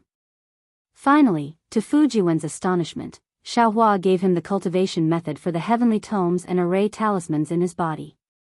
Although it wasn't a complete system, it was enough to shock Fujiwen. This cultivation method that transcended Confucianism and Taoism allowed him to see his future. It was just as Bai and had said. As long as he cultivated according to Xiaohua's instructions, his future realm would be limitless. Fujiwen was impressed by Xiaohua's strength, but he couldn't help but admire his wife's foresight. What a pity. Even so, Xiaohua still sighed. Although I have the art of array formations, I'm still lacking in simple and basic array formations. When I have the time in the future, I'll create some for you to study. Yes, thank you, Master. After Fujiwen thanked him, he began to cultivate. Moreover, he followed Xiaohua's instructions and immediately asked for advice whenever he encountered a problem. He didn't dare to slack off. While Xue Ping and the others were envious of Fujiwen, they also discussed with each other. When they found out how Xue Ping befriended Xiaohua, they all gathered their courage and came to ask for advice. Xiaohua didn't dislike it. However, when he saw that they all wanted to come and ask for advice, he simply let them come along. As long as one of them had a problem, he would let everyone come and listen. This made everyone ecstatic. During this time, there were quite a few people who revealed that they wanted to become Xiaohua's disciple. Unfortunately, Xiaohua only smiled and didn't say anything. These people's aptitudes were all ordinary. It seemed like they weren't fated to be Xiaohua's disciples. Chapter 3709. Xianxia had been gone for several months and had not returned. This was within Xiaohua's expectations. After all, these two people had made a last-minute decision. Whether it was searching for a person or an item, it was not that simple. However, Sun Kong Shangren and Zhang Daoran, whom Xiaohua had sent a message to, had not come either, which made Xiaohua somewhat surprised. Sun Kong Shangren was not in Jingzhou, so it might be a bit of a journey. However, Zhang Daoran was in Jingzhou. With his flying speed, it was impossible for him to not appear for so long. Moreover, Xiaohua calculated that there was still some time before the auction that Zhang Daoran was hosting. Zhang Daoran would not delay the trip to the Forbidden Formation for the auction. Of course, when he thought of this, Xiaohua's heart thumped again. He had an ominous premonition. He was not afraid that the two of them would have any disloyalty. After all, they had gone through the trials of the Sun, Moon, and Star formations of the Jade Pavilion Conference. Xiaohua could still trust their characters. What Xiaohua was afraid of was that the news of Star Lord Hall's Lord Kong Hongwu being killed by him would be leaked without him knowing. Star Lord Hall's master being killed, this was definitely a matter of Star Lord Hall turning the sky upside down. Moreover, Xiaohua also knew, this kind of matter would definitely be reported to the Immortal Palace. However, Xiaohua had been thinking for a long time and did not feel that he would give himself away. In particular, he had appeared in the Scorching Sun formation with serious injuries. How could he have the ability to kill a Confucian Great Grandmaster of the upper 5th grade of elemental energy? The most dangerous ones were the few nascent soul cultivators who watched him kill Jing Mubai. However, this was the most dangerous and also the safest evidence. Because he could kill Jing Mubai completely by scheming. The strength he showed was just at the lower 5th grade of elemental energy. There was still a big gap from the upper 5th grade of elemental energy. It was impossible for him to kill Kong Hongwu. Of course, there were many nascent soul cultivators who died in the sun, moon, and star formation. Xiaohua did not know how many of them could survive, but in any case, Xiaohua felt that he was safe. As the saying goes, what you fear will happen. Just when Xiaohua carefully sorted out again and did not feel that there were any flaws and was preparing to meditate, Zhang Daoran and Sun Kong Shangren came with a dozen disciples with a somewhat gloomy face. Naturally, Xiaohua could not reveal that he was guilty. With a smile on his face, he greeted them and said, "Fellow Daoists, why did you come so late? I thought that the two of you didn't take my message to heart." No. Zhang Daoran forced a smile and said, "Back at Yaotai Mountain, this old man had already said that fellow Daoist Zhao's matter was my matter.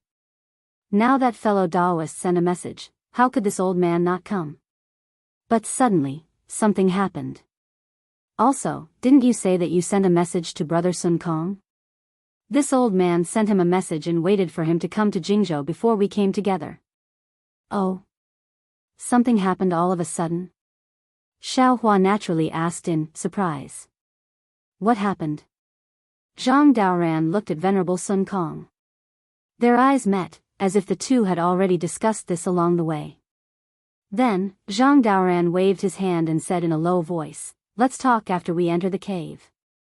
"All right." Xiaohua nodded and invited the two to land. Fujiwen and the others were already waiting in front of the cave. Normally, when Zhang Daoran and Venerable Sun Kong knew that Fujiwen was Xiaohua's disciple, they would definitely express something. But now, the two were absent-minded and only waved their hands as a greeting.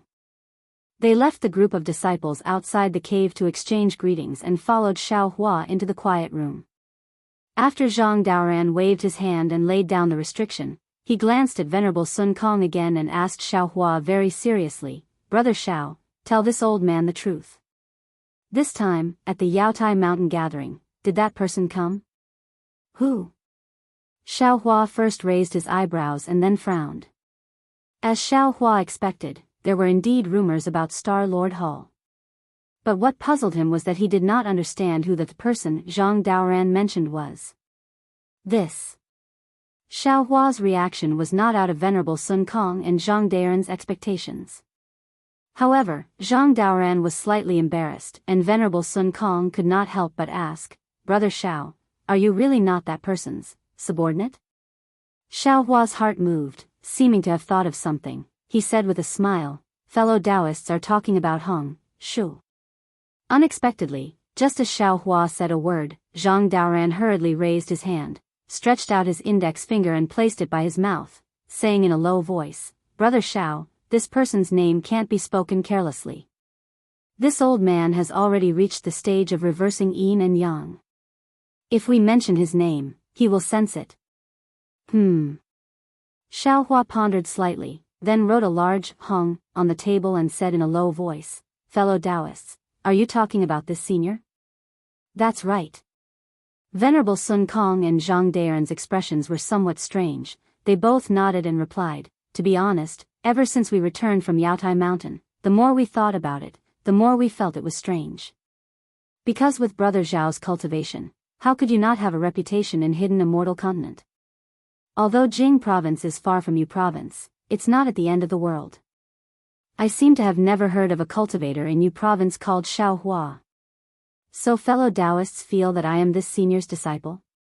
Xiaohua asked with a smile. Venerable Sun Kong nodded. Exactly. Not only Brother Zhao's cultivation, even Brother Zhao's strength of character in the rockfall matrix is extremely similar to that legendary senior. Special. Zhang Daoran stared at Xiao Hua and asked again, before we returned to our respective caves, we received news from Yaotai Mountain. After the meeting at Yaotai Mountain, Star Lord Hall completely sealed off Yaotai Mountain, unlike before where there were some decent ceremonies. Although Venerable Sun Kong and I don't know what happened at Yaotai Mountain, thinking about how strange it was when we came out, I feel that Star Lord Hall has already undergone a great change. So fellow Daoists feel that I am that senior's disciple? Moreover, you feel that senior also sneaked into Yaotai Mountain? Xiao Hua's eyes turned and he asked in reply. If that's not the case, I really can't think of any other possibility. Zhang Daoran smiled bitterly. On this hidden immortal continent, other than that senior, who else has this strength, who else has this courage, to dare to cause trouble on Yaotai Mountain? Xiao Hua laughed inwardly. The name of Grand Mist Ancestor was indeed useful. Even if he didn't use his name as a scapegoat, there would naturally be someone who would send him this so-called pillow. Xiao Hua had the intention to insinuate that Grand Mist Ancestor had sneaked into Yaotai Mountain, but he still shook his head and answered honestly, fellow Daoists, to tell you the truth, before entering Yaotai Mountain, there was a Qing Su Daoist who came to find me, hoping that I would rely on this senior. However, I was somewhat hesitant and didn't agree. However, I also didn't refuse. After all, he was a Dao sect senior. If I could help, I would still help. Thus, I made some transactions with this Qing Su Daoist. However, if you say that I'm this senior's disciple, I absolutely don't dare to admit it. As for whether or not this senior took the opportunity to sneak into Yaotai Mountain, I don't know. At this point, Xiao Hua's heart was moved again. He wanted to ask about the background of this Grand Mist Ancestor. Moreover, on this hidden immortal continent, other than Grand Mist Ancestor, why did Zhang Daoran feel that there was no one who had the strength to kill Kong Hongwu, who was at the upper 5th grade of essence energy? However, Xiao Hua knew that he was facing a martial grandmaster who had cultivated for several thousand years, not an inexperienced Confucian scholar like Fu Jiwen. Although Zhang Daoran and Venerable Master Sun Kong spent most of their time cultivating, the saying that old people become shrewd wasn't nonsense. If he was slightly careless, he might give himself away even more. In the end, silence was gold. Venerable Master Sun Kong glanced at Zhang Daoran, nodded and said, I feel that what Brother Xiao said is true. That cultivator called Qing Su also came to find me and promised me many benefits at the same time. It's just that I don't like restrictions, and the Yaotai gathering also has a unique treasure that I want. Therefore, like Brother Xiao, I only said some ambiguous words. Zhang Daoran let out a long sigh and shook his head slightly.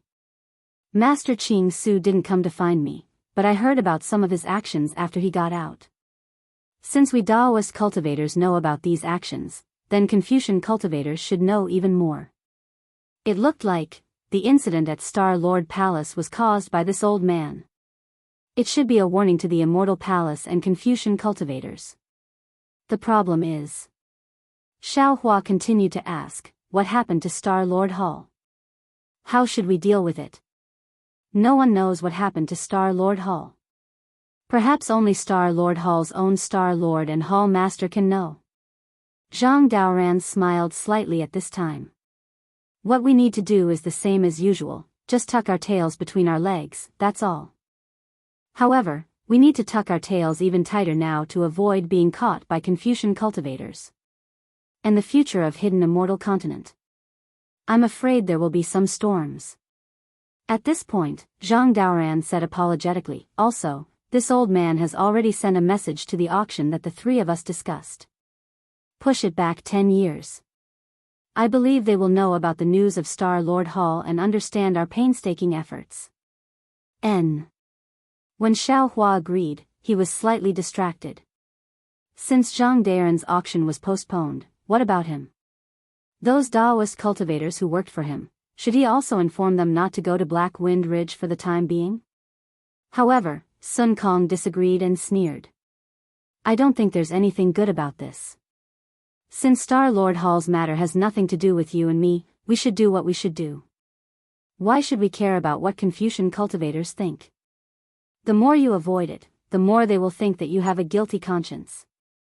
Moreover, Brother Xiao, you don't have to worry. Didn't you get the lot of the Imperial Preceptor in the Yaotai gathering? You should establish a country and kill Confucian cultivators. If you don't establish a country, the lot of the Imperial Preceptor can't be recorded in Star Lord Hall. On the contrary, it will attract the attention of others. Chapter 37:10. That's right, that's true.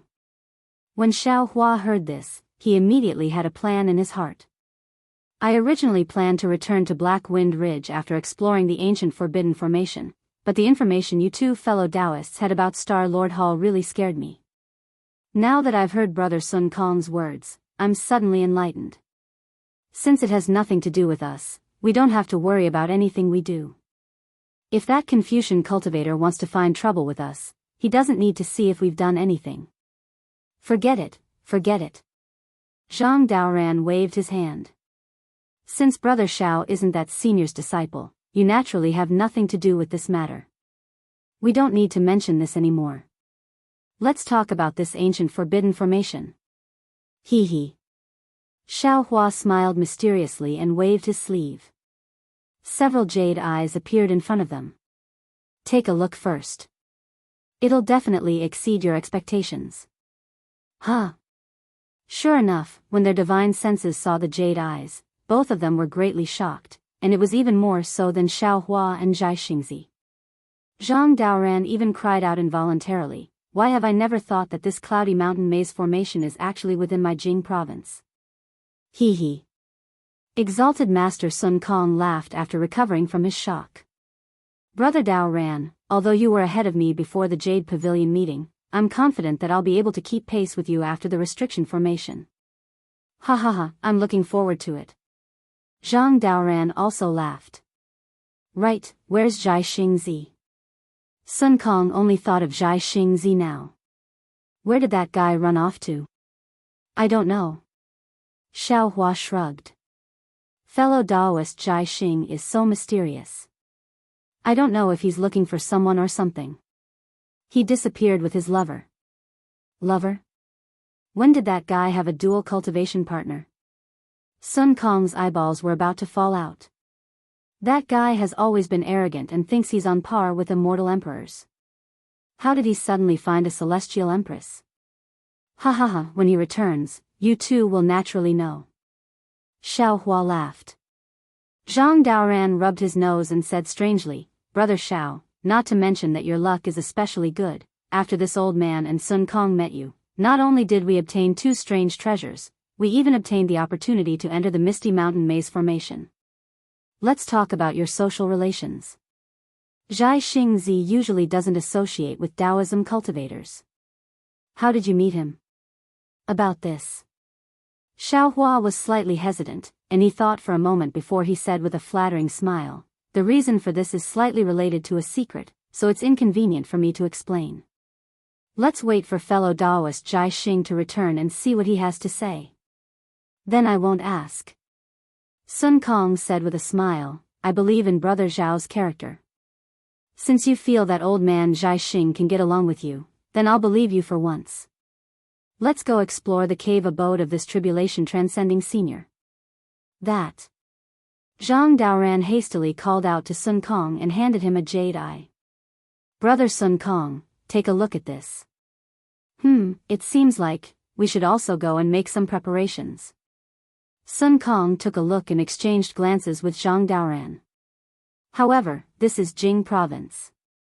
I'm not too familiar with Brother Xiao, so I'll have to trouble Brother Daoran. No problem. Zhang Daoran nodded.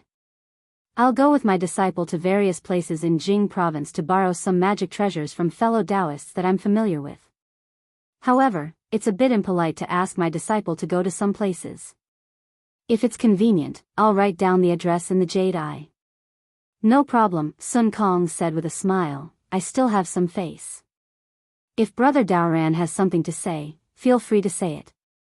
Xiao Hua waved his hand. Don't count me in. I can't differentiate between north, south, east, and west. Moreover, they might not recognize me. Since that's the case, Brother Xiao, stay here and carefully inspect these jade eyes. See if there's anything you missed out. Ancient forbidden formations aren't good places. Zhang Daoran agreed very straightforwardly. Then, he and Sun Kong used 3 days to look through the contents of the jade eyes. After assigning their respective tasks, they hurriedly left with their disciples. Looking at Zhang Daoran and Sun Kong's orderly appearance, Xiao Hua's heart was even more at ease. This was the normal rhythm of entering an ancient forbidden formation. Previously, he explored the secret area purely blindly, the rhythm of courting death. Xiao Hua sent Zhang Daoran and Sun Kong off. He used his hand to pinch his chin as he thought to himself, there's no other way. They've lived for so many years. They have to know more than I do. At this point, Xiao Hua already understood that he probably wouldn't enter the misty mountain maze in a short period of time. He had the intention to go to Black Cloud Ridge, but he was afraid that the round trip would take too long. In the end, he simply didn't think about it. After all, Li Xiang was overseeing Black Cloud Ridge, and now there was also Xiong Yi's help. Both of them had the experience of ruling a country. Which one of them wasn't stronger than him? What he had to do was to raise his cultivation and be their strong backing. After Zhang Daoran and Sun Kong left for a few months, their disciples returned one after another. These disciples were all respectful to Xiao Hua and didn't conceal their whereabouts and gains. Among the 10 people, 7 of them completed their master's orders. It seemed like Zhang Daoran's reputation in Jingzhou was still rather great. Another half a month later, Zhang Daoran and Sun Kong also returned. Both of their expressions were slightly unsightly. Xiao Hua knew that the two of them didn't have a smooth journey and didn't ask much. He only smiled and said, I haven't seen the two of you return for so many days. I thought that the two of you had also become meat buns. Fortunately, the two of you are much stronger than Zhai Xingzi. Oh. Sun Kong was originally slightly displeased, but after hearing Xiao Hua's words, he was slightly stunned and asked curiously, what? Old ghost Zhai Xing hasn't returned yet? Could it be that this guy really fled at the last moment?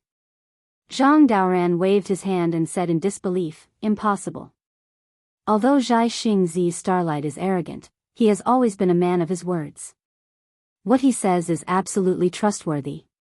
Perhaps, he's the same as us, and has been refused entry. Sun Kong couldn't help but become infuriated when he heard this, and he said furiously, motherfucker. Isn't it just borrowing a few magic treasures? What's so great about that? Wait until I come out from the cloudy mountain maze formation, I'll deal with all of you one by one. Looks like things didn't go smoothly. Only at this moment did Xiao Hua ask with a grin on his face. Zhang Daoran laughed bitterly. Actually, it's nothing much. If it was a normal time, these fellow Daoists ought to be able to agree. But because of the matter of the Jadistage meeting, the situation in the hidden immortal continent is slightly subtle, and they don't dare arbitrarily get involved with us. Even though I participated in the Jadistage meeting, I didn't do anything, and I almost perished within the formation. Sun Kong spoke with slight indignation. Forget it, forget it. Xiao Hua's eyes spun as he waved his hand and said, fellow Daoists, what are the magic treasures that you didn't borrow like? Perhaps I have them here. Zhang Daoran naturally didn't believe what Xiao Hua said, and he only took it as Xiao Hua consoling himself, so he spoke of the might of the 2 magic treasures absent-mindedly. While Xiao Hua listened carefully, he instructed the green-robed Xiao Hua to search among the magic treasures that were still repaired, and further refine them. Zhang Daoran didn't care, but Sun Kong blinked his eyes and looked at Xiao Hua thoughtfully, as if he had seen something. Subsequently, Zhang Daoran and Sun Kong took back the jade eyes, and brought their disciples, Xue Ping, and a few other cultivators to discuss the details of the inside. From time to time, they would send disciples to investigate several miles away. Until more than 20 days later, a divine sense swept over from afar, and an apologetic voice came, I came back late. I'm really sorry for the long wait.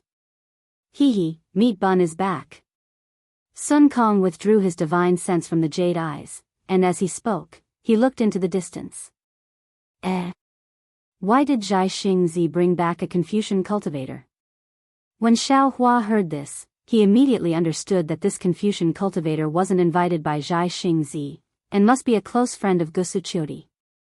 Of course, whether he was a Confucian cultivator or not, Xiao Hua and the others had to come out to welcome him. When Zhai Xingzi and the others appeared, Xiao Hua saw clearly, and he couldn't help but frown, because beside Zhai Xingzi, besides Gusuqiu, there was actually another beautiful woman. This woman looked a little thin and weak, and her clothes were a little fluttering on her body. This woman didn't have anything special except for her high forehead and two extremely bright eyes. However, the very arrogant expression on this woman's face was much stronger than Zhai Xingzi's. Xiao Hua turned to look at Sun Kong and Zhang Daoran. In their eyes, besides puzzlement, there was vigilance, and it seemed that they didn't know this woman, and she didn't seem to be a famous disciple of the Jing province. Fellow Zhai Xing, you've worked hard. Zhang Daoran sensed Xiao Hua's gaze, nodded slightly, and stepped forward to bow. Previously, I had some conflict with you at the Jade Pavilion conference. Now that I think about it, it's not worth it. I apologize to you. Ouch. Zhai Xingzi saw that Zhang Daoran actually went straight to the point to apologize, and even bowed, and his expression changed greatly. He hurriedly landed in front of Zhang Daoran, helped him up, and said, Brother Daoran. Your words are too polite. The situation back then was different from now. You and I didn't know each other's positions. Moreover, if we're talking about apologizing, it should be me apologizing to Brother Daoran and Brother Sun Kong. I was bewitched by that brat Huada, and I didn't want to join hands with you all. Instead, I attacked Brother Daoran and Brother Sun Kong. It's really my fault. Zhang Daoran's temperament was relatively calm, and he was very clear that when entering the bewildering formation together, trust between everyone was extremely important. Thus, he apologized as soon as they met. If this were to happen to Sun Kong, he definitely wouldn't do such a thing. On the other hand, Zhai Xingzi was the same. Now that Zhang Daoran was leading the way, Zhai Xingzi hurriedly stepped back and apologized. Sun Kong naturally understood the situation and stepped forward to bow. In this way, although the three late nascent soul grandmasters who each occupied a region couldn't be said to have buried the hatchet, this kind of harmony had never been seen before. Humph. At this moment, an extremely untimely cold snort sounded, and a somewhat mocking female voice sounded. How hypocritical. Think about it, not long ago, you were enemies who fought to the death at the Jade Pavilion conference. How can you be so harmonious now? Can the conflict between life and death be resolved with a few words? Chapter 37:11. This immortal friend is? Zhang Daoran's expression did not change as he glanced at the girl and asked. Sun Kong, who was standing at the side, was a little angry. He glared at the woman. Zhai Xingzi's face was very awkward as he quickly smiled and said, This is my wife's good friend. Then Zhai Xingzi said to Gusuqiu, Chiu, why don't you introduce her? No need to trouble Chiu's sister. That girl was not polite as she looked at everyone and said, This one is Gongshu Xian. Then she looked at Xiao Hua and said proudly, You're Xiao Hua, right? You look very ordinary. Also, you used 1,000 years to cultivate to 4th level middle stage, you can't be considered a talent. However, when I saw you hiding behind everyone and apologizing to them, I feel that you're just very good at hiding yourself. Then you reveal yourself when others are not paying attention, making others feel that you're very outstanding. So much so that Chiu's sister was fooled by you and said a lot of good things about you in front of me. Looks like you're not worthy. Xian. Gusuqiu was very embarrassed. She did not care about anything else as she quickly stopped Gongshu Xian and smiled to everyone. This Gongshu Xian is my good friend. She comes from the Gongshu clan and is a famous array master. Gongshu clan is Gongshu clan. Gongshu Xian is Gongshu Xian. Chiu's sister, how can you be so unscrupulous? Gongshu Xian frowned and said with dissatisfaction, Could it be that you've been tainted by the secular world after being banished to the mortal world? Gusuchuri blushed and did not know how to answer. This question with a double meaning was really awesome. Xiaohua rubbed his nose and smiled. This one is the Xiaohua you're talking about. Of course, this one does not know how Chio's sister praised this one. This one does not care how others view this one. This one only cares about the 3 Dao friends of my Dao sect who were on par with each other and fought to the death in the Jade Pavilion gathering because of the Confucian cultivator's trap. Now that they saw their own shortcomings and knew their mistakes, they were brave enough to admit it. Even if these few simple words could not eliminate each other's wariness, but this is still an improvement. Although it's just a little bit, it's enough for them to sit together, enough for them to have the possibility of working together. What's the use of saying so much? These were all fake. Humans were selfish. When there was no conflict of interest, they could be closer than brothers. Once there was a conflict of interest, who would be able to stay true to their hearts? Who would be able to restrain their own selfish desires? Who can restrain their greed? Gongshu Isin retorted without any trace of politeness. Xiaohua narrowed his eyes and looked at Gongshu Xianxia. He said with a smile, Miss is very insightful and understands a lot. It's a pity, you've lost a lot because of this. Old Senior Xiao, save it. Gongshu Xianxia said coldly, in this world, there are too many hypocrites like you, that's why the world is so foul. If everyone was as magnanimous as me, how could there be so much trouble? Xianxia, take a look. Gusuchuri raised her hand. It was the location of the Misty Mountain Maze. She smiled and said, that is the famous Misty Mountain Maze. No one has been able to break it for tens of millions of years. Come, I will accompany you to take a look. Hearing this, Gongshu Xianxia's eyes lit up. She said anxiously, is that so? Right here? Let's go, sister will accompany me to take a look. Gusuchuri winked at Xiaohua and left with Gongshu Xianxia. Xiaohua touched his nose helplessly and looked at Zhai Xingzi, not knowing whether to laugh or cry. Zhai Xingzi, what's the matter with this girl? Sun Kong Shangren didn't care so much and shouted, if Daoist Xiao was not here, don't blame this old man for not giving face. Sorry. Zhai Xingzi knew he was in the wrong and hurriedly said with a smile, I believe Daoist Xiao has already told you 2 fellow Daoists. As soon as this old man arrived here, I heard this was the Misty Mountain Maze. I began to plan how to break this great formation. My humble wife transmitted that she knew a great formation master.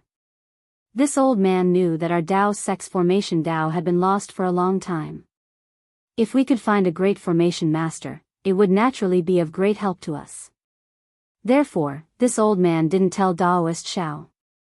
I wanted to give everyone a surprise and went with my humble wife to find her.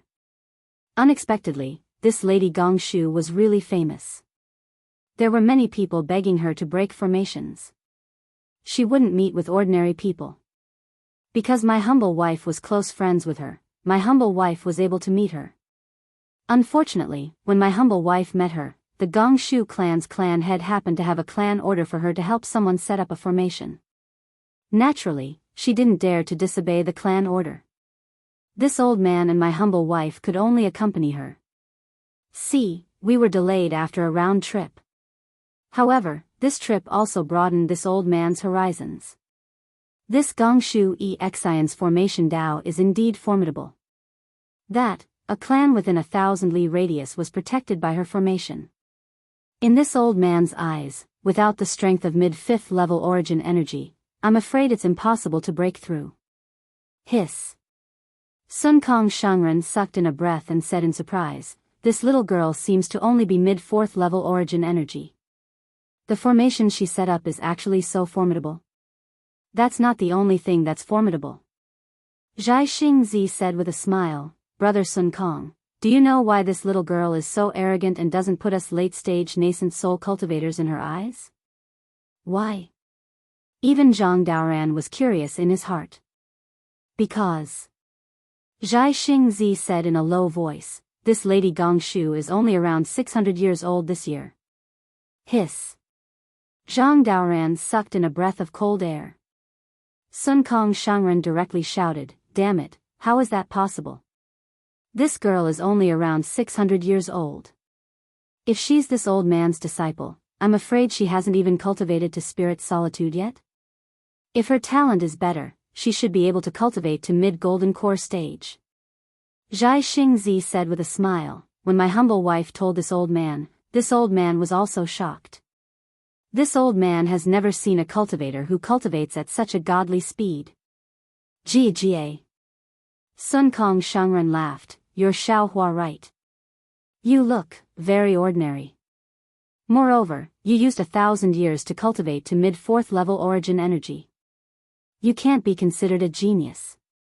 Sun Kong Shangren's voice was still sharp, obviously imitating Gongshu Xian. Hearing this, Zhai Xingzi laughed loudly. Even Zhang Daoran shook his head slightly. At this time, who still didn't know what Gusu Qiudi was thinking? She obviously praised Xiaohua like a flower, wanting to get Gongshu Xian closer to Xiaohua. Who knew that she didn't even put Xiaohua in her eyes? Hee. Xiaohua didn't care. He touched his nose and said, "Actually, the most amazing thing is not this." "Oh? What else is there? How do you know?" Zhai Xingzi was very stunned. Soon after, he somewhat understood, Daoist Xiao must have heard of Gongshu Xian before. "No, this Xiao has never heard of Lady Gongshu's name." Xiaohua said with a smile, "Today is the first time this Xiao has seen her." "Then how do you know?" Sun Kong Shangren was also very curious. "Very simple," Xiaohua said with a smile, "but those who are infatuated with the path of formation will inevitably have distractions and can't concentrate on cultivation. Yet this Lady Gongshu actually used 600 years of cultivation to reach mid-4th level origin energy. Moreover, her path of formation has reached large success. Normal talent is very difficult to reach." Right, that's exactly the case." Zhai Xingzi suddenly realized and nodded. No wonder when this old man praised her for her high cultivation at a young age, she was still somewhat disdainful. If Qiu wasn't beside me, she would definitely ridicule this old man. Ignorant of worldly affairs, only looking at one's heart, ignoring worldly affairs, and concentrating on cultivation. Zhang Daoran also understood. It seems that there are gains and losses. She is a disciple of the Gongshu family. Her starting point is different from ours. Even if she has flaws on her body, it doesn't count for much in the eyes of others. Sun Kong Shangren smiled coldly. Xiaohua blinked his eyes and said thoughtfully, "Isn't this what the people of the secular world say? A white face covers 100 ugliness?" Ha, this girl is not only white, but also not ugly." Sun Kong Shangren laughed loudly. The group of disciples standing at the side also couldn't help but laugh. "Let's go, we should also go take a look at the Great Formation." Xiaohua knew that Sun Kong Shangren was teasing him, but he didn't care. Fellow Daoist has already reached this level. Even if they don't become sworn brothers, what difference is there between them? Good, let us also take a look at this Gongshu family girl's methods. Zhai Xingzi extended his hand and invited Zhang Daoran to go first. Zhang Daoran thought for a moment, nodded at everyone, and flew up first. He was the oldest, and his cultivation had also reached the peak of the late nascent soul stage. Not counting Xiaohua's methods, just looking at Xiaohua's cultivation, it was reasonable for Zhang Daoran to be the leader. "Fellow Daoists, please go first." Xiaohua saw Zhang Daoran fly up and said with a bitter smile, "I was just ridiculed by the little girl, so I'll look for confidence from fellow Daoist." Daoist is already not bad." Zhai Xingzi smiled. Seeing that Sun Kong Shangren didn't move, he cupped his hands and flew up with Zhang Daoran. Sun Kong Shangren waited for Zhai Xingzi to leave, then smiled and followed behind. Xiaohua flew at the back. In this way, the position of the 4 Daoists of the hidden immortal continent was confirmed. The group of cultivators did not release their divine sense. After flying for several li, they saw a huge mountain that looked like a steamed bun covering an area of 100 li. The mountain was covered with strange rocks, and there were small bumps that looked like stone chains tied to the mountain peak. Looking at the bottom of the mountain, they saw a meandering river rushing into the mountain peak from one end, then rushing out from the other side. It made a few twists and turns at the foot of the mountain, then plunged back into the mountain peak. When it came out again, it was on the other side of the mountain. After a few more twists and turns, a huge river surrounded the entire mountain peak on the ground. There were some green trees on the mountain, and they were scattered very unevenly. Similarly, there were also some thorns mixed with these green trees. Occasionally, some strange hissing sounds would come from somewhere in the mountain, but when they looked, they didn't see any wild beasts. Chapter 37:12. Similarly, the river at the edge of the mountain continued to flow, but there was a hint of green fluorescence in it. There were no fish or aquatic plants to be seen.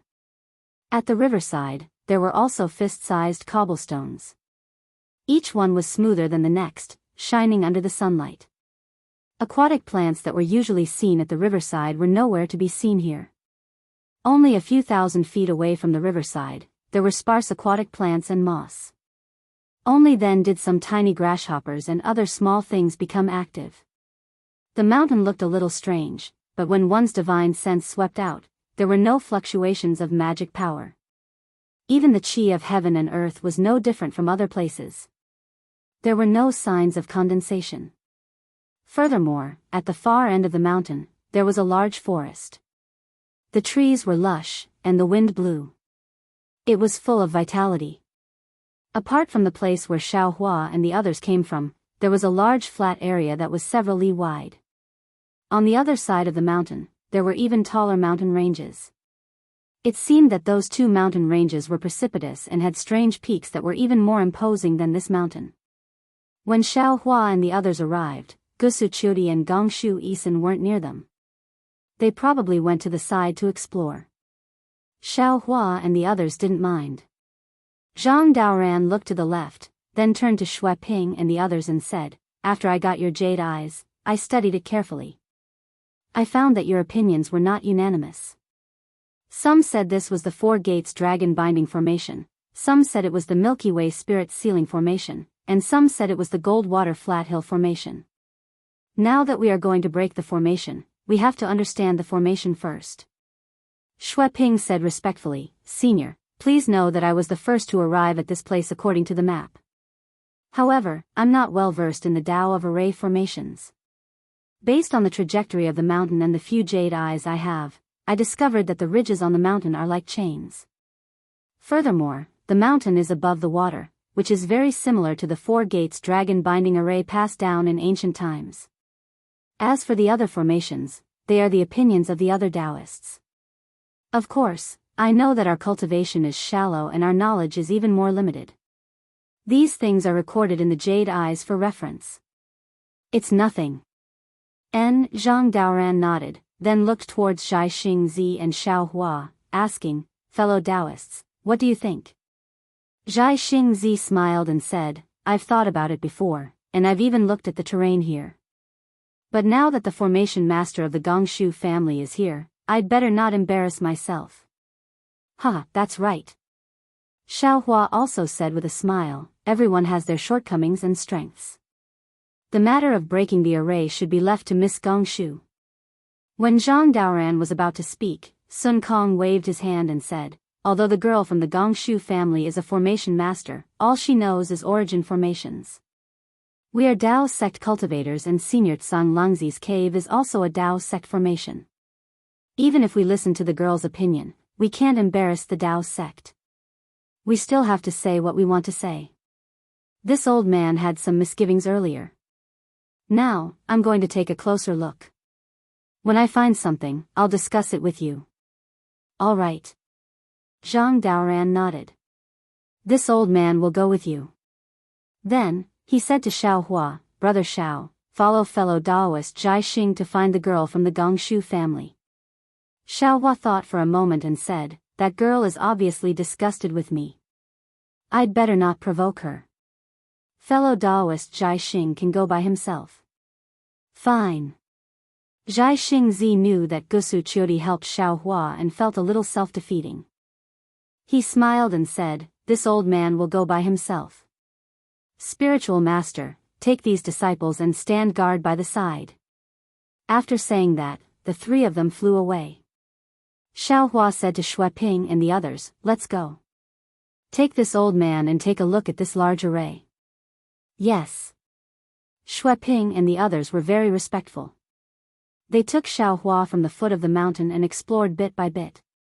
As they walked, they explained to Xiaohua and took out the jade eyes from time to time to explain. At first, Xiaohua only nodded slightly and didn't speak, as if he didn't know anything about arrays. However, after half a meal, when Shui Ping pointed to a place and explained his array, Xiaohua opened his mouth and pointed to that place to refute Shui Ping. He also began to explain the method of setting up the array in simple terms. Although Xiaohua only spoke to Fu Jiwen, Shui Ping and the others heard him clearly. At first, other than Fu Jiwen who listened carefully, the others didn't care. However, gradually, a few cultivators who had studied the large array in depth, including Shui Ping, began to change their expressions. Their faces became more respectful and admiring. They compared the jade eyes and the large array's problems with Xiaohua's explanation and solved them one by one. Although the other cultivators didn't understand the Tao of arrays, they knew that Xiaohua also knew about arrays. They hurriedly listened attentively, unwilling to let go of this rare opportunity. Xiaohua led the group of cultivators and explained as they flew. He also asked the cultivators who had studied the array to share their opinions. Although the mountain was only 50 kilometers in size, it took a lot of time to fly around. However, when the group of cultivators flew back to their original place, they still didn't see Wuxia Xianxia or Zhang Daern's summons. Xiaohua understood that Gongshu Yisin and Sun Kong must have encountered a difficult problem and didn't dare to easily break the array. In fact, although Xiaohua himself taught Fu Jiwen and the others a lot of the Tao of arrays based on this large array, it had nothing to do with breaking the array. He himself was also confused about this large array. This was a large array set up by a cultivator who had passed the tribulation. How could it be easy to break? Fu Jiwen, according to what I said, take a look at it yourself. This kind of ancient forbidden array is really hard to come by. It's a good opportunity. Xiaohua waved his hand. It's quite difficult to get started with the Tao of arrays, but you have the foundation after all. Now that you've combined it with this large array, you'll be able to grasp it well. Of course, what I said is only my understanding. It's only a general explanation of the array and the array collected by Shui Ping and the others. It's still very far from breaking the array. Or to put it bluntly, I'm just drawing on gourds and ladles. What I said has nothing to do with the real Misty Mountain Maze array. Do you understand? Yes, this junior understands. Fu Jiwen replied respectfully. Senior, you're just stringing together the Tao of arrays that Shui Ping and the others found. It has nothing to do with the Misty Mountain Maze array. This junior doesn't dare to rashly break the array based on what I just learned. It's good that you understand. Xiaohua nodded and motioned for Fu Jiwen to comprehend it himself. Shui Ping and the others were well aware of this and bowed to Xiaohua. Thank you, senior. Then, they flew to various places and combined what Xiaohua said to verify what they had learned. Their previous thoughts were very simple. No matter what kind of array it was, they just needed to break it. However, now that they saw a late-stage nascent soul senior being so serious and not daring to casually make a move, they rejoiced even more. Xiaohua flew into the sky and scanned with his divine sense. As expected, Gongshu Xianxia in front of him was frowning. She raised her right index finger and gently scratched her nose. A faint silver light flashed between her eyes. It was obvious that she had some unresolved questions. Looking to the right, Venerable Master Sun Kong had already released Changgung. The monkey was also flying in the air, its eyes flashing with brilliance. Its long tail shook slightly in the air. The monkey flew to one place after another, not staying for long at any place. Venerable Master Sun Kong's expression was somewhat unsightly. Wuxia Xianxia saw Xiaohua flying over and was about to come over. Xiaohua waved his hand at him and transmitted his voice. Fellow Daoist, you don't have to come over. I'll go take a look too. Oh? Daoist knows about arrays too? Xianxia was a little surprised, but he didn't move. Xiaohua smiled. I know a little, but compared to the Gongshu family's girl, I'm still lacking a lot. Seeing Xiaohua fly away, Xianxia's expression changed. He transmitted his voice to Gusuchuri. When Gusuchuri heard that Xiaohua also knew about arrays, she couldn't help but be stunned. She took a few more glances at Xiaohua's back. Clearly, the impression Xiaohua gave her was even more mysterious. Meanwhile, Xiaohua flew to the other side of the mountain. He raised his hand and patted. It was really between his eyebrows. He saw that the delusion breaker Dharma eye was flashing with a dark green halo. The Dharma eye gradually opened, and the silver-white pupils were revealed without any emotions.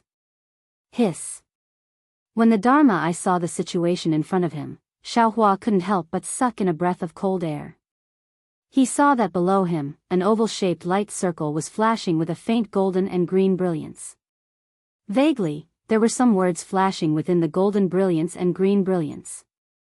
However, Xiaohua's Dharma eye couldn't distinguish them clearly. Moreover, this golden and green brilliance was very restrained. There wasn't even a trace of ripple spreading out. There was even a slightly black fog blocking the surface of the brilliance. However, this fog was extremely thin, as if it was transparent. Not only that, outside of this fog, there were chain-like brilliances that crisscrossed and bound the entire chicken. These chains not only blocked the golden and green brilliance, but also locked the fog. Opposite these chains, there was a thin and long green belt of light. It pierced through a section of the chicken like a needle piercing through a seam. Within the halo, it pierced through the chicken where the chains weren't. The chains were outside, the belt of light was inside. The chains didn't move, and the belt of light flowed. They seemed to really complement each other, imprisoning the entire chicken on the ground. Damn it, what kind of array is this? Xiaohua was somewhat dumbfounded. How do I break it? After looking for a while, Xiaohua still didn't have any clue. However, his heart was moved again. His figure began to fly, flying in the direction of the golden and green brilliance. After waiting for an hour, the corners of Xiaohua's mouth revealed a smile. He secretly said in his heart, as expected, when Xiaohua was about to go to the side to take a look, Xianxia's voice transmitted to his ear, "What did Reverend see? If you didn't find anything, please turn back. Gongshu Isan already knows how to break it." Oh. This little girl is really powerful. Xiaohua agreed, secretly thinking in his heart. When Xiaohua flew back, Sun Kong Shangren and the others were already standing around Gongshu Isan, clustered around her like stars surrounding the moon. Chapter 37:13. Gongshu Xianxia's face was a little red, and her sparkling eyes showed a kind of excitement. Apparently, she had found her favorite thing. Gongshu Xianxia saw Xiaohua fly back and asked with a smile, "Senior Xiao, what did you find?" Gongshu Xianxia's words didn't have any malice, but it was absolutely harsh in the ears of others. Xiaohua looked at this proud girl and knew that she was loved by all. He wouldn't lower himself to her level. He smiled and replied, "I didn't see anything. Even if I did, it's just some stupid opinions. Why don't I listen to Miss Gongshu's opinion first?" "Then what about Senior Sun Kong?" Gongshu Xianxia's lips curled up slightly, but it was a smug smile that wasn't easily noticed by others. She looked away from Xiaohua and turned to ask Sun Kong Shangren. The corner of Sun Kong Shangren's right eye twitched slightly. Apparently, he was a little unhappy. If it was an ordinary disciple, Sun Kong Shangren would have already taught him a lesson. However, although Gongshu Xianxia was a little arrogant, she came to help after all. Xianxia was standing next to her. Even if Sun Kong Shangren was angry, he couldn't vent it on this Confucian Jr. Sun Kong Shangren glared fiercely at Xianxia, who was standing next to Gongshu Xianxia with an obsequious smile. He rolled his eyes and said with a smile, "Little girl, this old man is not proficient in the art of formations. I just happened to obtain an ancient jade slip 1,000 years ago, which roughly explained the mysteries of formations. Unfortunately, even so, I can't understand it with my talent. As for why I stepped forward to explore this jade mountain formation, it was because of my beast pet. Sun Kong Shangren proudly patted the spirit monkey Changgung next to him. My Changgung was born with the ability to see through the void. He can see through many formations, you. Gongshu Xian blushed. She really couldn't compare to Sun Kong Shangren in terms of cunning. Even if she wanted to refute, she couldn't. Because as soon as she opened her mouth, she would be on the same level as Sun Kong Shangren's Changgung. However, Gongshu Xian wasn't going to give up easily. She rolled her eyes and said with a smile, Elder Sun Kong, Jr. seems to have heard that there is a Tai-Bai Jinxing immortal official called Changgung in the Immortal Palace. How come your demon pet has the same name as him? If he knew about this, he would definitely fly into a rage, right? Ha ha ha. Unexpectedly, Sun Kong Shangren was simply a troublemaker. He was not afraid at all. He stroked Changgung's small head and laughed loudly. Changggung, when did you go to the Immortal Palace to be a high official? Why didn't I know about it? In a flash, Gongshu Xian understood that Sun Kong Shangren deliberately named his demon pet Changgung in order to humiliate the Confucian immortal cultivator in the Immortal Palace. It would be fine if Tai-Bai Jinxing didn't know, but if he told Tai-Bai Jinxing, what would Tai-Bai Jinxing do? Perhaps at that time, Tai-Bai Jinxing would not be angry at Master Sun Kong, but himself. Gongshu Xian was not stupid, but she had seen through a lot of the ways of the world. Once she understood, she fell into an awkward situation again. Fortunately, Gusuchuri hurriedly said with a smile, Fellow immortal Sun Kong, quickly tell us what you found. It wasn't me who found it, it was my Changgung who found it. Exalted Master Sun Kong had a smile on his face as he emphasized again. Then, he pointed at the spot that Changgung had been looking at and said, Shueping and company's guesses are basically correct. However, they don't understand array formations after all. They are only following the picture and can only see the surface and one-sided. According to Changgung's observation, there are two formations fused together. One of them should be the famous 9 Dragon Bone battle. Take a look. The ridges on this mountain are made up of 9 dragon souls. Senior Tsang Langzi condensed them into chains to seal the entire formation. If we can't break the 9 Dragon Bone battle, we won't be able to reveal the cave. What else? Gongshu Xian asked with a smile, as if she had a card up her sleeve. Sun Kong Shangren looked at the smile and immediately understood the meaning behind it. However, since he had already said it and used Changgung's name, he was not afraid of making a fool of himself. Then he pointed at the long river and said, This long river is similar to Shueping's observation. It's also a formation.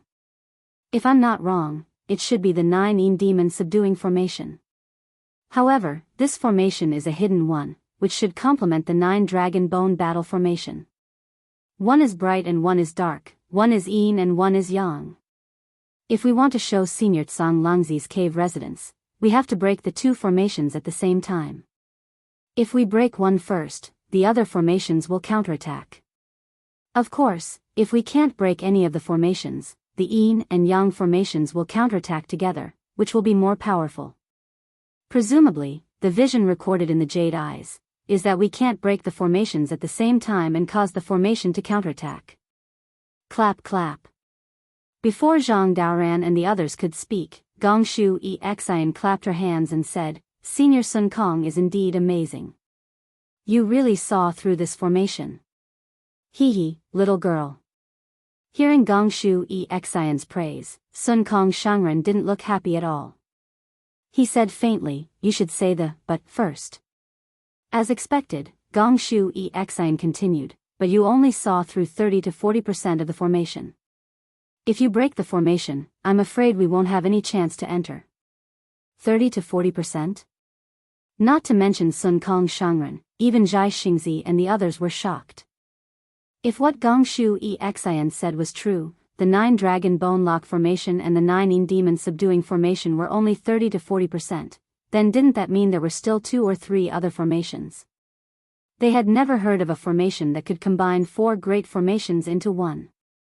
Gusuchuri was also surprised. Xian, are you sure you saw it correctly? Hehe, Sister Chiu, my Gongshu family's silver moon eyes are not inferior to the immortal palace's golden eyes. If I can't see it, who can? Gongshu Xian replied proudly. That's true. Gusuchuri nodded. Sister's clear eyes technique didn't seem to be able to see anything. But Gongshu Xian raised her voice. Seniors, before I break the formation, I want to make it clear that when Sister Chiu invited me, I didn't ask for anything. It's not that I don't have any requests, I just want to see if I can break the formation. Now that I'm sure I can break the formation, I'll first discuss the conditions with you seniors. Zhang Daoran nodded. Lady Gongshu, please state your conditions. As long as they are reasonable, we'll agree. I have 2 conditions. Gongshu Xian replied confidently. First, I have the right to choose first from the items in Senior Tsang Langzi's cave residence. No. Sun Kong Shangren sneered. Senior Tsang Langzi is a Daoist senior. The items inside are all Daoist treasures. You're a Confucian disciple. What do you want them for? Yes, Sun Kong Shangren's opinion is also our opinion. Xiaohua nodded. Since Xiaohua had spoken, Zhai Xingzi also smiled and said, Miss Gongshu, this old man knows that you don't care about the difference between Confucianism and Taoism, so this old man won't hide it from you. One of the reasons why we entered Senior Tsang Langzi's Immortal's cave was to obtain his orthodoxy. Yes, I understand. Gongshu Xian interrupted Zhai Xingzi impolitely, but it was this interruption that revealed her determination to enter the cave residence. Gongshu Xian said, in that case, I can take a step back. Except for the Daoist cultivation method jade slips, I want the right to choose first. How about this? Xiaohua said, you can choose first from the formation items. As for the other items, you don't have to take first. Fine. Although Gongshu Xian was arrogant, she was also straightforward. She nodded. Then I'll talk about the second condition. How many conditions do you have? Zhang Daoran frowned and asked.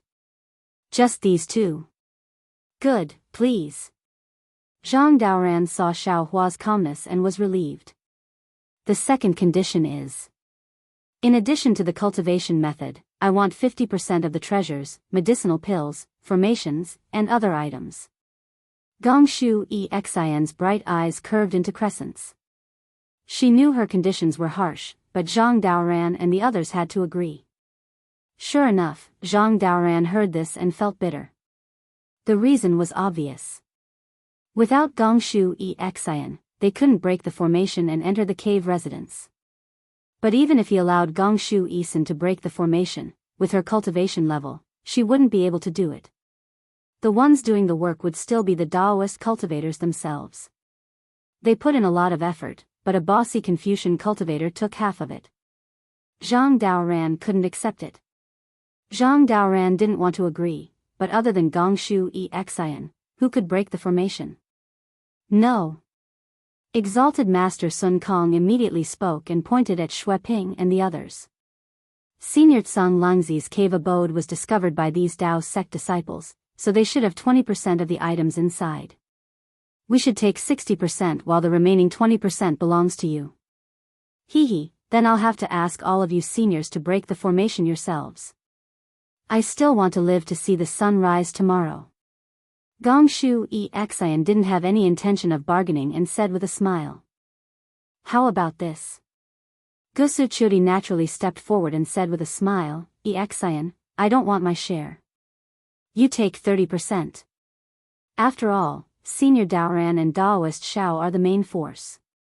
Without them, even if you know the method, you can't break the formation, right? Says who?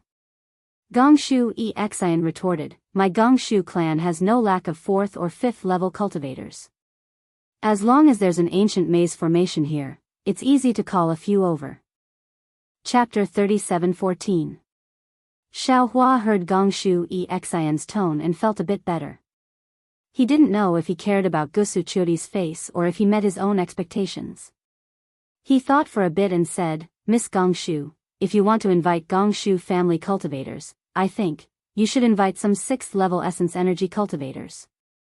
If those 5th level upper level Confucian cultivators come, even if they suppress the 2 outer formations, they won't be able to stop the inner formation's attack. They won't be able to see tomorrow's sun. Ah. Gongshu Xianxia's expression changed. She almost shouted in disbelief, how did you know? It doesn't matter how I know, what I care about is. Xiaohua said faintly, if you don't agree to this 30%, we'll have to break the formation ourselves. At that time, you won't even get 30%. If I can't get it then I can't. Gongshu Xian snorted, you just saw through the flaws, I don't believe you can, hee. Gusuchuri quickly laughed, Xian is joking, since you can see through the flaws, isn't it just right to help Xian break the formation? Everyone can study the formation together, isn't that better? Xian, tell me what you found out. Elder Xiao first. Gongshu Xian thought for a bit and nodded, but she still looked at Xiaohua angrily. Xiaohua smiled and stretched out his hand. Shrugging his shoulders, he said, this old man didn't say that he saw any flaws. This is what the young lady said. I was just guessing. You. Gongshu Xian was so angry she almost vomited blood. She said everything herself. Xiaohua didn't say how she knew there was an origin formation inside. I don't believe you, you didn't see it, how do you know there's an origin formation inside? At this time, Gongshu Xian was no different from a little girl who was vindictive. She completely exposed the purity of her cultivation. Xiaohua said, what's so hard about that? Tsang Longzi was a tribulation senior. This formation had been attacked by Confucian cultivators, Buddhist cultivators, and demon cultivators, but it had not been broken. Obviously, Tsang Longzi was a master of formations. It would not be strange if the defensive formation he had set up had 3 or 4 layers, let alone 2. Even if there are origin formations, Buddhist formations, and demonic formations inside, this old man wouldn't be surprised. This old man only said that there's an origin array inside, what's there to be surprised about? You. Gongshu Xian was completely speechless. Xiaohua's words were really not wrong. He didn't need any special silver moon eyes. He could guess it just by thinking about it. Of course, there was an essential difference between seeing and guessing. The problem was that she had mixed up what she saw with what Xiaohua had guessed. She thought that Xiaohua had also discovered it, which was why she had given in. You stinky men only know how to bully us weak women. Gusuchuri smiled and pulled Gongshu Xian's arm, don't lower yourself to the same level as these men. Quick, show them what you found and let them know the power of us women. Also teach them what it means to be a woman who is not inferior to a man. Gusuchuri's words were obviously biased towards an outsider. Gongshu Xian was straightforward but not an idiot. Of course she could hear it. But she also knew that this was a way out and she should take advantage of it. Thinking for a moment, Gongshu Xian fiercely glared at old Senior Xiao and pointed with her finger. It's exactly as old Senior Xiao guessed. This guessed was very heavy. Moreover, Xiaohua's face that was stared at by the Gongshu family Silver Moon Eye's secret technique twitched slightly as if he was stung by a wasp. Speaking of formations, Gongshu Xian seemed to have changed into a different person. She was no longer arrogant, willful, or haggling. Instead, her face was full of excitement as if she would be happy even if you didn't give her a single primordial stone. She pointed with her finger and said, this formation is divided into 2 layers as old Senior Xiao guessed. The outer layers are 2 Daoist formations. However, they are not the 9 Dragons Bone Lock formation and the 9 Yin Exorcism formation, but the Xianqing Spirit Forbidding formation and the Blue Sky Spring formation.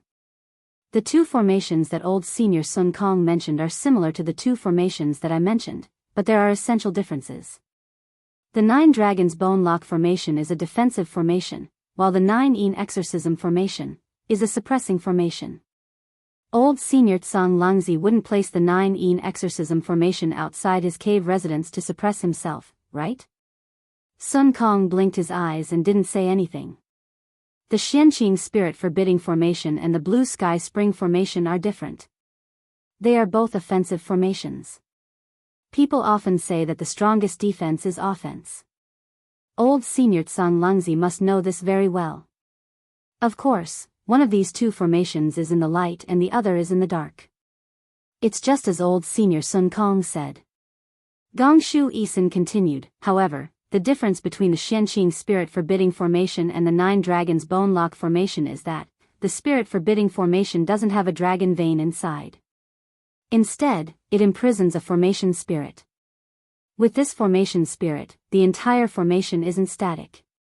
It's constantly changing, making it unpredictable and impossible to break. The most amazing thing is that the Emerald Spring formation is a concealment formation. The Emerald Spring formation is the softest of yin. It is also invisible and ever-changing.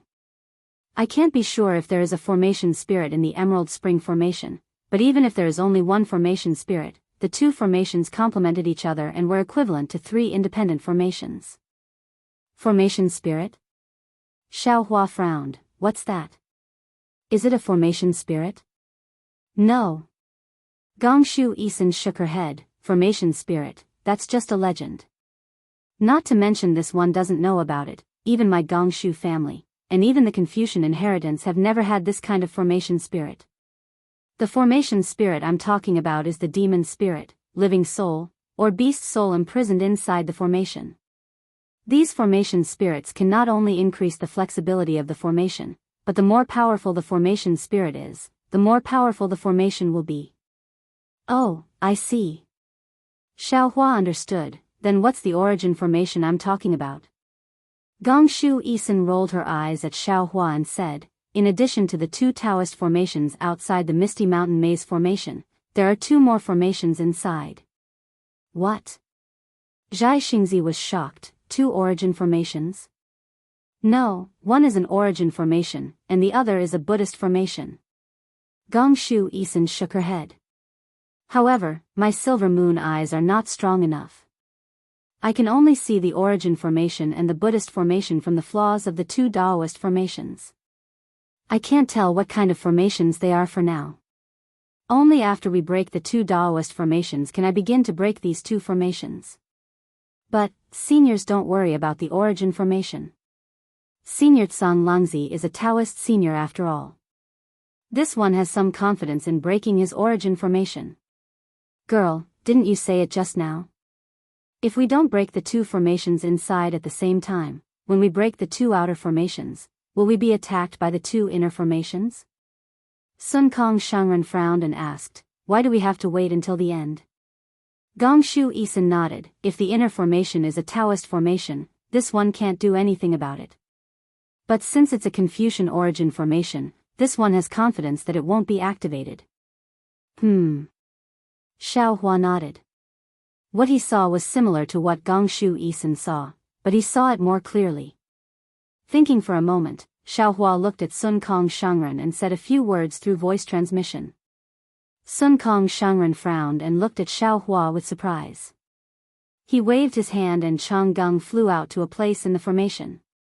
At this time, Gongshu Isin frowned and said, but Tsang Lungzi's Misty Mountain Maze formation is very strange. This one has a question. I've been thinking about it for a long time, but I still can't figure it out. Since we're going to break the formation together, this one will be frank with you seniors. Oh. What's so strange about it? Zhang Daoran asked. As the saying goes, flowing water doesn't rot and the pivot doesn't rust. The ordinary blue sky spring formation uses the cold living spring of the 9 underworlds, but the spring water of this Misty Mountain Maze formation is obviously not the 9 underworlds in water, so the formation's power is reduced a lot.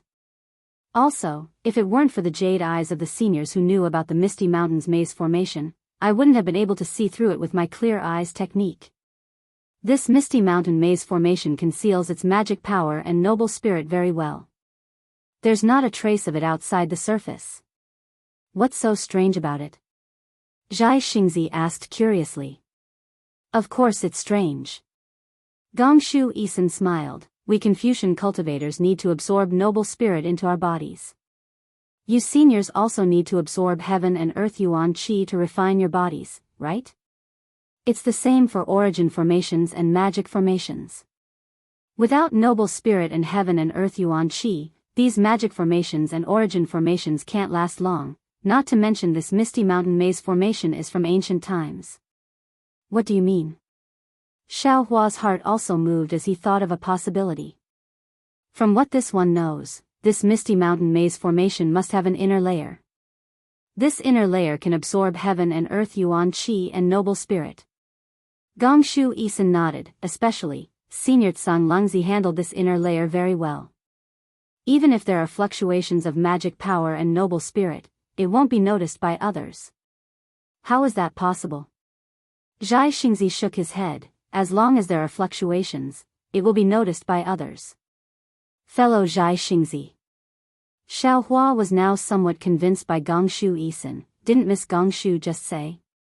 Flowing water doesn't rot, the pivot doesn't rust. When will the fluctuations and noble spirit not be noticed? Naturally, it's when heaven and earth yuan qi or noble spirit flows. Zhai Xingzi's eyes brightened, as if he had thought of something. That's right. Just when everyone was shocked, Gongshu Isin said proudly, Senior Tsang Lungzi is your Taoist sex formation master. How can his cave be discovered so easily? The array formation of the old man's cave abode, or rather, the old man's cave abode should be mobile under the activation of the array formation. It's not fixed in one place. Chapter 37:15. That's right. Hearing this, Zhai Xingzi slapped his thigh and exclaimed, That's right, that cloudy mountain maze formation should be at Yongzhou's cloudy mountain. How could it run to Jingzhou? Xue Ping and the others were thoroughly convinced. They had never understood why the cloudy mountain maze formation would be in Jingzhou. Moreover, so many Daoist and Confucian cultivators were searching for it. How could it be found by small cultivators like them? So the maze formation could move. Gongshu Isin's words immediately revealed the answer to this mystery. Actually, Senior Tsang Lungzi's cave abode probably wasn't called Cloudy Mountain Maze Formation before. It was probably discovered when it first appeared in Yongzhou's Cloudy Mountain, so it was named after it. Gongshu Isin looked puzzled. What I'm puzzled about is that based on the current situation, Senior Tsang Lungzi's cave abode doesn't show any signs of moving. This situation has been going on for at least 10 years. Otherwise, with Xue Ping and the others' cultivation, it's very unlikely that they'd discover this cave abode. Xiao Hua nodded. Gongshu Isin's puzzlement perfectly explained why Xue Ping was so lucky to discover this cloudy mountain maze formation. He probed, Brother Daoran said earlier that time is the best method to crack all great formations. Perhaps it's because the array outside Senior Tsang Lungzi's abode is too old, and it's hard for the array to not be damaged as it moves. Today, the array can no longer support itself, so it stopped here. What Senior Xiao said is the most likely possibility. Gongshu Isin nodded. I can't see the situation inside the cave abode, so I can only guess. Let's not worry about this for now. Zhang Daoran smiled. Miss, since you've analyzed the formation so clearly, do you have a way to crack it? That's right. Master Sun Kong also asked. This great formation was baptized by many experts in the past, but none of them could break it. How confident are we? 60%. Gongshu Isin smiled very confidently. Girl, you're bragging. Master Sun Kong laughed. 60% is basically enough to crack it. Senior Sun Kong. Gongshu Isin smiled. What is recorded in the Jade Eye is the situation when Senior Tsang Lungzi was meditating in the cave. At that time, the formation was controlled by Senior Tsang Lungzi. It is very different from the current one. In terms of power alone, it would be reduced by at least 40%. Didn't old Senior Xiao mention it just now? Time is the best method to break a formation. This cave abode can't even move, and the Jade Fall Spring formation has been replaced. Even the surface of the formation has a flaw. From what I know, its power has been reduced by another 30%. In other words, 30% of the initial power of the Misty Mountain Maze Formation should not be a problem for all of you seniors who are at the upper tier of the 4th grade and under my command. GG. At this moment, the spirit monkey Chang Gung in the distance let out a strange hiss. Sun Kong Shangren raised his eyebrows. He looked at Xiao Hua, then looked at Gongshu Xian and said with a smile, I'm afraid this old man's beast pet has discovered something. Gongshu girl, come with this old man and the others to take a look. Deference is no substitute for obedience. Gongshu Xian also felt strange and nodded. At this moment, the spirit monkey Chang Gung was abnormally happy. It stood at the place where Xiao Hua was previously standing and kept somersaulting. Its small mouth squeaked and its tongue kept sticking out of its mouth as if it was making a face. But when Sun Kong Shangren flew closer, Chang Gung suddenly flew into Sun Kong Shangren's hand. It lifted up the sleeve of its Daoist robe and hid its head inside, only revealing its red butt. Ha! Gongshu Xian laughed loudly. Gusu Qiu Di also covered her mouth, her face slightly red. You're a killer. Sun Kong Shangren said with a smile, I just gave you credit and you dropped the ball. You really can't show off. Xiao Hua frowned and asked, Brother Sun Kong, Chang Gung seems a bit abnormal. It seems to be excited and scared. Is there a problem with the formation here? It should be. Sun Kong Shangren's face became serious. He nodded and said, this formation looks like the formation spirit that Gongshu girl said. And it's not just one type. There are some that Chang Gung can devour and some that Chang Gung is scared of. The profound pure spirit restriction is now a bit damaged. I'm afraid the evil spirits inside are leaking out. Gongshu Xian flew to where Chang Gung was and explained, it's also possible that there's only one type of formation spirit. But the formation's leakage is not very uniform. The evil spirits are sometimes strong and sometimes weak, causing Chang Gung to misunderstand. Maybe it's not that simple. Xiao Hua had a bad feeling in his heart. Then, what is Elder Zhao's opinion? Gongshu Xian said with a smile, weren't you just explaining formation Dao to your disciple?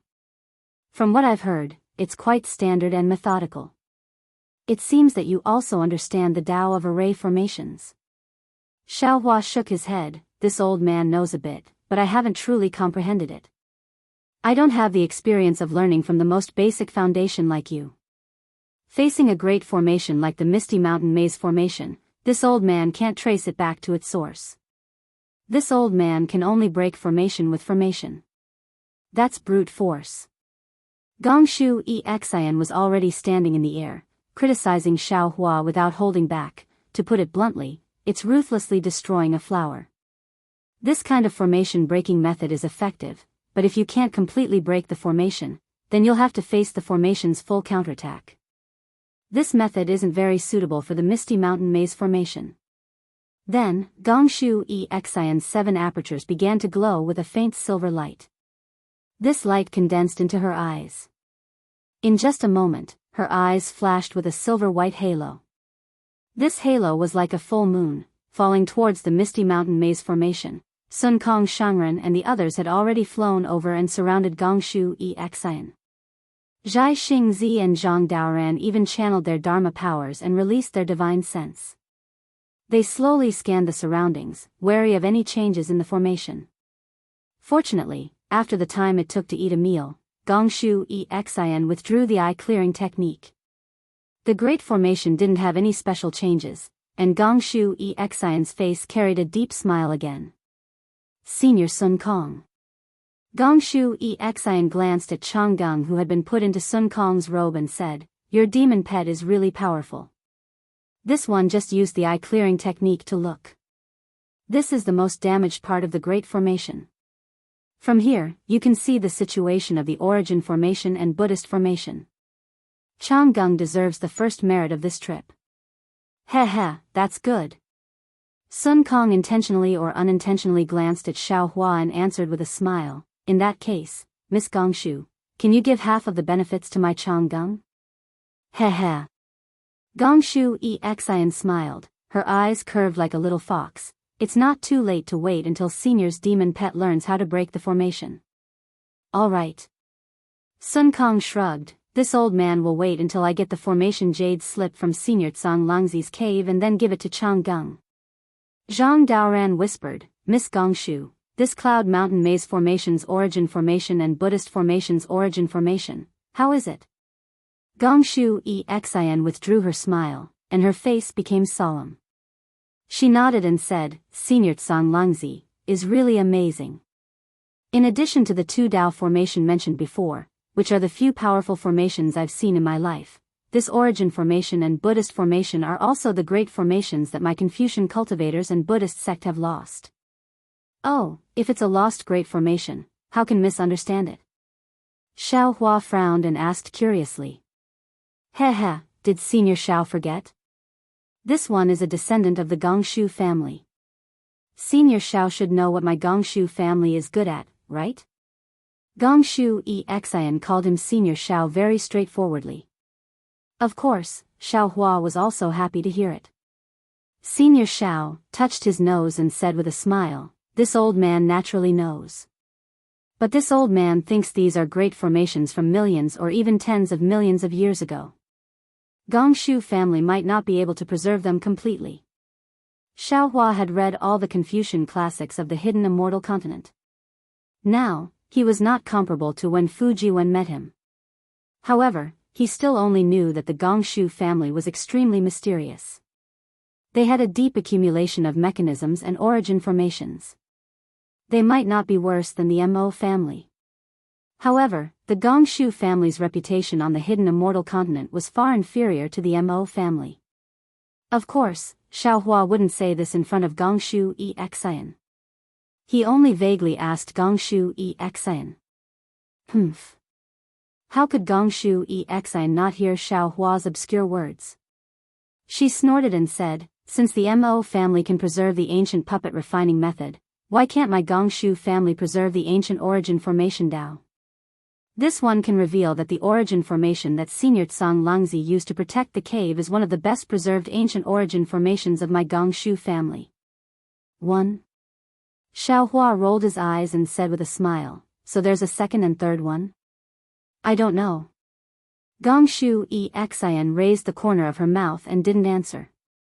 She just pointed and said, this one only knows that this origin formation's name is Golden Wind and Jade Dew. AI, delicate clouds play tricks, flying stars spread hatred, the silver river passes in secret. Golden wind and jade dew meet, it surpasses countless things in the human world. Tender as water, auspicious days like a dream, enduring the Magpie Bridge to return home.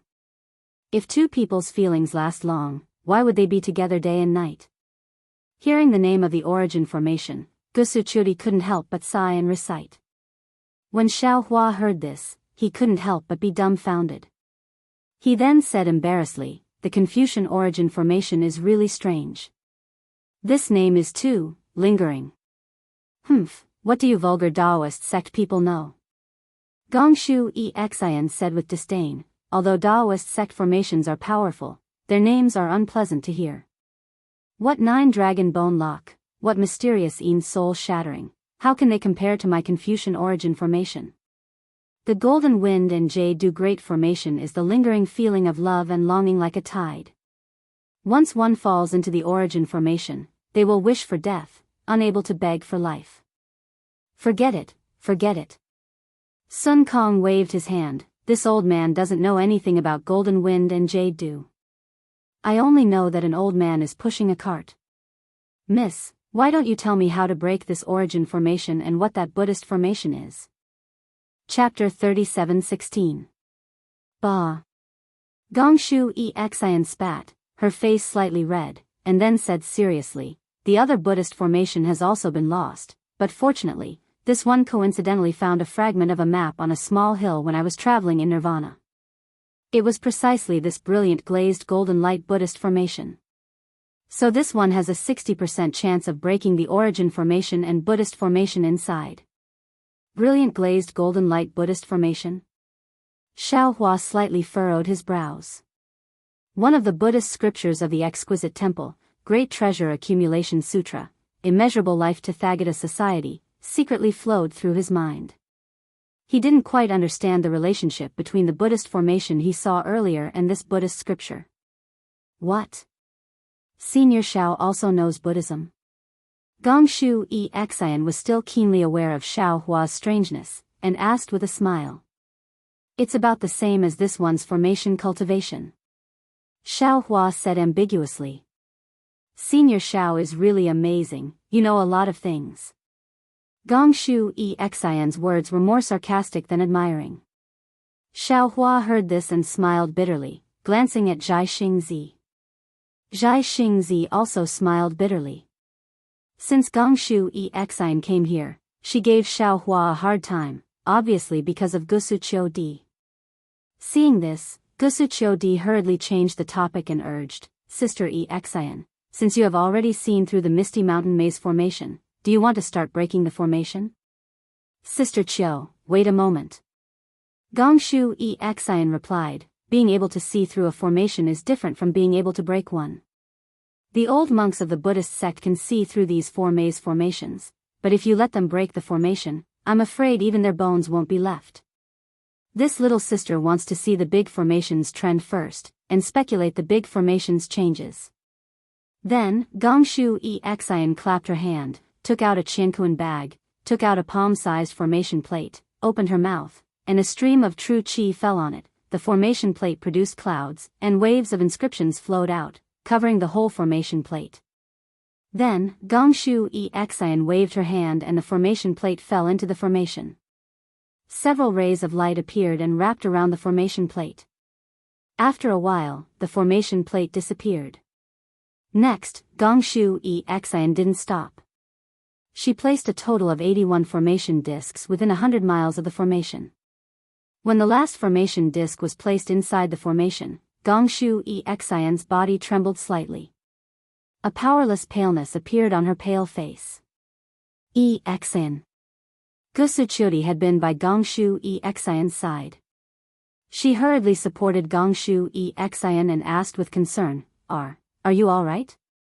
I'm fine, big sister Qiu. Gongshu Xian's eyes were filled with fatigue as she whispered, I'll be fine after resting for a while.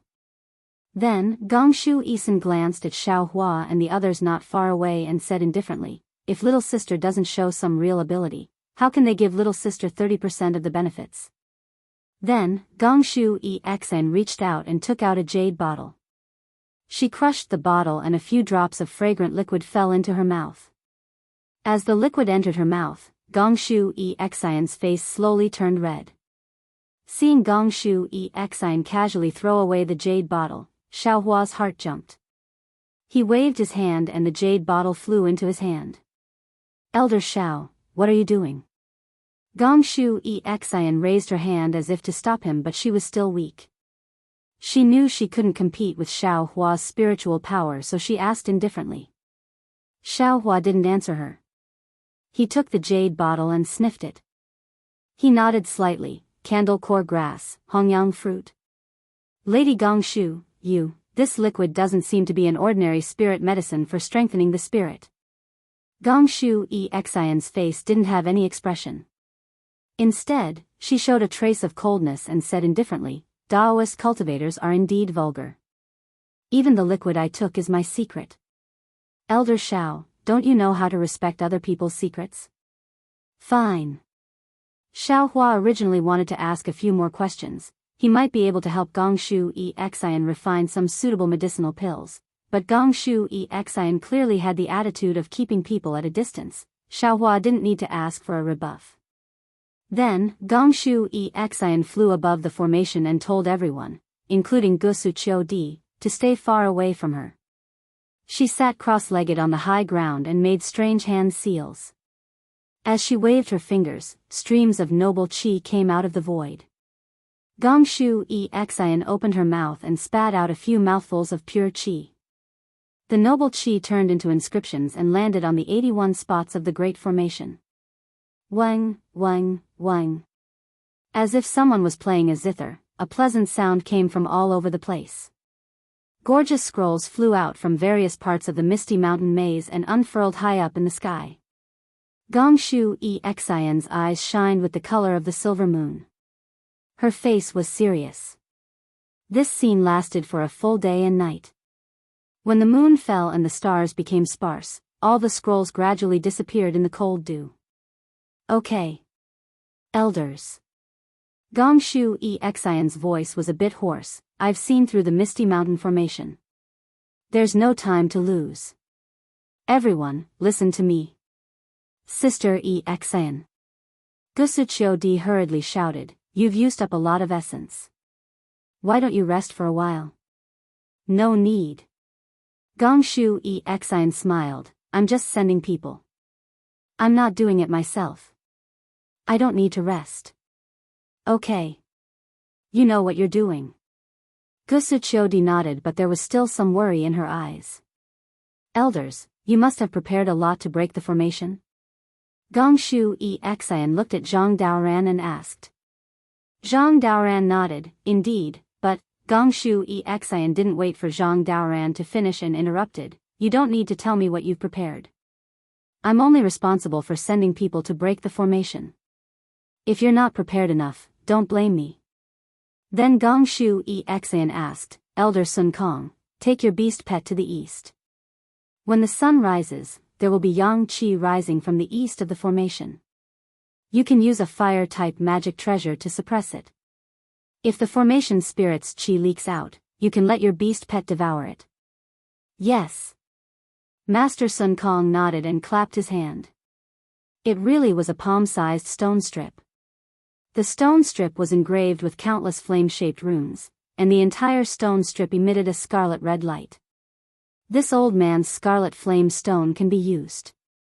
Finished speaking, Venerable Master Sun Kong transformed into a rainbow and headed east. Elder Zhang Daoran. Wuxia Xian looked at Zhang Daoran again and ordered, if you don't have a beast pet, you can take out a cold-type magic treasure and go to the west of the formation. When the sun rises, there will be yin qi rushing out from the west. You don't need to pay attention to it. When Elder Sun Kong takes out his magic treasure and disturbs the Xianqing spirit forbidding formation, the blue sky underworld formation will be affected. The yin qi will turn back. When the yin qi hasn't completely soaked into the spring water, you can use your magic treasure to lock the yin qi in one fell swoop. As the saying goes, to beat a snake, you have to hit its weak point. This is the formation's weak point. Good. Zhang Daoran's face lit up, I already have a cold-type magic treasure. I've just refined it. It's perfect for today. Elder, please. Wuxia Xian smiled and raised her hand. Then she looked at Xiaohua and asked, Elder Xiao, do you have the fire type? Xiaohua shook his head, I have the metal type, but I know fire-type spells. Oh. Elder, you actually have the rare metal type. How rare. But compared to Elder Zhaixing, your strength is still a bit shallow. Elder Xiao and Elder Sun Kong suppressed the Xianqing spirit forbidding formation together. Wuxia Xian said and pointed at the North Pole, instructing, Elder Daoran, when you seal the blue sky underworld formation, the yin qi will definitely trigger the response of the Xianqing spirit forbidding formation. If Elder Sun Kong is suppressing the dragon's head, then the North Pole is the dragon's tail.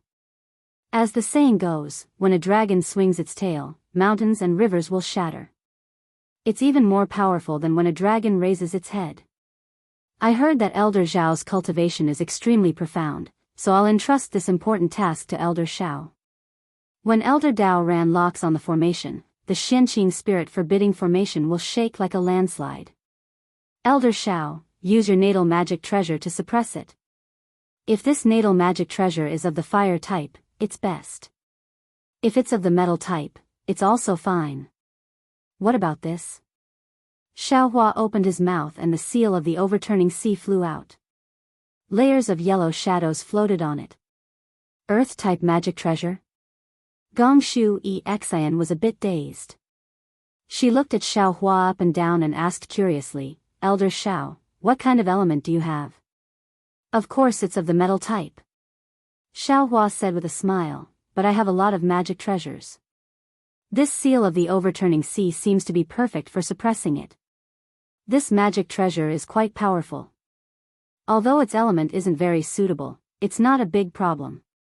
Gongshu Xian nodded and then looked at Zhai Xingzi. Elder Zhai Xing, you have to guard the South Pole, which is the tail of the blue sky underworld formation. You're good at using the power of the stars.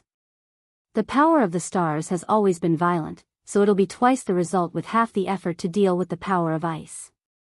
However, you don't have to wait for Elder Xiao to make his move. When Elder Dao Ran makes his move, you can make your move as well. Okay. Zhai Xingzi waved his hand and took the falling star in his hand. Then, he followed Xiao Hua and flew in the opposite direction. Seeing the 4 nascent soul cultivators standing in different places, Gongshu Xian shouted at Fu Jiwen and the others in the distance, go and find suitable seniors according to the attributes of your body or magic treasures. If you need anything, they'll tell you. Yes. Fu Jiwen and the others answered in unison and flew in different directions. Besides Fu Jiwen and Xue Ping, there were 2 other cultivators by Xiao Hua's side. Okay, elder sister Qiu, it's your turn now. Gongshu Xian said with a smile, do you have ice water or an imperial artifact refined with ice water? This. Gusu Qiu shook her head slightly, elder sister doesn't have such a powerful imperial artifact. Then, does elder sister have a Buddhist artifact? Even less so. Oh, then it's a bit troublesome. Gongshu Xian frowned slightly. Chapter 37:17. Hearing this, Gusu Qiu smiled bitterly. Star Child and the others prepared a lot of things, but who knew that Senior Tsang Lungzi's cave has an essence formation and a Buddhist formation? They wouldn't have prepared imperial or Buddhist artifacts. Then, Sister Qiu, ask them if they have frigid water. Gongshu Xian hesitated and said, if they don't, I'll have to think of another way. Gusu Qiu hurriedly transmitted her voice, but obviously, no one had frigid water. Just as Gongshu Xian was about to think hard, she suddenly smiled and whispered, Sister Qiu, you're mistaken. Frigid water is what we call Confucian cultivators. Taoism calls it innate heavy water. Hee, indeed. Gusu Qiu also smiled and transmitted her voice again. But after a while, Gusu Qiu's face showed a strange expression and said, they don't have innate heavy water either. But your senior Xiao has innate primordial water, is it useful? Of course. Gongshu Xian raised her eyebrows, innate primordial water is more effective than innate heavy water. Saying this, Gongshu Xian took out an imperial artifact that looked like a copper cup and gave it to Gusu Qiu. She then told Gusu Qiu the inscriptions to activate the imperial artifact and urged her to get 3 drops of innate primordial water. When Gusu Qiu returned, Gongshu Xian said, Sister Qiu, when the 4 nascent soul cultivators suppress the Xianqing spirit forbidding formation and blue sky underworld formation, the golden wind Jade essence formation and bright glazed golden light Buddha formation will explode at the same time. At this time, you and I must do our best to not let the noble qi of the essence formation and the Buddha light of the Buddha formation collide. Senior Tsang Lungzi set up these 2 formations in the inner layer, which are completely different from the Daoist formations, so that when the immortals and Buddhas collide, the primal qi of the universe will be stimulated. When the power of the 3 formations collides, everything will be wiped out. Hiss. Gusu Qiu took in a cold breath and was a bit uncertain. She whispered, we're only at the 5th level of essence qi, can we break this ancient forbidden formation? Humans die for wealth, birds die for food. Gongshu Xian didn't answer. She only said a few words. She raised her head and looked at the clouds in the east. She reached out and took out a strange imperial weapon. This imperial equipment was 3 inches long and looked like a small ladder. It also looked like a square fence and was engraved with densely packed armor inscriptions. When Gusu Qiu heard this, she felt helpless. Everyone knew how powerful this misty mountain maze formation was. However, for tens of thousands of years, didn't many cultivators try their best to find this formation? Now that they were already in front of the door, how could they stop? Gongshu Xian took a few deep breaths. Faint clouds surged around her body. Wisps of noble qi swarmed over. Gongshu Xian opened her mouth and breathed true qi into the imperial treasure. The imperial treasure gradually expanded. Little sister will go first. Gongshu Xian flew to the north and stopped about 10 miles away from Gusuchuri. Gusuchuri also flew towards the south, stopping after flying for a full 10 miles. She then raised her hand and activated her Jin Qi. The copper cup glowed with a bronze radiance, and the 3 drops of Xiantian true water began to revolve slowly in the radiance like a bright full moon. Swoosh! Seeing that dawn had broken in the east and a ray of sunlight pierced the vault of heaven, Sun Kong had already released his divine sense to envelop an area of several dozen kilometers around him. Sure enough, under the sunlight, the side of the mountain that previously didn't have the slightest trace of magic power fluctuation suddenly soared up a blazing aura. This aura made a hissing sound in the air. This qi was different from normal Dharma power. It only had a yang qi like the rising of the sun and the setting of the moon. If Gongshu Xian didn't warn him, Sun Kong Shangren wouldn't have cared. GG. The spirit monkey Chang Gung showed a fearful expression. It flipped in the air again, trying to dodge. Seeing this, Sun Kong Shangren didn't dare to be careless. He waved his hand and the scarlet flame stone flew into the air. Under the golden sunlight, the scarlet flame stone emitted a strong flame. Go! As Sun Kong Shangren formed a seal, a wave of Dharma power rushed into the scarlet flame stone. Whoosh! The scarlet flame stone's flame instantly grew stronger. Hundreds of heaven and earth origin qi turned into a hurricane and rushed into the flame. Now is the time. Sun Kong Shangren narrowed his eyes. He watched the qi rush straight into the sky. It seemed to be attracted by the scarlet flame stone's qi and actually changed direction. Sun Kong Shangren's heart tightened and he slapped the top of his head. Wang! A qi appeared out of nowhere. The qi condensed into a pillar and landed on the scarlet flame stone. Boom! Like fireworks, a large hand rushed out of the scarlet flame stone. It was completely formed by flames and instantly covered the surrounding several hundred feet. Roar! A hoarse roar came from the air. The qi that rushed out earlier seemed to sense something was wrong. It let out a roar and immediately fell. However, this qi only fell a few feet before Sun Kong Shangren's flaming hand fell and caught this qi in its hand. As for Chang Gung, who was next to Venerable Master Sun Kong, the hair on his body stood up, and his tail was as straight as a stick. His eyes shone brightly as he charged toward the hand, ready to take advantage of the situation. Rumble. Suddenly, the sound of thunder rang out above the oval-shaped formation. It was like a clap of thunder on a sunny day. The entire space began to tremble. Immediately afterwards, a powerful whirlwind appeared below Master Sun Kong. Sand and pebbles immediately flew up from the mountain.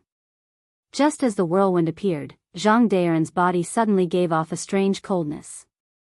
Then thousands of needle-like coldness appeared and surged toward Zhang Daoran. Zhang Daoran originally had an ice body, so he wasn't afraid of the cold.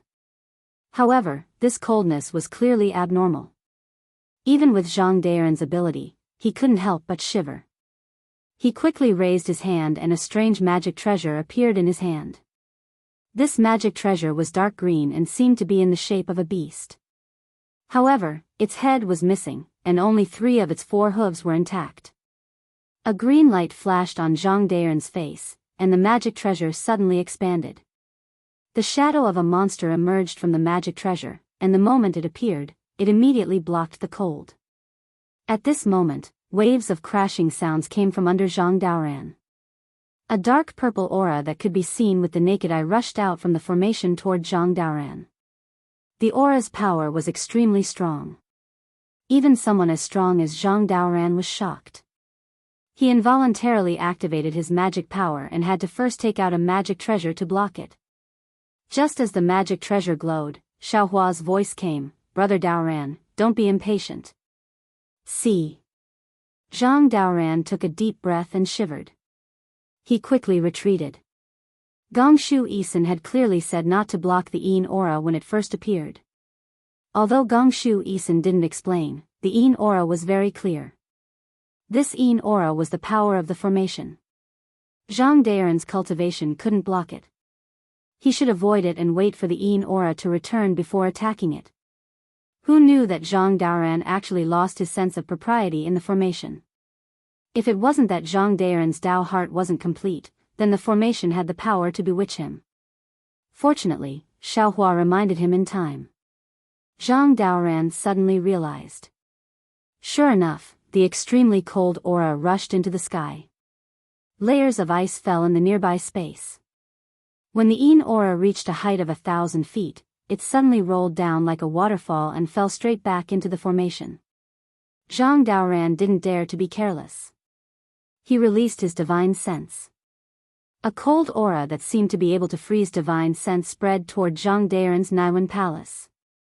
Zhang Daoran was shocked. He hurriedly urged his Yuanying. The Yuanying stretched out its hand and a dark green object like a water droplet flew out from its body. It was the ghost gallbladder Zhang Daoran just obtained from the Jade Pavilion gathering. The Yuanying opened its mouth and spat a mouthful of golden blood on it. Weng weng. The ghost gallbladder vibrated. A layer of ink-like liquid seeped into the Yuanying's hand. The Yuanying's hands formed a seal. A wave of extreme Yin aura came out of Zhang Daoran's body. Zhang Daoran hadn't completely refined this ghost gallbladder. When this aura came out, a layer of ice appeared around Zhang Daoran's body. However, this cold aura blocked the invasion of divine sense. Zhang Daoran was slightly absent-minded. The Yin aura had already fallen a lot. Zhang Daoran lamented the strangeness of this formation. He hurriedly slapped his hand. A pure green light flew out from the top of his head and landed on the magic treasure in midair. The magic treasure was like the finishing touch of a dragon as it gave birth to a magnificent multicolored light. Although there wasn't any roar, it still bravely rushed toward the Yin aura. Kacha! A strange sound came from the formation. Then, gurgle. The sound of a fountain gushing out from the large formation within a radius of 100 miles. Rumble. Just as the strange sound appeared, a series of earth-shaking movements came from the entire formation again. In the far east, Master Sun Kong, together with the red flame stone and monkey Changgung, was lifted up to a height of 1,000 feet. Several Taoist disciples who were preparing to help at the side were also lifted up. They couldn't maintain their balance at all. Below them, hundreds of ridges swelled up and flew into the air. The gravel fell down like rain. At the same time, Zhang Daoran was also lifted up to a height of 1,000 feet. The river that shuttled through the formation also boiled. A destructive aura of yin and yang instantly filled the space of a few hundred miles. Woo-woo. As the heaven and earth rumbled, a powerful earthy yellow light beam rushed out from the North Pole where Xiaohua was. Inside the light beam, the seal of overturning the sea, which was as big as a mountain, produced thousands of pearls. Under the urging of the coiling dragon, it produced a powerful confining force that landed on a corner of the formation. Boom! The entire sky surged with a wave of air again. As the seal of overturning the sea fell, its suppressive force spread toward the far east along the ridges above the formation. The ridges that had already flown into the air were now twisting extremely, but they still slowly fell down. At the connection of these ridges, thousands of gaps were revealed. They were the traces of the Xianxia spirit forbidding formation being damaged by the erosion of time.